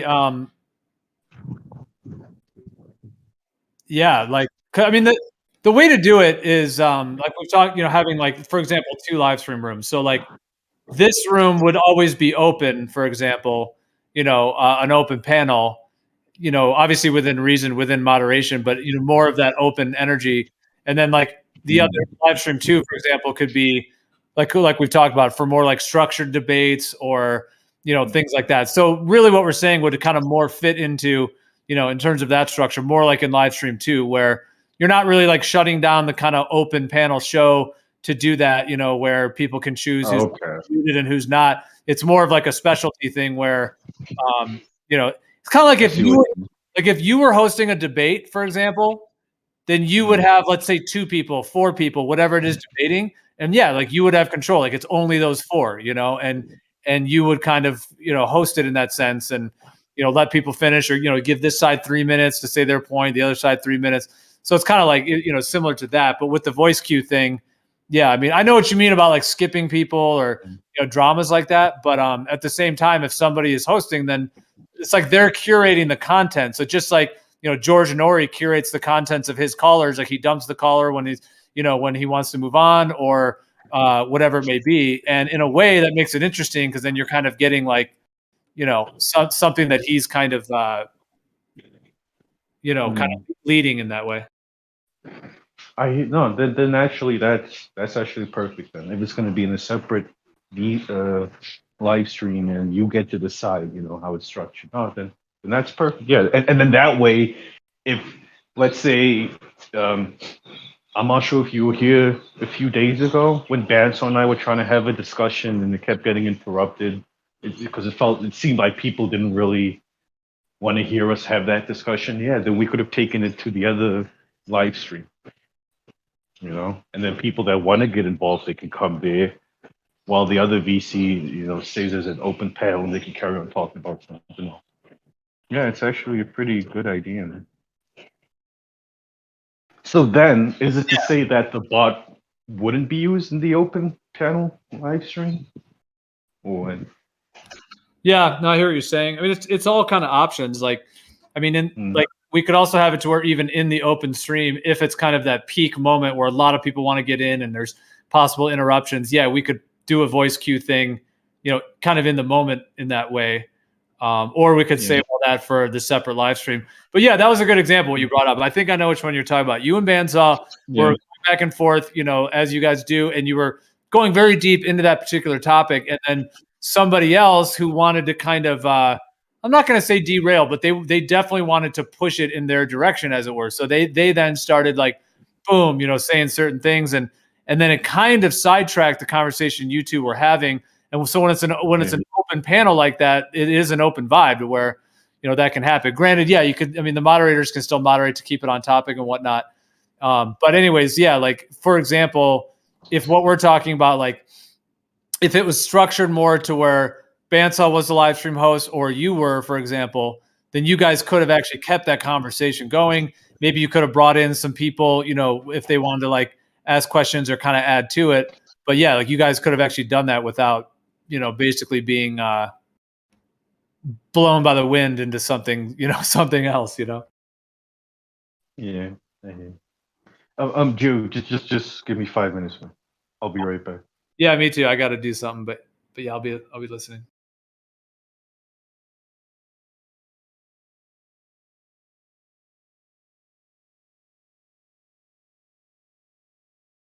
But I think at the end of the day, when it's really heated and there's a lot of people wanting to say certain things, yeah, I think that's where being a bit more structured with moderation would be good, because that way everybody can actually say their full statement. And I guess it's just a fine line. Like if it's a completely open panel to where anyone can jump in, then unless no one interrupts, there's going to be people that want to interrupt. So the only way to do that is to be very quick on the temporary mute.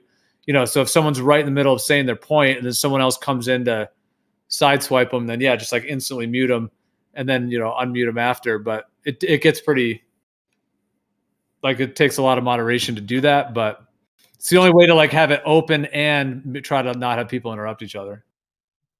Why don't you just have a feature? Another way to do it though, Gio, is to just shame the people that overtalk others. Shame them. All right, Branch, you're trolling. What'd you say, Brenda? We're not going to do that. Why don't you just use the stage feature? Yeah, that's an option too. Well, we have the stage room. We were also talking about, like, I have 2 bots on the server that do like a voice cue. So it's like, it would like show up in the text chat, Brenda, and basically has a little like an emoji, like add yourself to the queue. So like, let's say you wanted to add yourself, you would click it and then you'd be the first in the queue. If I clicked it after you, I would be second in the queue. And then basically the moderator can click a button that kind of, goes like, so you would talk first. And then when you're done, the moderator would click the button and then it would go to the next person. And it even has a thing where it automatically mutes, like it'll have everyone in the room muted. Let's say you're the top of the queue. So everyone's muted except for you and the moderators. And then let's say you give your piece, you make your assertion or a minute presentation or 3 minutes or whatever that you're saying. And then the moderator would cycle to the next person. You would then be muted along with everyone else. And then the next person who's next on the queue gets they're unmuted. They say their piece, etc. So there's also that voice cue feature. And then, yeah, the stage feature as well, which is kind of brings people up on the stage that are in the conversation. And then you have the listening audience. Because I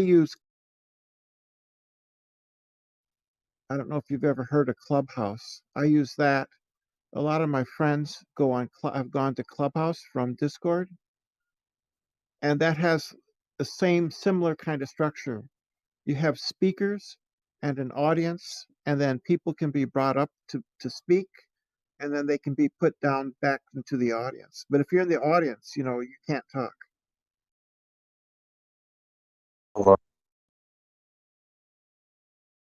Yeah, you make a great point, Brenda. Actually, it makes me think too, because basically this conversation came up because earlier today I was like out driving, so I couldn't really mod too much, but I was listening, and it was like Witsit and B-Ball and a lot and Zanuck, and it was pretty good. Like we kept it pretty good, but it was hectic at times, interruptions, and we actually got through it pretty well. But yeah, Brenda, you make a good point. Like even if right in that moment when it gets into that very kind of high energy, you know, a lot of people want to talk, a lot of points. Yeah, like if we just moved it into the stage room, there's actually a bot I have on here that'll move everyone with one command. So, you know, it's not like everyone has to click it. Like I could literally do it to where it's like boom and it moves everyone instantly, and it could move everyone in the stage room. And then let's say, like, you know, in that case, Witsit was kind of like essentially kind of in a hosting role because it was about like the lasers to the moon, and he was like bringing out a certain point. So it's like he would be on the stage, and then let's say you wanted to be talking about it, or whoever it is, you know, and then he could kind of, in that case, he would kind of choose, or whoever is kind of hosting it, or the mods or whatever would kind of choose, you know, who's brought up on the stage and all of that. But yeah, it's a good point that could be used as well. Oh, yeah, Clubhouse works well, but I think the way it's implemented in Discord is you have to give somebody a role to be able to promote or demote somebody from audience to speaker, something like that. I'm not really sure how it works because I've never really used it myself.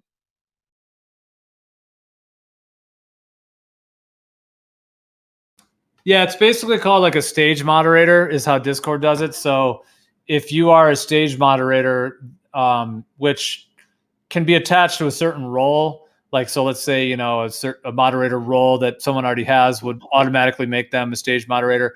Or like, let's say you wanted to host a particular topic, you could be the stage moderator for that, you know, hour or 2 hours or whatever. Like you could basically be the live stream host. And if you have the guest live stream host role, then you would also get stage moderator permissions, which means, you know, you would be able to control who comes up on the stage. And then I think you could also move people from the stage back to the audience in that case. So yeah, that's kind of how it is. It's like stage moderator gives those abilities to move people. Like you could have more structured talks that way too. Yeah, exactly. That's something to consider. I'm tired. It's 2 o'clock in the morning. I don't know why I'm up this late.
Boom. Are we here? Boom. Hello. Hello. Bada Hello. bing, bada boom. Bada bing, bada spring. Here we go. You So what do guys you know what is here? the greatest unsolved mystery ever? Right? What's he doing? How was JJ voice verified? That's the greatest unsolved mystery. Oh, that is a good question. Yeah, Move to that live is a stream mystery that'll never be 1 solved. VC. There he is. No, and he's also mute. There you go. Boom. Let it be known I'm not welcome here, and that was made very clear. And this is All right. provisional. I'm on obviously thin ice. All right. Yeah. I have screenshots to back this up. Stop your whining. Stop your whining. All right. It's whiny free hour. Okay. Whiny free hour. Whiny free hour. I cannot believe that my fob watch weighs more wound than when unwound. I am still. You know what? I'm having a hard. On. Just a hard on. Moman, did you say? Hard problem On. in disproving the mathematics. Just put it that way. Oh, I hold thought on. you just said a hard on. Just hold on. Pause. I bandsaw. You can go ahead and Bandsaw? transfer the. You can transfer the red mic to me. Unmute Branch and mute me. Okay. I mean, that's all. Do you agree that everything is energy? Primarily, at the core of it, everything is just energy. Well, I suppose you can turn things into energy, Nate. Like for argument's sake, I'm looking at a dirty clothes basket, a plastic one. Okay, then. Now, to me, to look at that as is, I go, it's just a clothes basket. But I suppose Did if they I design want, one? but if I was to burn that clothes basket, right, heat it up, set it on fire, I could then harness that heat and use that heat for something. Okay. But as it stands, like as it is, to say, that is energy sitting there, like, I suppose, technically speaking, I'd have to say yes. But is it irreducibly complex clothes hamper or basket?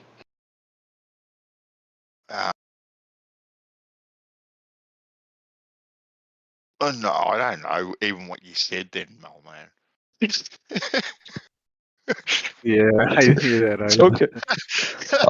I was just asking if the basket for the clothes is irreducibly complex. Irreducibly complex. Like, can I keep on reducing it down and down and down and down? I've got Do no you know what idea. irreducibly complex means? Oh, well, obviously, I'm Just reduce struggling it. here. I'm struggling, obviously. Right? Oh, it's a creationist term. Okay. How Never about mind. specified information? Okay. Oh, it's a creator type of thing. Okay, then. It is. It's a buzzword. It's a secret handshake. It honestly, at this there you point, it's a secret handshake. There we go. Well, seeing as I'm not in any secret handshake. That's why it was so funny earlier when I said something about specified information and Moleman burst out in little giggles, and I was like, he knows. Okay. He knows. Yeah, so And now he's throwing superposition at me. This guy maths. Moleman maths. I matter. No, you don't matter. You math. Oh yeah. He's a. I'm pure heat.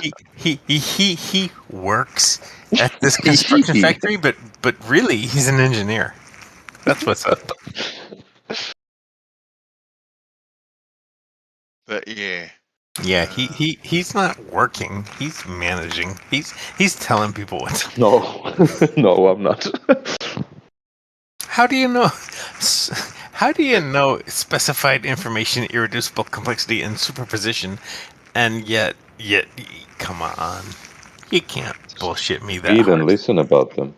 I don't have any education on those. We Yes, don't you even have do. any I can already creationist tell. education over here. But you just explained one of those words to Bandsaw, and No, I didn't. Bandsaw's not slow. I got in trouble for saying that earlier tonight. Bandsaw's definitely not slow. Maybe it's the way you say it. Slow. He's not slow. But do I see everything as energy, Nate? Like stored energy? No, you see everything is flat, even though it's not. But like I know it takes energy to make that clothes basket, Nate.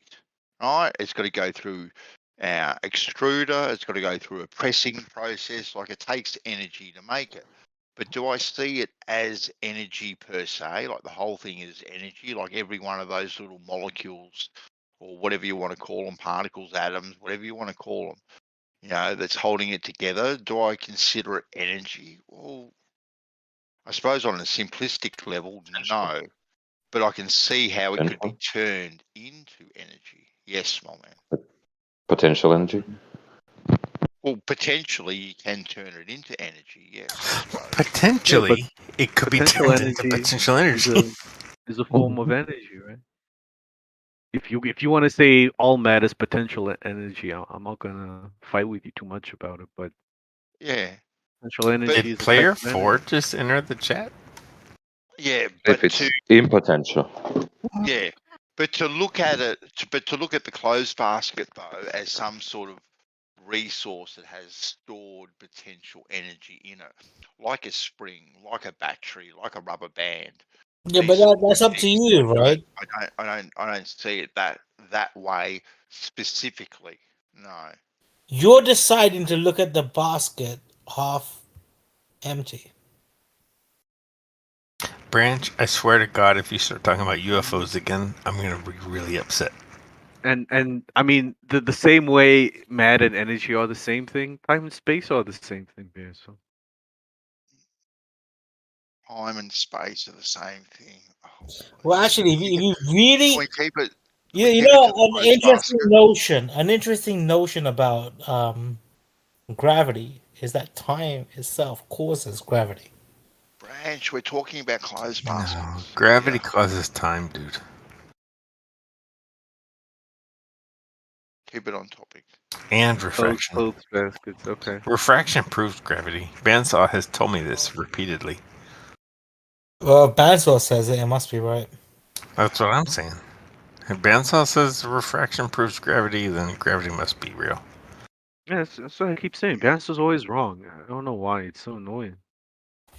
I mean, it depends. Like, Banswell, are you today being big dick Banswell or little He's dick? definitely being big dick Bandsaw.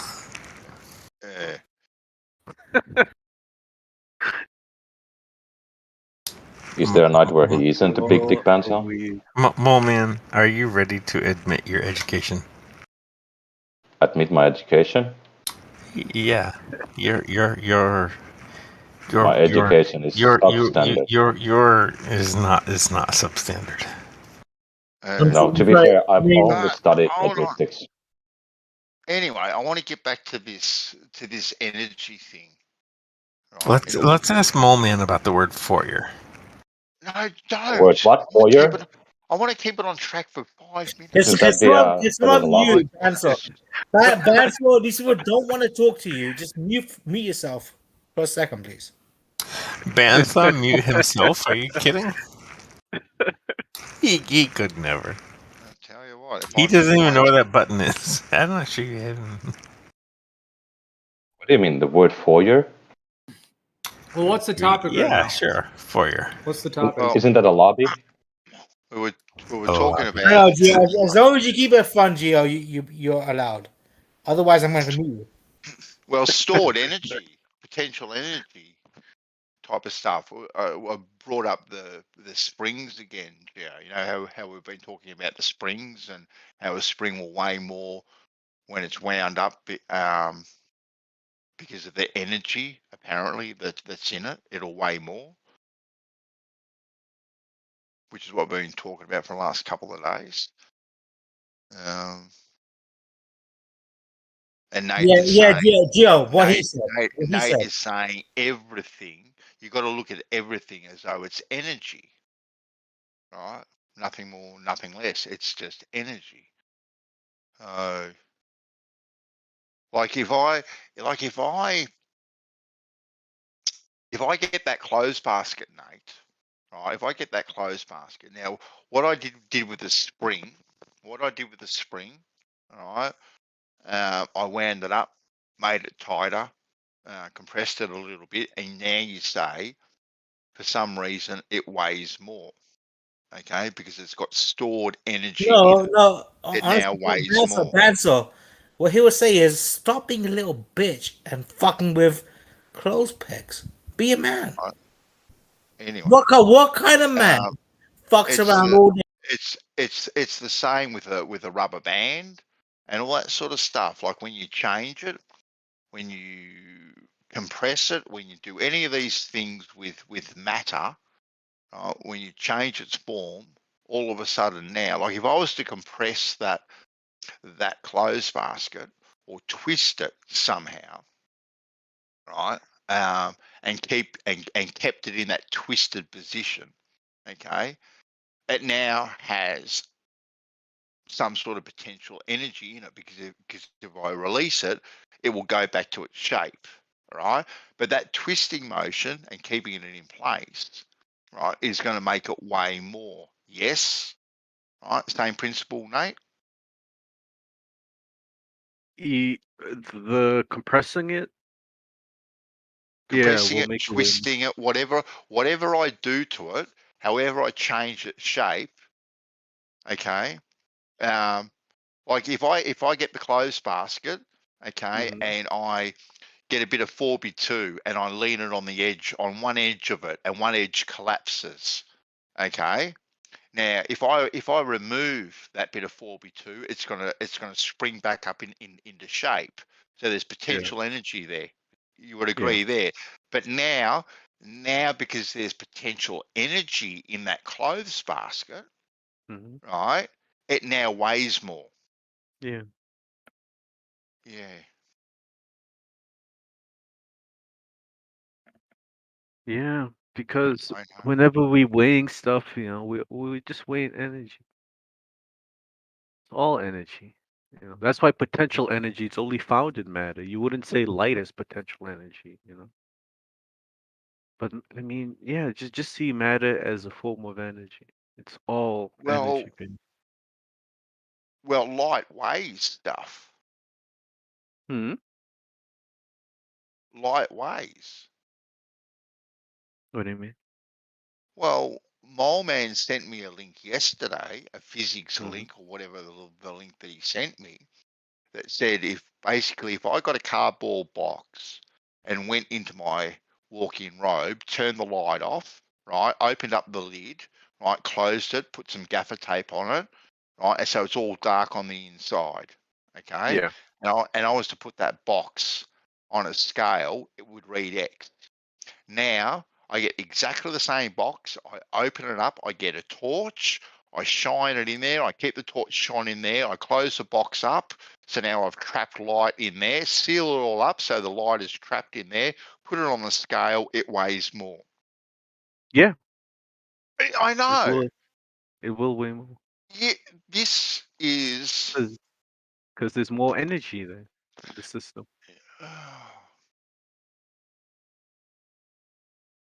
And then forces are how this energy gets transferred between matter. But see, to say it will, right? You said that pretty categorically, no. It will, yeah, 100% it will. I've got no question, no doubt whatsoever. It will. Okay? But it can't be demonstrated, ever. Yeah, because I mean, I'm sure someone's measured it. But Really? yeah, I'm sure. But it's so small, Bensor, that it doesn't matter much. Yeah, Well, that's a with pretty with big with this, statement to make too. That's a pretty big statement too. I would like to see the citation, the results of a person that's weighed a dark box compared to a light box. No, I mean, a li- someone's measured, this change in weight due to, these small additions of energy into a system. So this would happen in particle physics, for example. I don't know about the light trapped in a box, I don't know about all that. I don't know if that's been done. Yeah, but at these, scales where it's really small things moving really fast, these things are able to be measured. It's not a direct measurement the way you would want it, it's a bit of measurement and calculation. a lot of calculation at the A end of lot the of day. calculation. Yeah, Yeah, a lot exactly of right. But the actual measurement, right, mm. of measuring a picogram difference in a spring, right, that is a meter long and compressed all the way, or to Yeah. measure a nanogram, right, in a 16 kilowatt battery, because that's what the calculations show. It is a nanogram difference. These things are literally impossible to measure. You Yeah. cannot measure them. You cannot physically measure the difference at all. You can just calculate it, but you can never actually measure it to confirm the theory. Right? The calculations can work every single day of the week, and I'm not going to disagree with the mathematics. The mathematics go A, B, C equals D every single day of the week, right? That's what they come out to, and this is what the answer is. This is what the calculations show us. I can't disagree with what the numbers show, but what I can disagree with is show me now the theory, because that's what science is supposed to be, right? Is backing up the theory with an experiment. Show me the experiment where we've measured one bacteria difference in a 1 meter long spring, and when we're talking about a fob watch, that goes down to a thousandth of a picogram actually. And like I said, when we're talking about a 16 kilowatt battery, we're talking about a nanogram, which that practically can't be measured on anything, any scale that actually could even measure a nanogram, because it would destroy the scale in an instant. Absolutely destroy. So none of these things can actually be done practically at all. Like, it is just a theory, and theories are great, right? Because we don't advance with theories at all. But let's at least, hire out part of your time in CERN, Nate, and get this done. Measure the picogram difference in a box of light or a compressed spring or something. Like, Yeah, but if we had to do it in a box light or a spring, there would be a lot of calculation involved there. So we don't have scales sensitive enough that you could just take a box that's dark and a box with light in it and put it on the scales, and the scales would read that difference. We don't have anything that sensitive enough because it's not just the equipment. You now need to shield this equipment from radiation, from noise, from decoherence, from background energy, neutrinos, all of these things that could affect your measurement. So you would we've need to already build it deep underground, have all this exactly right. shielding. We already Uh-huh. have the facility to put the scale in. We already have these deep underground bunkers that are shielded already. So we don't have to worry about the facility. All we need to do is get the scale, get the spring, and do it. We already have the facility. It's already there, right? Okay, yeah, I maybe even those are, but even if we had those facilities, there would still need to be calculations that need to be done, because even those facilities don't shield everything, right? Like, for example, because we're looking at light, right? It's something with quantum properties. So there's this thing you do in quantum mechanics, quantum error corrections, QEC, and this is where you need to factor in, certain type of mathematics in order to account for things you don't have control over. So, such as quantum background noise and decoherence. So let's say we're underground, deep underground, in our nice little chamber that shielded from things. But Yeah. 50 miles west on the surface of the Earth, there's construction happening. That construction can still affect us.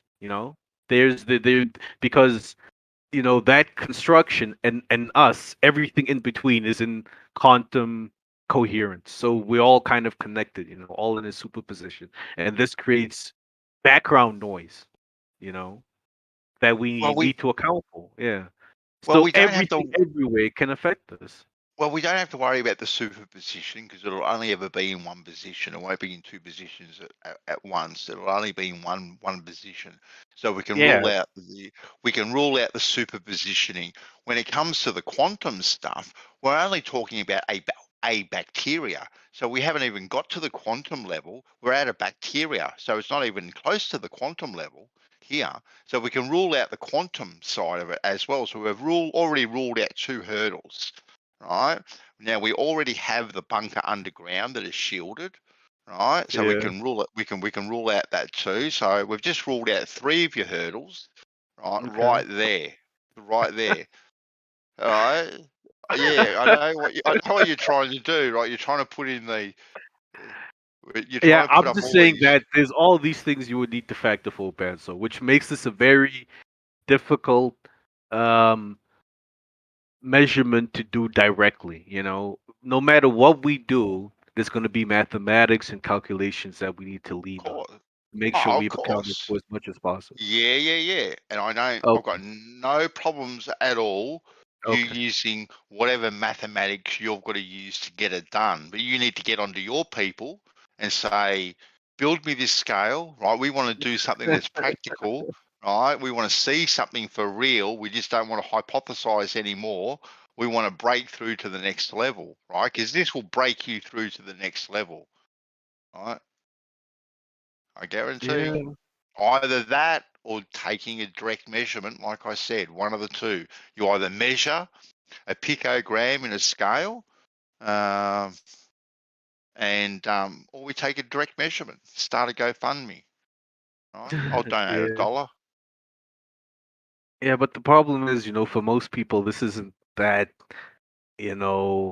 important. It's not something that needs to be proven, because most Well, people have, they accept it there. So.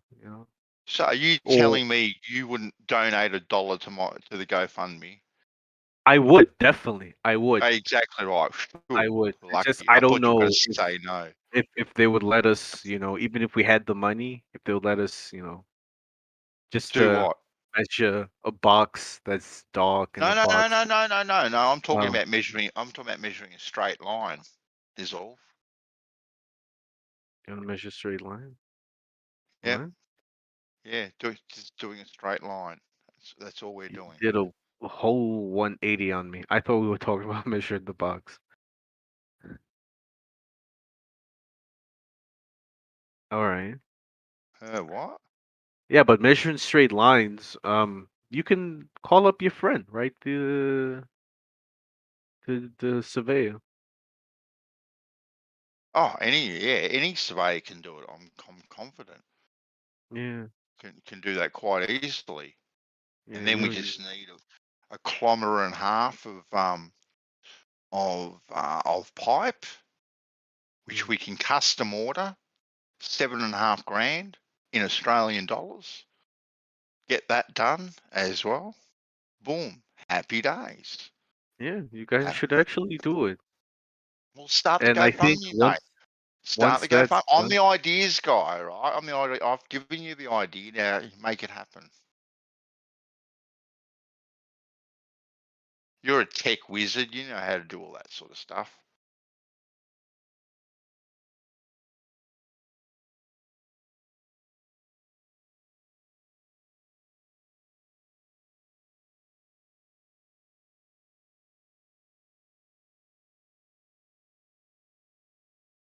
hello. Hello. Yeah, like once you guys have made that measurement or that comparison, then we can put this to bed and Yep, and, and, and talk 100%. about more important things, not the shape of the Earth, but things that actually matter. Yep. Definitely. Like ringworm or something. Hmm? Yeah. You mumbling, Ben, so I can't hear a word you say. You can't hear me? Is that better? Oh, way better. Yeah, no, you was Oh yeah. mumbling. So. No. The mic had just moved away from my mic. Oh, okay. Is all. Yep. Back on track. Yeah. Back on. There's more important things in the world, you know, like where we going as a species. You know, what is the next step for us? What are we? Where do you reckon we're going? Where do you reckon we're going? No, I don't know, What do you- Bansel. You know, I haven't lived long enough, you know, to have a clear picture. You know. Well, what do you see for the future? You know, you're a young man. You know, young family, all that sort of stuff. What do you see for yourself and your kids when they get to adults? How do you see the world? Mm, Like, I don't know, man. are you It's worried? changing. Yeah, a little bit, because you know it's changing, and it's not what I grew up in. You know, it's becoming very not at all. different. I don't know if the changes are good or bad, because we were kind of like smack bang in the middle of it. I don't know if I'll live long enough to see the end result, you know, but I know that my daughters will, so I do worry for them, you know. It's not so Yeah. much, yeah, for myself, it's more for them. You know, what are Yeah. they gonna like? What is the world gonna be like when they my age, you know? Are they gonna have? Are they gonna be like readily equipped to handle it? I don't know. Oh, well, that depends on you, Nate. At the end of the day, not the world. That depends on you. You're the one that has to equip them. Yeah. True. True. Yeah, You're the that's true. one, right? That is your job. Your number one job as a parent to equip your children to be able to cope with what is coming. Right? That's the only job you've got. Not to be their friend, not to be anything else, but to be able to give them the tools that will help guide them through life and have a successful and happy life. That's your number one job. You mean tell them the inconvenient truths? Tell them everything, Dave. 100%. You tell them everything. You give them all the information, all sides, right? And if you bring up children that are discerning, they will make up their own mind. and all you can do is sit back and say, you know what? Well, I did my bit, regardless of the decisions they made. I like that. Did you ever see The Convenient Lie? There was the inconvenient truth, and then there was the counter to that, which was the convenient lie. It's fucking brilliant. Right. The Noble Lie. Is it a documentary? Yeah, it was just a counter to the inconvenient truth by Al Gore or whatever. It was fucking, yeah. It's just very pertinent because it just points out that, you know, the hypocrisy of the inconvenient truth. Such a Thank you. hypocrisy. Fuck yeah. Say what, Dave? He was really set up for that, you know, too, because he was billed, you know, as this jilted winner of the presidency. Yeah. But that was all, in my opinion, was scripted for him to be making that movie. They probably had that film in production while he was, you know, while they were supposedly counting chads, hanging chads, right? All occultic. It's all symbolic. He was definitely given a platform to spruik the message. That's for sure. Oh, carbon trading. That's where we're still heading now. His vision is fucking, you know, is becoming the bloody, or coming to fruition, yeah. Yeah, your carbon footprint now is original sin. It took the place of original sin. Your carbon. I think investing in carbon facilities is the investment of the future. Personally, myself. Yeah, Is that right? future hopes. Yeah. Yeah. What kind of Yeah. carbon facilities are there? Well, Carbon storage. forests. Yeah, carbon storage, like tree farms, this sort of thing. Investing in these sorts of things. I think that's the way for the future, personally. If not, just to offset your own fucking footprint, so you don't have to pay through the nose for it. Yeah. I can. Yeah, exactly right. You know, because we are going to be. Well, it's a convenient way, isn't it, White, to tax us for the air that you breathe at the end of the day. Everything. Everything has a carbon footprint, and they'll make sure it does. This steak has 52 cow farts and 43 cow burps and 7 liters of water and fucking, oh, for fuck's sake. Yeah. At the end of it, it'll be like, so do you really want to still have this steak? God damn it, assholes. And everything you buy, right? You know how on products now we have that little sticker, whether or not it's Heart Foundation approved or Australia made, right? There's going to be another sticker on it in regards to the carbon footprint that this product has made. Right. Yep. There you go. Yeah, 2 points off your carbon tax. Yeah. Yeah, definitely. The convenient lie. Yeah. The movie was so fucking truthful.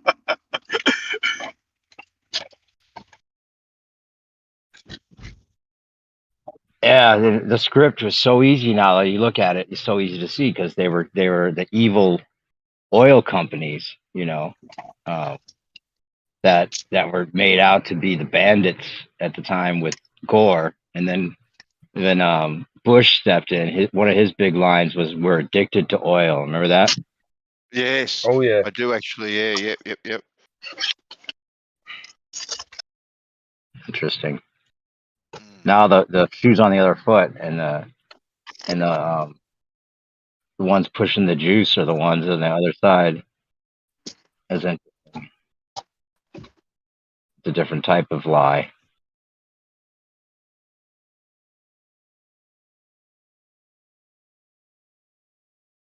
They're gonna flip the script.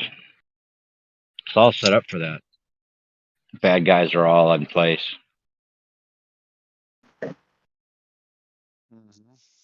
Coming soon, I reckon. To a town near you. Yeah. Everything. And this carbon Inside sources are telling me the fuel will be $3 a litre by Christmas. Yeah. That's a fucking horrible thought. Man, remember when we used to complain when it was $1? The whining that used to go on when it was $1, right? Yeah. They're gonna have people begging for the hybrid cars. Yeah, exactly right. Yep. Yeah, it's a self-feeding, self-perpetuating beast that they have created.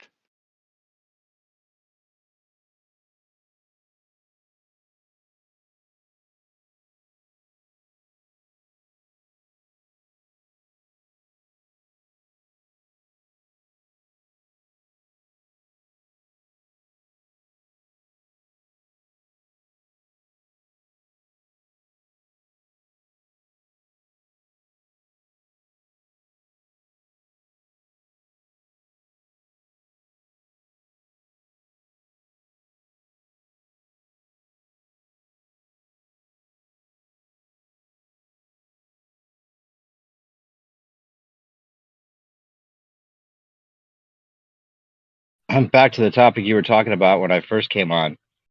Did you see the screenshot or the download that I put in the live stream fun stuff with the laser light, accurate up to 4.97 miles? There we go. Boom. There was a guy on that called into show one time that I listened to was saying that he figured it out because he calibrates these laser lights. What are they called? The what is it called again? The laser light. I keep all I can think of is laser light. Laser beam. Laser beam, I guess. Yeah. What's it called again? There's a better word for it. A laser. What do they do the long distance tests with? A laser beam, don't they? I A guess. laser I guess light. it's a laser beam. It Yeah. just sounds so sci-fi for some reason right now. I guess it's a laser light. Laser beam. Is it really called a laser beam? It's called a laser light. Laser beam. Yeah, that's what it's called. Anyway, so if he So it's calibrates these over yeah, miles and miles, and they have to be perfectly straight, yeah. then there you go, bro. That's all you need. If that's Okay. true. Okay. So if we were to get one of these or hire one of these in conjunction with what I proposed, okay, you'd have three things referencing each other then.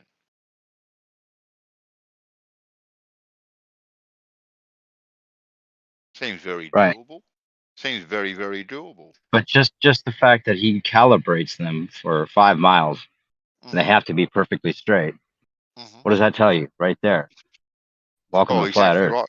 right. Yeah.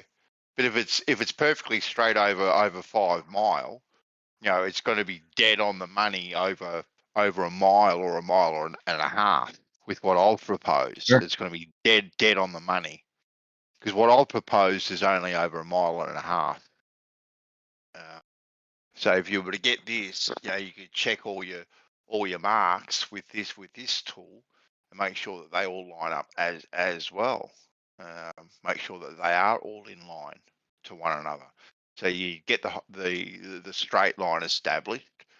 You could check it with this laser, and then once again you can check it with a 1.5 kilometer water level as well, which is all very doable. So I reckon, I don't know how much one of these things cost to buy, but to get a line surveyed, a perfectly straight line surveyed, and to buy 1.5 kilometer of 1.5-inch clear PVC tubing is about 8.5 grand. So that leaves $1,500 out of 10 grand to hire one of these or buy one of these. It should be doable. It's a quite doable measurement for about 10 grand by the looks of it. But if it goes 5 miles straight, why do you even do that test? It's obviously not there's no curve. They wouldn't be able to test these things otherwise and calibrate them. Because they'll just call in refraction and whatnot. I'm talking about like a direct measurement, right? So you could have that, and while you've got it, Dave, right? You can still do the other things with it while you've got it. You know what I mean? But when it comes to light, they invoke refraction and all that sort of bits and bobs with it as well. So what I was proposing is trying to negate all that refraction and optical devices and all that sort of stuff. So and have a direct measurement or indirect, however you want to look at it. Here's another good one. I think you need things. If you're going to do something, I think you have to do it in such a way that you can compare it with other methods as well alongside each other. Don't just rely on one. You have multiple different methods confirming the results that you've got. Yeah.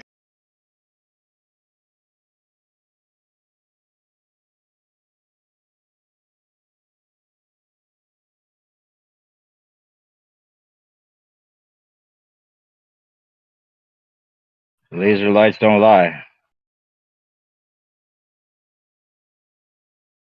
Yeah, I'm not suggesting they do. myself ever, but you know exactly what the argument is, Dave, when it comes to I know. light. Yeah. Especially over water, which is the only place to really test it. It's perfect. Like the only place that we know that it should be flat is because water's flat. So you have to do all your tests over water, but then you got refraction with water. So they get their out. It's just like so brilliantly baked in.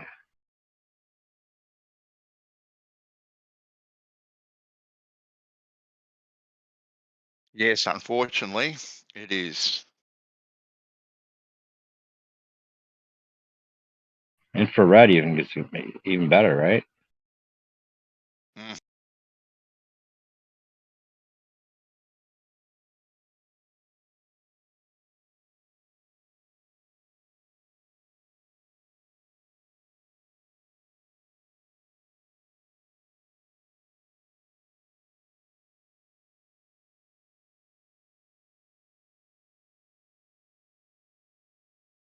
Here's one that I can't believe that doesn't just call it right there. Check this one out. You've seen this before.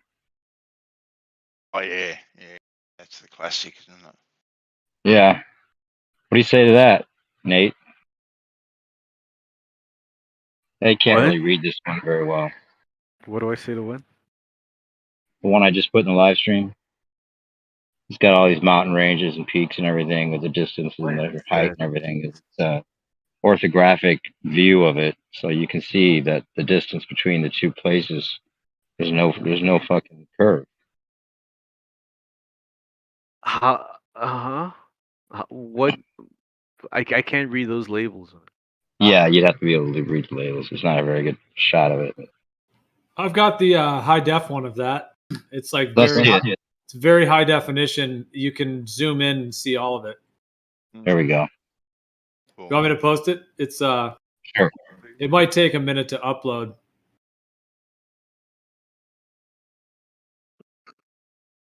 Let me see I here. don't see any numbers on this one. I'm zooming in on it. You can see if you zoom in on this one, the one I put in there is high def. You can zoom in all the way in on it if you download it yourself and then look at it. You can read all of the little numbers, the little tags. But then you'd have to look up each name to figure out the distance from one to the next. I don't know if yours has numbers on it at all, but That one I just posted is 6,636 by 4,181 pixels. So yeah, I think it's the most high def one I have of that one. Thanks, Joe. I think you have to download it and look at it. I think it's the same one I posted. Because you can zoom in on the one I posted if you download it too. Well, that's just labeling all the peaks, but yeah, I mean, this is an Yeah. incredible shot. I mean, that is it's not a globe. So how Yeah. how high up was this person that took this? It must have been really high up, man. It must be standing on the top of. But the point is that between those two peaks, there should be noticeable curvature, no matter how high up it is. If you're looking at that long of a range, there should be curvature noticeable. That's How the so? point. Oh Well, yeah, because we've analyzed this one to the core. Yeah, even Ruhif. Remember when? Well, back in the day, he did a whole like analysis of it. Yeah, we've gone through this one in depth. Did Ruhif find a way of talking his way out of this? Dude, what came up with is absolutely bonkers. Banza, do you remember it? Yeah. Yeah. All these weather balloons and 1,722 trillion terabytes worth of data that he has as well.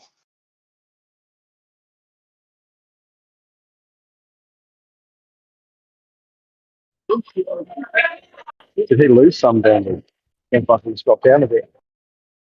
It dropped. Well, I don't know how, because I always up the amount of terabytes every time I mention it.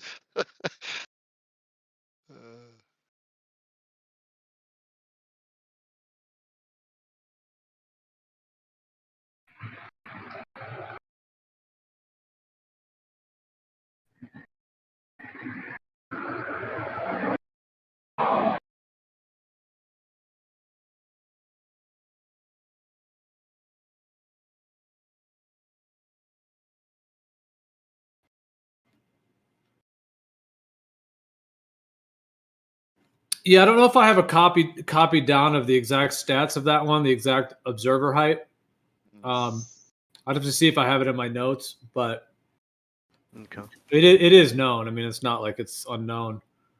But yeah, when we've done the calculations on it, I mean, the amount of missing curvature is massive, and you can see all the way down to that whole city, essentially, all the buildings and.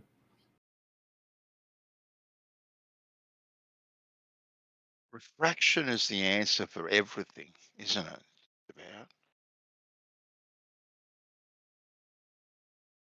Yeah, I mean, even though it's infrared, that's still light. Yeah, it might be refraction. Who knows? It might be. See what, Benso? What did you say? It might be, or Yeah, it might it's be. not. It might be refraction. I don't know. I haven't really looked into that picture, but it's a pretty nice picture. I would like to get that framed and put on the wall one day.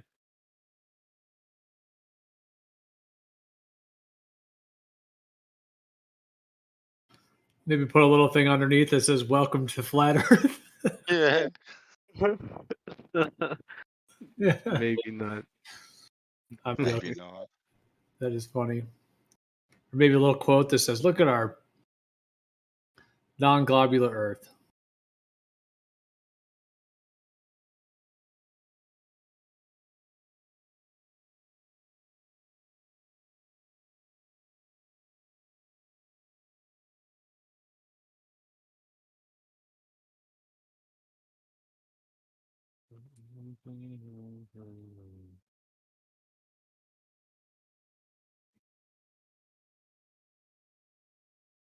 Well, there's 60. I just typed in the names of the farthest two peaks, and there's 62 miles in between the two.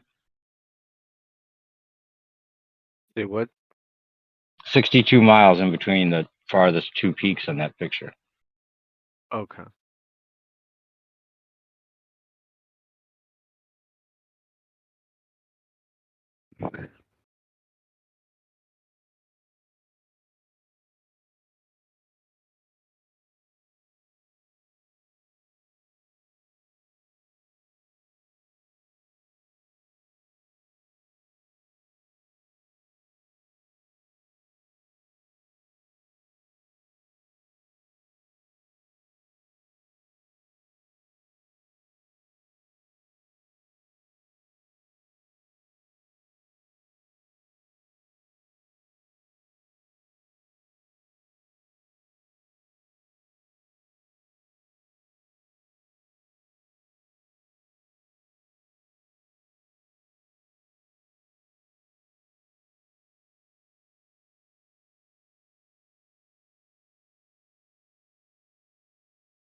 Does it look like there's 2,400 feet of curvature in between those two? Hard to say just from that picture, Dave. It's really hard to say.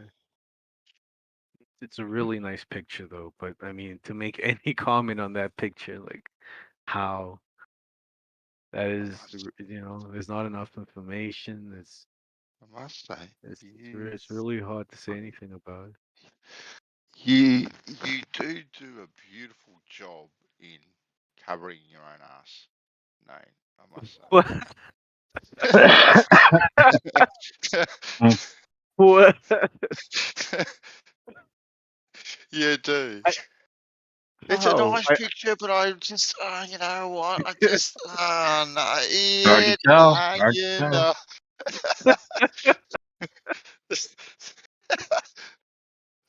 I mean, yeah, I honestly just looking at that picture, I can't say anything about the shape of the Earth, guys. Come on. No. Uh, If Oh you well. know, but I'll look into it. I'll try get the information and the numbers and whatnot, So and then I can make a more informed comment, right? so what would you do if you had a direct measurement, Nate? If we were Of to go ahead with this direct measurement, yeah. right, and show you something directly, right, what would you say to that then? Would you still be stuck in your particle physics quantum world? If there was a direct measurement of the shape of the Earth, Yeah. uh, yeah. I mean, I don't think much would change. I mean, definitely it would be a shock. It would rock a bit of my world. I would have a lot of questions. Okay. So Yeah. what do you think about the idea that I proposed? Do you think that's direct enough for you? With the what? I said, The what do you think about the idea that I proposed? Do you think that is direct enough for you? with the whole The 1 mile horizontal long pipe. line Yeah, and water level, and yeah, now yeah, and that now would be Dave a is fantastic. and now Dave has thrown in the laser level as well. Or sorry, not the laser level, the laser light. But you could you could make it level and shoot that line. So over a kilometre and a half or 1 mile, right? If you could see a distinct difference, a measurable difference, that there was no 8 inches per mile squared. So we're only talking 8 inches here, right? That would be enough to get you over the line, would it? There was a deviation, yeah.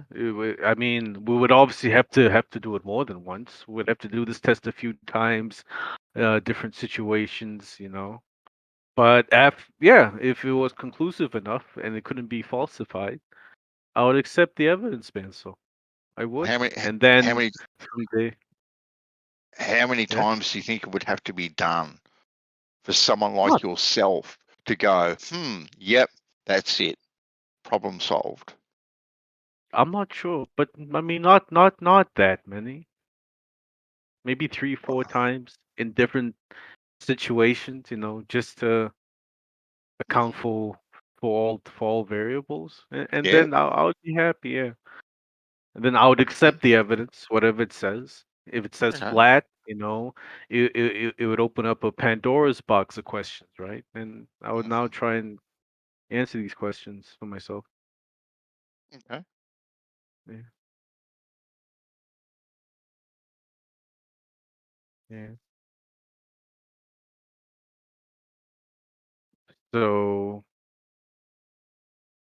I don't know which questions I would try and answer first, but definitely things to do with the Earth, geodetic surveying, um, GPS, uh, seismology, geography, all of these things, I was all putting into question, like what's going on here, people that make maps, navigation.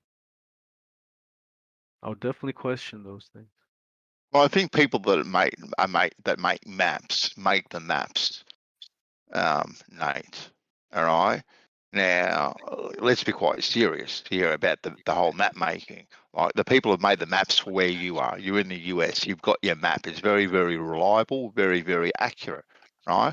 I have the map for where I am, right? Very, very accurate, very, very reliable. Okay, right? Person in India has exactly the same thing. You have another person in, I don't know, wherever, okay, all over the place. They have their maps of their local areas that are very, very accurate, okay, then.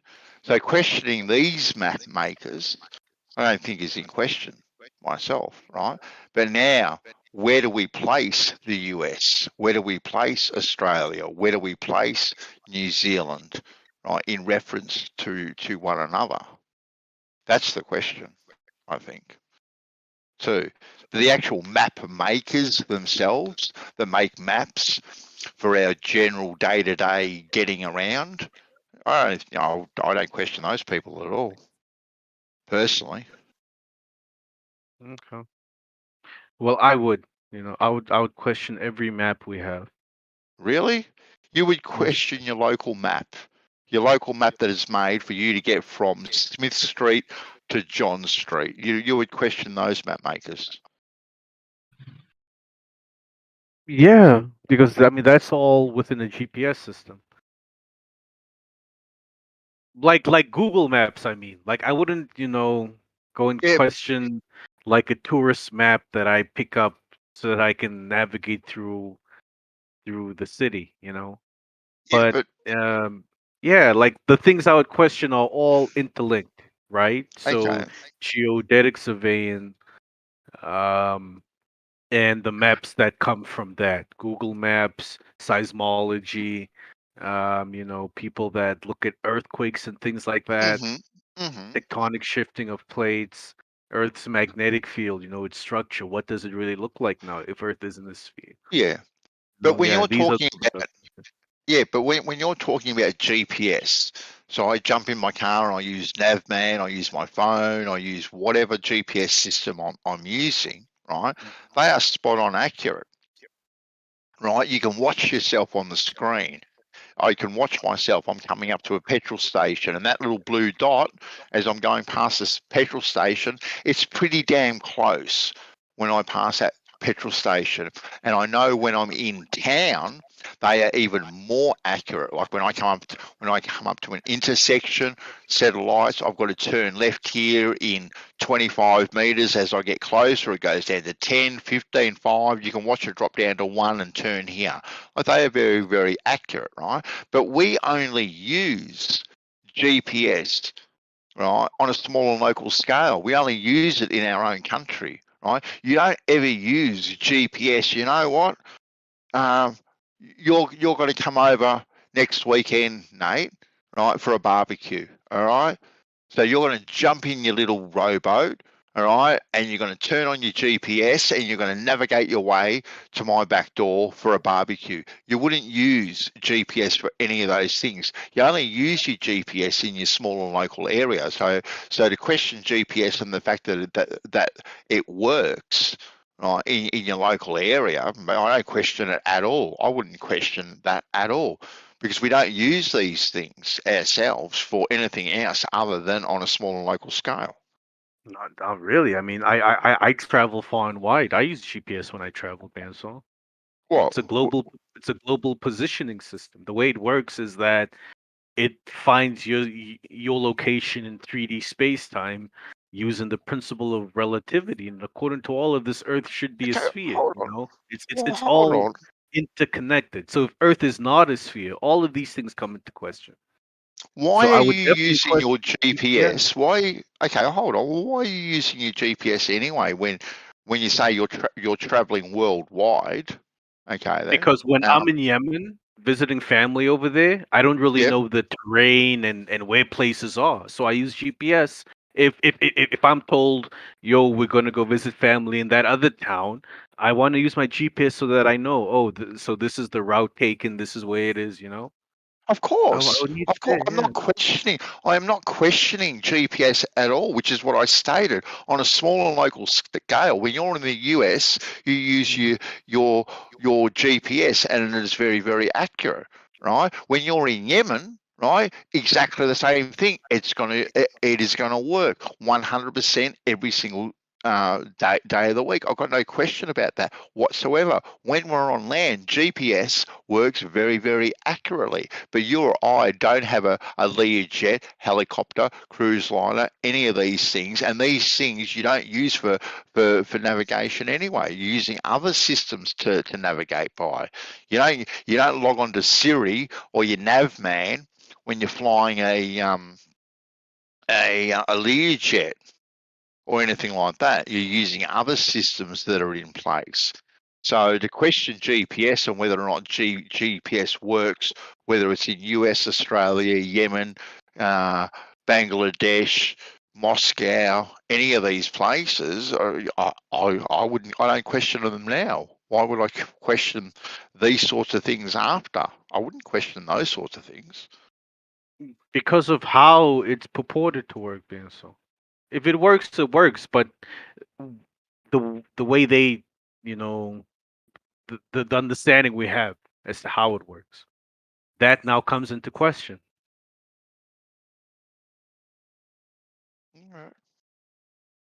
That definitely comes into question. I mean, I'm not saying, you know, I'm going to start questioning if GPS works or not, but you know how it's purported to work, right? Okay. So that I'm going to start questioning now. You know, I'm going to So, ask how so how does it really work? so a direct measurement for someone like yourself wouldn't get you to go, you know what? Oh, damn, I was wrong all along. You would go, okay, then that's interesting. Now I'm going to investigate the theory of relativity and these other bits and bobs to see if they. Well, then how are you going to disprove to yourself the theory of relativity? Do you have the ability to disprove to yourself the theory of relativity? I think so, because now I have this new evidence that shows this theory.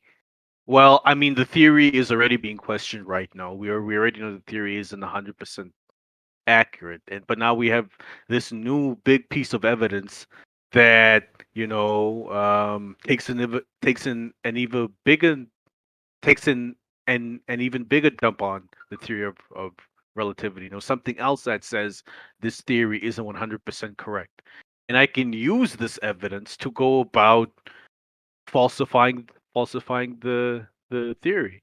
Obviously, it's not something I'll be able to do alone. But if I take this evidence and I show it to other people, we can, you know, bring our heads together and figure out ways to use this evidence against the theory, you know, and question it. You know, I mean, obviously, I If wouldn't you were just to take get this evidence and keep it to myself. You know, like no. So yeah. if you would get a direct measurement that disproved 8 inches per mile squared, right, and you were satisfied with the techniques, okay, so just for argument's sake, it's done, and there is no 8 inches per mile squared, and it's done in, you know, 1, 2, or 3 places, right, and the results are all exactly the same, identical, right? You would then take this information to your work colleagues and go and say to them, what the fuck is going on? Yeah, The Earth is and then the Earth is possibly flat. What are we going to yeah. do about this, guys? Well, not like That'd be that, but well, more. no. Well, you No, know, I have evidence that says, you know, things on what we think they are, and yeah, this would be something that excites everybody. You that know, would be an we found interesting something conversation. new. It would be very interesting. You know, this would excite Yeah. everybody, and we would work towards now trying to understand what this evidence is telling us. You know, because it's clearly saying that there's something wrong with this whole idea behind gravity. You know, I So mean, what right now you it's small whispers, but this is like this screams, "Hey, you know, gravity is wrong." So you would be prepared to go against all your work colleagues, all the mainstream industry that you're in, and saying, "Hey guys, we have to Yeah, look into this." You wouldn't be scared about I anything don't think being anyone would jeopardized be scared, whatsoever. Benson. Okay, no, I'm just asking a If we question. had this, you know, on record, we had a whole paper for it, and we shared it with the scientific community so that it could go through the review process. If nobody can falsify it, if nobody can show that what we did was wrong, like I mean, that's what you know we all dream of, Bansel. Okay, so what you'd Showing have to that showing that the established, you know, ideas and the um, uh, established models are wrong. That's what we all want to do. We want to be that guy that says everything is wrong. so actually doing something like that, you'd have to write up a paper first. Yeah. Like a Yeah, what do you call it? I would. We would have to document our results. So we would have Yeah. video footage. We would have our measurements. All of Yep, this yep, in yep, a yep, yep, in yep, a yep. in a in a paper, you know. Yep, And yep, then yep, this yep. we now share with the community for them to go through it. Because at the end of the day, Bandsaw, even if we did this test 100 times and we always got the same result that tells us it's flat, there's always that risk that on the 101st time we get a result that says there's curvature. You know, we are human beings, we make mistakes, and there's no way for us to do 100% experiment that proves anything. All we've done is found evidence. So we need to share this evidence with other people for them to see if they can prove us wrong. And if no one can prove us wrong, Bansal, then we have a new discovery. And this discovery tells us that everything we think we know is true just isn't the case, and that's the crowning achievement for any scientist, that like that's what they all went through. The heavy hitters, the big names, this is the position Copernicus was in, Galileo was in, Newton was in, Einstein was in, because they had an idea that said what we believe right now is wrong, and this is really what's going on, and no one could prove them wrong. And now you're gonna be the next guy, Oh, not me. I won't be the next guy, but I'm Okay, just trying to both get. of us. Yeah. It doesn't matter, Well, but when it that's comes the to whole point writing of up it. stuff Yeah. like this and putting in an experiment form, I wouldn't even know the first place to begin. To be quite honest with Okay. Yeah. I mean, you. yeah, but obviously both of our like I could do it, but both of our names would be on the paper. Mm. But what I'm saying is, this isn't something I would want to hide and be scared of. I would want to share this with everybody. We should want to share it with everybody, Yeah. so that someone can try and prove us wrong, right? And if someone proves us wrong, then we have to go back to the drawing board, or we have to go through what they said we did wrong and try and rebuttal or accept that we were wrong and try and do it differently. That's how science works. Mm-hmm. Okay. Yeah. Because I mean, I am open to the possibility, Banso, that everything we know could be wrong. The Earth could be flat, but how likely is that? It's unlikely. But if we could do this test and it shows it's flat, I mean, who am I to want to say otherwise now? This is, I mean, the evidence doesn't care about my feelings. No, not at all. Not at all. Yeah. So I would definitely accept it. Yeah. Cool. I'd like to be a fly on the wall when you brought it up with your workmates. That'd be an interesting conversation to be a part of. Yeah, definitely. I would face ridicule. I know. People would laugh, and yeah, but it's a risk you got to take. Are you And if guys? Sorry. Go, Johnny. Go, go ahead, man. go, Johnny. Man, are y'all just talking hypothetical, or do y'all have an actual scenario y'all are working? Have been. Well, I've suggested a scenario. Yeah. And, That would be sick. Mm. Get your name on a paper, Banso. Yep. Band the Phlogiston bandy measurement. That's what it'll be called.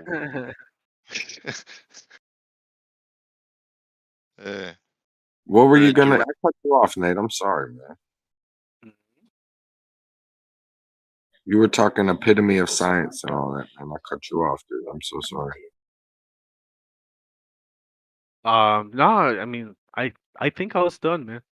It's cool. Go ahead, Don. Dude, I forget what phlogiston means. Phlogiston? Phlogiston is just so before we knew about the combustion cycle and how fire really works, the theory around fire was that everything contains a substance called phlogiston, and the more flammable something is, the more phlogiston it has, and when something burns, it releases phlogiston. So it doesn't have any phlogiston anymore, and then it stops burning. So this was the general theory behind fire. I knew I Fire had heard that 100 somewhere. years ago. Yeah. What's crazy? I swear, like I think I don't think it was over your name, Chick, because you just had this for very recently. Maybe I overheard you explaining it, but I swear I can hear Jeremy's voice saying this. this word, but up north. Wait, nah, where is it? Nah, man. Like down, is it down south and shit? They be saying you be flogging and shit, but they Yeah. spell with an F, right? Isn't that funny? If there's some origin, like I never knew the origin of flogging. Like Jonin, I get. I don't know what the fuck flogging means, bro. Like people say some weird fucking terms. Conan, the Fugazi shit. That shit has an origin though. But like, I don't know. Do you know the origin of why flogging means fake? Wait, flogging? Like when No, you know how I like in the don't know hood? the origin of the word. Okay. Anyway, man, you preach it. Preach the epitome of science. You know what's crazy, bro? A little bit of a paradox thing. A little bit of something cycle. Like science emerges when insanity emerges. Right? Like when you can do something consistently over and over, like you know it's science. Right? Right, but if you look at it the wrong way, you know what I mean? It's like that's where the insanity will emerge. If people trying to disprove the science will go insane. Like they go hand in hand. Hey, true that. You can either be on one side of it or the other. What do you mean, man? I don't understand. Okay, like if you keep repeating the same exact phenomenons, you can either understand that it's a scientific, repetition or whatever, or you can be like a crazy person that thinks something different should be happening. Right? Like it's your choice, as you're going through it.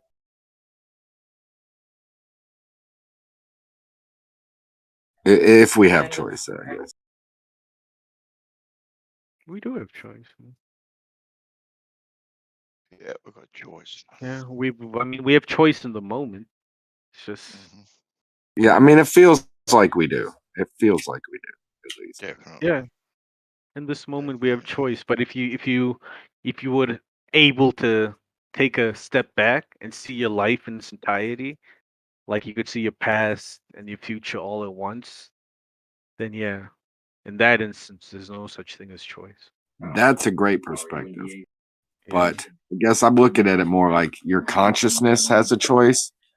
But like the argument I've put back before with chemical reaction and causing a whatever that other term was, deterministic and all that, it's like maybe subconsciously, like you really don't,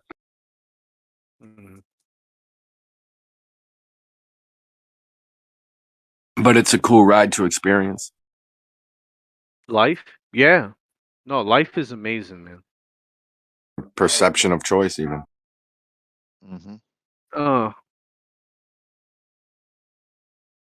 Yeah. Is it a perception? I don't know. But it's fun. I'm saying it's either way, like going through it and being like, oh, I have this crossroad. Yeah, it's fun, It's fun when you can make a lot of choices. It's not fun when your choices become limited, when you can only choose between two things. That's not fun. That's a bit stressful. But when you got a billion, or I guess even when you have too many choices, it does also become a bit overwhelming. But when it's just right, yeah, it's nice having choice, having variety.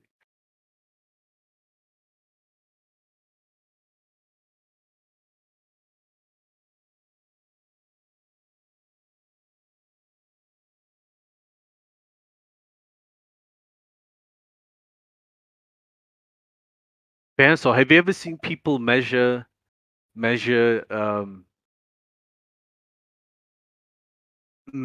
time like using a ruler or like in meters, like using distance to measure time?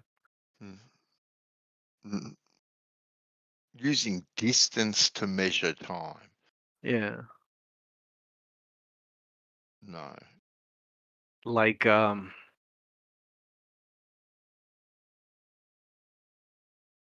photon clock almost, like a light clock. Like imagine you had a beam of light bouncing off two mirrors. So and those mirrors are maybe 5 meters apart. So every time it hits the mirror, it took 5 meters of time to get there. You could literally use that as a clock. I could ask you what's the time, and you know when it started, you know when it ends. So you could tell me it's 10 meters, you know? Really? Yeah, 10 meters of time has passed. Interesting, isn't it? Okay then, but this light clock or whatever you want to call it, Yeah. okay, does it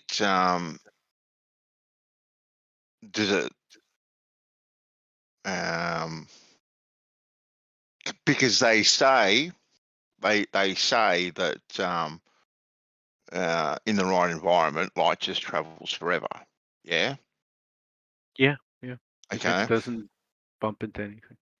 Exactly right. So if I set up this light clock, okay, and turn it on, and I put one pulse of light into it, and then turn it off. Right, so that initial pulse has gone into it, and now it's bouncing off one mirror, bouncing onto another. This will just go on perpetually forever and never stop. Well, as it bounces with the mirrors, it is losing energy to them. It's interacting with them. So after a really long time, it would stop. Yeah, it wouldn't carry on like this forever. But if these mirrors were made of a superfluid, for example, where there's no friction, right? No viscosity. It's like the light doesn't even touch them, sort Yeah. of. Then theoretically, it could go on forever. Okay. Yeah. Okay. So basically, you have to keep that light source turned on forever to keep it going forever. Yeah, either keep it turned on forever or make it that whatever it's bouncing off of, it doesn't interact with it. It doesn't lose any energy to it. So like a superfluid or something. Does that actually look? Tell me more, because isn't there a theory that the reflection is like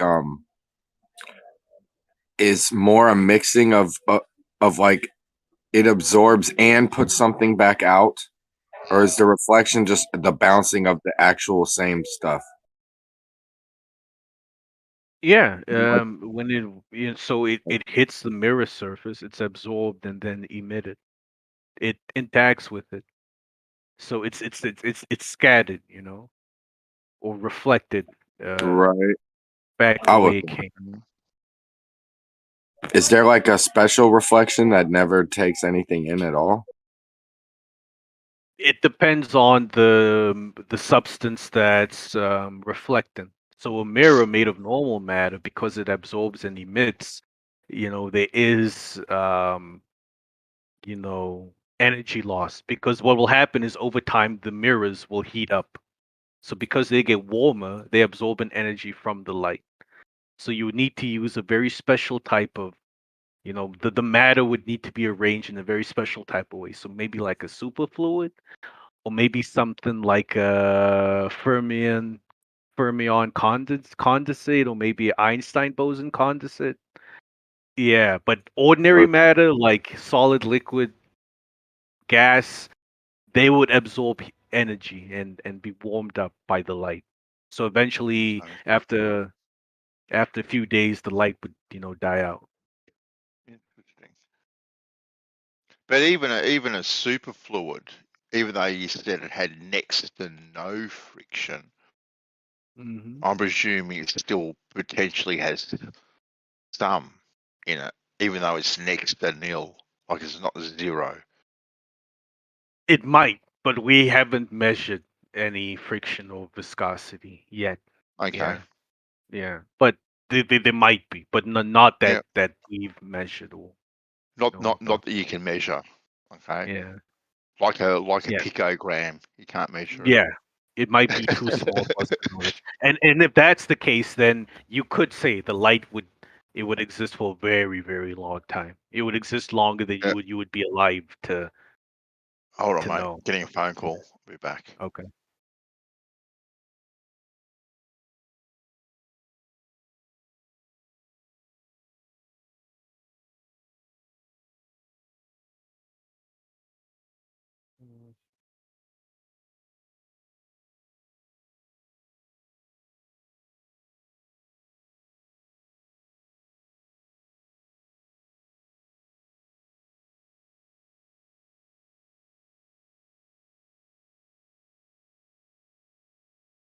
I appreciate you, bro. Why? What did I do? I appreciate you giving me the higher level thought about those special materials and stuff. I'm gonna look into it now. Yeah. I mean, there's all these weird states of matter that we're finding out about. Oh, they're awesome. Like the new, like I don't know a lot about the structural makeup, but I used to, like in gems a lot, like be researching for whatever effect, certain type of light effect or different stuff, and you'd come across these plasma answers, man, and you'd post it back. Look, they discovered, this thing bends this way and that way, or not that, and we, just go over distinctions on why certain material is classified certain ways, and sometimes it would get people's brains open to like, oh, maybe there could be different optical effects happening or different electromagnet / gravity effects happening, different crazy stuff. Formative, like solid, liquid, gas, like come on, seriously, is there actually a distinction on these things? No, it's just how the matter's arranged and how strong the forces are between the different atoms, and then the external pressure situation needed to create the state of matter, right? So just looking at the normal three states, going from let's say solid, liquid, gas, external pressure, solid needs a lot more. Gas needs a lot less. The strength of the internal bonds, they need to be a lot stronger in solids and a lot weaker in gases. So Right, but then what is the? I'm saying, but is there a distinct point?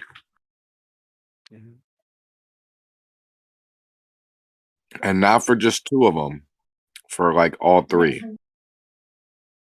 What do you mean by a distinct point? Because it's like you go, oh, this is the point where like there's for different material, but is everything happening in each? Like, are each of the bonds separating at the same exact type of style in all of the different elements at this quote unquote melting point? This is the same problem, right? No, yeah. So this change in the state of matter would be different for different elements. Like oxygen might not change phase at the same temperature that hydrogen does, for example. But deeper than that, I mean, not just the temperature or pressure. I'm saying when this qualifier is happening, is it like the same atomic processes are happening as well? Like it's always like these pieces are moving in this way or letting go in this way. Yes. For all of them, yes, because all elements are made of the same things, right? Electrons, protons, neutrons. The only thing that separates them is the number and configurations of these things. Okay, well, would you tell me, humor me if you would, obviously I'm not attacking you, man. I just have a little stuff. When something goes from the solid to the liquid, can you talk about the atomic process, like the electron proton stuff or anything that's happening there? Well, okay, yeah. I mean, basically all that happens is when something changes the state of matter, it's a chemical reaction going on. So heat is being applied to the system. And what would happen is if you have, let's say you had solid oxygen, right? Oxygen in a solid state. The bonds between each of the individual oxygen atoms, it's very strong, right? Because they're not being exposed to too much heat. They don't have enough energy to separate, right? So And the what bond? electron, Electron. it's the electrons that bond them. Yeah. So Okay. electrons are involved in all chemical reactions. So the electrons, they forming some sort of ionic or covalent bond. So due to the number of electrons in the electron shell, it'll form a specific type of bond. And because there's not enough energy for them to separate or destabilize, they stay in that configuration. So that's your solid. Now, as we add heat to it, Gotcha. the electrons gain energy and they're able to break apart from each other. Okay, but And then it becomes a liquid. right. And then Yep. as you But add more heat, yeah. Mhm. How many electrons does hydrogen have? Hydrogen? One. hmm It has one electron and one proton. How many electrons does oxygen have? I forgot. Some like 10 or 20 or whatever, right? Or 3, right? I forget these numbers, bro. Which I forget the periodic table. But anyway, it's a different. It's whatever number it is, right? Yeah. Am I tripping right here? Yeah, but it also depends on how many shells it has. So I think hydrogen it's a 2 shell system. So I think it's 2 and 6. I think it's 2 in one and 6 in the other, but I might be wrong. Oh yeah, this nonsense. Look, man. Look, we got to get to the bottom of the electrons. I'm sorry, mate, but listen. The point I'm trying to get at is the things that are bonding the atoms of the elements. There's different amounts of them in the different elements, right? Yeah, yeah. That's Right. what separates So the elements. right. So when we go through the solid to liquid process, right? You'll see like, okay, well, the hydrogen, it's just like one on or off, like the things one getting loose and then boom, it's loose. Whereas like the other one with 2 shells, right? It might be like there's halfway points instead of this just complete on or off threshold, right? So what I'm saying is the process might be slightly different. You know what I mean? Or it's like it's like it's not just the stuff moves or gets the phenomenon. It's like, okay, these pieces have to be, you know what I'm saying? Like to take apart different puzzle pieces, you need different tools sometimes, or to, even though it's kind of the same stuff, it might be there's not like a linear relationship between this stuff, I guess, is really the summary to put at what I'm thinking, Nate, is there's just probably not a linear relationship between the elements. Yeah, between like the heat, yeah, like on what breaks what transitions the phases of the matter between different. It's probably not linear, but and that fact being, there's going to be these different in between phases. You get what I'm saying? As they break, as they're transitioning, you have these different shell formations. You know what I mean? Or these different like electron groupings, or like sticky pieces. Yeah, doing but different I mean, things. in the in between stage, they're just trying to find a new configuration, a new setting, because basically it's the principle of least action. Everything wants to be at its lowest energy state, and all these electrons are trying to do is find the right combination where they're sharing energy evenly so that they're at the lowest possible state they could be at. Mhm. because they want to get rid of the excess energy that you've added to the system. Like when you melting a block of ice, that's why it turns into water, because that's the next lowest energy state it's allowed to be in now. You added energy, it's released some energy, but it doesn't release all of it. Some of it keeps, and in keeping it, it's now a new state of matter.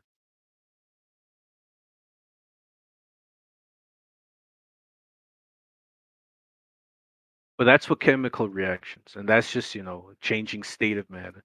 Now to go from one element to another, this is where the nuclear forces come into play.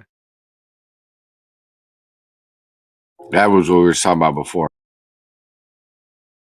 Yeah, so that's when you want to change hydrogen to helium, or what is it?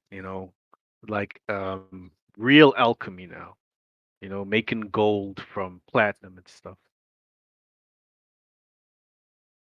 That's that voodoo. Not really. It's real science. It's just it takes a lot of energy to do things like that.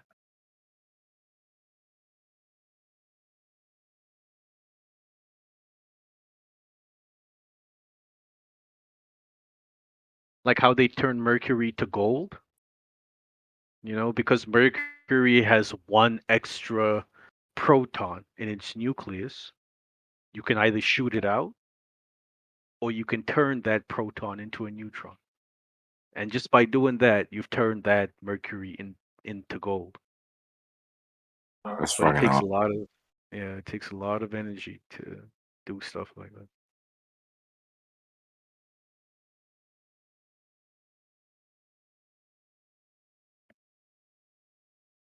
I want to do that.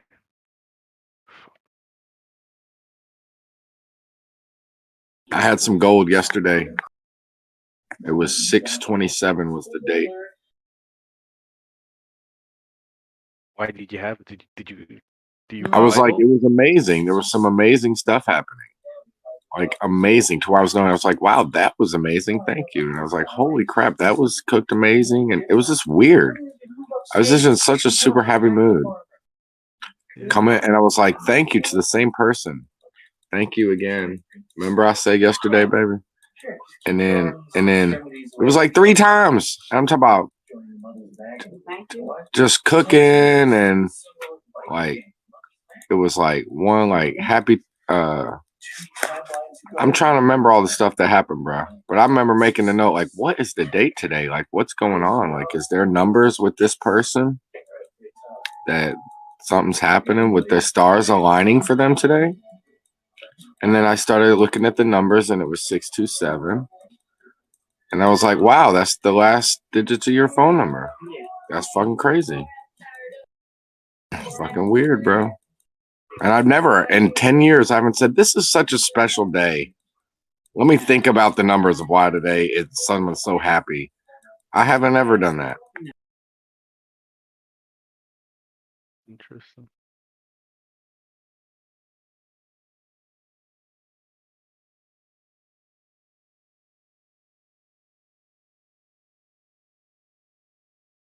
That is very interesting. I mean, you can look for stuff and find a lot of stuff, of course, and see all this bias shit. But dude, there's so much shit that you're just like, the freaking rarity on this is just not real, bro. It's just not real. That one's like medium. I'm talking about, you should go to the synchronicity server with these dudes, mate. What is that? It's where they try to, find these nature pattern or magic freaking signs from God shit or whatever. Yeah, but I mean, if you look for those things, you'll find them. You'll definitely find them. You'll see them when you don't look, though, bro. Will you though? Really? If you're not looking, why would you see something that you're not looking at? Have you ever woke up in a dream like there's a knocking in your dream, and then you wake up and it's like, the dream was faking something in reality,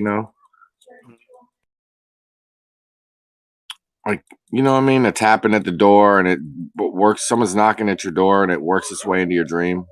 Yeah, yeah. Somehow. Or like you leave the television on, you're Yeah, watching and like yeah. late night talk show, and the talk show like invades your dreams, kind of. Yeah. Okay. Well, like, you're never looking at the actual real door knocking. You're looking at the dream thing happening, right?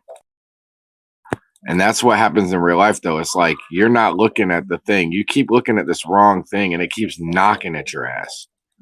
And then you're like, okay, fine, let me look. And you're like, okay, I'm not creating it. All right, look, holy shit. If I look, or if you calculate, you know what I mean? You don't have to look anymore. It brought its attention to you.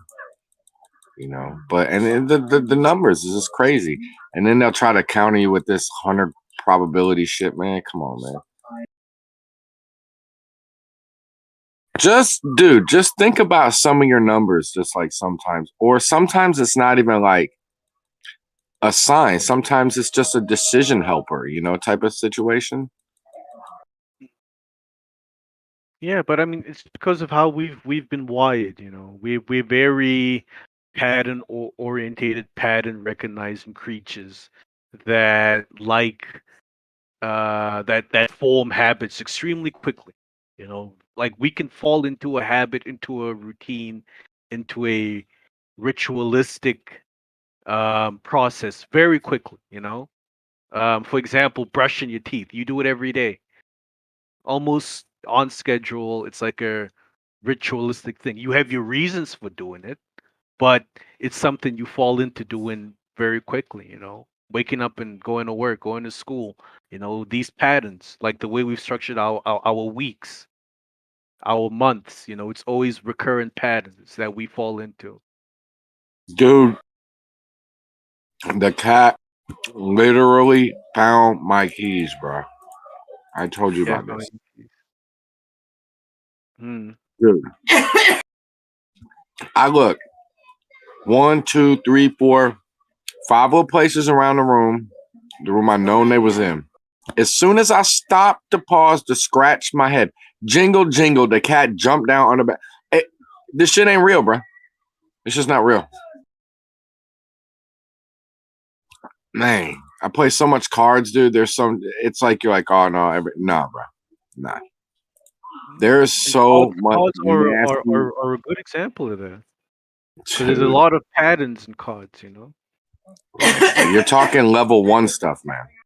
I know the level 1 stuff. Yeah, I don't play cards at all, to be honest. There's some karma shit, dude, that you just wouldn't believe, dude. It's just crazy.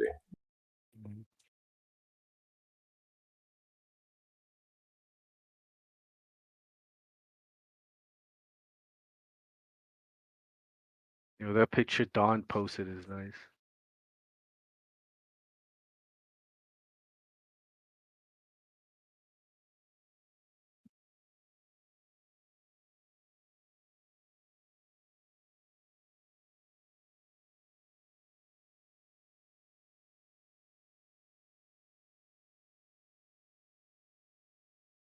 I'm gonna tell. I believe in psychics. I believe in magic. All that, man. All that. You do? Oh yeah. What have you experienced that makes you believe in this? A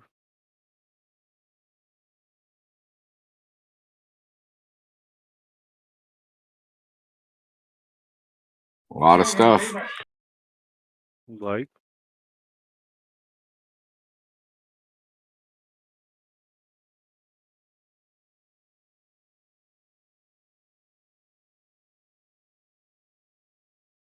Okay, I'll go for a medium one. Like the strongest to me, but probably the most easiest for you to maybe accept me to say is like manifesting. Like that's definitely real. Like you've manifested something before? You've seen someone do this? Or... You can put yourself in any future you want to be.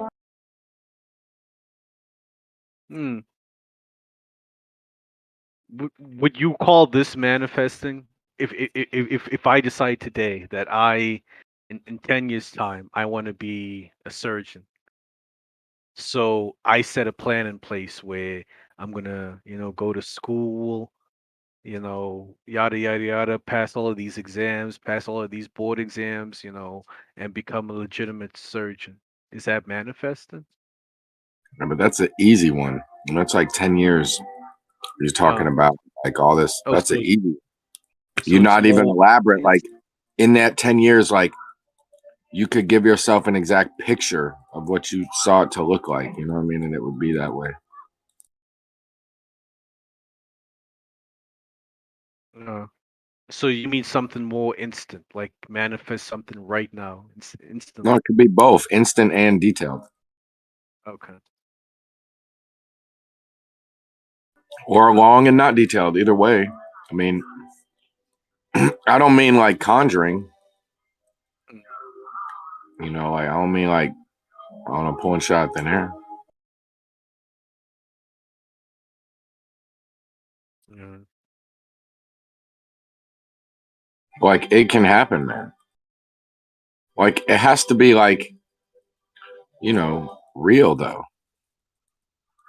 You know what I'm saying? Like if you're like, I could be with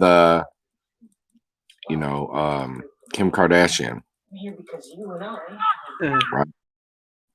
It's gotta be real. Is that real? Okay, but for instance, you know that you would like be lying to yourself, right? Because you know that like you'd be like let's just say you were a dweeb that she never would go for. You would be lying to yourself because you know that you wouldn't really want to be there where someone thought you were a dweeb. You see what I'm saying? And then it's like Kanye West, dude, he manifested that shit. You know what I'm saying? That dude, man, is freaking magic. I don't know, man. I think he's a very talented but troubled individual, and he He's still clearly singing. he clearly needs attention in life. He thrives off of it. He's not the type of person that could just be left alone. He really needs attention. I think Do he you would think die God without. needs? Are you religious? Yeah, very. Are Do you? you think God needs attention? Do I think God needs attention? No.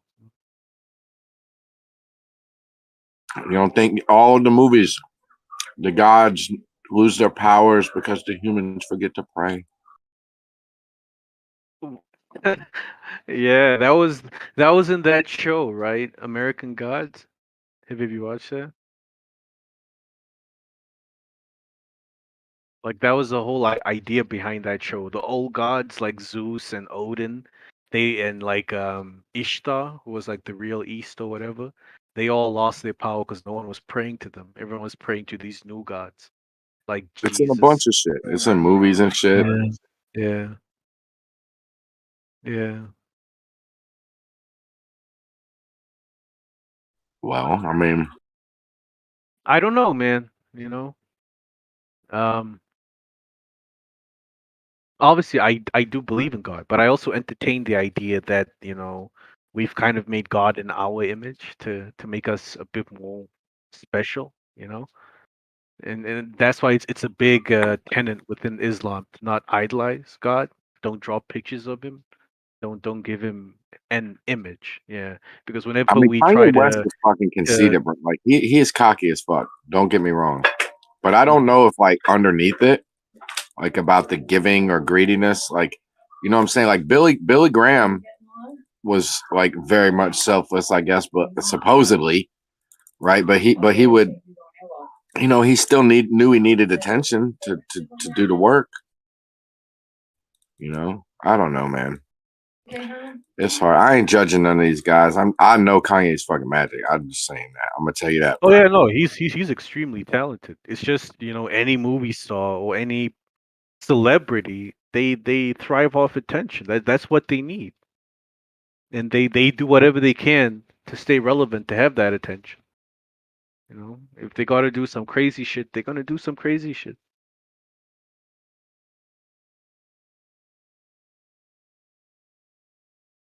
Right, but like, what is the actual goal? The life success? Is it actually like the long 50-year plan? Something like you're talking about? Was he just thinking about survival? Was he thinking about a sexy family?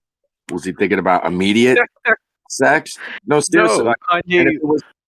if it was like some 50-year, if it was like some lifelong, 50-year, like 100-year, like community church type of plan stuff, you know what I mean? Then like, fuck all that cockiness. Like if underneath he really he's like, look, I know it's not about me. I'm like, I can admit I'm really good at what I do, but at the same time, I'm out here for the people. Like, I don't know, But I don't know. But I just know that, dude, like people like that, dude. Like he reminds me of like Alicia Keys and shit like that. I don't know why. Like these singer songwriter peoples.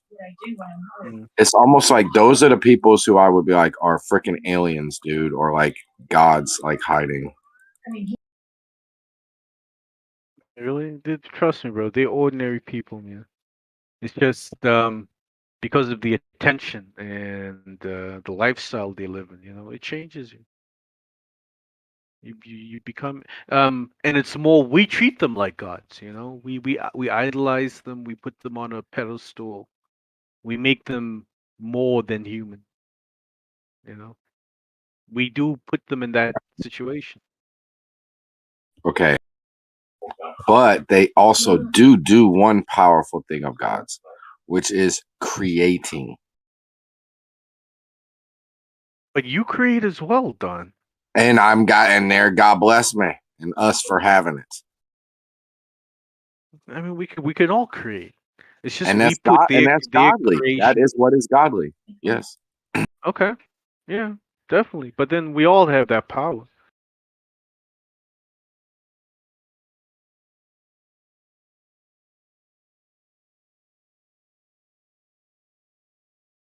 But how much do you do it? It depends how well you train that power, right? That skill. So I'm sure someone like Kanye's been working with instruments his whole life, went to music school, so that power has been trained. He's harnessed it, he has full control over it, and he's able to use it now, He's able to use it on you, woo you with his music, with his power. And then you idolize him for that. Oh, I actually don't idolize him, man. People do. It's Yeah. just an example. I admire the Royal people. Yeah, I but admire. that's what some people do. Some people idolize him, they become fanatics, and when they grow up, they want to be the next Kanye. The sounds please me, and the messages can be empowering or learning. I'm not this, the idolization. No, we got it. Everything in the universe as a whole, right? Is a product of the universe. I can, right?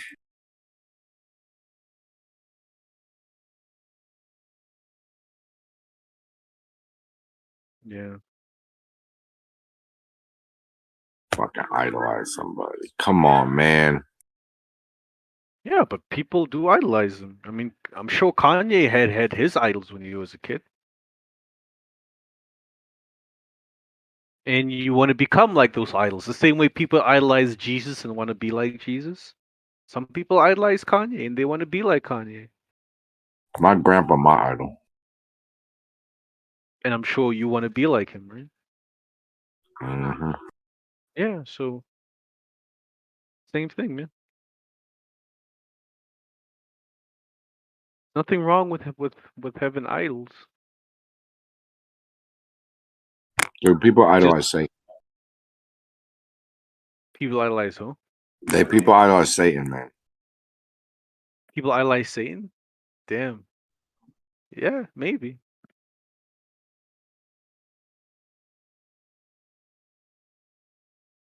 Yeah, I mean, yeah, but yeah, there's nothing wrong with having idols. Just don't put them above, the one true God. That's all. Did you hear this thing from this book, or what was this organization from this Roe v. Wade, where they had 3 principles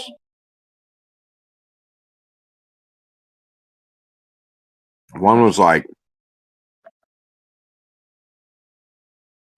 human beings are good or something, and then it was nobody should have violence on each other or something. Damn, why can't man? That there was like government should be there to help the people that can't protect themselves or something. Did you hear this shit come out of this court case? No, I haven't really been following this thing, man. That shit is crazy, dude.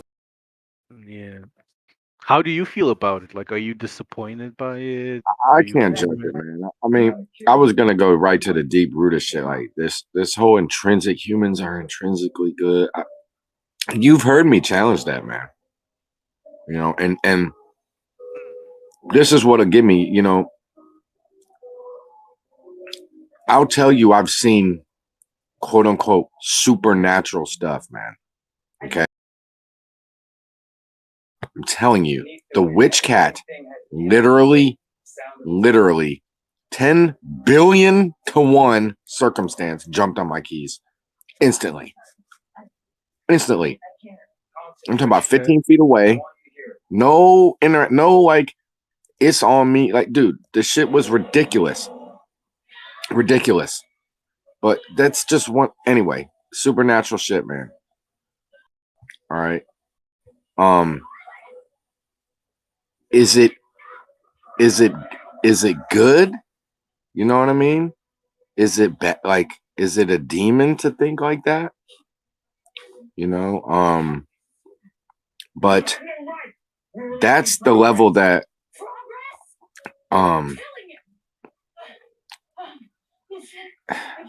that we need to be careful not to be biased on, right? Like you'll think, oh, I'm biased over here, but how can you say you're not biased to like want to be a good person? Like, when have you ever, you know, had a chance to check it out the other way, or grow up in a place where everybody taught you should be bad, and you know what I mean, like.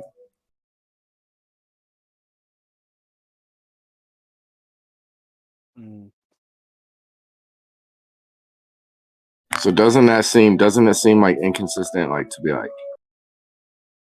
you know, something where you're not even conditioned for it, you're just looking for patterns.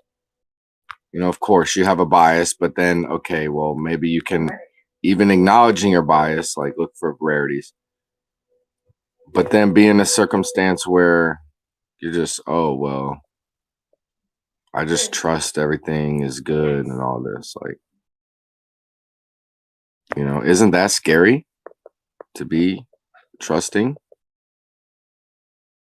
It is scary, you know, to trust in people, but you know, you got to understand that people also trust in you. So if they're brave enough to do that, then you know, you also got to try show that bravery, you know? Right? Bruh, no. I guess what I'm saying is, okay, if this was a simulation, Yeah. and you could just go into God mode, right? And then you could pause it, and you could just be like, you know what? I'm gonna clean it up real quick, or I really love it, and I want to make sure it's straight, or you know, or you'd hire a team of debuggers and all this. You would make it so that it would be what you wanted it to be. And if you decided you wanted it to be a place where people didn't kill each other, or all these good moral things, first of all, if you had God mode, why would you want to do it? But let's just say you were just pausing it. You could zoom around, go in anywhere, look at anything, do anything. You would kick in every door and be like, what the fuck? Killing over here, drugs over here. I'm stopping all this right now. I'm just gonna kick in the doors. I got my God powers. I'm just, you know, you'd clean up the world or whatever, right?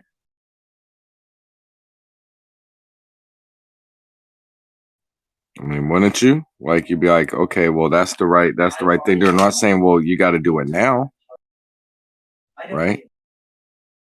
Yeah, I mean, But if you definitely. right, okay, but now think I would about it. make the world a better place. Yeah, but I don't know if, but even if I was in that position, I wouldn't want to do anything, because my idea of a perfect world isn't everyone else's. What I find perfect might be a nightmare to someone else. You know, so I wouldn't want to force that on. Exactly. Yeah. It gets twisted, man. It gets really twisted. That was a good point. Yeah.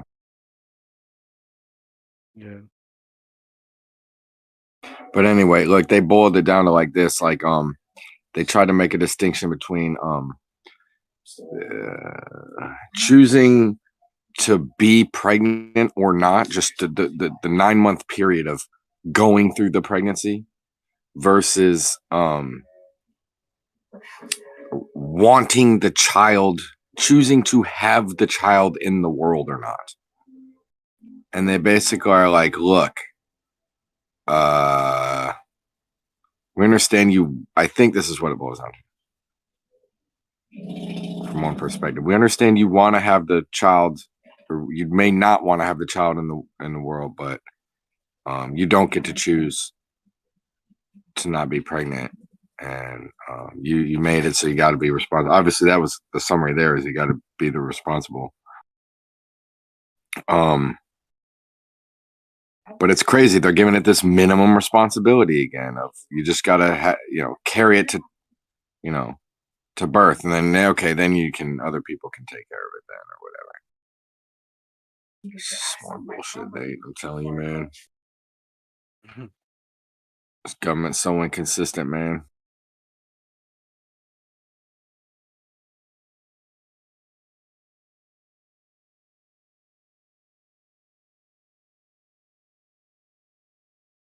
Yeah.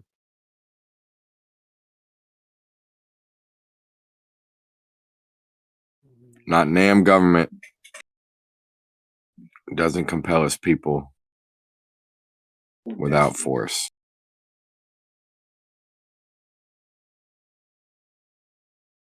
Why not? This is interesting. It's pretty interesting. Because people want different things, and the government's got to try push people in one direction. So sometimes So why not forces push them out? push. What do you mean push them out? I mean, why push them into a cage instead of pushing them out, though? Because then you have less control over them. Exactly. Yeah.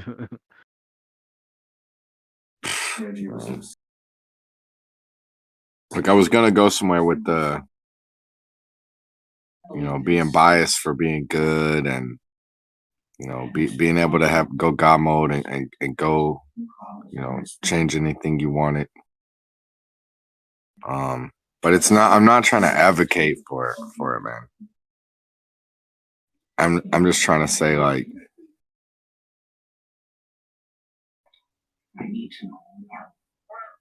right now, wouldn't you want to do that? Like, Go into God mode? No. I mean, I would maybe just try to make things better, like. right. I guess that's what I'm trying to say. Your primal instinct. There's not a primal instinct to just be like, oh, I need there to be harm. No. It's like we are, I believe, primally programmed to just, fight or flight, react to the blood and all the scary stuff, the threats, the possible threats. It's only,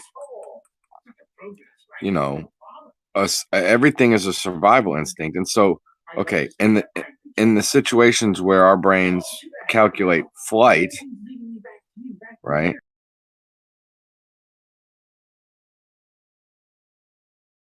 It could be looked at as, I'm going to qualify as, the weak response is to flight, right?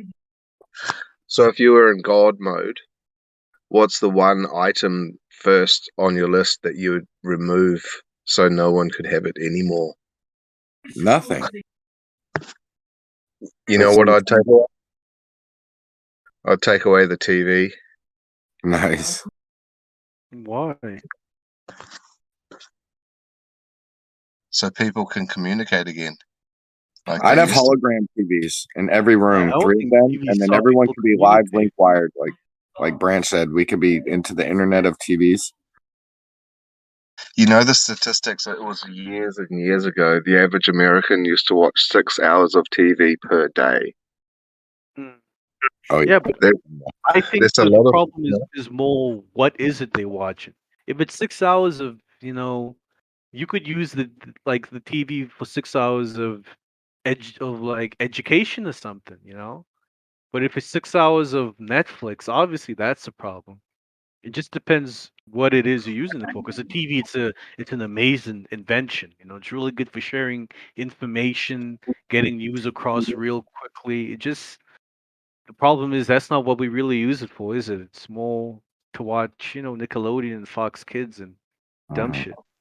Yeah, I don't like it.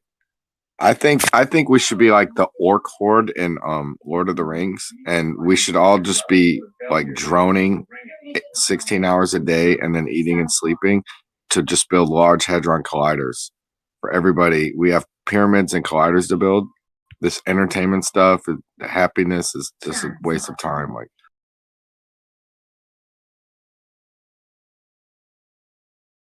we gotta get our shit together, dude. Okay, we got portals to open. Fucking, you can't take this fancy clothes and singing songs and dancing with you when you're gone. Your kid's gonna be like, "Yeah, my grandpa sung a song or did something fun and shit." Nah, man. These kids want to fly. Okay, they want to live forever. Or whatever, at least digital, you know what I'm saying.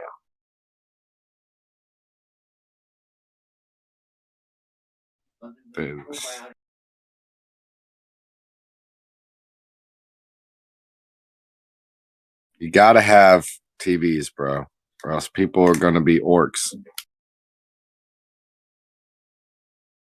That's the message.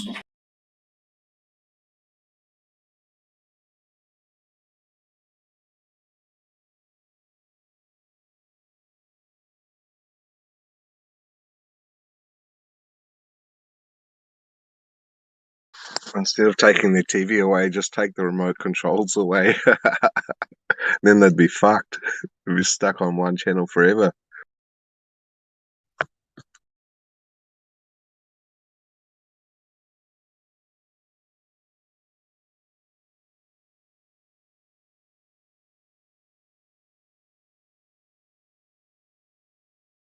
There'll be new species of human that have TV, like they could see inside of their head, like from the internet. Like how the Terminator sees inside of his head. But like, I think there's already different species. They say like it's a species when they can't have kids anymore. There's people that can't have kids, Maybe it's because they're different species. Hmm? But you know what would be trippy as fuck? Yeah. If we went to another planet and we found humans in. Wouldn't that be crazy? It'd be crazy if they got that chromosome that we have, which is welded together, and undo it and see what happened. Ooh. If it was a planet made up of Earth stuff and it wasn't humans, that would be trippy to me. But if it was like similar to Earth, it's the setup, obviously I would expect human-like things.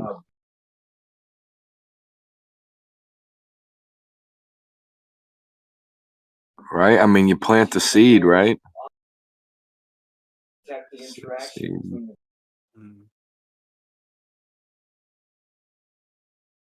I'll be right back, man. No, I'm leaving.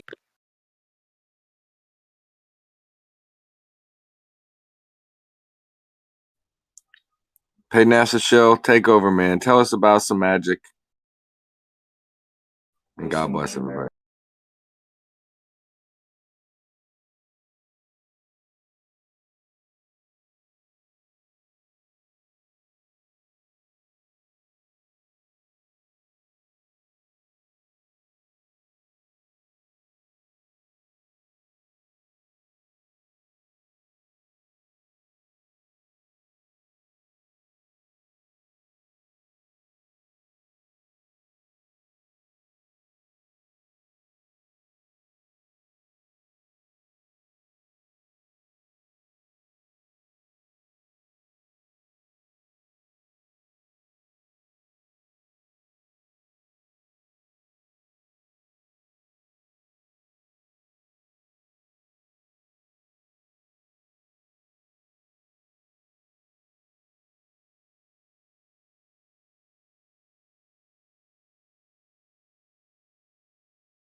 Pick an actor, any actor, anyone famous, anyone that everybody knows.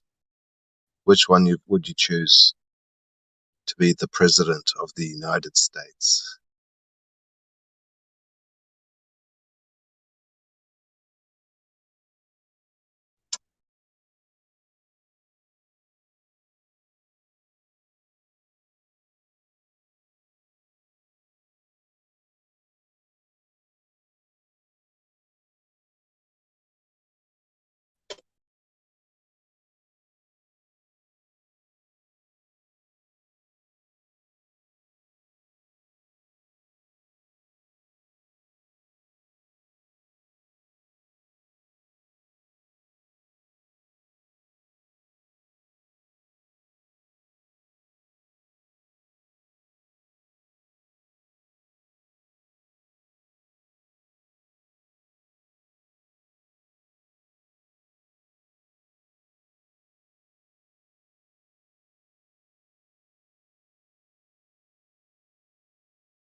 When I say actor, not themselves in person, I'm meaning their persona as they're portrayed. For example,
Hello? Is everyone gone? Hello, Echo. Echo. Hey, what's up, man? Howdy. Is that Carlos? Yeah, it's Carlos. What's up, Carlos? I was posing a question to the room. If you could choose any president, if you could choose a president from any persona of someone famous, so not the actor themselves, but their their character, who would you choose? From any country? Or does it have to be which country? Oh, yeah, anyone at all. Could it also be like a ruler, or does it have to be a president? Yeah, president, someone that can fix the fucking situation. I don't know. Who would you pick?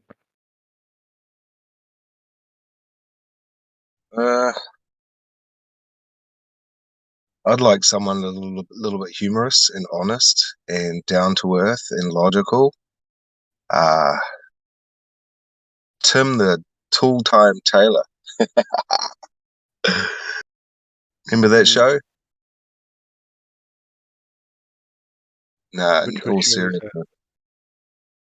that? in all seriousness, probably I would choose someone that's got morals, someone that's not so immature, but Like someone who? that can have a good time. But who is that someone? They'd have to be respectful as well, right?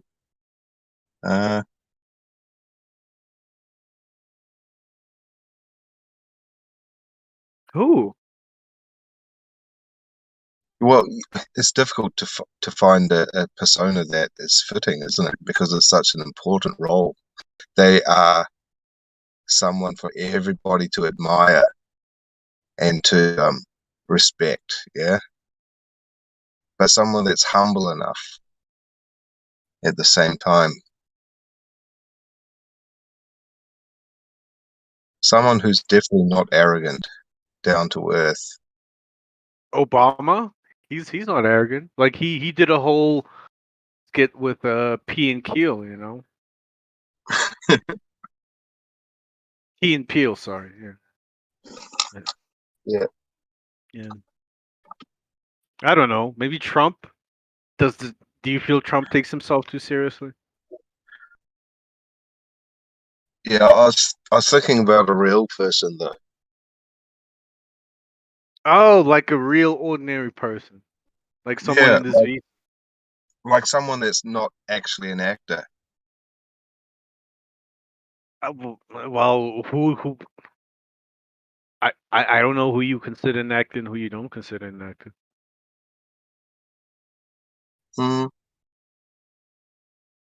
Orange Man is not an actor. Come on. Yeah.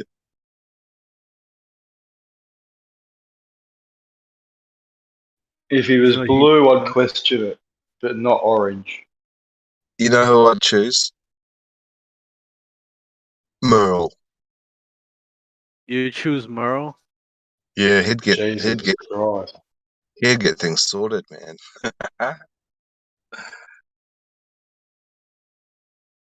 Okay. Nah, in all seriousness, like a character, like someone that's desperate to fix a situation. I'd go for the character when Tom Hanks played Castaway, and bring him out of that situation and say, look, we saved your life, and now you're gonna be the leader for us all. Fix the problems. I think he'd be at the stage of his midlife crisis and his situation to really want to make things, come together. I'm not sure I want Wilson fucking dictating my future, man. At all. Yeah. Because what I see the current situation is the leaders of the world don't have that desperate wanting for things to be good.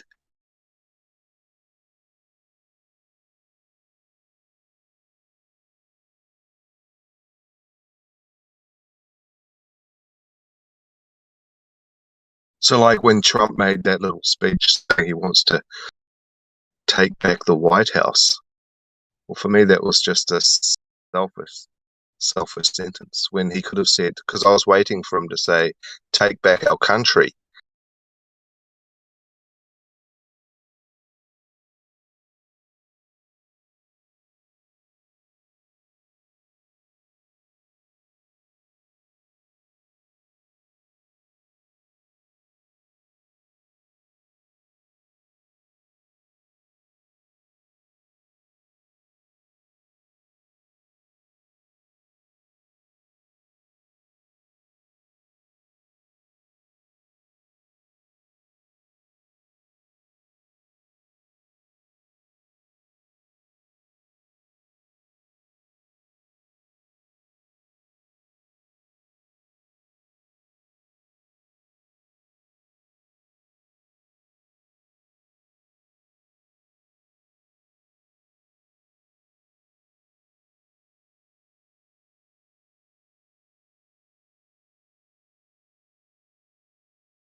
I wouldn't be surprised. I would not be surprised if Elon Musk jumped in at the last minute and started running for president.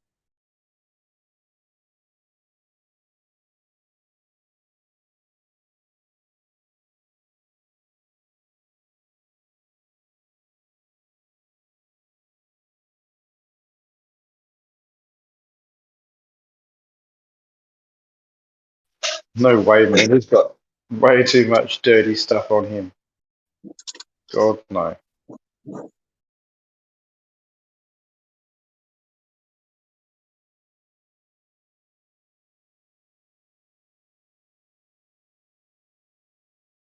Well, it's not who I would choose, but if there were two idiots running at the last minute and he jumped in, I think he might be able to steal the show.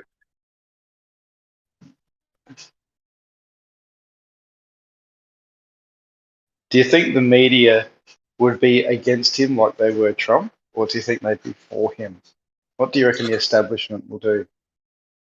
I think they'd be all for him, all over him, like a bear to a honeypot, because he's actually seen to be doing stuff.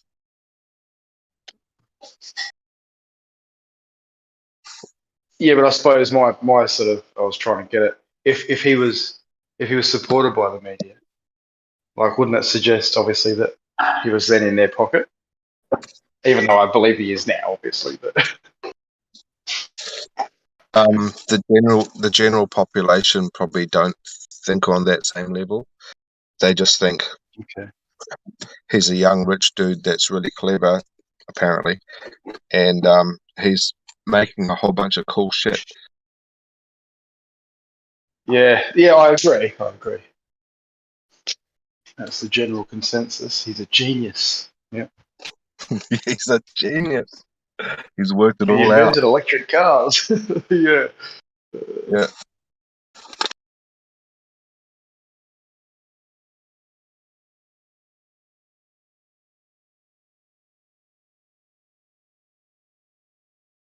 Electric cars that pollute more than petrol cars. Yeah, come on, but it's in a different location. You know that. Far, far away where people don't have to think about it. Yeah. Yeah, it's like New Zealand. We're not allowed a lot of places we're not allowed to burn coal. And but we because of the pollution. Yet we send all of our coal overseas so they can burn it. Yeah, as long as it's not in my backyard. Yeah. Like we have a serious timber framing shortage here in New Zealand, not to mention all the other building materials like 4x2s. Same in Oz, mate. And Same here. it's because all of our timber, we send it to China so that they can treat it and send it back. Yep.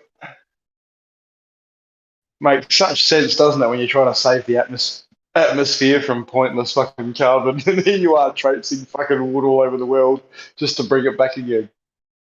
Bullshit. And next time, like, personal note, you send 5,000 cattle on one container ship overseas towards China and they all drown. Wouldn't you want to get those 5,000 cattle and kind of split them up between maybe 5 container ships? So you don't have 5,000. Can you picture that? Do you remember the story? 5,000 cattle on one ship all drowned. Oh, yeah. Yep. Well, think back in the days when, they used to have the ships and they'd have to take gold. They wouldn't load it all on one fucking ship, would they? They'd use separate ships and fucking go in different directions and all sorts of shit just so that some of it made it. Yeah, you go on different, spread it out a bit so that, and you'd be able to have more people taking care of them while they're on board. Hmm. I think they probably would have died of like heat stroke or probably no nutrition, no water before they actually drowned anyway. Who knows? That's a lot of cattle. That's a fucking shit. Fuck Like, yeah. I think there weren't many people on board looking after them. I think there were like Just 20. a pilot crew.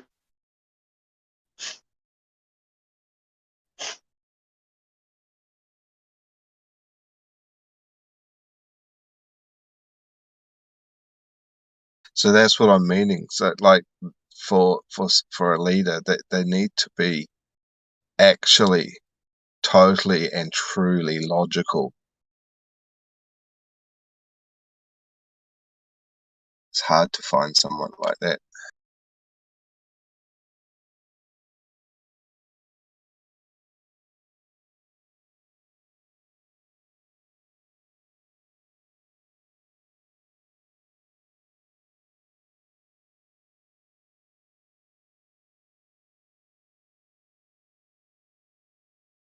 Is there anybody in the world that you could say that they are truly like logical? Like a one human that everybody knows, it has to be someone we all know so that we know who we're talking about. But then you've got a bunch of people to pick from at least. Is there anyone that you could say is like onto it and logical and not egotistical and fake?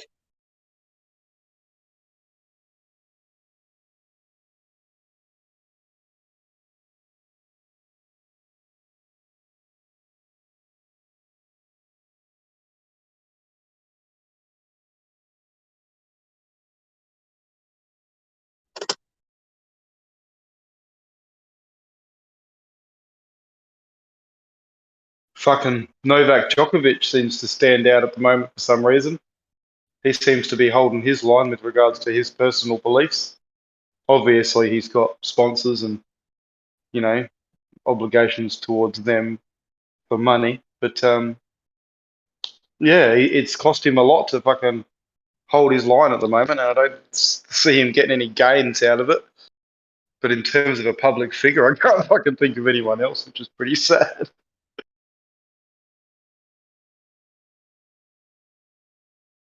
Yeah. There's only one problem though.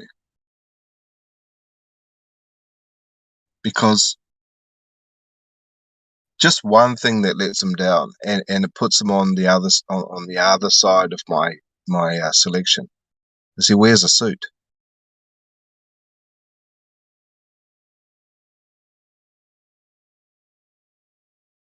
As a tennis player, he wears a suit.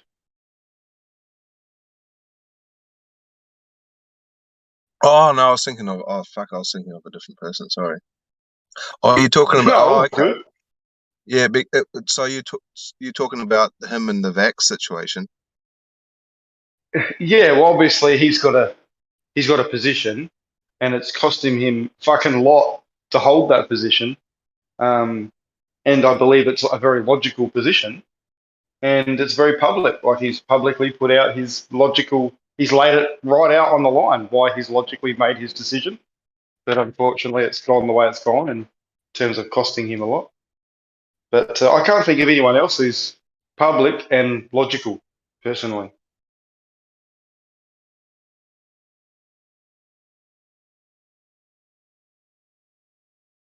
My uncle was going to be having a small concert, and the manager, the organizer, said that to have his concert, he had to be fully vaccinated.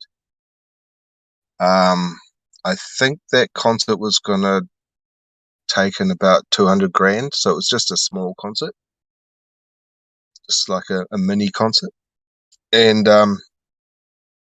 we were having the Christmas dinner or barbecue, and he got the phone call, and he told the guy, why can't I just do a COVID test and get on with the show? And that wasn't allowed, so he cancelled the concert by 200 grand. Yeah, I mean, to those that appreciate their health, no amount of money will get you to sort of go around that. Well, he doesn't argue that it's not going to help him or anything. He just doesn't want to be forced to do it. Oh, good on him. Yeah. Yeah. No, that's definitely, I mean, a moral standing. Because as much as I don't want to be forced to do it, there's definitely reasons I don't want to be forced to do it. Not that anyone should be forced to do anything, but yeah, I would certainly list those reasons. I don't know enough about that tennis player to make a decision on that, because I mean, just straight off the bat, I mean, with that, he's showing some integrity, but I was trying to think of someone that we sort of know more about. Yeah. Yeah, I can't Like, think of anyone. I honestly can't. yeah. Well, there's a couple of politicians here in my state which have said and done all the right things right through this whole situation the last 2 years, but they're fucking politicians. So it sort of writes them off from the get-go, which is a bit sad.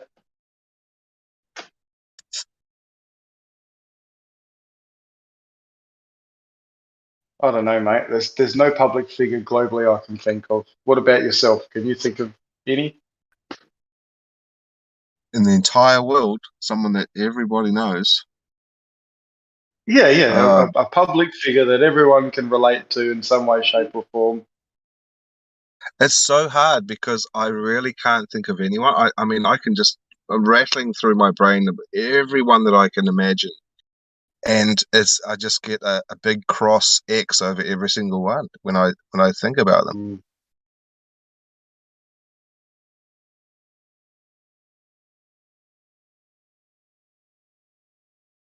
It's hard because I think if people want to be public and for argument's sake we even know about them, like they're public enough to know their name, then they sort of have to have signed a deal with the devil in some way, shape, or form to even be public.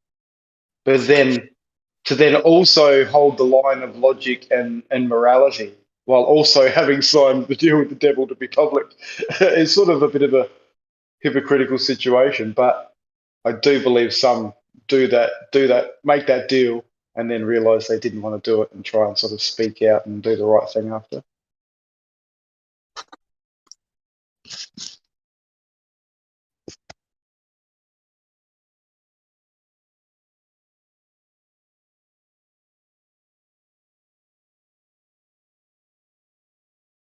Good luck getting famous these days, mate, without making some compromises, you know.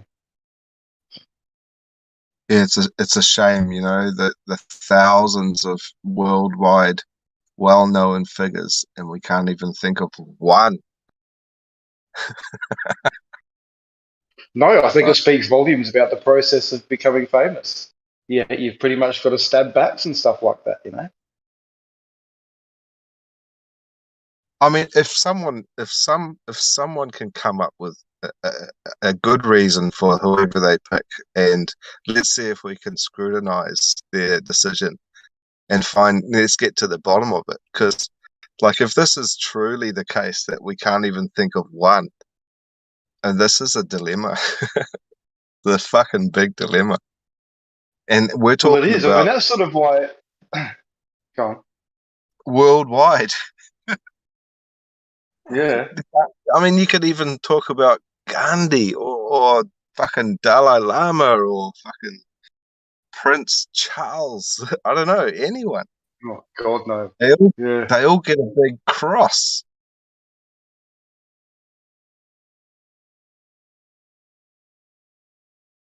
Yeah, it's only. I don't think it's going to be someone that, like, for example, an actor.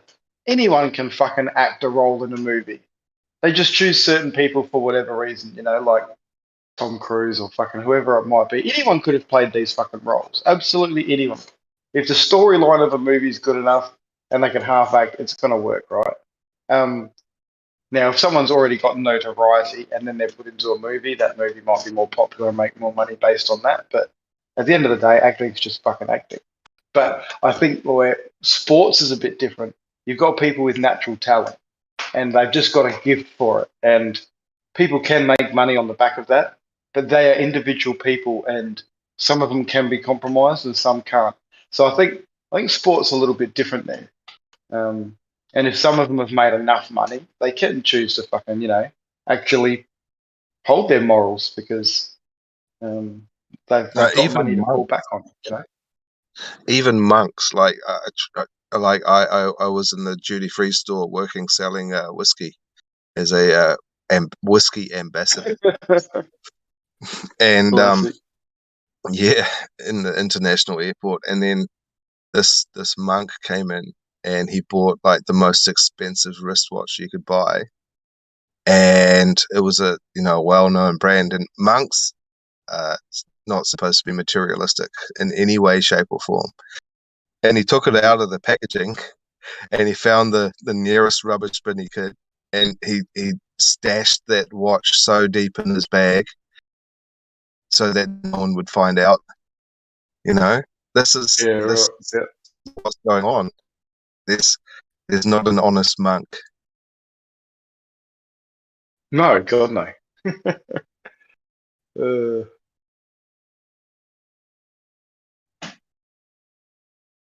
Yes. I can't think of anyone else, mate. I just can't. That's amazing. Maybe we're just not capable of that many. If we had a list, that would be. That could be the case, that we just really don't have enough people that come to mind. It could be, but you'd think they'd stand out. They would, right? They'd stand out. Yeah. Like sore thumbs. Yeah.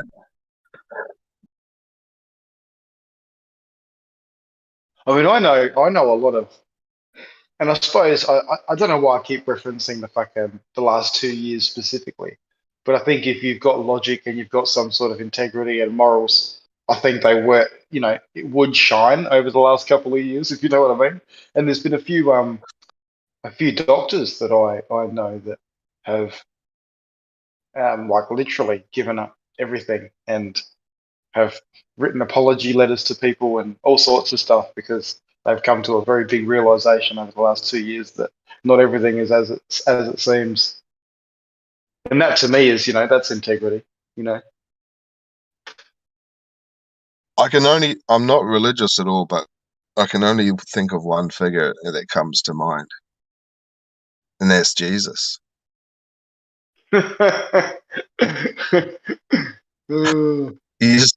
You just can't fault the dude. I'm telling you.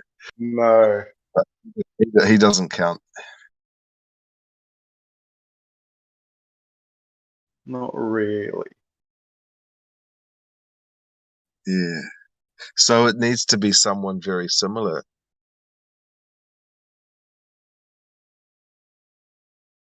It just isn't anyone because we're all human. At the end of the day, we're all human. So it's just not going to happen. Mm.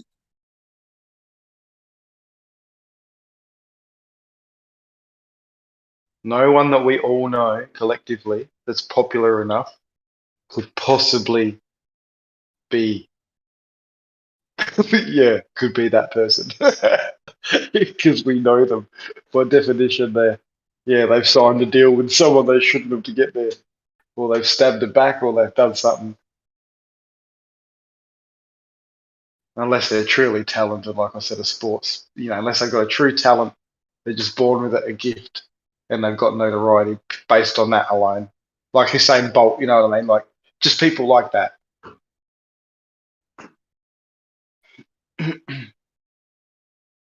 Yes, the caliber of the position and the power that someone needs to be in control of. You could think of someone that would be absolutely full of integrity, like the local social worker that works on the street, like handing out and doing good deeds for like homeless people.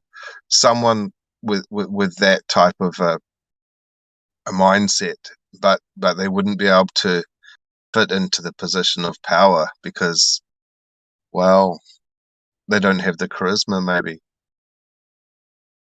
Well, they're just not willing to step on people and stab people to get to that point, which is sort of what you have to do, unfortunately. And that's what stops the good people from doing it, because they don't want to be involved in that. If they have to stoop to that level to get involved, they'll just walk away and try and make change from outside, Just how it is. Unfortunately. So everybody has to work on themselves. Everybody's on the same paradigm. It'll just naturally manifest in the world that we want.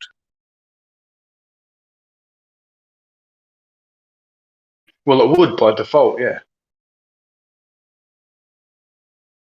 Just to get everyone to realise that.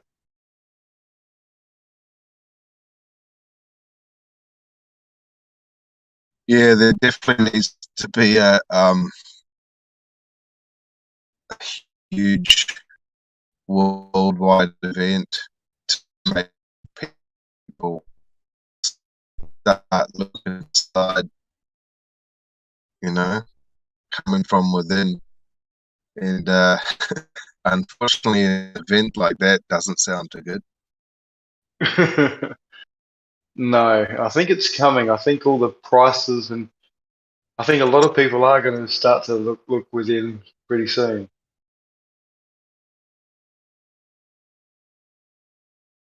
I believe there will be famine. We'll see famine again, mate, coming, especially in Europe, I think. There'll be all those stages, grief, anger, blah blah, and then it'll be self-realization, and everyone will start to appreciate what they had before. But then that doesn't arrive, so the next stage would be, it's not going to happen, so let's just look within. And they're going to realize eventually that actually they were wrong in thinking that they they should have the need to appreciate what they had before, because it wasn't worth it anyway.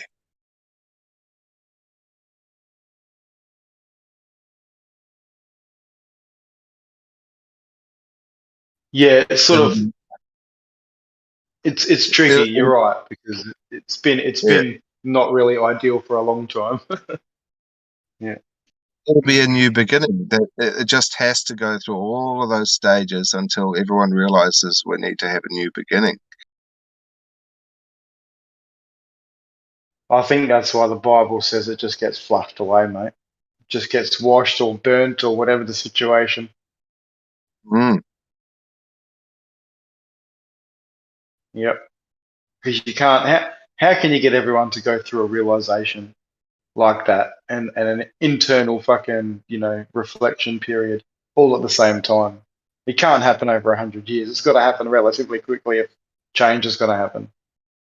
So, you sort of just need to fucking just wash it all away and start again, really. So if you were the software designer or the fucking creator, I can see how you get to that point now. Fuck. The ant farm got away from me again. Right. Send down the aluminium. Let's cast this one and we'll do another one. Yeah.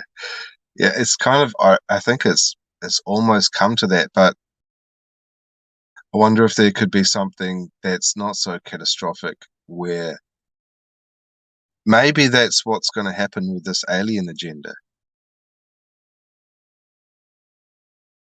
Put the Scare fear everyone into one religion. exactly. Yeah. Put the fear into them.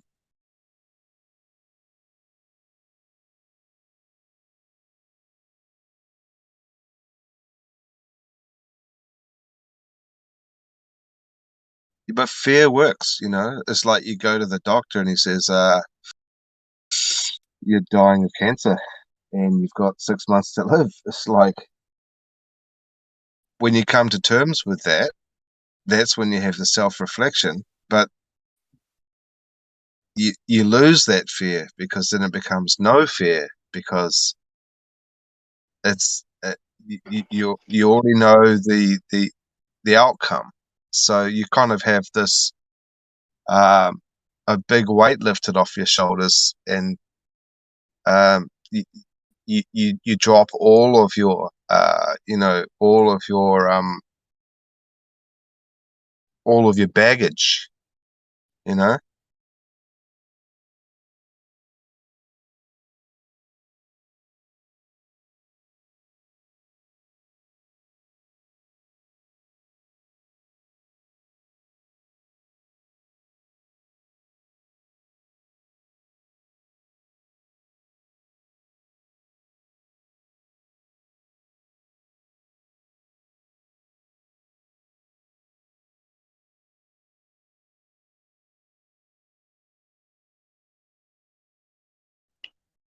I bet your rumpus can think of like 10 people who can fit the fucking all public politician figures that we all know that she claims will fit the bill. Exactly. Boris Johnson, the man with Yeah. the man with the biggest boobs. Oh no, I reckon Bill Gates is fucking up there with the titties. Oh yeah, yeah. Actually, Elon Musk was getting a bit chubby for a while too. Yeah, actually he was. Yeah. Yep. You think these fucking rich people would actually know a bit about nutrition and stuff, hey? Like, it's one thing I don't really understand. All these filthy rich fuckers, they don't look healthy at all. They've got bags under their eyes, they don't look like they've got good fat on them. They look all withdrawn and sunken. Some of them are just fat as hell. It's like, how do you not know? Are you so focused on just making heaps of money that you haven't thought about your health? What's going on? Yeah. It's called neglect, because they have higher responsibilities than their own temple. Again, with so much money, you think you could refocus and have plebs do all your shit, so you didn't have to worry about it.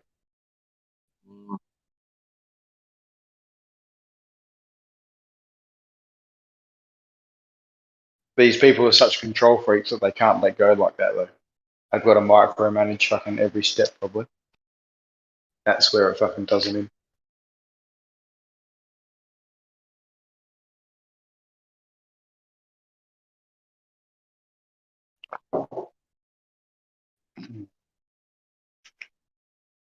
Yeah.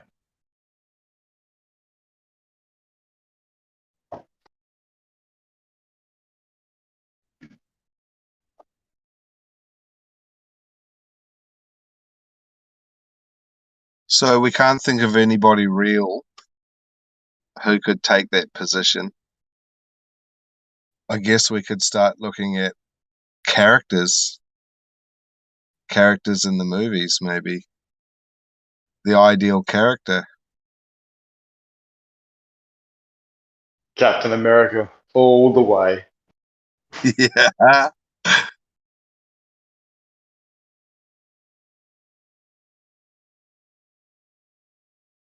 Nah. I want what's his name? Oh, I want to have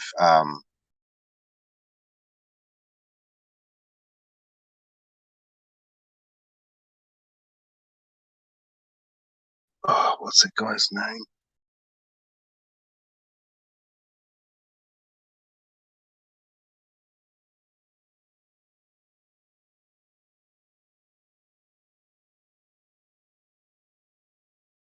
You want to have someone with a bit of humor. Humor always goes down well. So it has to be basically, I reckon, humor. It has to be a comedian. Oh, Captain America, he's got the corny jokes, he's good with the ladies. Come on.